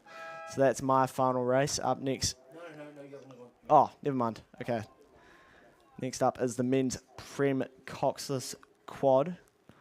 So we've got a composite here. Lane 3 is a Cure Boating Club composite made up of 2 Cure rows and 2 Canterbury rows. Lane 4 is Dunstanarm number 1. Lane 5 is Wairo number 1. Lane 6 is Avon number 1. Lane 7 is Dunstanarm number 2. Lane 8 is Avon number 2. So this is a stacked up heat. They're all through the A final. This is the Premier Coxless quad. And we'll likely be looking at lanes 4, 5, and 6. Let's see who's taking a stand in this heat. It looks to be Avon performing quite well here. And Dunstanarm. So we'll be looking at Dunstanarm number 1, Angus Kenny, Jack Pearson, Matthew O'Meara, and Henry Clatworthy in a battle with Avon number 1, Jimmy Midlerchich, Ben Allen, Nathan Luff, and Scott Shackleton. So the top scullers in the South Island going toe-to-toe against each other. Looks to be Dunstanarm with the slight advantage over Avon. Then we'll be looking maybe at Cure or Wairo for that third spot. I think it might be coming from that Cure composite crew. Dunstanarm number 2 also not looking too bad out there. But who's got it over Dunstanarm number 1 and Avon number 1? So a lot of top scullers in this race, and you can just see that Dunstanarm boat really ticking it along. They've got that late square. As soon as that blade goes square, you can just see it into the water. So they've got that catch well down in that sculling boat for Dunstanarm, and it looks like Dunstanarm might just be half length up on this Avon crew. So it's battling between these two, and it might be Dunstanarm actually by a length over Avon. So Avon number 1, Scott Shackleton's going to need to wind their boat up if he wants to catch this Dunstanarm crew of Angus Kenny, Jack Pearson, Matthew O'Meara, and Henry Clatworthy. Then we have got Cure. Moving up into third place is this composite crew of Lewis Mates, Angus Cool, Jostian Leota Butler, and Alex Fletcher. So here comes Dunstanarm through the 100 now. Avon through now. So it's a length. Dunstanarm stolen a march in this final section of the race. Look at their wind coming from that Dunstanarm stroke set. That's Henry Clatworthy there. Cure's trying to wind up on that Avon crew. Cure's made a good stand in this final section of the race. I think Avon's going to hold on for that second.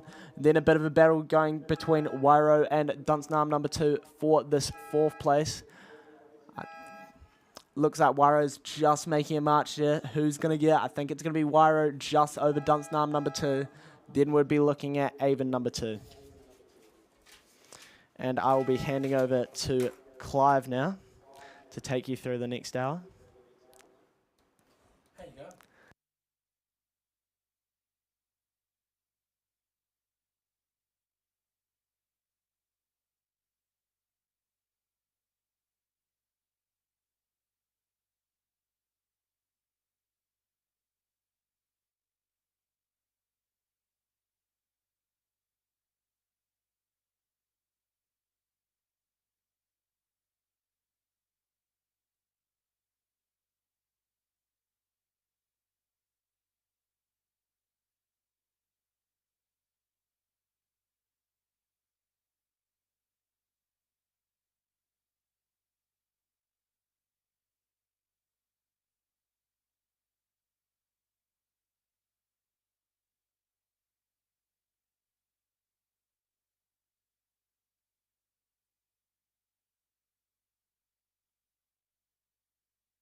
Hello, ladies and gentlemen. Thank you there to young Will Tavendale. Does a fantastic job as always. It's been great to have him part of the team this year. And I know he's heading off to university shortly and starting his degree. So we obviously wish him all the best on that. We've got a race coming down. And just before I pick that up, I should also mention that I think today is the official opening of the Avon Rowing Club concrete pad. So I know it's been on the agenda for a long time, but congratulations to them to get that all organised and down. Right, let's have a look, see who we've got here. This is the men's under 19 coxed quadruple sculls. It's race number 112. Oh, this thing's blowing around all over the show here. Christ College 1, Wakatipu 1, St. Bede's College 1, St. Thomas of Canterbury 1, Christchurch Boys High School and Otago Boys. So as I pick them up, as they make their way down to the 750, and Wakatipu, that is Harry Lightfoot, Max Davis, Sebastian Watson, Charlie Mansur and Mia Pagan coxing, they've got a lead of about a length and a half. I can see Otago out there further on the wide side. They're probably holding third. Second place is the St. Thomas of Canterbury crew. Carter Baxter, Darby Renata, Luca Damiani and Andre Simpson with Jack Dunn coxing. So that's our 1, 2 and 3. Wakatipu, St. Thomas of Canterbury and Otago Boys High. Just back from them, there is Christchurch Boys High School, then St. Bede's, and bringing up the rear is Christ College 1. But coming down, 100 metres to go, it is Wakatipu crew, Harry, Max, Sebastian and Charlie, looking quite relaxed. All together, not much movement in those heads there, which is good. They're stretching, just that last little kick at the end there, which is good as the blade comes out, flattens out. St. Thomas of Canterbury have maintained the gap over the Otago Boys High School crew. And that's our second and third. All are progressing through. So really rowing there for that lane. And then fifth is going to be St. Bede's and fourth is the Christchurch Boys High School. And as I said, Christ College bringing up last place in that heat. The next race, race number 113, is the Women's Premier Double Sculls. We've got Cure Boating Club in this with Madison Neal and Sasha Robinson. And Dunstan Arm, we've got Olivia Key and Emma Spittle. So this is the Premier Grade, double sculls, Heat 1, only 2 crews in it. I can't see if they're picked up on the water.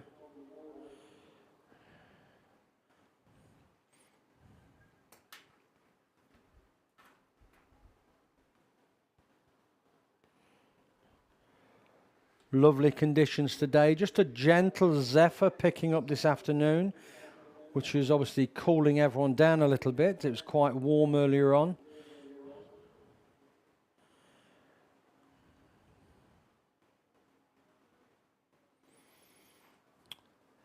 I'll confirm, or I'll get the start time for tomorrow confirmed, but I'm pretty sure we'll be running at 7:30 tomorrow morning and finishing around about 2:30, just after, so you can prepare your day.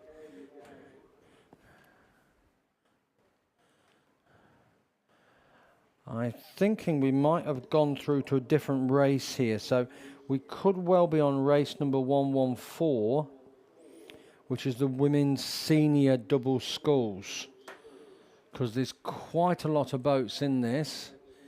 Yeah, I think we have. Yes, it's showing me race number 114, event 66, Women's Senior Double Sculls. So they're all going through to the A final.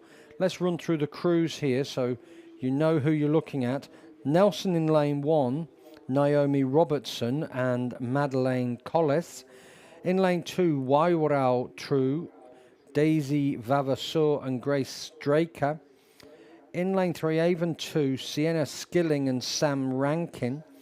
In 4, Avon 1, Claudia Kinder and Poppy Wyndham. In 5, Twizel, Sade Mason and Thea Kiera Thean. In 6, Dunstanarm, Millie Scott and Olivia Pybenger.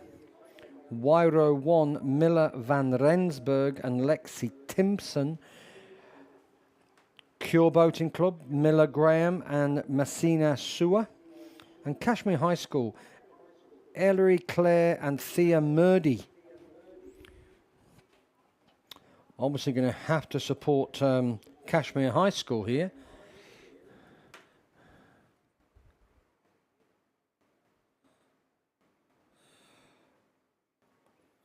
Okay, nice race developing out on the far side. It actually looks like I've got a Dunstanarm crew in a different lane. They might have just been moved out there. Then we've got Kashmir just inside them. Where's Cure?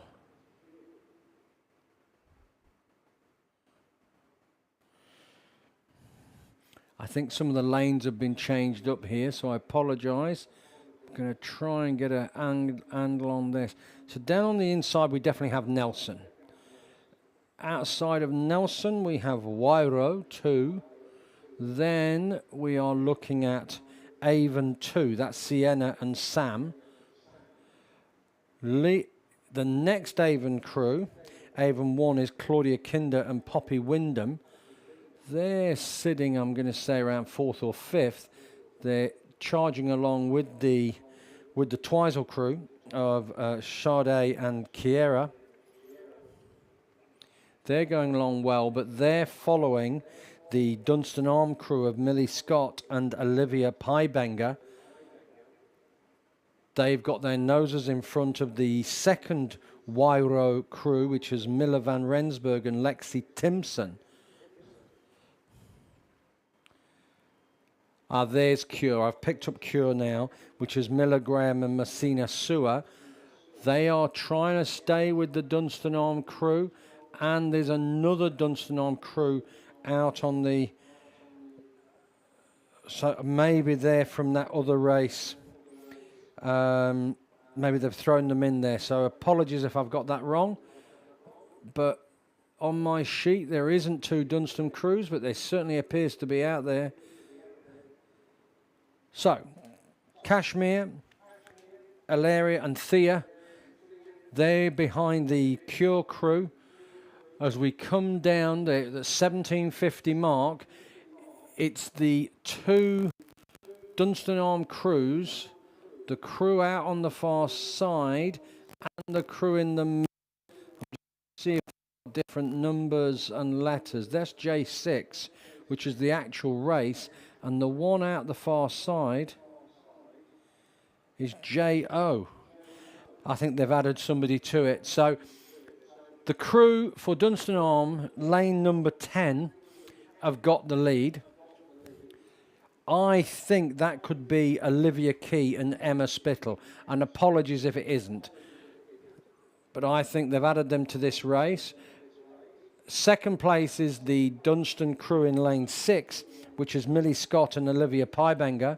So they're going to get first and second. Twizel are sitting just in third, but coming under a lot of pressure from Avon 1. That's Claudia Kinder and Poppy Wyndham. They're really putting them under pressure now. Avon, they're up to that rating. Twizel are holding on. That's Dunstanarm going first. Dunstanarm gets second. Twizel are going to hold on. Oh, neck and neck. Twizel Avon. Then there's another crew who get over the line. That's Cure, who just had a little bit of an issue on that oar there. But well done to that Cure crew. That's Miller Graham and Messina Sua. That was race 114. Next we come to the men's club coxless pair. We've got Wyro, James Ripley and Liam Kirkland. Avon 2, Harry Black and Sam McAfee. Fantastic computer program. Cure Boating Club, Hamish McIntosh and Didier Marks. Welcome back to Didier. I think just arrived back from South Africa recently. Avon 1 is Sam Evans and Danny Webb. Nelson 1 is Ted Callaghan and Ethan Steele. And Canterbury 1 is Sam Clark and Noah Visser.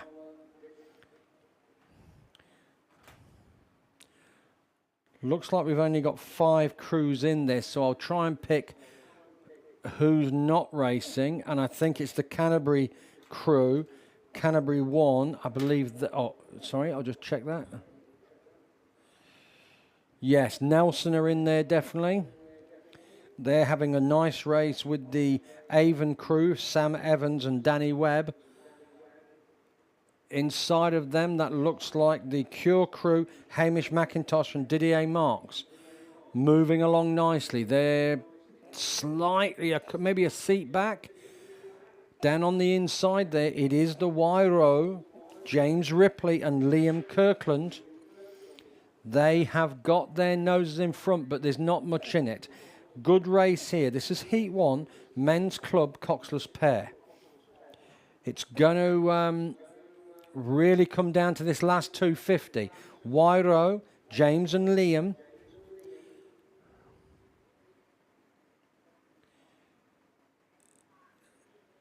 Yes, they're running on nicely. Getting that power in through the blade. And they're quite snappy there. Is somebody else going to try and come at them? Cure running a lower rating. Going long. Hamish and Didier.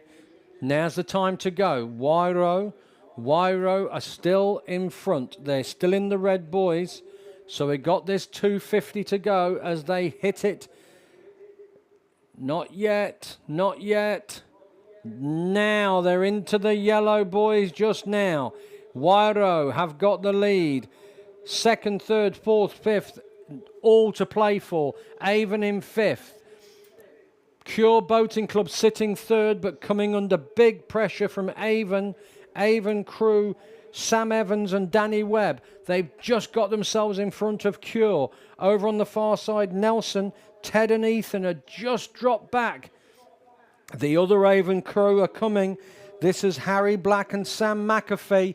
They're putting it on. They're trying to get involved for this third spot. Wyro, they've gone away. James Ripley, Liam Kirkland. They've got 2 boat lengths of clear water. Big rating, and they're going. They're going to take out this. They'll have a middle lane for tomorrow. Cura holding on to third just. Avon putting it in. Avon are putting in with a higher rating. It's still Avon on the far side. So there they go. Wyro win. Avon on the far side. Sam and Danny are going to take second. Cura are going to hold on to third. And Avon get fourth. That's Harry Black and Sam McAfee. Good racing. Nelson over the line. That'll be one to watch tomorrow. I think there's more to play out there. I'll just have a look down the track and I'll come back to you in a second.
Okay, we're back on now. That was race 115. We're now into race 116, which is the men's under 19 coxless pair oars.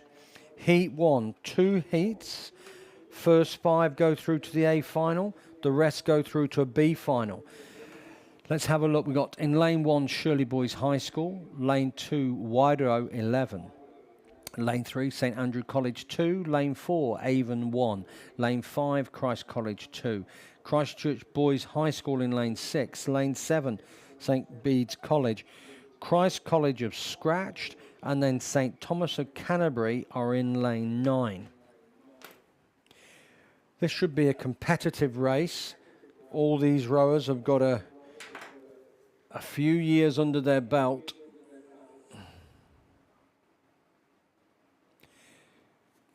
St Bede's, who have form in this, they've had a couple of rowers who came through and did very well at Mardy a few years ago. They've now carried on their rowing, and I think they're rowing at Avon, and definitely got picked up with some of the representative crews. But here we've got Bruno Dooley.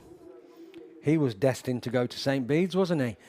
And Hugo Van Hurl, coached by Dale Marr, who was out on the water earlier on today. And I did hear some rumours that he was being quite talkative at the start line and wasn't particularly complimentary to a couple of the other rowers. So well done, Dale. Keep them on their toes. So let's have a look at this finish as they're making their way down to the 1750. Avon got their noses in front over this St Bede's crew. So it's Charles Beale and Benjamin Ashman in lane... Oh, actually, I might have... Apologies. Luke Tompkins and Bede Guerra in lane number 4 over Bruno Dooley and Hugo Van Hurl. Those two crews are well out in front of the others. Just looking back, you can see the Christchurch Boys High School crew and St Thomas of Canterbury out there on the far side. Yeah, they're battling away. Down on the inside, we can see St Andrew's College in lane 3. They're sitting in third. They'll be battling the Christchurch Boys High School crew of Jamie Camo and Villamu Finau. The St Andrews crew is Harry Pitts and Bradley Hughes. They're still holding on to third. But let's look out front, and it's the Avon crew who've gone away in lane 4. Luke Tompkins and Bede Guerra. They've got 2-3 lengths over this St Bede's College crew of Bruno Dooley and Hugo Van Hurl. As they make their way down, last few strokes, Avon have got this. St Bede's a comfortable second. Good race for third here. St Andrew's College, there they go over the line. That's Avon over the line. St Bede's coming shortly. St Andrew's College are holding third by about half a boat. Harry Pitts, Bradley Hughes, they're still holding. They've answered that threat. They look across. They've got this. They keep going. They're going to take third. Well done. And then it is the crew from Christ College, from Christchurch Boys who get over the line there. Then we have Christ College coming over the line, St Thomas of Canterbury over on the far side, and Wyro down on the inside here. That's the men's under 19 coxless pairs. Heat number 2, St Bede's College in lane 1, Christchurch Boys High School in lane 2, St Thomas of Canterbury in 3, Shirley Boys High School in 4, 5 is Christ College 4, 6 is St Bede's College 2, 7 is Avon 2, St Andrew's College in lane 8, and Christchurch Boys High School in lane 9. Again, a spread out field here. Avon It's the Avon crew of Charles Beale and Benjamin Ashman.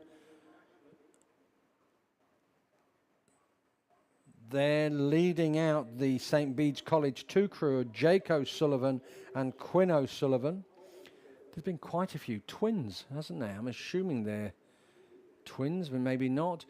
St. Andrew's College, Jackson Evans and Theodore Thomas, they're about a couple of lengths back, maybe sitting in fourth. Third place is the crew down on this inside lane here, not the inside lane.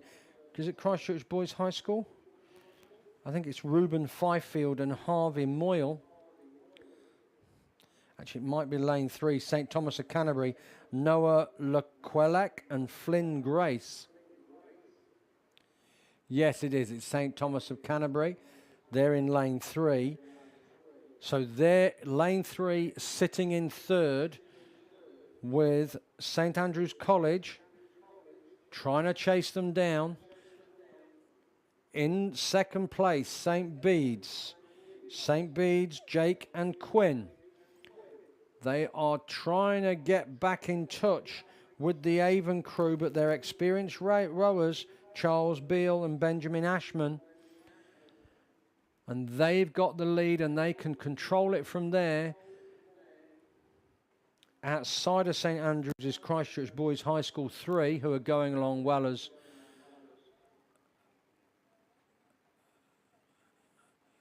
let's pick up St. Thomas of Canterbury, because they've definitely upped the rating there.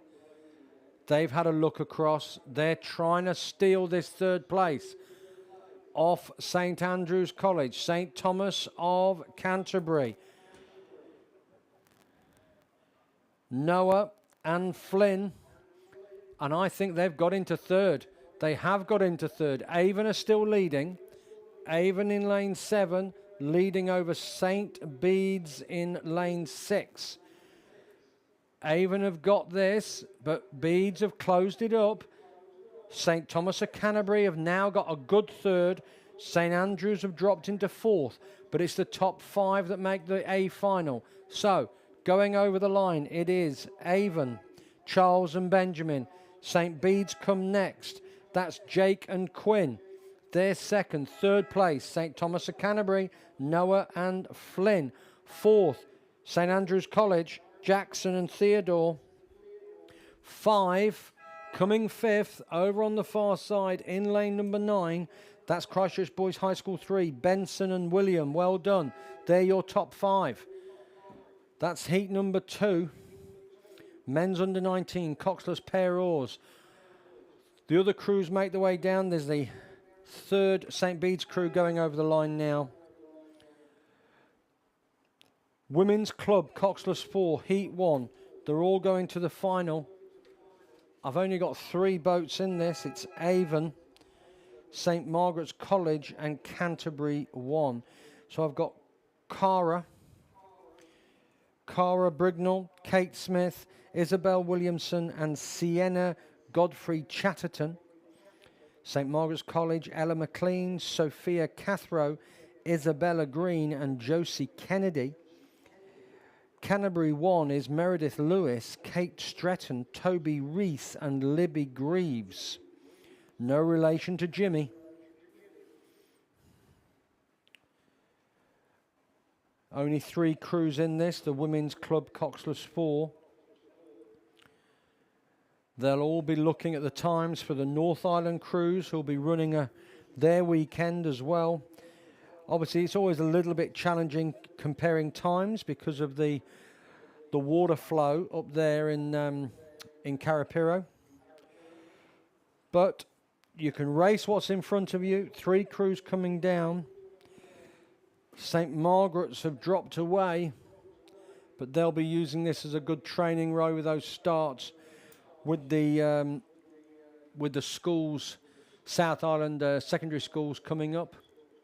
I think that's in March. That'll be before, obviously, Mardi. But it's the Avon crew who are leading away here. That's Cara, Kate, Isabel and Sienna. No coxswain in this. Let's have a look at that technique there and there. Yeah, I like how they're getting that power in there. Good rating. They're not easing off. They're using this as a proper row. They're not pulling the pin and saying, let's just cruise our way in here. They want to really have a good workout, getting ready for tomorrow. Can sometimes bite crews a little bit if they have a race and they've got a comfortable lead and they can button off. When the pressure comes on the next day, they haven't had that proper blowout that you need. There we see that Canterbury crew coming through. They're very much looking like they've just eased off slightly, trying to save something for tomorrow. So they're the two options. That's your women's club, coxless 4.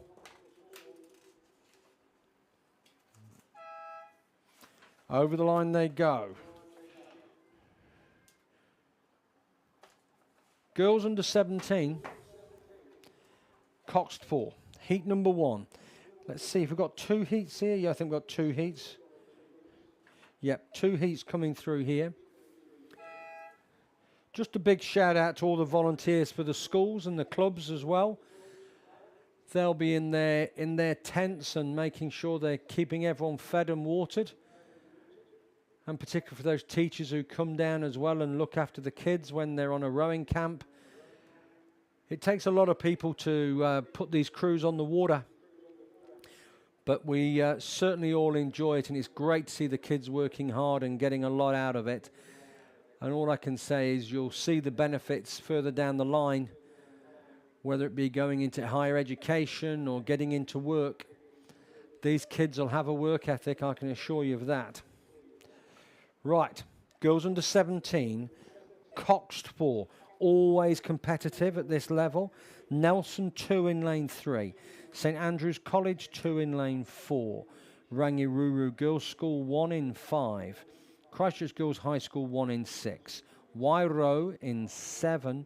And St Andrews College 3 in lane 8. 1 to 5 going through to the final. So there's only one crew being eliminated here. It's certainly a good race out at the front there. There's four boats in this.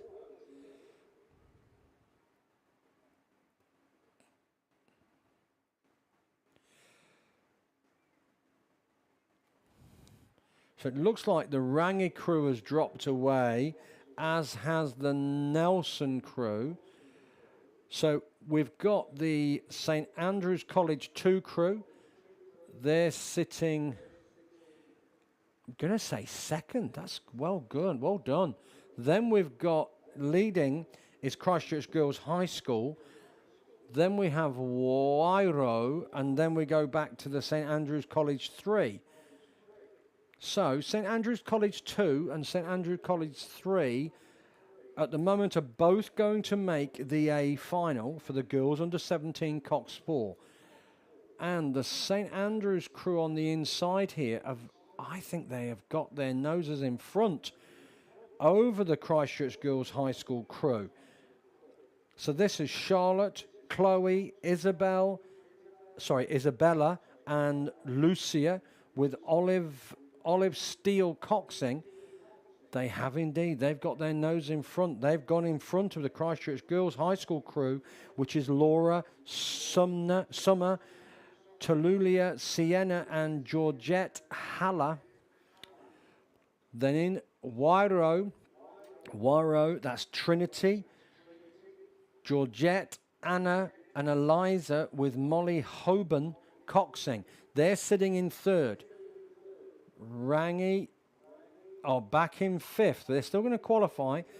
Fourth place is the St Andrew College 3 crew.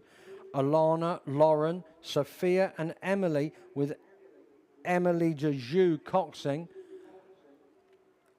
Wairo are sitting third.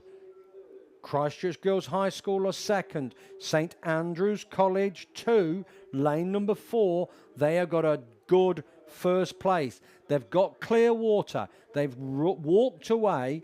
They've just got that power transition. They didn't up the rating.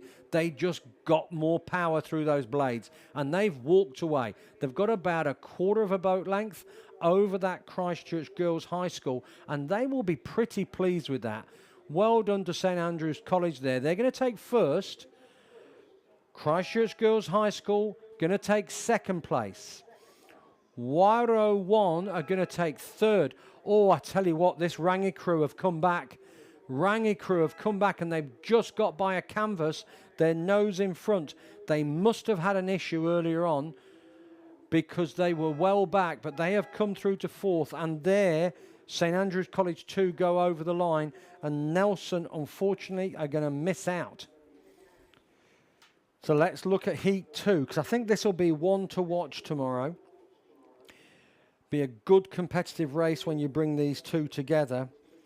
St Andrew College 1, Columba College 1, Christchurch Girls High School 2, Nelson 1 in lane 6, Christchurch Girls High School in lane 7, Villa Maria College in lane 8. Let's have a quick look at some of the names in these crews. St Andrews College, Katie Taggart, Sailor Hedgecock, Sophia Drury and Molly Thomas, with Robbie Miller coxing.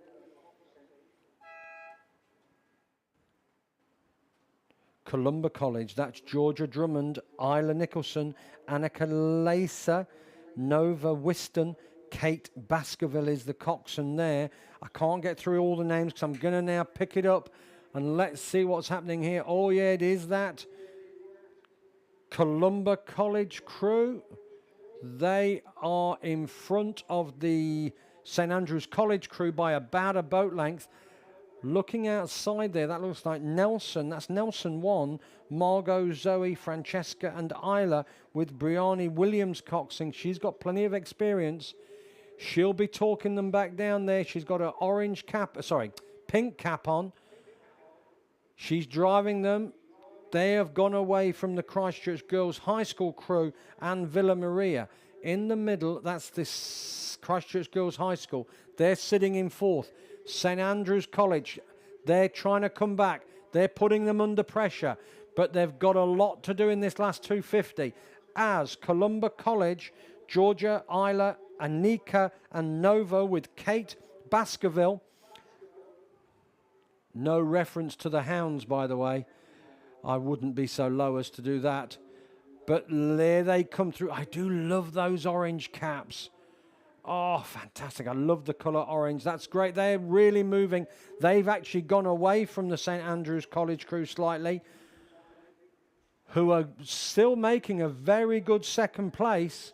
They'll be pleased with that. They'll be looking to get closer to them tomorrow. But it is the Columba College 1 crew who are going to take out this heat. It's the first 5 who go through. And at the moment, that's going to be Columba College, St Andrews College in 2. Nelson are going to take 3. So over the line. There they go. That's Columba. Couple more strokes for St Andrews College.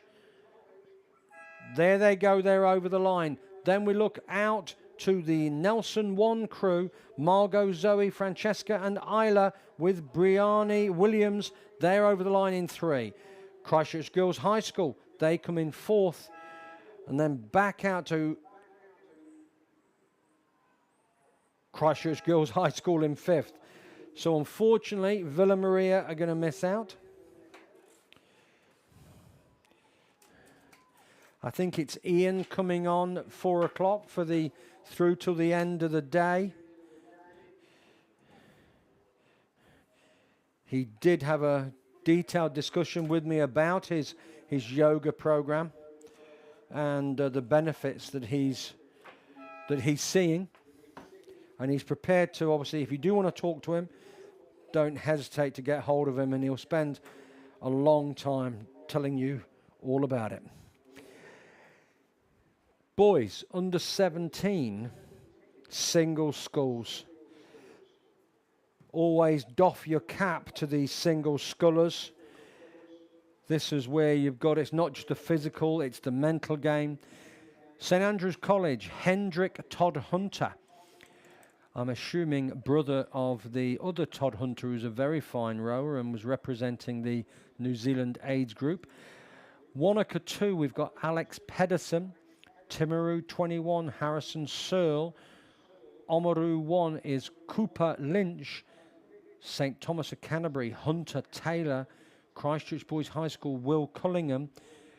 Then there's a scratching. Then we go to Otago 2, William Light.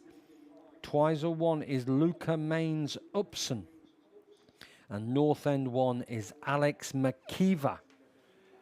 So 1, 2, 3 go through to the final, plus the next fastest. 4, 5, 6 and the 2 next fastest go to the B final. So there must be 3 heats in this. Yes, it is. It's race 1, 2, 1 through to race 1, 2, 3. And let's pick it up now as we bring the run in. That is looking very much like Oamaru 1, Cooper Lynch, coached by Ivan Doherty and Shane Carter.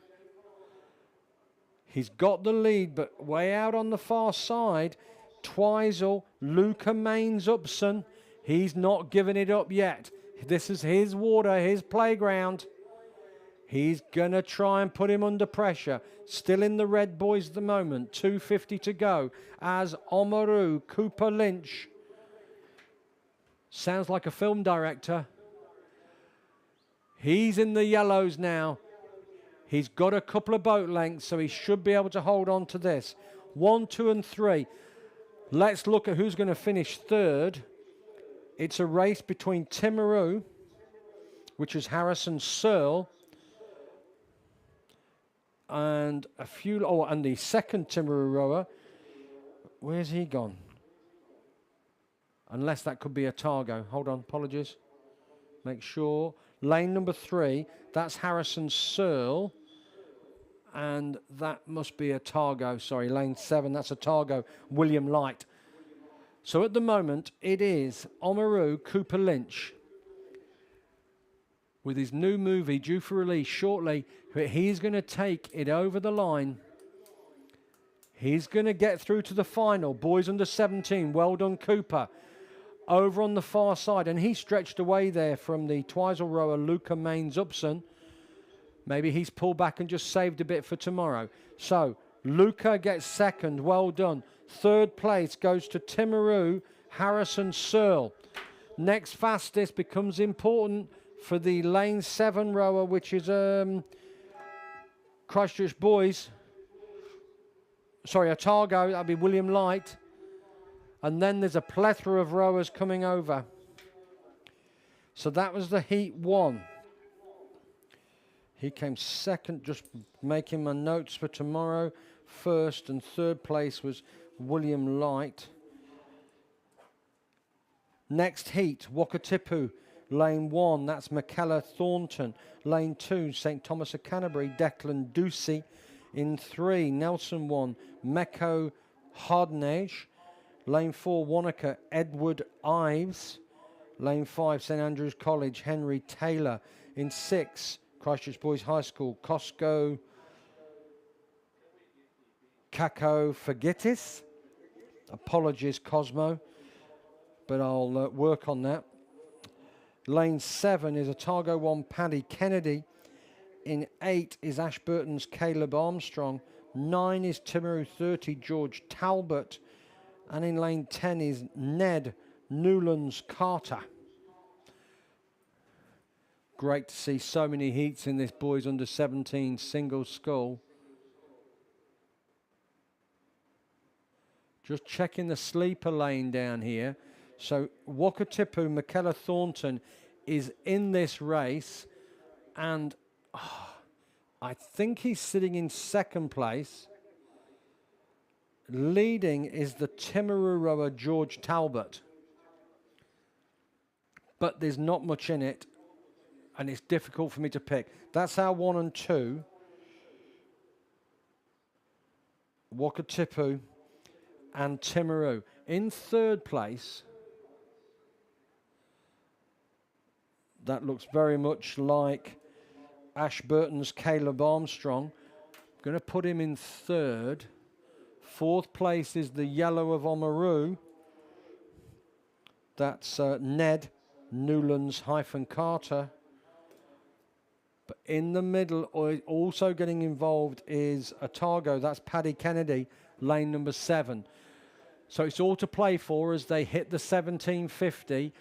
And as I called it, it is the rower out on the far side there. That is, as he looks a good look across, that is Timaru's George Talbot. But he knows he's got a race because on the inside there from Wakatipu, McKellar Thornton, he's been sneaking up, just keeping out of everyone's eye line. But no, he's answered it. Well done, George Talbot. He's answered it. He's up the rating and he's gone long. These two have gone away, but it is definitely Timaru, George Talbot, who's got the lead. He hits the 100-meter mark first, and then Wakatipu hits it. So there's not a lot in this. It's going to come down to the wire. They're both going now. All Wakatipu really putting it in. He's really driving. He's trying to close it up. First and second, they're both going to go through, but they want the bragging right. Wakatipu, McKellar. McKellar's coming. McKellar's coming. He's just going to run out of runway. Oh, there we go. Yep. So, Timaru came first. Wakatipu came second. Great racing. They both put it in. 3rd place at the moment, it is Ash Burton in lane number 8. That is Caleb Armstrong. He's going to take 3rd. Next past this is going to be lane 7. That is Otago 1, Paddy Kennedy. Then over on the far side, it is Oamaru Ned Newlands-Carter. He'll be hoping for a next fastest time. Wonderful racing there as the rest of them come over. There we have St Andrews College, Henry Taylor, and also St Thomas of Canterbury, Declan Ducey. One more heat to go before we make our final for tomorrow. Always remember tomorrow morning, head in, get your race day information and all your race information from the office, gold coin donation, and then you can follow all the races. Invest in a decent pair of binoculars and you'll have a lot of fun. Get a comfy seat, one of those umbrellas to pop over the top of you, and a decent hat. And basically you're away. So, boys under 17, single schools, race number 1, 2, 3. Lane 1, Otago 3, Oliver Colling. In 2, Wairo 11 is Aidan Bennett. In 3, Christchurch Boys High School, Cameron Buckingham. In 4, Cromwell Well, Connor Haig. In 5, Dunstan Arm 1, Max Smith. That's a name with mighty connections to the Lake Ruatanifa. So let's hope he goes well. In 6, Otago Boys High, Ben Thompson. Lane 7, Avon 51, Samuel Lindores. In 8, Timaru 31, Cooper Gordon. In 9, Wanaka 1, William Pascoe. And in 10, Wakatipu 2, Max Davis. Big shout out to John Morrison as well. I hope you're well, John. Let's pick them up. They've gone past the 1,000-meter mark. They're at the 1,500. This is going to be a good race for the first 3 because it's all getting into it. Wairo down on the inside. They are absolutely having a battle with Christchurch Boys High School, Cameron Buckingham. They've just gone away from the Dunstan Arm rower, Max Smith, who is having a good race with the Otago Boys High rower, Ben Thompson. They've all gone away from the Timaru and Wanaka rower, plus out on the far side there, Wakatipu. That's another Max, but a Max Davis. So down on these inside lanes, it's Wairo neck and neck with the Christchurch Boys High School rower of Cameron Buckingham. Oh, over on the far side there's a row. Are they out there? Oh, they might be out the lane. No, that could be Wakatipu. That's Max Davis.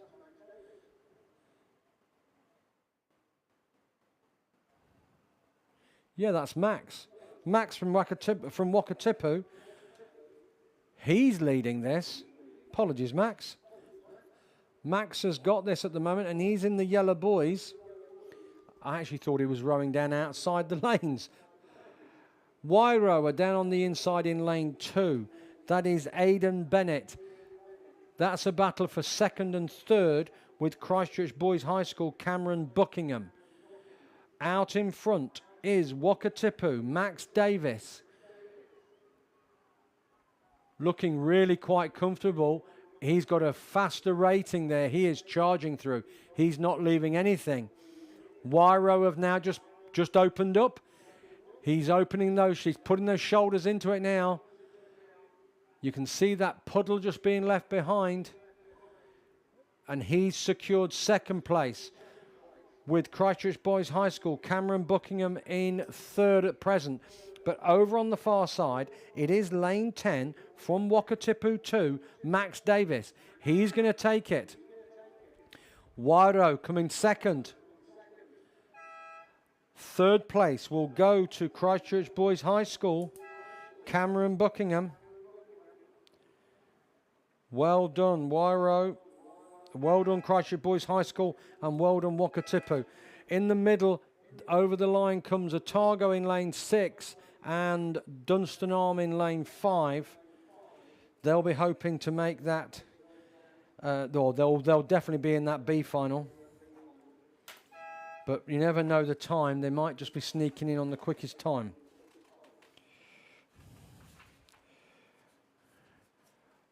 Oh, great. We've got some 8s coming down now. I love seeing the 8s.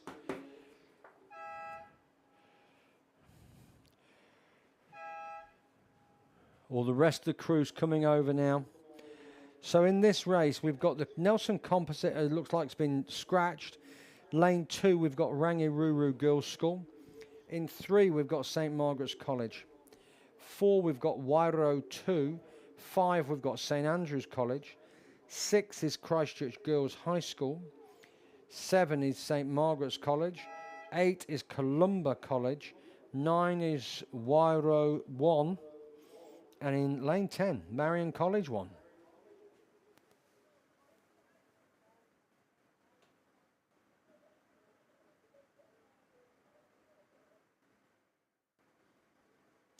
This is event number 124. Girls under 15 coxed 8. Only one heat and they're all through to the final. But what these heats do is your race result is determined by your finish.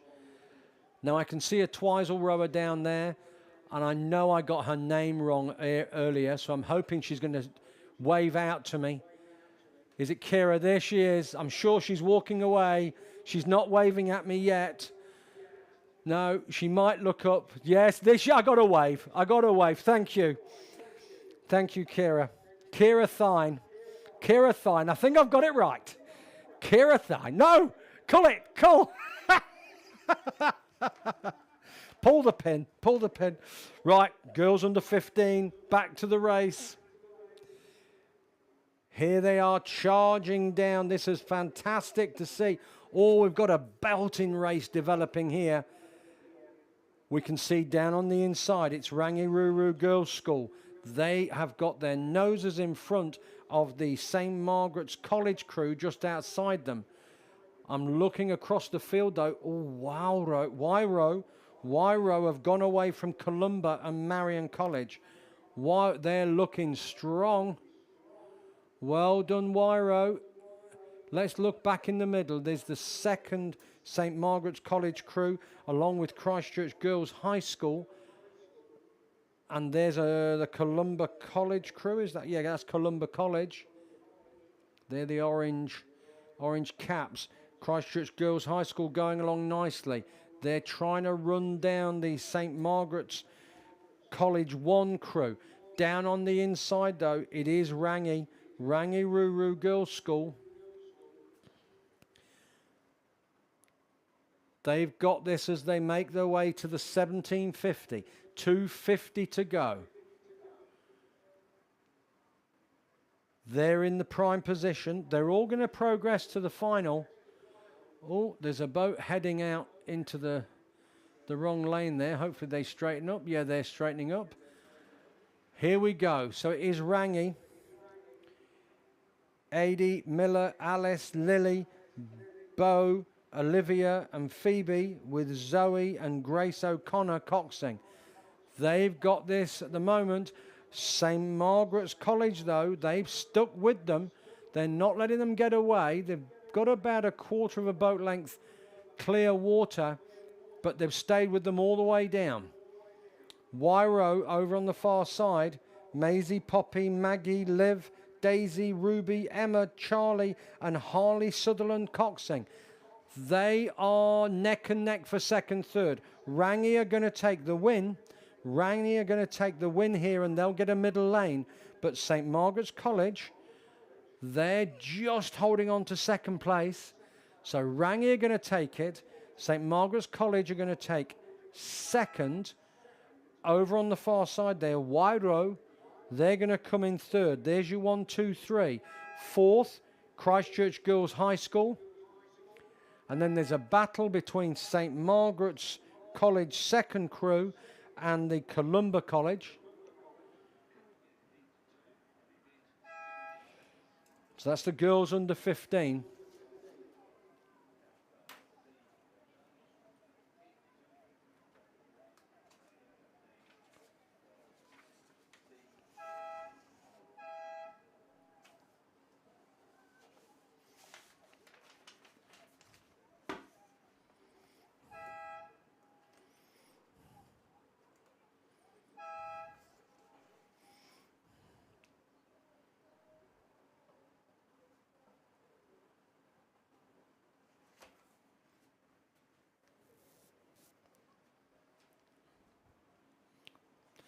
It looks like the St. Andrews crew 8 there have had a bit of an issue, but they're making their way down the track.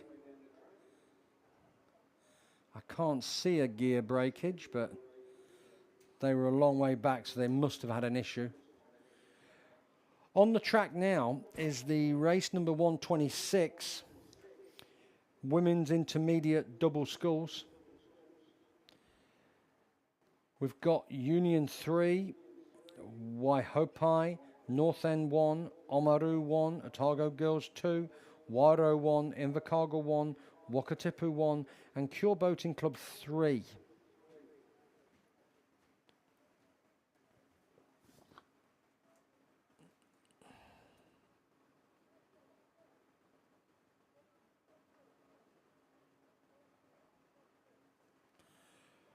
Okay.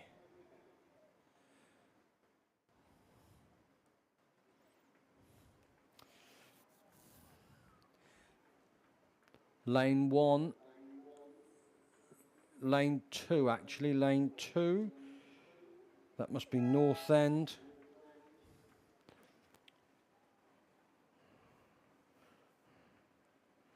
Wakatipu out on the far side there. That must be Caitlin Purdue and Caitlin Roberts. Two different spellings of Caitlin.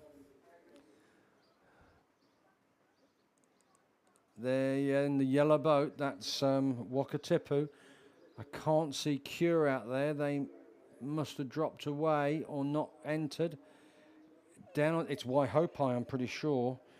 That's Caitlin Whitaker and Thea Hoyle.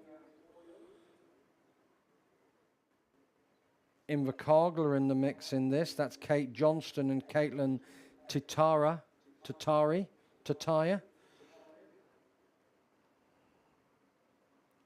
Otago are in the mix as well. That's Jamie Stibby and Harriet Rowe. But the race is between Waihopai and Wakatipu. Caitlin and Caitlin, they have got the lead at the moment. There's a good race for second with Waihopai and Wairo. Wyro is going to be Amelia Hardy and Zoe Hawes. They've gone away from Invercargill now, which is Kate Johnston and Caitlin Tataya. They've just gone away there, Wyro. Hopi, though, in lane 2. They're holding second just about, but coming under pressure from Wyro. But it is this lead crew from Wakatipu in lane 8, Caitlin Purdue and Caitlin Roberts. They've got about 3 boat lengths. They're going to take the win. Waihopai are going to take second. Wairo are going to come in third. It is only the first 2 and the 2 next fastest. So there we go. Well done to Wakatipu and well done to Waihopai. And Wairo, keep going, get that quickest time. Invercargill now. Kate and Caitlin, got to keep going, get that decent time. They're coming 4th. There's an A and B final on this women's intermediate double sculls.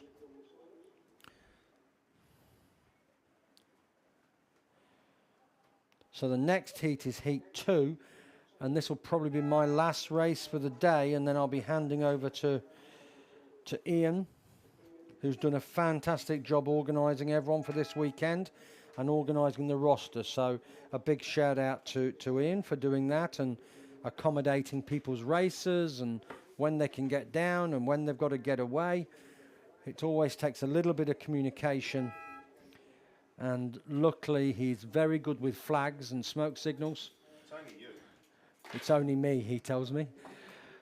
Anyway, this is race number 126. We look forward to seeing you tomorrow. Please remember, have a great night tonight. No drinking and driving. If you bring anything in, take it out. That includes rubbish, husbands, dogs, anything like that. Make sure you take it home. So, let's see who's racing here. In lane 1, North End 3. In 2, Nelson 1. In 3, Timaru 11. In 4, Dunstanarm 1. 5 is Wakatipu 3. 6 is Kashmir High School 1. In 7, Burnside High School. In 8, Waihopai 4. And in lane 9 is Union 1.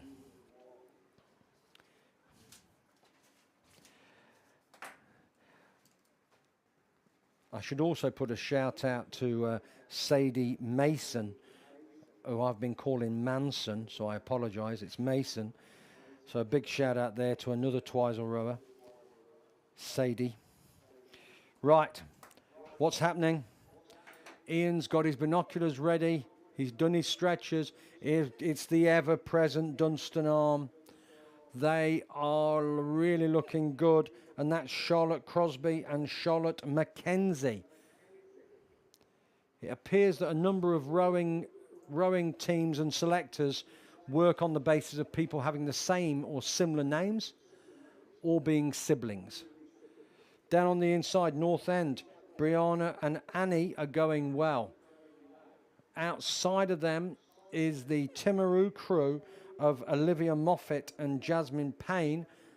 They're in about 4th place, but right up there for the battle. It is Dunstan, though. It's Dunstanarm, Charlotte and Charlotte. Wakatipu are in the mix. That's Scarlett Kavanagh and Eve Burra. They're probably sitting in 2nd at the moment. It's the first 2 who go through to the final, along with the next fastest, 2 fastest finishers. And then the rest all go in the B final. So there's a lot to play for as we come our way down. Over on the far side there, lane number 9 is Union. Completely missed them, apologies.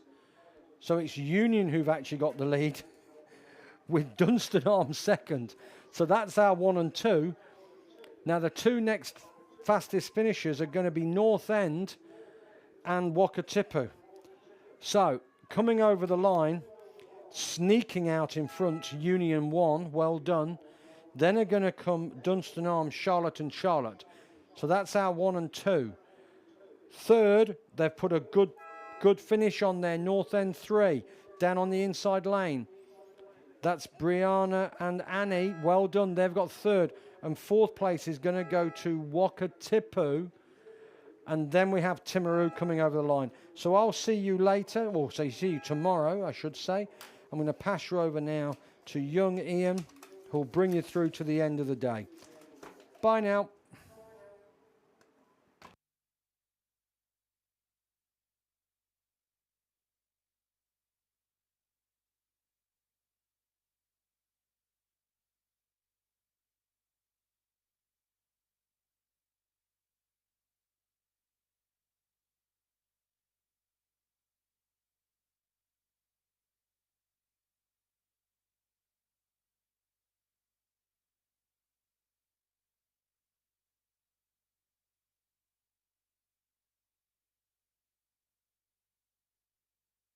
Thank you, Clive, and thank you for your kind words even. Let's get those out. Always happy to accommodate your endless list of requests. Slot you in wherever you like. Your rider. Race 127, women's intermediate double sculls. Heat 3, lane 2, Wanaka 2, Lily Garrett and Eliana Hay. Lane 3, Otago Girls 1, Ariana Oswald and Frances Donald. Lane 4, Whakatipu 4, Eva McGee and Aria Saxton. Lane 5, Cure Boating Club 2, Jojo Baldwin and Ella Barnes. Lane 6, Avonside Girls High School 1, Gabby Chapman and Chloe Neal.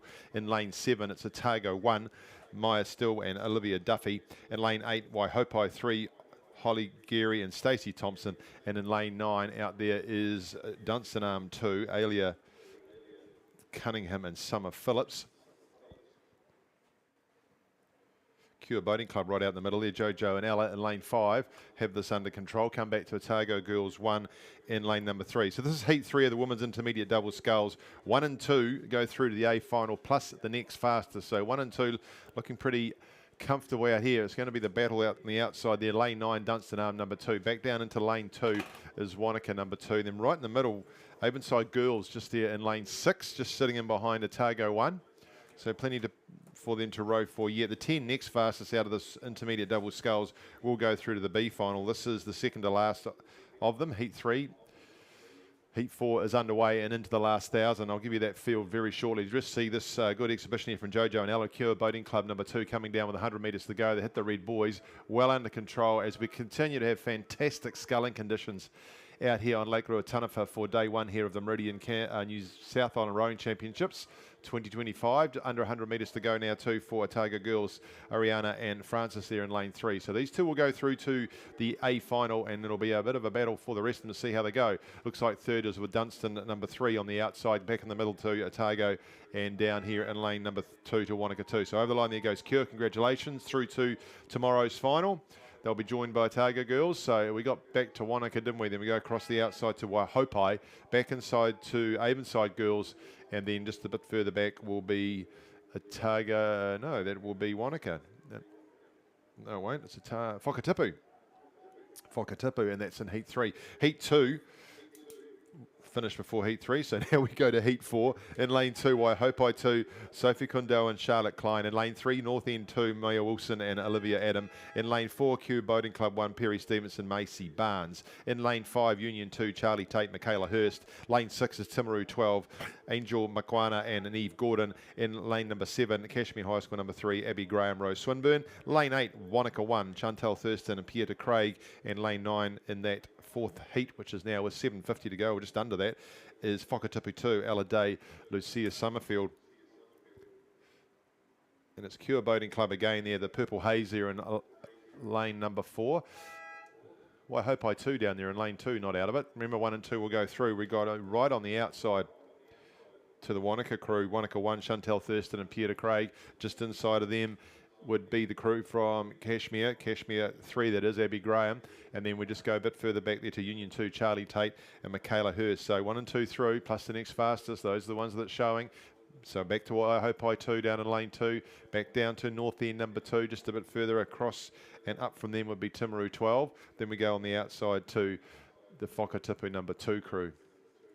So into just about the last hour and a bit of day one here. Good to see that the grounds are still looking magnificently tidy. If you have got a bit of rubbish, please do pick that up. And loving seeing all the dogs out on course enjoying themselves. But please do remember, we love the dogs, but we only love them the most when they're on their leads. So there you go. Thanks very much. Well spotted. It's not a dog trial. That won't keep them under control. And I'm sure they'll go nuts as soon as we're finished for the day. So that's cool. Back down here, the secure crew well ahead. 3-4 boat lengths they are in this fourth heat of the women's intermediate double sculls. 120 metres to run. Down on the outside there is Wanaka in lane 8. Just inside of them is Kashmir. And then coming alongside them, pushing hard, Charlie and Michaela from Union in lane 5. Back down here in lane 2 is Waihopai. This second position, oh, that's up for grabs, isn't it?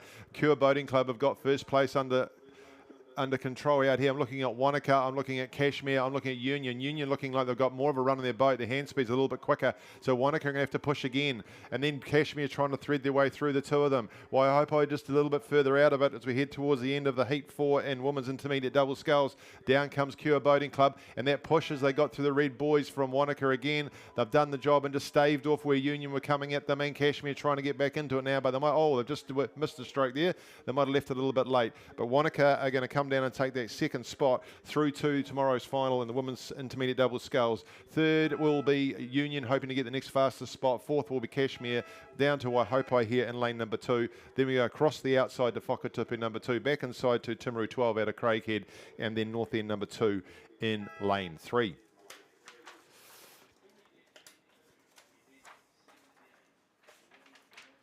Big crowd, so they're starting to thin out a wee bit down here in the front of us, but I know there's been camper vans, like Camper Van City, all the way down to the 1,000 metre mark. Great to see. Men's novice coxed 8. We have got 2 heats. We want 1, 2, 3, 4 and 5 to go through to the final. The rest will be eliminated. In lane 3, Kashmir High School number 1, Thomas Clear, James Ogg, Cooper Wakeland, Lucas Sutherland, Daniel O'Keefe, Cameron Taylor, James Gebby, Charlie Fallett, Jacob Haley, the Cox. In lane 4, Christchurch Boys High School number 2, Tim Boswell, Liam Mealy, Hunter Duran, Mason Tucker, Ryder Townsend, Cooper Swale, Calvin Leon, JD de Villiers, Max Cosgriff is the Cox. Lane 5, Christchurch Boys High School number 3, Alfie Chafee, Cooper Rogers, Nick Dampier, Crossley, Ben Williamson, Bryn Flowerday, Billy Mason, Ben Smith, Callan Faulkner and Ben Skelton the Cox. In lane 6, Otago Boys High School 1, Angus Colley, Will Chittick, Sam Glover, Hunter Knox, George Murray, Digby Sutton, Bede Perkins, Charlie Anderson, Connor Sinclair the Cox. Geez, that sounds like an 8 full of farmers. In lane number 7, St Thomas of Canterbury number 1, Dale Vocal, Noah Fidau, Marcus Fisher, Calix Manahira, Jed Hooper, Charlie Smith, Kyden Barrow, Liam Jessup, Carlson Fernandez the Cox, and out there in lane 8, just completing the field, the little sitting about third at the moment is Nelson 1, Sam Ibbotson, Benji Newsom, Jaden Kutsia,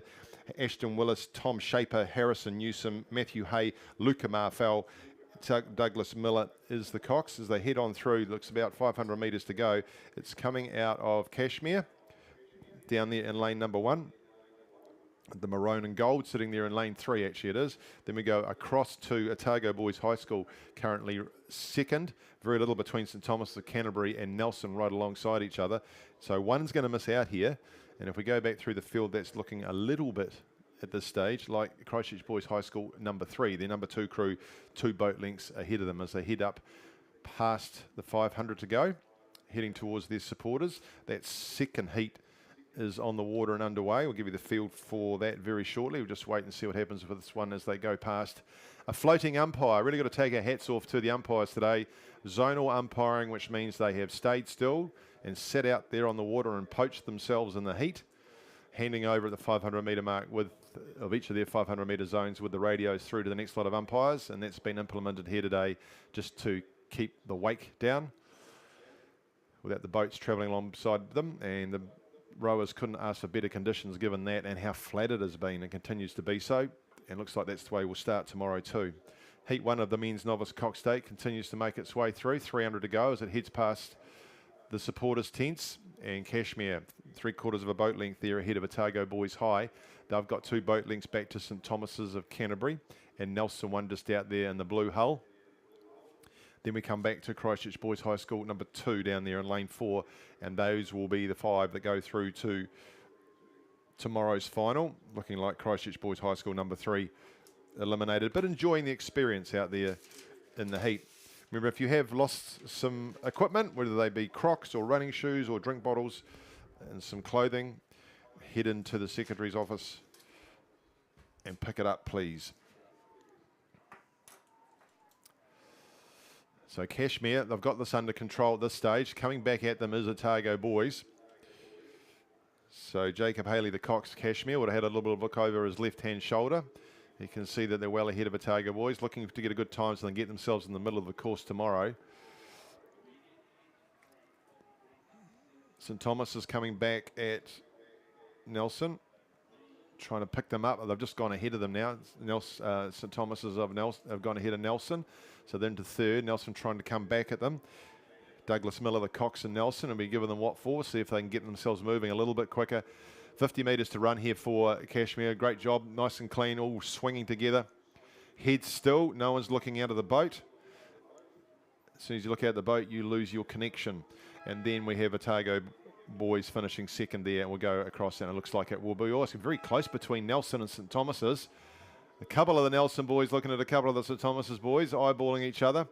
Just focus on what you've got. You've got half a canvas in front of them at the moment, and they're coming back at you. So this is going to be on the line. Very little between these two crews. I think just Nelson by a bow ball. We'll wait and see. St Thomas's fourth. Back to Christchurch Boys High School, number 2, and then back to their 3 crew. That second heat's on its way, and there we've got in lane 3 Christchurch Boys High School number 4, Jonty Mason, Jordan Webb, Thomas Scott, Mark Bauman, George Phelans, Flynn Nemo, Ben Thistleton, Loki Ward, Martin, and Angus Mackey the Cox. Lane 4 St Andrews College number 1, Oliver Julius, George Levings, Toby Muir, Oliver Wilton, Jesse Saunders, Toby Moore, Yida Hu, and Charles Hayes with Seth Overcome of the Cox. Lane 5 Wairau 11, William Smith, George McLean, Reese Wilson, Tom Dunn, Blake Malfell, Angus Walter, Ollie Saggers, Black Pitts, Rory O'Regan is the Cox. Good to see Ethan Alderley coaching that crew. Lane 6 St Bede's College number 1, Oliver Chumwell, Arlott, Urari Wright, Henry Robertson, Lennox Laurie, Jack Hannum, Eddie Robertson, Conrad Van Heeren, and Zihan Kang is the Cox. In lane 7 it's the Christchurch Boys High School number 1 crew with Albie Sampson, Alex Cosgrove, Lockie Honeywell, Raph Hayes, Brodie Newfield, Oliver Parnham, Freddie Cairns, Andrew Ryan and Blake Robson, the Cox. Out there in lane number 8 is the crew from Christ College number 1, Joshua Parawachi Huchu, Charlie Wilson, Cody Rowlandson, Max Ingalls, Ollie Glocken, Sage Chatter, Harry Holmes, Jonty Ramson and Alex Innes is the Cox, and Beats College leading these crews down. Just outside of them, second place, Christchurch Boys High School. Then we go across to St Andrews College in there in lane 4. On the outside to Christ College number 1 out there in lane number 8. Then we go back to Wairau, which will be out of Marlborough Boys College, and then lane 3 is Christchurch Boys High School number 4. Again, we're looking for 1, 2, 3 and 4 through to the final. And there's looks like the next lot of races have been let go already, have they? I'll just check that I've got the right ones and they haven't changed the order on us. They haven't. It's the mixed Masters quadruple sculls actually getting themselves into position. So a Masters exhibition that will be able to take you through some fine names in those crews.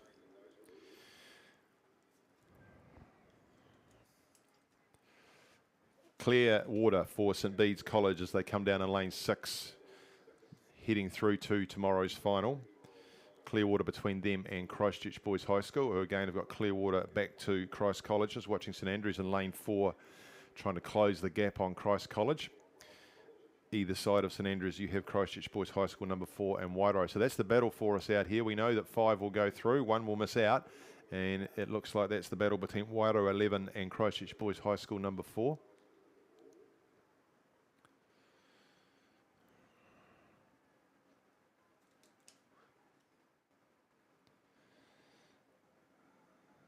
So just acknowledging again our chief umpire, the very experienced Vanessa McIver and her wonderful team are helping deliver this regatta.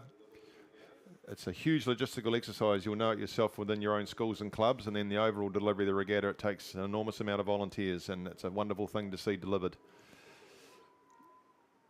Standard rigging on that St Bede's College 8 as they make their way down to the 100 metre mark. Coached by Thomas Polo and Charlotte Chatter. They'll be pretty happy to see them getting through, as will Tom Fraser from Christchurch Boys High School's coaching team, seeing his crew head through onto the final. Then we go back to Christ College, coached by Liam O'Leary and Andrew Taylor, back here to St Andrews College. And so the battle continues between Wairau and Christchurch Boys High School for that last place. Taking the buzzer now is St Bede's. They'll head on back round to the pontoon without blinking. Over the line goes Christchurch Boys High School, 3 boat lengths still, well, nearly 4 it is, back to Christ College. 100 metres to go now for St Andrews. A couple of boys continue to work very hard in there. You can see the effort going in, particularly in 2-seat, 3-seat, 5-seat. They're working hard, those boys. Good on you. They'll get themselves down through to the finish and into the final tomorrow. So Wairau take the advantage over Christchurch Boys High School for this last spot. Less than 100 metres to go for them now. So Rory O'Regan, the Cox, doing his job nicely to make sure he gets his crew through to tomorrow's final.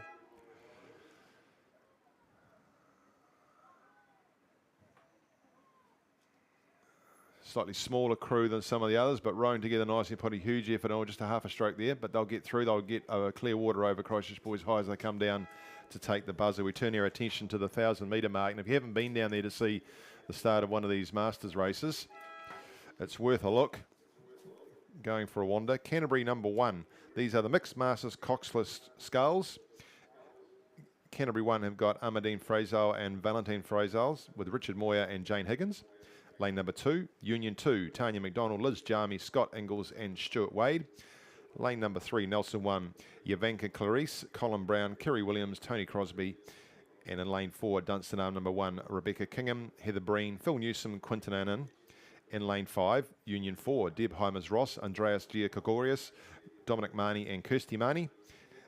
Lane number 6, the Dunstan Arm Composite with Whakatipu, Kirsten Hodger, Anna Lightfoot, Graham McGregor, Gary Jack. And lane number 7 is Union 1, Andrew Thompson, Nick Scott, Katie Fisher, Leonie Nola. Port Chalmers United 1 out of the end of the Dunedin Harbour. Lane 8, Cheryl Watt, Neil Adams, Judith Varadi and Corinne Sullivan. And the third Union crew, so Union 3 out of the 4, Amanda Richards, Chaz Todd Hunter, Ann Art and Paul Willis. So a real mix in these Masters crews of young rowers who have matured into Masters, parents just like you that decided they wanted to get into it and start it. I'll give you the handicaps here. So it's all Masters is based on your age, and you have rowing handicaps assigned to you other than your own obvious ones. So starting on go was Union 2 in lane number 2 and Port Chalmers United 1 in lane 8. And then we're going down the list. Canterbury 1 had a 7 seconds handicap. Nelson 1 4 seconds. Dunstan Arm 4 seconds. Union 4 4 seconds. Dunstan Arm Composite 4 seconds, as did Union 1 and Union 3. So there'll be an early lead for some and then a chase down for others. So Union 2 with Tanya, Liz, Scott and Stuart Wade making their way through. Stuart, very experienced rower. Scott Ingalls, not long retired from the cricket field. Played a lot of Premier cricket for Burnside West University. Once hit me in the face bowling a bouncer, but I've forgiven him. Sort of. Nelson 1 in lane 3, but it is Union 4. That's the ones I'm picking in lane 5 to come across with this. Union 3 out in lane 9. Fairly handily placed. Just back inside from them is the Port Chalmers crew. Then we come into Dunstan Arm Composite number 2. Right hand shoulder of Nelson 1 is Dunstan Arm number 1. So if you are interested as a parent, check out what your local club does. Masters is only growing. You can see that in the mixed doubles earlier on today, there were 2 full heats to get through to a final. And we've got 9 crews out there at this stage. So from the Masters perspective, this is the last club regatta hit out. We then will work towards the South Island Masters Rowing Championships being held in Lake Canary Anzac weekend. So we get to row in some wonderful places. But if you ever look at that, lane 5, Union 4, a great exhibition of a crew rowing together. They're in and out together. They're rowing in unison. They'll be sitting at around about 30-31. Deb Heimers Ross setting the tone there. Very experienced and very little splash. Look how clean they are at the catch. They're rowing nicely as they head on down towards 150 metres to go. But under pressure from that Nelson crew, got them under control. Number 2 looks across from Nelson, and just outside of him, you've got Union 2. So it's going to be between the 2 Union crews and Nelson. Cross on the outside is Union number 3. Dunstan working hard to try and come through. That's Dunstan Arm number 1, lane 4. They've got 100 metres to go, but just starting to push away now. So stroking that Union crew is actually Kirsty Marnie. Deb's in the bow. Dom Marnie sitting in 3-seat, and they're moved out to 3/4 of a boat length. So that Union number 4 crew will take the win over Nelson. Third will be Union number 2. Then we go across to Union number 3, back down to Dunstan Arm number 1, down here to the Canterbury crew in lane number 1, in the middle to the Dunstan Arm Composite, across to the Port Chalmers crew, and then just completing the field in lane 7 will be Andrew, Nick, Katie and Leonie Nola from Union number 1. That's the Masters. Let's go to the other end of the scale. Boys under 15 coxed quadruple sculls. Under 15s look across at the Masters and say to themselves, if only I can look like that when I'm their age. In lane number 1, St Thomas's of Canterbury number 2, Caleb Price, Siali, Tuagalvaka, Jackson Marshall, Ryder Horgan and Sam McGuigan the Cox. Lane number 2, Shirley Boys High School number 3, Reuben Jones, Josh Harder, William Thiel, Zach Breakholes and Vadim Fricker. In lane number 3, St Bede's College 1, Thomas Veal, Oscar McCulloch, Jay Anderson, Luca Dredge and Darcy Franken the Cox. Lane 4, Christ College 1, Leo Ackland, Tom Osmers, Johnny Leeson, Ollie Wells and Cooper Ward the Cox. Whakatipu Tour in lane 5, Flynn Weber, Zebi Jarvis, Kaito Nakazawa, Baker Schmitz, Mia Pagan coxing them. There's a scratching in lane number 6. In lane 7, we've got Shirley Boys High School 2, Jack Gibson, Charlie Maddock, Fergus Walsh and Callum Skilton, with Oliver Young the Cox.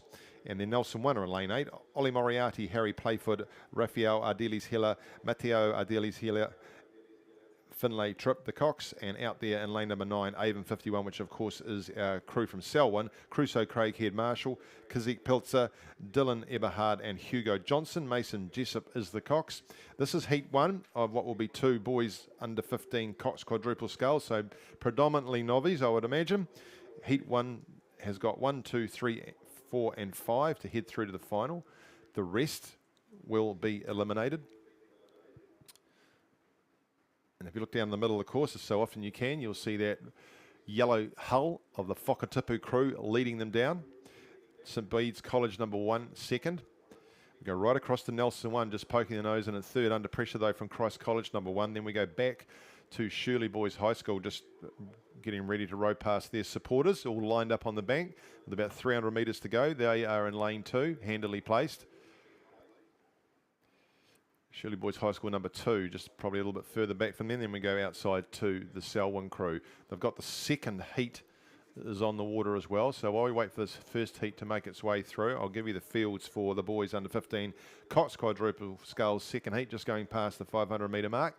Alcatraz Island, lane 2, St Thomas of Canterbury 1, Connor Frost, Elijah Redmond, Finn Sorensen, Kian Ash, Jack Dunn the Cox. Whakatipu 1 are in lane 3, Baxter King and Phineas Thomas, Ruben Davis, Henry Monia and Charlie Pagan the Cox. Shirley Boys High School number 1 crew in lane 4, Luca Hartley, Ethan Danielson, Luca Abdul Malak, Sam Harmon and Hector Gabrielson as the Cox. Christ College number 2 in lane 5, Tom Wilson, Toby Glass and Sam Leet, Max Nelson, James Reed coxing. In the middle in lane 6, Burnside High School number 1, Jack Payne, Felix Rose, Sean Gilman, Tyler Rogers, Jessica Rankin coxing them. Lane 7, Timaru 30, Idris Hudart, Murphy Hopper Park, Baxter Hopper Park, Josh Sadler and Toby Connor the Cox. Lane 8, Otago 1, Ryan Clegghood, Ollie O'Connell, Archie McDonald, Gus Carr and Cameron Lane the Cox. And lane 9, Cure Boating Club, Marcus Lavalley, Xavier Lavalley, Fletcher Howden and Tommy Baldwin. Hannah Thompson the Cox. Hannah taking a break from doing the live streaming, which she does a wonderful job at. That's the second heat, heading towards 1,000. First heat right out in front of us, Whakatipu continuing to extend with Nelson. Nelson still second. Third is St Bede's. Inside to Shirley Boys High School number 3, just pulling up to alongside the Christ College crew. Then further back to Shirley Boys High School. 1, 2, 3, 4 and 5 making it through. Avon 51 out of Selwyn in lane 9, just struggling a little bit at this level, but enjoying rowing on this wonderful lake. Don't forget, this is an international rowing facility. You very seldom get much better than this, especially these conditions. Whakatipu still holding a lead over Nelson. So Mia Pagan in the Cox's seat. She's in a bow-facing seat there, looking down the course. We'll just be able to see the blue on her left-hand side. They're well clear now of the St Bede's crew. It'll be 3, 4 boat lengths back, and just pushing through up on the narrows Christ College. Shirley Bede's, new school. Shirley Boys High School number 3. They're down there in lane 2, ahead of their number 2 crew. It looks like they will take that spot, so the number 2 crew might miss out along with Avon 51. Down we go now to Whakatipu, Flynn, Zebi, Kaito and Baker taking the buzzer now. Boat length clear of the Nelson crew, Ollie, Harry, Raphael and Matteo. They take the buzzer now, 2 boat lengths back to St Bede's, then Christ College, Shirley Boys number 3, Shirley Boys number 2 and Avon 51. Second heat is with 750 metres to go. Whakatipu 1 leading them down.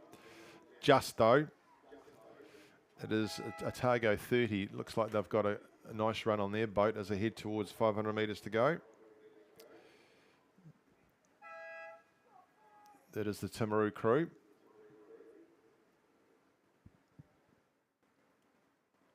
Back inside to Burnside, sitting there in third. Outside of them we go to Otago, but further back from them would be Cure Boating Club. Shirley Boys High, their number 1 crew in lane 4 in the mix nicely, just ahead of St Thomas's in lane 2. Then we go a little bit further back to, looks like the Christ College number 2 crew. It is down there. Second heat here of the boys under 15 Cox quadruple sculls as we come towards the end. Only an hour to go really here of day 1 at the Meridian South Island Rowing Championships for 2025. Couple of crews just completing that previous race. Nice push in the last 200 metres from the Whakatipu crew. It is. Whakatipu crew across to Timaru 31. So that's 1 and 2. Back inside to Burnside High School, just outside of Burnside, Otago sitting out there in the blue horizontal stripes. The red caps makes it easy to spot them. Then we come back inside to Shirley Boys High School number 1. And looking alongside there, St Thomas of Canterbury just sneaking through in lane 2, trying to get through. So we've got 1, 2, 3, 4 and 5 to go through. That 6 crews have called. So a little battle starting to emerge here too. St Thomas of Canterbury, Shirley Boys High School. One of you is looking like you might miss out on the final tomorrow. So Shirley look like they're just quick in their hands. They must have come past the supporters, gave them a very supportive spray. And they're moving on. So St Thomas's will have to put some effort in here. They're into the yellow boys. If they want to get themselves through now, they need to go. Going nicely though, across for the 100 metres to go, Whakatipu. Just a nice build here on the outside from the crew from Timaru. Just starting to try and go past Whakatipu, but these two will go through. Whakatipu responding, they're all going through, but they want to go through first.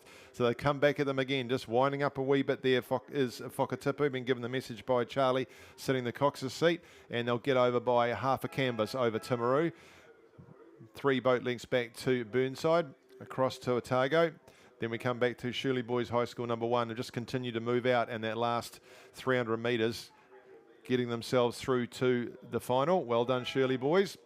Just over St Thomas's of Canterbury. Then we go back on the outside to Cure Boating Club, and then in lane number 5 it is Christ College number 2. We move from the boys under 15 Cox quadruple sculls to the girls under 16 Cox 4. This is a straight heat. They'll all go through the final, but as we always say, they are racing for places. It's fairly even. Looks like Christchurch Girls High School number 1 are leading them. I'll give you the crews though. In lane number 1, Rangiruru Girls School number 2, Chloe Malone, Kate Oliver, Ashley Brooks, India Barnett and Penelope Sutton, the Cox. In lane number 2, it's Christchurch Girls High School number 3, Rosie Burford, Greta Stewart, Evie Jones, Jada Montgomery and Liv Abley, the Cox. Lane 3, Rangiruru Girls School number 1, Jessica Skinner, Toya Sheed, Manaya Sheed, Maddie Young and Charlie Ward, the Cox. Ashburton number 1, Tegan Marriott, dad will be on his bike if he's still got any legs left. Zara McGillan, Georgia Scammell, her dad will be on his bike if he's got any legs left as well. And Isla Moffat with Isabel Wall, the Cox. Lane number 5, Christchurch Girls High School number 2, Emily Shearer, Olive Cooper, Michaela Timo and Sophie Cleve with Georgette Heller, the Cox. Avonside Girls High School number 1 in lane 6, Olivia Lycan, Alyssa Ufton, Kate Orchard, Brooke Sykes and Emily Coetzee is the Cox. St Margaret's College number 1, Ella Drummond, Siobhan Brennan, Annabelle Glengarry and Josie Kennedy with Annabelle Scott, the Cox is in lane number 7. Lane 8 is Oamaru 1, Indig Jones Horgan, Bridget Spittle, Emily Wainwright tested right with Quinn Anderson, the Cox. Lane number 9, Rangiruru Girls School number 3. They've got 3 in this race. Chloe King, Matilda Beresford, Gussie McFarlane, Lucy Johnson, Charlie White, the Cox. And way out there in lane number 10 is the Christchurch Girls High School crew, with Amelie Scrimmager, Izzy McLeod, Sophie Robertson, Sienna Cochran and Greta Brokenshire is the Cox as they head on through past 500 metres to go. Still Christchurch Girls High School leading them down as they come into that last quarter of the course, really, isn't it? Down there in lane number 3, Rangiruru Girls School number 1, you can see them there with the orange caps. Just outside of them, Ashburton in the mix. We go across to Oamaru in lane 8. So they're all going to go through to the final. It's just a matter of where they sit when they come in that final. Christchurch Girls High School number 2 working away there in lane 5. Just ahead of Rangiruru Girls School number 2. Out to St Margaret's number 1. Just inside of them is, still ahead of them is Oamaru number 1. It's Rangiruru Girls School number 3 out there in lane number 9. And then just a bit further back to Christchurch Girls High School number 3 down there in lane 2. All through to the final tomorrow they will be. Just a matter of where they sit. So if you haven't been here before, the faster times will end up in lanes 4, 5 and 6, so that when they come down tomorrow, it's easy for the commentators. But you can see they get the better lanes. Those inside lanes, sometimes you can get some rebound of the water off the shore. The outside lanes, sometimes you can be sitting out there in a bit of wind. Christchurch Girls High School number 1, they're out there in a bit of wind in lane 10. It doesn't seem to be bothering them too much. So does it? Look at them coming on down there, still ahead of Rangiruru number 1, who are ahead of Ashburton, who are ahead of Oamaru, who are ahead of Rangiruru number 2, who are ahead of Rangiruru number 3. Then we go back to St Margaret's number 1. Very little between them and Christchurch Girls High School number 2, and back to Rangiruru number 3. Just a little bit further back to Christchurch Girls High number 3. It still is very mirror glass out there, isn't it? You can see the reflections across on the other side.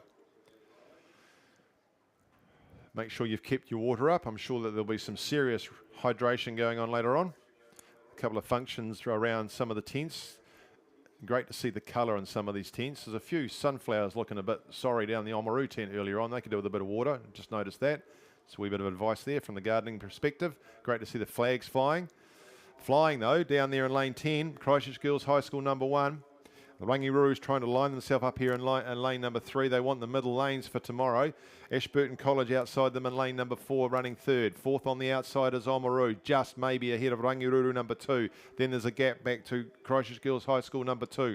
Back to Rangiruru number 3. Then we go to St Margaret's. Across we go to Avonside Girls. Then back to Christchurch Girls High School number 3. Ashburton sitting in 3rd. Just in behind Rangiruru number 1. Across the line to take the buzzer very shortly will be Christchurch Girls High School. There they go. The buzzer will be theirs as we speak. Then Rangiruru. Then it'll be Ashburton. Rangiruru number 2 doing a great job down here to try and roll over the top of Oamaru, and I think they have. They've got half a canvas to take that 4th spot. 5th over there will be Oamaru. Then we go outside to Rangiruru Girls School number 3. In the middle of the course to Christchurch Girls High School number 2 in lane 5, just finishing ahead of St Margaret's number 1. They'll be joined there by Avonside Girls High School number 1, and it is Christchurch Girls High School number 3 completing that heat. We'll see them all back again tomorrow in a slightly different order. We move on now to the women's novice coxed quadruple sculls. We have got three heats of this. First heat is just heading up towards the 1,000 metre mark. In lane 1, Nelson 2, lane 2, Christchurch Girls High School number 1, lane 3, North End number 2, lane 4, Columba College 2, lane 5, Otago Girls 1, lane 6, Whakatipu 1, lane 7, Canterbury 2, lane number 8 is Union 1, and lane 9, Villa Maria College 3. Rangiruru Girls School number 1 are in lane number 10.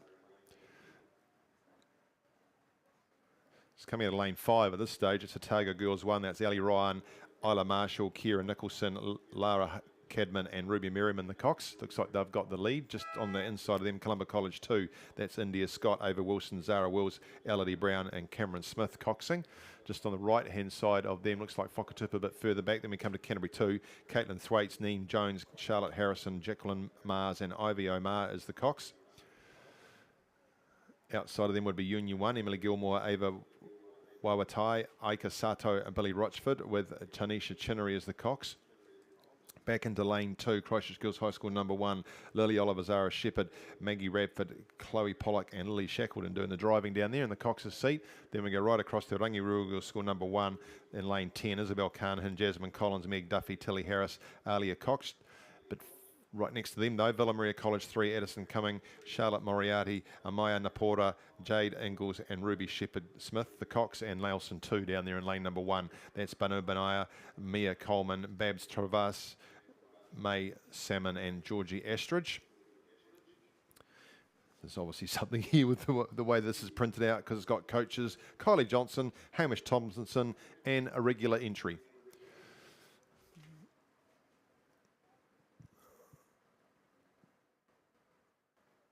So Whakatipu 1, Jessie Bates, Kira Lightfoot, Posey Manson, Caitlin Julian and Jessie Glover leading this course.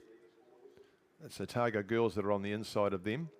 So we're looking for 1, 2 and 3, plus the next fastest through to the A final. So Whakatipu, Otago Girls. Looks like Union, very little between Union and Villa Maria. Those 4 showing out. Then there would be daylight almost back to Rangiruru Girls High School, just a boat length really, Rangiruru number 1.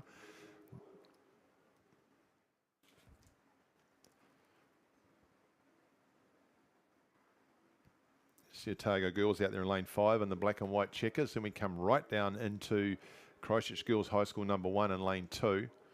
They're just ahead of North End 2. That's Emma Baskerville, Leela McCall, Eliza Edwards, Libby Clifton with Riley Elliott, the Cox. Then we go across, it looks like, to the Canterbury crew. It is, and then on the inside to Nelson number 2.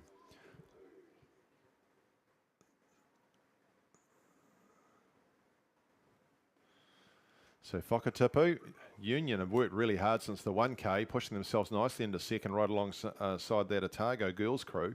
So, and then Villa Maria sitting 4th.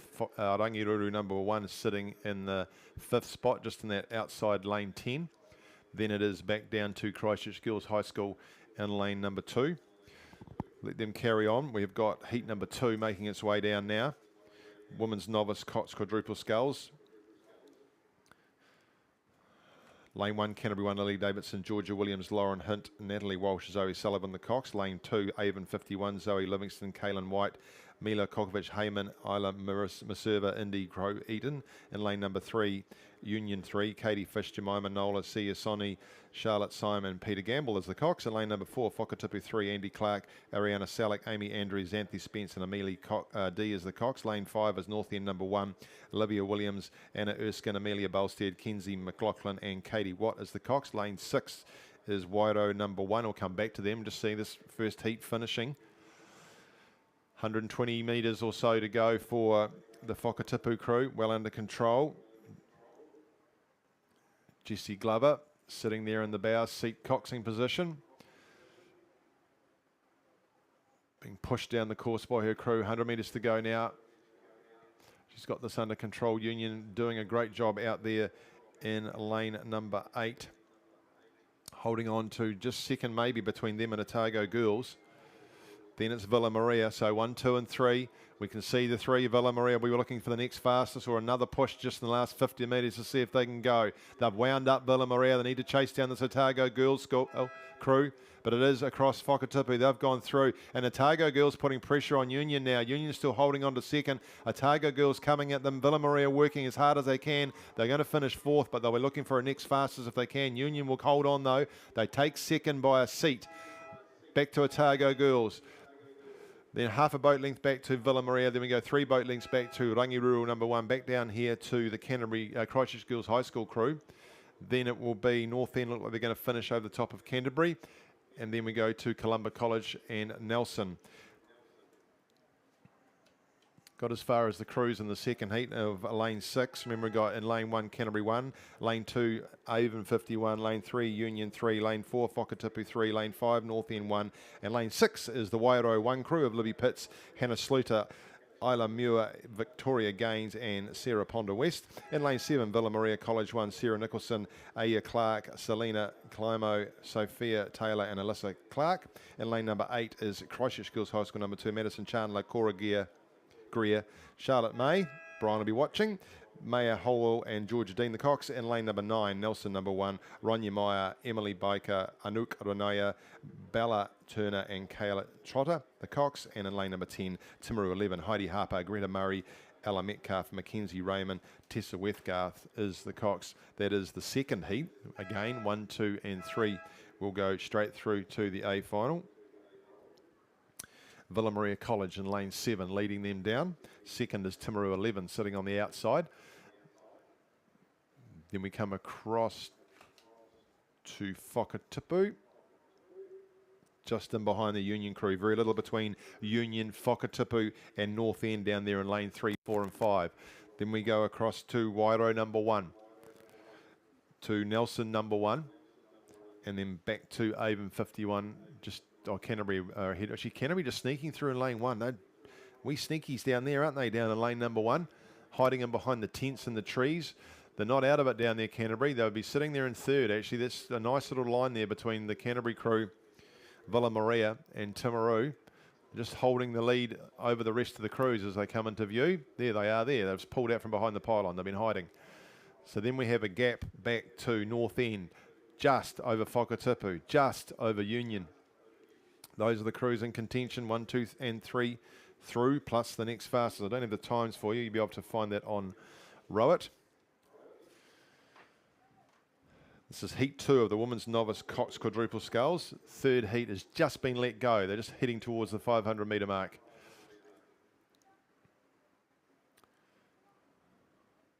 So nice effort here from Villa Maria, coached by Kevin Mates, Phoebe Collier. They'll be pretty impressed with where their crews are at this stage. I see Kevin pacing around on the green grass in front of us. Very relaxed. Across to Timaru 11. So Villa Maria holding a boat length over Timaru 11. Just still, and they've gone behind the tents again of Canterbury. They're playing with me. They're still sitting in third. So these are the three crews looking to put pressure on them. It's still North End, the next to the rest, just over Whakatipu and Union, and then on the outside to Nelson, just over Christchurch Girls High School number 2. Those are the crews coming through. We go further back to Wairau and then to Avon 51. So a great effort here from Villa Maria, just continuing to move ahead of the Timaru crew out of Craighead Dawson out there in lane number 10. Canterbury continuing to sneak their way down on lane number 1.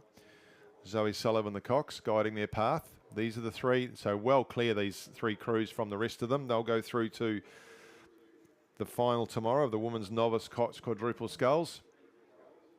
Looking for the next fastest, but I think maybe the previous heat might have had that on them.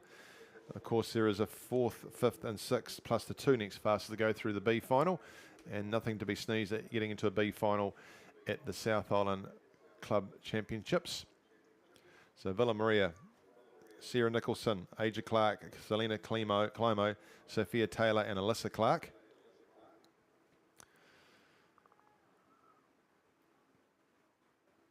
And just look at the catch from these girls. There is no splash. They are so clean in and out, swinging together, nice and clean at the finisher, just tapping their way down through the 100 metres to go. Great exhibition from them. 2 boat lengths clear now of the Timaru crew. Canterbury doing a great job down here to take that 3rd spot.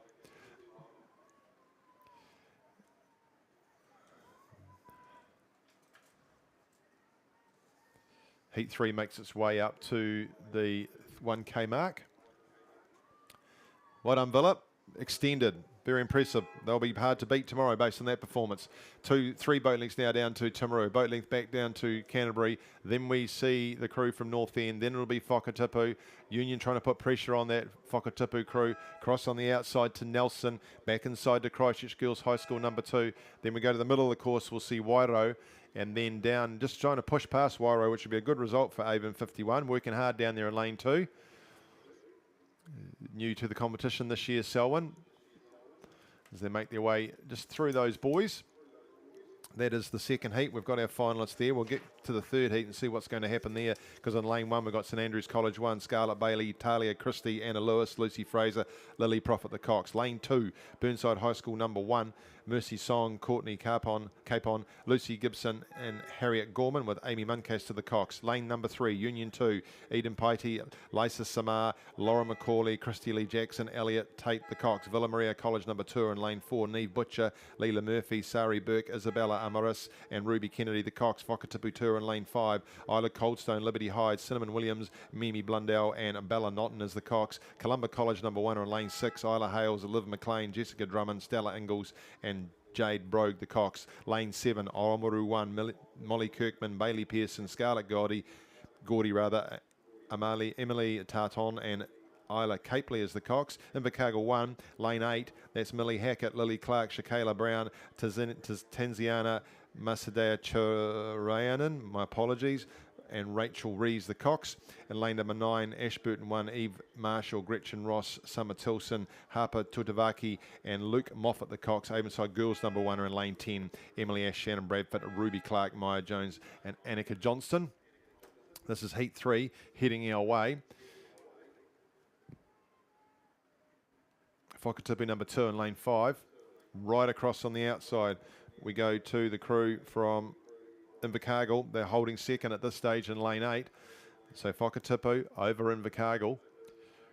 Then we come down and it is the Burnside High School crew just sitting nicely there in lane number 2. So we're looking for 1, 2 and 3 to go through to the final. Those are your 3 again, moving out from the rest of them. So some work to be done. Looks like the next best will be Villa Maria number 2 sitting there in lane 4. Then Columba College. Then it's the Ashburton crew. Then we go back to Avonside Girls High School, back down to St Andrews College 1. And in the middle, we go to Oamaru number 1, just sitting out there in the black boat with the yellow singlets and the black cross on them. The work being done by Whakatipu, though. Whakatipu doing a great job down here, leading this third heat of the women's novice coxed quadruple sculls. It's them with Invercargill and Burnside. So Burnside just sitting down there in that third spot in lane 2. And their Cox Elliott Tate will be aware that Villa Maria College number 2 are starting to make a push towards them. They'll need to just make a move, and also be aware on the outside that we have got that other crew sitting there right on the outside lane, which is the Ashburton crew trying to muscle their way into the final. Invercargill looking tidy. Whakatipu starting to move. Burnside have started to pick up. They're coming down towards 250 to go. Out of the red boys into the yellow boys and past the supporters. So give them some welly team. You want your crew to make it through. Still holding over Villa Maria Burnside.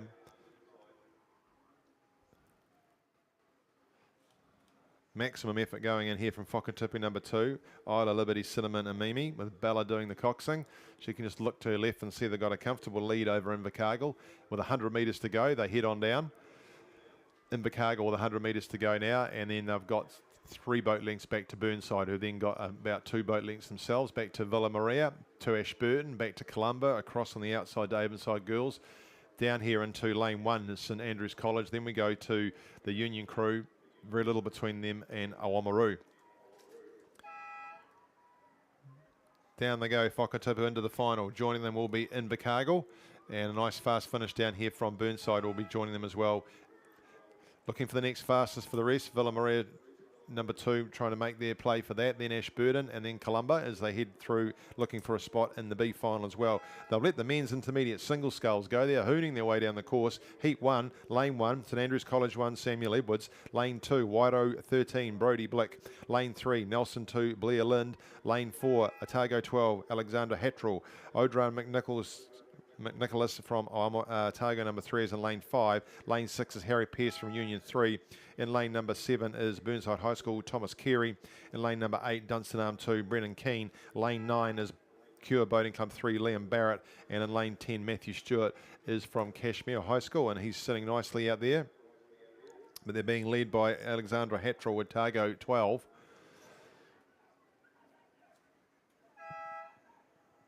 Across to Thomas Carey from Burnside, just in behind Dunstan Arm, Brennan Keane. Progression here is 1 and 2 plus the next fastest through. So it looks like we've got a battle going here between Alexandra Hattrell is leading them down, then Thomas Carey from Burnside.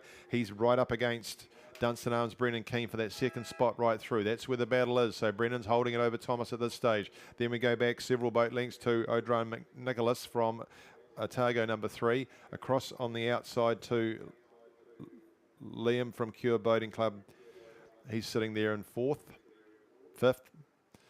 Then there's a little lineup on the inside here. Nelson 2, Blair Lind, just ahead of St Andrews College, Samuel, then back to Brody Blick from Wairo.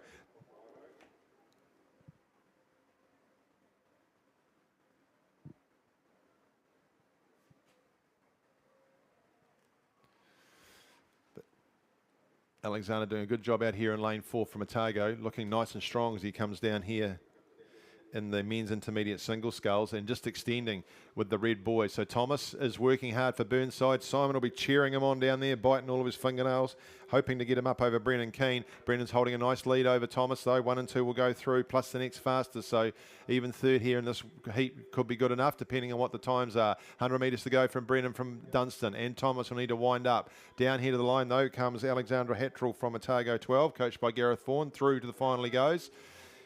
And then we've got Brennan with the boat length over Thomas from Burnside. Just holding that advantage he is. He'll come down and take second and go through to the final. Then we're looking to the next fastest to go through to the A final. And then also there's the B final on offer.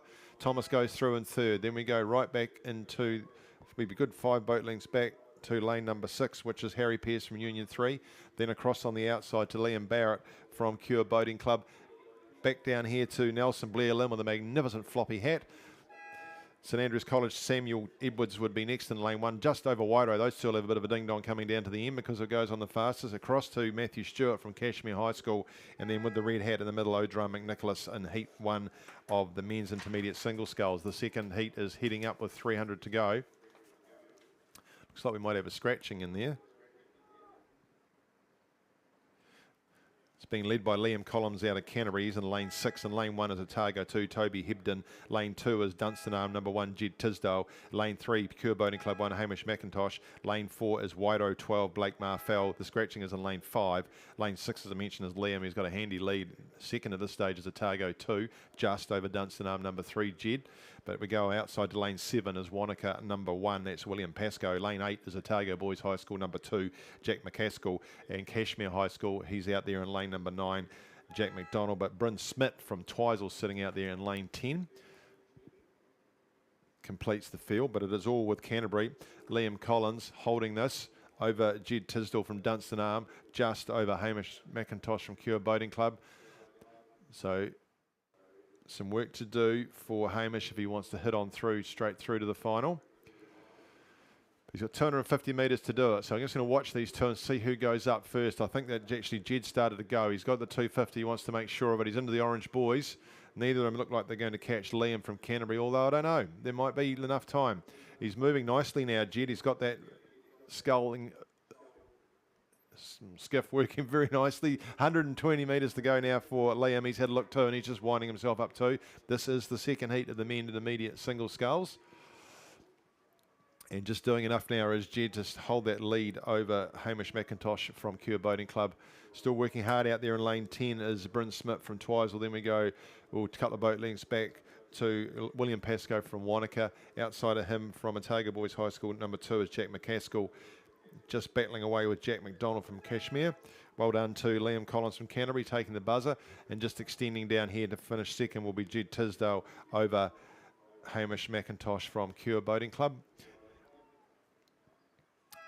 Then it will be Bryn from Twizel, and the battle is between Wanaka and Cashmere, with the Otago Boys High trying to poke in between them. Otago number 2, Tony Hebden, just down here in lane number 1, will complete the field for heat number 2. Heat number 3, trying to gain on them. Lane 1, Burnside High School number 2, Mitch Cowan. Lane 2, Cromwell number 1, Connor Haig.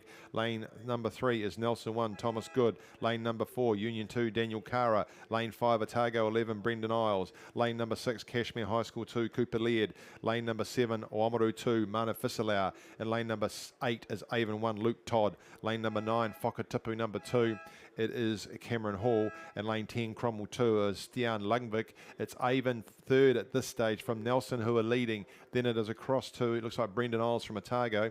It is, and between them we've got Union. Well, this could be an interesting finish down here. We want 1 and 2 to go through to the final. So Nelson Thomas Good, coached by Bob Grillquist, is looking pretty good. But he looks across, he can see Otago, and right on the outside there, Luke Todd from Avon is just winding up in lane 8, trying to sneak through on the lot of them.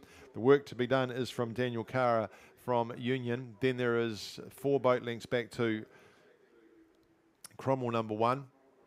We go across to Cashmere number 2, right across to Whakatipu number 2, then to Cromwell number 2, and then back inside to Oamaru 2 and down to Burnside High School in lane 1. So Nelson holding on, working hard on the outside. Luke Todd from Avon. Back at him again comes Otago number 11, Brendan Isles. Those are the 3. Just ahead of Otago is Luke. These 2 are battling for that second spot. 100 metres to go for Thomas Good. Looks strong down there in lane number 3. Nice catch, very well driven, very clean with the blades going in. Luke's just got the advantage over Brendan in lane 5. Brendan need to come again. He wants to go through. Luke looks across. He's working hard. Look at it drive. He's gone up even faster. Oh, look at the speed from Luke with the hand speed. He's going quicker. Brendan's coming at him. These 2 are going right at each other. Luke's got half a boat length. They're at the winner. That's Nelson. But number 2, he's held on just to take the buzzer. And second goes Luke Todd. Third goes the Brendan Isles from Otago. Interesting who gets the next fastest. Good finish down here in lane 4 from Daniel Cara from Union number 2. Then we go right across to Whakatipu, Cameron Hall. Back down here to Cromwell 1, Connor Haig. Into the middle of the course is Cashmere number 2, Cooper Laird. Then we come back to Burnside High School. He's got made some ground up in the last 100 metres, Mitch Cowan. So still a B final we look for Back in the middle for Oamaru, number 2, Mana Fisilau, and then we finish on the outside with Cromwell, number 2. That's the men's intermediate single sculls, the third heat. The fourth heat, last heat for the men's intermediate single sculls, heads in towards the last quarter of the course for them. In lane 1, Cure Boating Club number 2, Ethan McGrath. In lane number 2, Oamaru 1, Jacob Rohrbach. In lane number 3, Whakatipu 1, Ollie Watson. Lane number 4, Otago Boys High School 1, Ollie Scott. Lane number 5, Wairo 11, Jesse Inglefield. Lane number 6, St Andrews College 2, George Flanagan. There's a scratching in lane 7. In lane number 8, Chris Brooks, the veteran, doing a great job out there in lane 8 actually. And then we've got lane number 9, Otago number 1, Noah Makubri, and Whakatipu 3, Louis Dela Cruz. He's out there in lane number 10, just eyeballing Chris Brooks. So 1 and 2 go through to the final. And it's Otago Boys High School. Ollie Scott's got the advantage at this stage, just leading over Whakatipu number 1, Ollie Watson. Again, this looks like she's going to be pretty close for that second spot. Wairo number 11, Jesse Inglefield, putting in a good job there. So if you look at second, we're lining up, we're looking at it between Whakatipu and Wairo and Union and Whakatipu. Those 4 chasing a spot. Well clear at this stage and with plenty of runway to go. Ollie Scott, Otago Boys High School. Thomas Ryan, very renowned single sculler in his own right, doing the coaching here. So heat 4 of the men's intermediate single sculls. Then we move to the men's club double sculls, a couple of heats of that. Women's club double sculls, 3 heats of that. And then we've got the 2 Premier 8s and then the under 19 8s. And then you can all go home and have a sleep. Looking impressive down here, Ollie Scott, Otago Boys High School. He would have 4 boat lengths on Whakatipu. It's Whakatipu moving into second nicely now.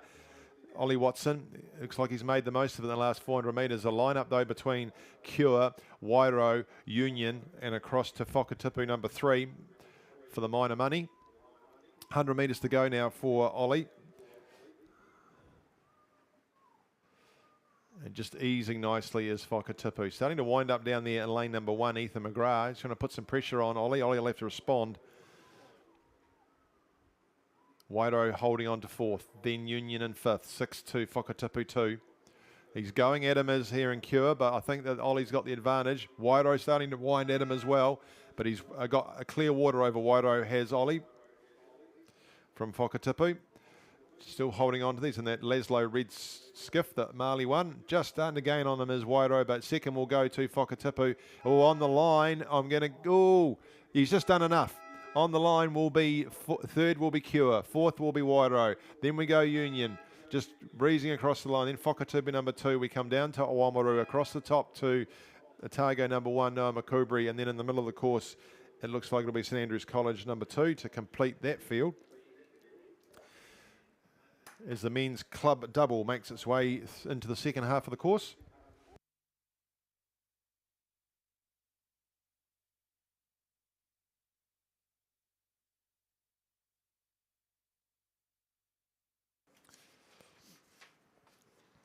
First of 2 heats for the men's club double. Progression here is 1, 2, 3, 4 and 5 through to the final. The rest will be eliminated. Such a brutal word, that. In lane number 1, Nelson 1, Sam Johnson, Flynn Mercer. Lane number 2, Avon 2, Scott Hay and Jamie Soper. In lane number 3, Dunstan Arm 1, Roland Ozan and Harrison Thode. In lane number 4, Dunstan Arm 3, Max Smith and Liam Pyle. In lane number 5, Twizel 1, Luca Mains Upson and Ralph Henderson. Lane number 6, Wairo 1, James Ripley and Liam Kirkland. In lane number 7, Canterbury 1, Oliver Ellis and Sean Fleck. In lane number 8, Otago 1, Noah Hamilton, Fergus Dillon, and Whakatipu 2 out there in lane 9, Jasper Crawford and Harry Lightfoot. And it's Dunstan Arm number 1 down there in lane number 3, I think.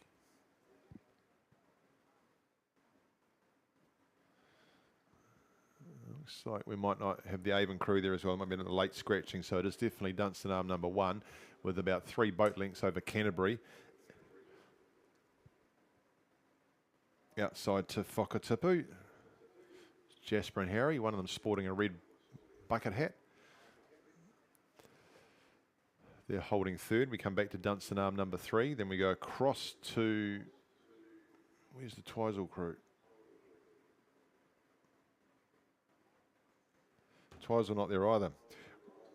Wairo number 1 would be next. So a couple of scratchings in here.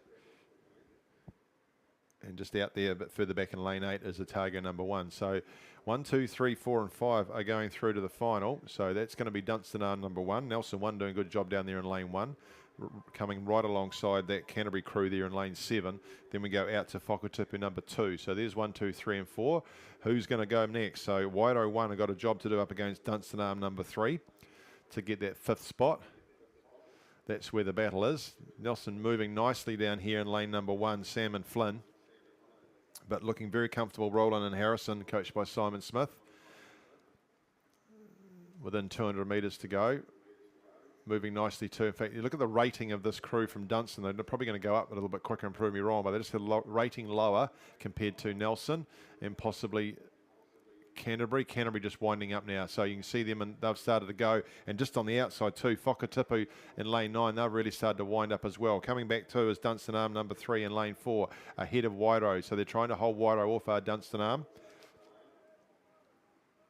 So it's Whakatipu actually out there in lane 9, but coming down here to take the win in this first heat of the men's club double sculls. Roland Ozan and Harrison Throw from Dunstan.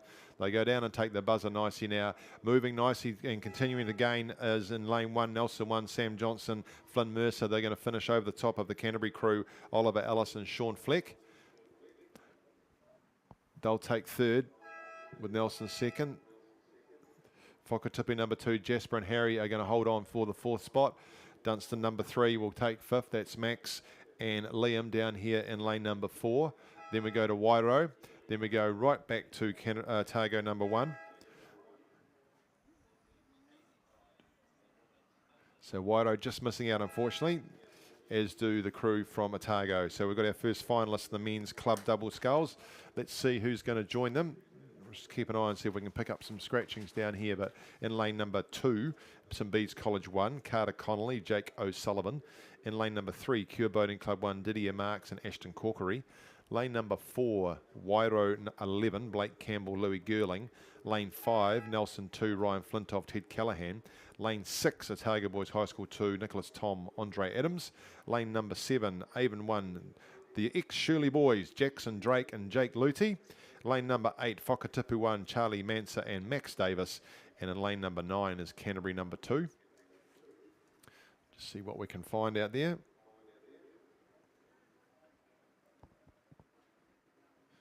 The Whakatipu boys are out there in Canterbury. And there's a crew on the outside. I can't quite make them out. I wonder if they missed the start in the previous race.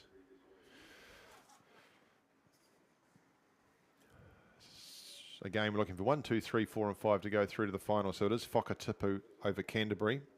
Not much between them though. And we go back into the Nelson 2 crew. Then across to Avon.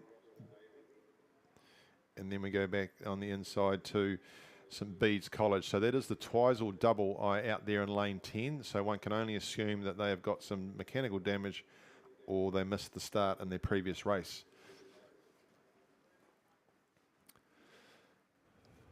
So this is the South Island Club Championships, and you might not be aware, but a lot of the boats have been weighed. There are limits within which the boats must match.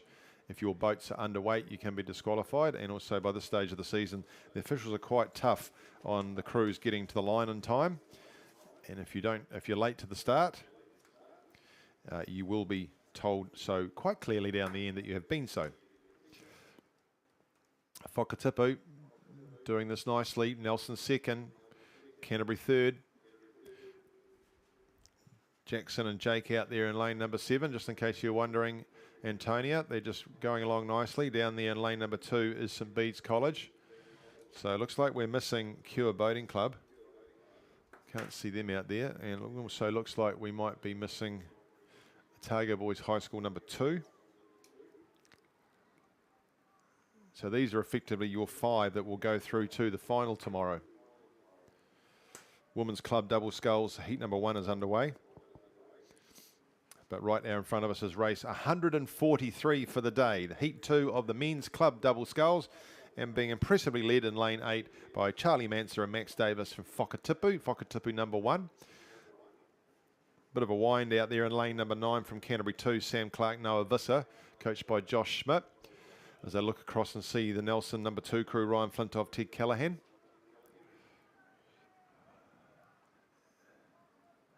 And I think Jackson and Jacob decided that we are probably going to get through to the final, so let's just keep it very tidy. And another sensible option being taken also in lane 2 by Carter Connolly and Jake O'Sullivan from St Bede's College as well to get themselves through. A lot of these athletes will have had multiple races today. Down they go and take the buzzer there, Charlie and Max from Whakatipu number 1. 4 boat lengths ahead of Canterbury, who then finish with Clearwater over Nelson. That's 1, 2 and 3. And then 4 and 5 will be, looks like St Bede's are going to take it over the Avon pair. Double rather at this stage. To complete heat number 2.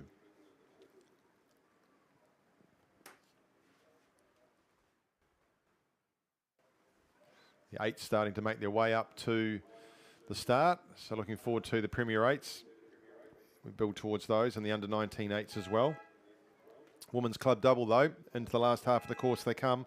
Lane number 1, Invercargill 2, that's Maddie Maelstrom and Kiara Horston. Lane 2, Whakatipu 1, Annika Arlett and Emma Andrew. In lane number 3 is Dunstan Arm 4, Ali King, Micah Pyle. Lane number 4, Dunstan Arm 5, Drew Thomas and Kate Spriggs. Lane number 5, North End 2, Bonnie Turner and Sienna Hoare. Lane number 6, Canterbury 1, Georgia Wynyard and Stella Cook. Lane number 7, Avon 1, Julia Middleditch and Kate Smith.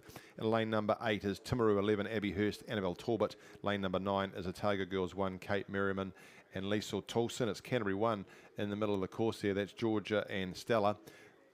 We're looking progression here as 1, 2 and 3 plus the next fastest through to the final. Right down into lane number 1. Just make sure the Invercargill crew are there, given the scratchings we've had. I don't know that they are. That's oh yes they are. That's Whakatipu though in lane number 2, who are actually looking like second.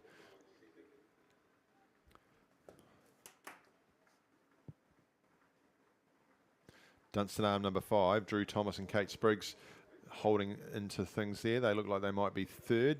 So it's Canterbury, Whakatipu number 1, Dunstan Arm 5, Dunstan Arm 4. Then we go right across to the other side to Timaru 11, Abby Hurst, Annabelle, and a Craighead Dawson. Right alongside them is Otago number 1. That's Kate Merriman and Liesl Tolson. Then back to Avon number 1. And back further in lane 5 would be North End number 2, Bonnie and Sienna. 1, 2 and 3. So Canterbury holding 1. Where's 2 and 3 going to come from? Is it out of Whakatipu number 1? Is it going to be Dunstan Arm number 5? Is it going to be Timaru 11? Those are the 3 crews that have got a crack at it. Dunstan Arm number 4 not out of it too if they start to go. There's still 300 metres to run. Into the yellow boys now comes Timaru, the Craighead Dawson double. Abby Hurst and Annabelle Talbot, coached by Dean Milne. They're holding second. Into the gold boys they go. Joining them now is Dunstan Arm number 5. Whakatipu number 1 in lane 2, right alongside them. Oh, a nice finish coming here from this lot. Dunstan Arm number 5, then a half boat length back. Finishing quite nicely in the last half of the courses. Avon number 1. They're starting to push into it. Then we go on the outside to Otago Girls, who are ahead of them, as they then go back down to Invercargill number 2, and in the middle of the course is North End 2. 100 metres to go now for the crew from Canterbury, Georgia and Stella. Well under control, making the most of these conditions. They're going to head on through to the final of the Women's Club Double Sculls. Timaru pushing now. 100 metres to go. They've got the advantage. Looks like they've got the second spot wrapped up. It is Dunstan Arm number 5 holding on to third at this stage, but look on the outside there to Otago Girls. Kate Merriman and Liesl Tolson putting that Dunstan double under pressure. Dunstan have got more of a run on their boat. They look like they've got the speed and going, so Otago Girls are going to have to move. They've just got half a boat length over them. Dunstan coming back at them. Second's going to go to the Timaru crew. And it looks like it will be Otago Girls going to hold on that third spot. So we'll be looking for next fastest, which will come from Dunstan number 5, then Dunstan number 4, Whakatipu 1, across to Avon number 1, back down here into lane number 1 will be Invercargill number 2, and then completing the field in lane 5 will be North End number 2. Heat 1, done and dusted. Women's Club Double Sculls. Heat 2's on its way. Well through they are. I'll give you the field. Lane 2, Canterbury 2, Kate Stretton, Libby Greaves. Lane 3, Dunstan Arm 2, Nemo Doherty and Emma Bryant. Lane 4 is Wanaka 1, Chantel Thurston, Peter Craig. Lane 5 is Otago number 1, Eleanor Baldy and Olivia Duff. Avonside Girls number 1 is in lane 6, India Grace Leonard and Saria Webley. Lane number 7 is Marion College number 1, Charlotte Peterson, Sophie Davis, and their coach Fiona Mackay. Will be pleased to see them out in the front where they are. Dunstan Arm number 3 are in lane number 8. That's Maggie Hepburn and Lola Ritchie. And out there in lane 9, it's Invercargill number 1, Kate Johnston. So Marion College out there in the red and the blue, leading these crews down. Back on the inside to Dunstan Arm number 2. Then it's Canterbury 2, down there in lane number 2. Then we come across to Wairau. No, we don't. That's Avonside Girls. Otago right next to them, similar colours. Just didn't pick up the red not being there. And Dunstan Arm number 3 out there in lane 8. So it's still with Marion from Dunstan number 2, from Dunstan number 3, and then back inside to Canterbury 2. So the 2 Dunstan crews have moved ahead of Canterbury at this stage. Those are your 1, 2 and 3. The battle for me will be between Dunstan number 3 and Canterbury 2 down there in lane 2. See who can get through. Then we go back to Otago, then to Avonside Girls. Then we're looking at Wanaka, very little between Wanaka and Invercargill. So it's 1, 2 and 3 plus the next fastest, the A final. 4, 5, 6 plus the 2 next fastest to the B final. Got their boat running very nicely. Have Marion College here, Charlotte Peterson, Sophie Davis as a hit past the Red Boys. 100 metres to go for them. Dunstan Arm number 2, Neem and Emma doing a great job too. And they're being joined through the Red Boys now by Dunstan Arm number 3. So there's your 1, 2 and 3. Heading off through to the final, the Women's Club Double Sculls. This is race 145. Fourth and looking for a spot with the next fastest will be the crew from Canterbury. They've got 100 metres to run now. Then we go across to Otago. Then it will be Avonside Girls on the outside to Invercargill, just falling all alongside Wanaka. They've got a battle within a battle, those crews, but we've got the ones that are going through. Looking for times to see what's next. Dunstan number 3 just finishing now, and Canterbury 2 about to go and grab the buzzer. Avonside Girls getting a big cheer from their crew down here as they finish, just trying to chase down Otago. Just going to finish ahead of them, but looking to get themselves through to a B final, I would think. And just Invercargill and Wanaka to come in that second heat. The third and final heat before we get into the 8s. Women's Club Double Sculls, Heat 3, race 146. Lane 2, Oamaru 1, Sophie Rawbach, Rosie Frank. Lane number 3, Avon 2, Katie Mitchell, Bethany Mitchell. Lane number 4, Wairau 1, Iris Vavasau and Lily Smith. Lane 5, Dunstan Arm 1, India Nichols and Olivia Ollerenshaw. Lane 6 is Timaru 12, Sophia Lawless and Libby Brown. Lane number 7, North End 1, Georgia Coburn and Lola Castles. And lane number 8, Twizel 1, Lucia Yates, Hazel Henderson. And in lane number 9, it's Otago Girls number 2, Katie Rowe and Sienna Nicholson. Dunstan out in front, Dunstan Arm number 1.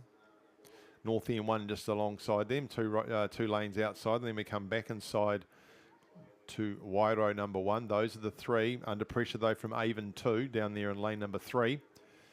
Right outside we go to Otago Girls, Katie and Sienna.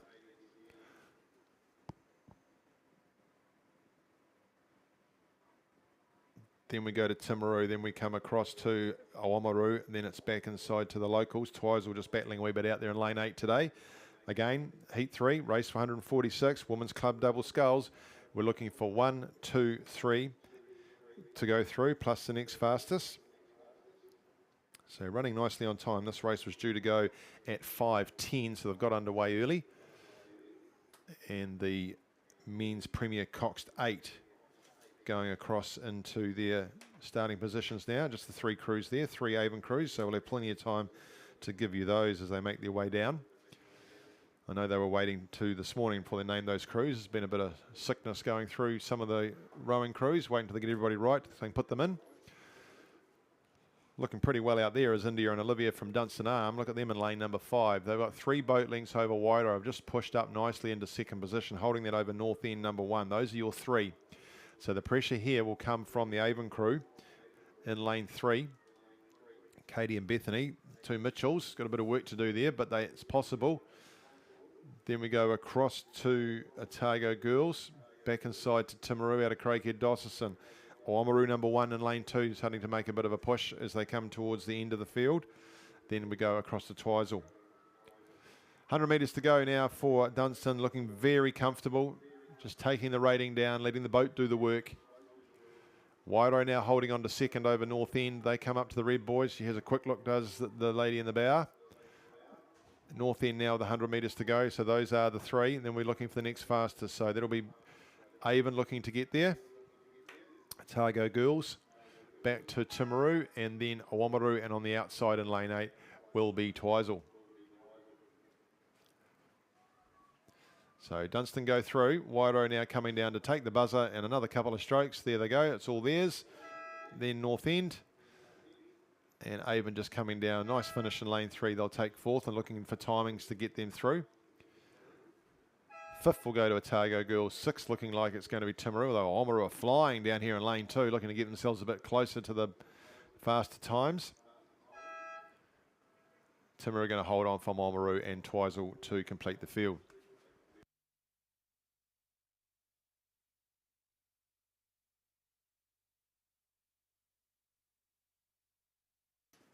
The doubles are done. We've got some 8s to finish the day. So as you start to pack up, please make sure you've got that rubbish that you bought in. We will appreciate it. Keep this fantastic facility looking just like that. A little gentle zephyr starts to come up. Lane number 3, no, lane 4 they're in, is Avon 3. Jimmy Middleditch, Thomas Woodgate, Slam Cleland, Benjamin Ashman, Charles Beale, Luke Tompkins, Big Guerra, Jonty Thompson with Ella Hansen, the Cox. So a lot of those young men moving from their high schools into club rowing this year. So the younger ones in the men's Premier Coxed 8. This is Heat 1. They're all going to go through to the final tomorrow. Lane 5 is Avon 2. Will Johnson, Scott Shackleton, Payo O'Sullivan, Ted Main, Hunter Pethersboke, Ben Allen, Ollie Welch, Nathan Luff with Ashley Tark on the Cox. And then in lane number 6, Avon number 1, Sam Wilson, Cody Johnson, Tony Robertson, Fergus Johnson, Josh Syme, William McIntosh, Harry Galvin. Are you listening today, Anna? Matthew Glenn, hello Julie, and Annabelle Wynne-Williams is the Cox. So they're leading by about a boat length over Avon 2. Then over the Avon number 3 crew. So looking at those crews, those look like they have been rated and graded accordingly. Some New Zealand junior rowers in that Avon number 1 crew. And of course Annabelle Wynne-Williams, very experienced Cox. Learned her trade, if you like, with Rangiruru. Guided many of their 8s winning crews down this lake. She's gone on now to Cox some of those New Zealand crews.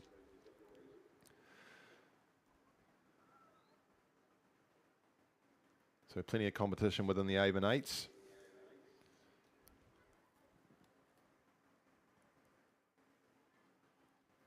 And plenty of New Zealand junior rowers in both those crews, also the Avon 2 crew and through to the Avon number 3 crew. Went away and rowed in Canada earlier this year, or last year it was. Gosh, we're at the end of the first month in 2025. Who would have thought?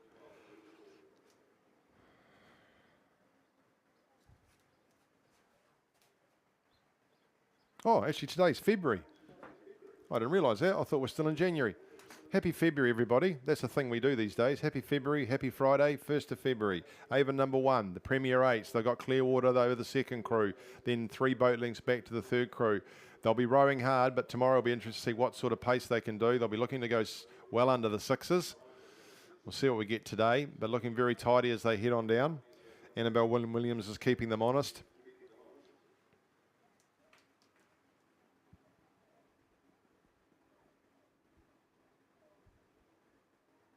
See Matthew Glenn working hard there in the bow as they come up towards 100 metres to go, just heading through those red boys very shortly.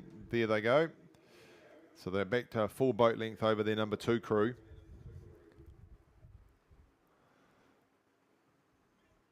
And just look at those 2 coxswains. It's Ashley Tarkon sitting in the coxing seat for the number 2 crew, and Annabelle Wynne-Williams. They look like carbon copies, don't they, as they come on down now. So Avon number 1 taking out the heat of the men's Premier Coxed 8. a boat length back to Avon number 2. Will Johnson doing the stroking as they make their way down, and then we go back 4 boat lengths to the crew from Avon number 3.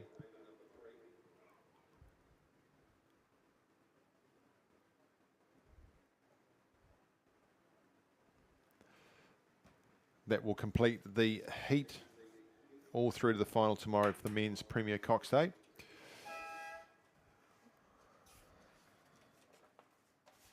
Three races to go. This is race 148.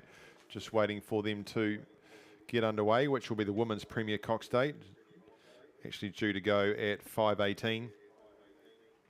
They're not quite ready, so we'll wait till they come back. We'll just give you a break for a couple of minutes so you can just get your last drinks on board. Go and grab yourself an ice cream. So that young fella from St. Bede's has done just that. So Mr. Whippy's still going. He must have sold a mountain of ice cream today. There's still room for one of those. And we'll just wait for the... Oh, they might actually be away. It looks like they've started now. I'll just see if we can... Not quite shown on the screen. They are. They're underway. The women's Premier Cox Day. All through to the final. In lane number 3 is Avon 2. Poppy Wyndham out of Cashmere there. Cara Bignell, Sam Rankin, Sienna Skilling, Greta Hawke, Tori Cox, Tyler Stewart, Claudia Kinder, and Timmy Heritage, the very experienced Cox there for them. In lane number 4, Dunstanarm Composite. This is a composite between Dunstanarm and Cure Boating Club. So Madison, Neil, Messina Sewer, Mila Graham, Sasha Robinson from Cure. And then we've got Millie Scott, Olivia Piebenga, Emma Spittle, and Ruby Smith from Dunstanarm. And then Annabelle Scott, the Cox. In lane number 5, Nelson Composite, which is between Nelson, Dunstan, and Wairau. So Chloe Steele from Nelson, then Daisy Vivasau from Wairau, along with Lexi Timpson. Gracie Ains from Nelson, Mila Van Rensburg from Dunstan, Millie Treader from Nelson, Naomi Robertson from Nelson, Madeline Collis from Nelson, and Brianna Williams, the Cox. St Margaret's College number 1 are in lane 6. Anna Rutherford, Lucy Butterfield, Scarlett Hanson, Poppy Blakely, Bronnie O'Sullivan, Belize Macquarie, Ain Leeson, and Coco Flood with Bella Harris, the Cox. In lane number 7, it's Avon 1, Alia O'Sullivan, Alice Ferguson, Mania Butler, Jessica Tavendale, Phoebe Miller, Gemma Burrows, Katie Bell, Georgie Bethel, and Isabella Hope Murray, the Cox. They'll be the favourites for me. They'll be hard to beat.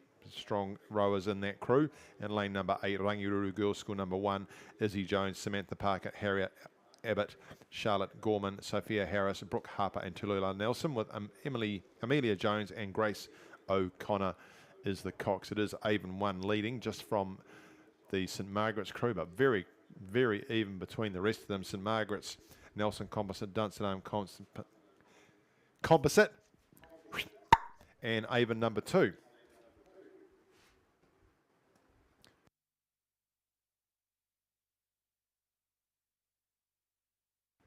So a lot of New Zealand junior rowers in that Avon number 1 crew.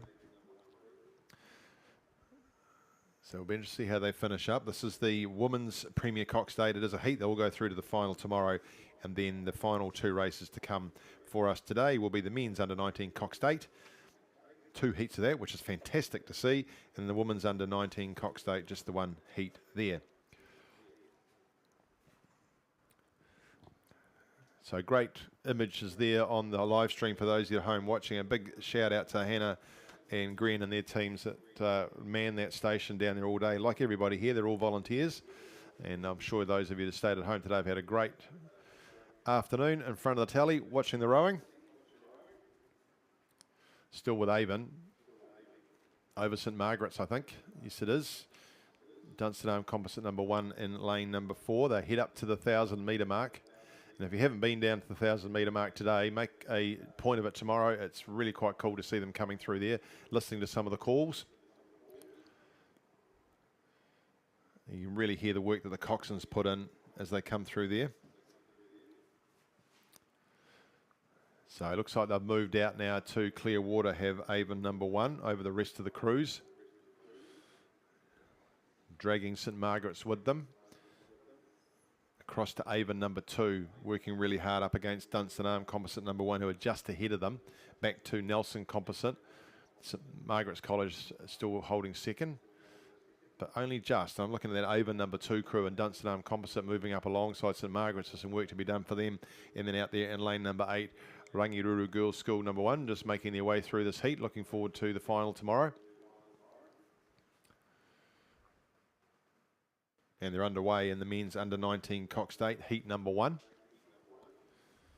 So we'll give you the field for that. That's in lane 2, Oamaru 1, Jacob Harrison, Cody Marshall, Patrick Spillane, Stuart Ispister, Jet Rogers, Lachlan Wright, Mana Fisselow, Jacob Rawbach, Greer Dixon coxing them. In lane 3 is Christchurch Boys High School number 1, Jack Dennehy, Ben Rowe, Harvey Moyle, Harry Hegan, William Harrington, Ollie Browning, Hugo Parnham, Ruben Fifield and Toby Brook the Cox.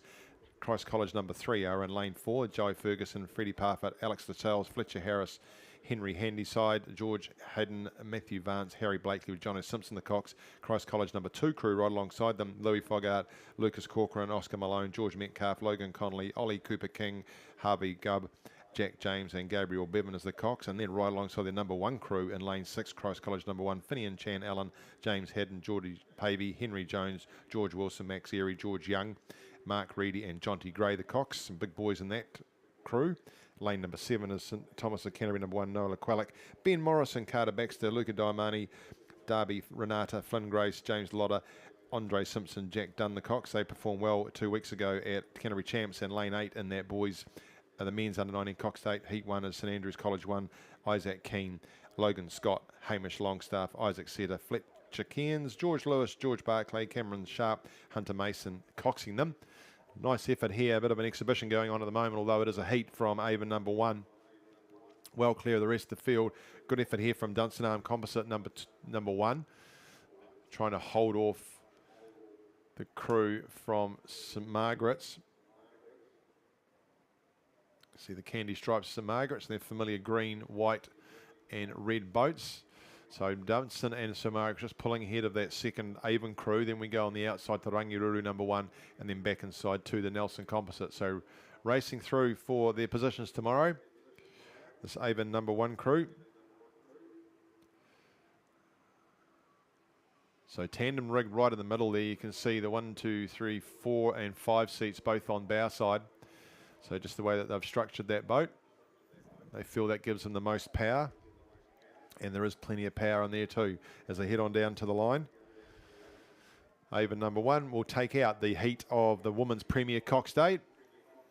Keen to see what sort of time they can do tomorrow. Isabella Hope Murray, the Cox, you're pretty happy with that. They've got 3 boat lengths back. And look, Dunstan Arm trying to finish over the top of St Margaret's. Not a good bad effort here from a composite crew. Right down to the bow ball is going to come. St Margaret's just are going to take it out. Oh, that's going to be a lovely little photo. Oh, the purple boat and the St Margaret's boat, nothing between them. That's second and third there. We'll see what happens tomorrow. Then we go down to Avon number 2, across to Rangiruru, and then the Nelson Composite crew.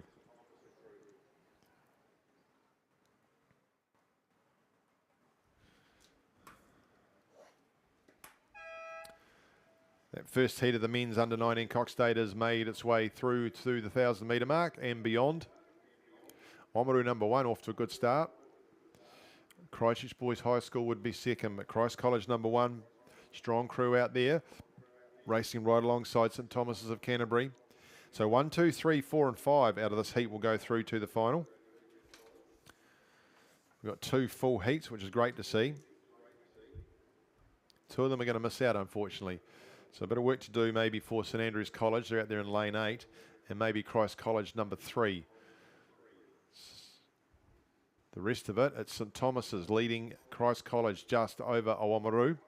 Then we go back to Christchurch Boys High School. Those are the 4 as they make their way back down the course in towards 7:50 to go. Christ College number 2 just ahead of their number 3 crew. Then back to the St Andrews College number 2 crew. So nice battle here between St Thomas's. I said before they performed well 2 weeks ago, putting some pressure on Christ College. Not letting go of them are Oamaru and Christchurch Boys High School.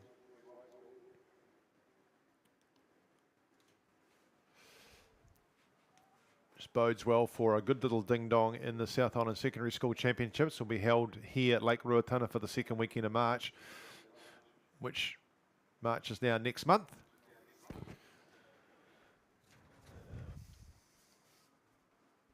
Not letting go of this Oamaru. Look at them down there. They're still holding on to this, coached by Ivan Doherty and Shane Carter, just ahead of Christchurch Boys High School.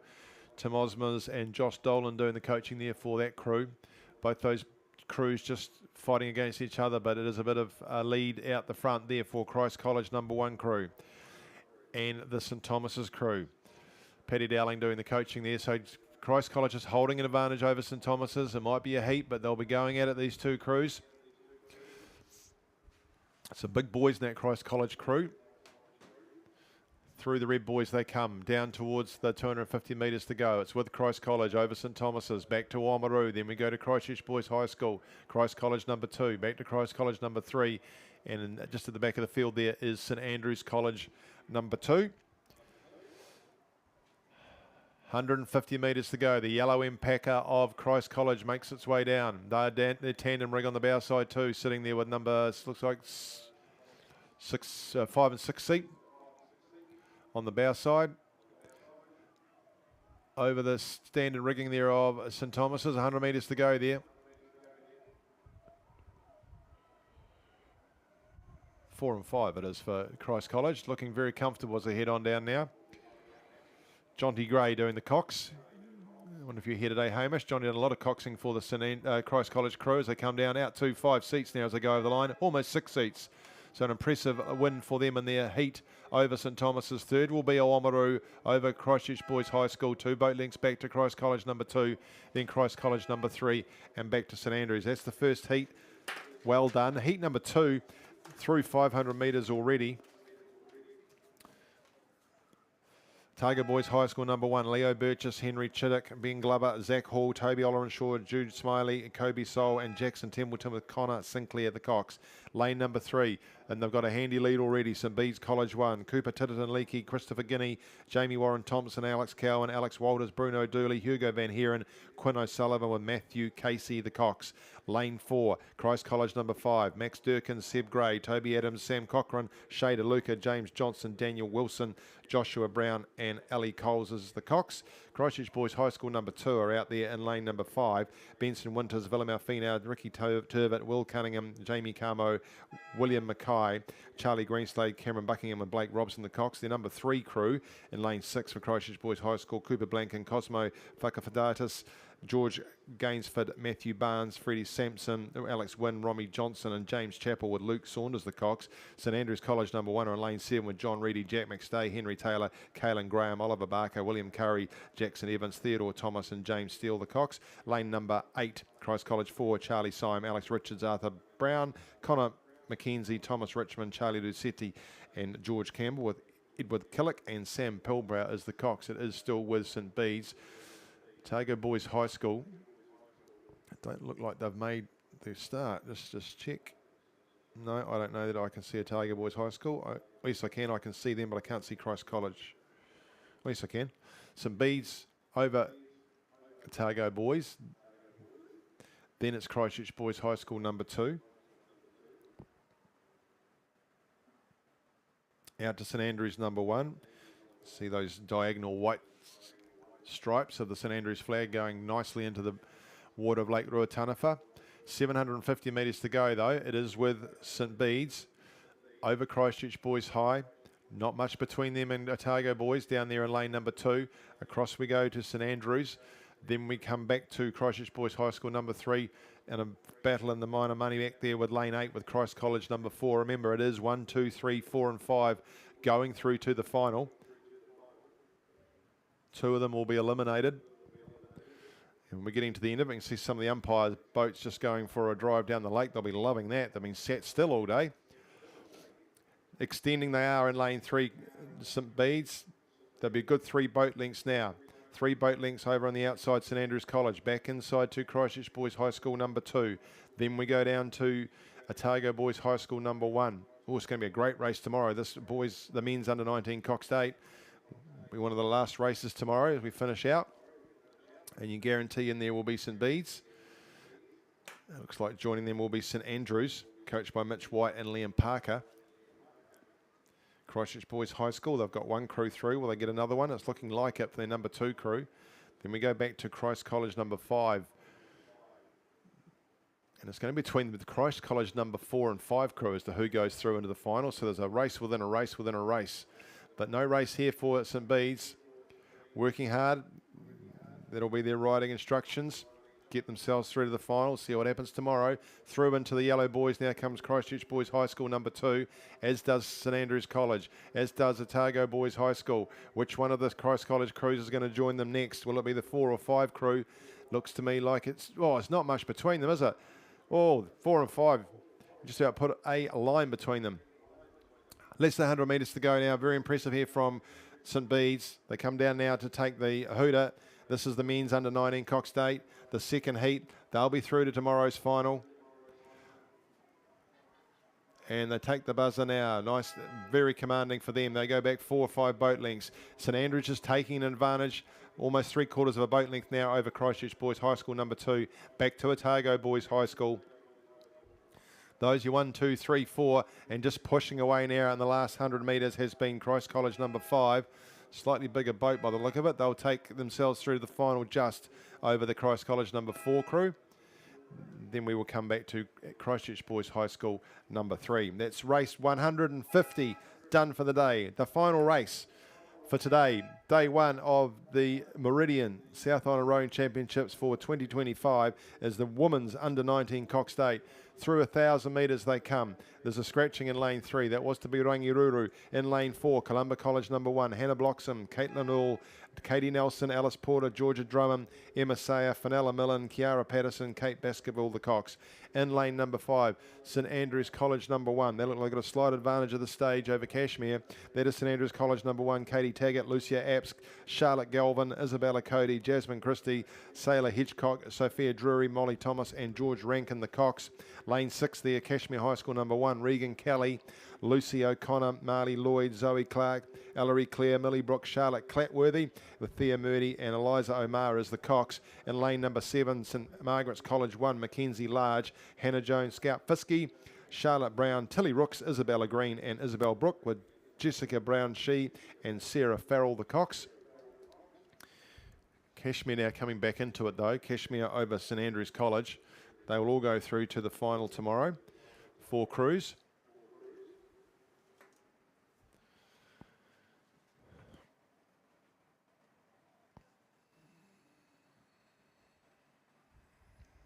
So St Andrews just coming off the back of their training camp down here for the last week.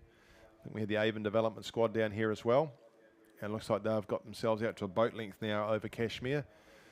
And then there's Clearwater back to St Margaret's, and then we go further back to Columba College. They all get to come and do it again tomorrow, and they'll all have the middle lanes.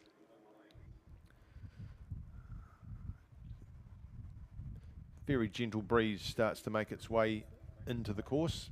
The most we've had all day. What a wonderful day we've had here.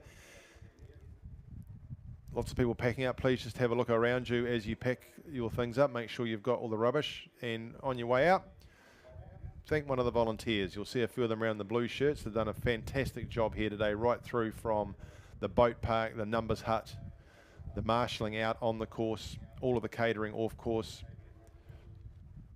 It takes a lot to make this work in the numbers hut, the boat weighing, and of course within your own clubs. The young fella there running along with his fishing rod can't wait for the boating to end so he can go for a fish. Good luck, young fella.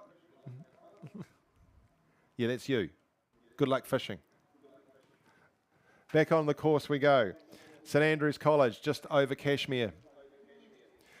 Cashmere's starting to come back on St Andrews College. They've still got 2 boat lengths over the St Margaret's crew, and just tutuing their way down in lane 4 is Columba College. They'll be back tomorrow. You can see the remainder of the safety boats and the umpire boats making their way back. I guess with the zonal umpiring, our carbon footprint must be pretty good today.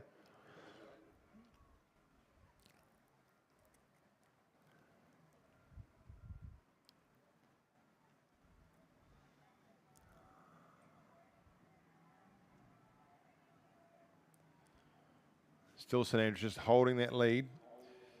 George Rankin, the Cox, giving them their riding instructions, just leaning over, keeping them honest and in front of Cashmere. Eliza Omar, saw her father Brent, who's busy doing a lot of volunteering down here. She's keeping that Cashmere crew honest as well. So about half a boat length they'll get down to the end with St Andrews.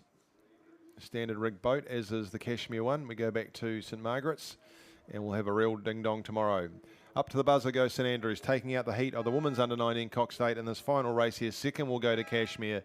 Third will be the crew from St Margaret's. Sarah Farrell just getting them over the line very shortly. And then completing the field will be the crew from Columba College.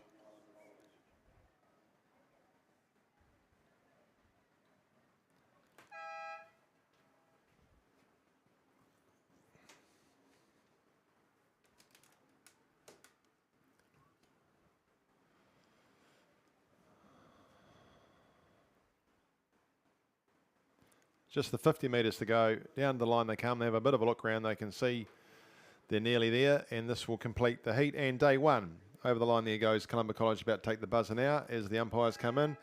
Done and dusted, we are team for day one of the South Island Rowing Championships for 2025. Thank you to Meridian for their sponsorship and continued support of what we do here.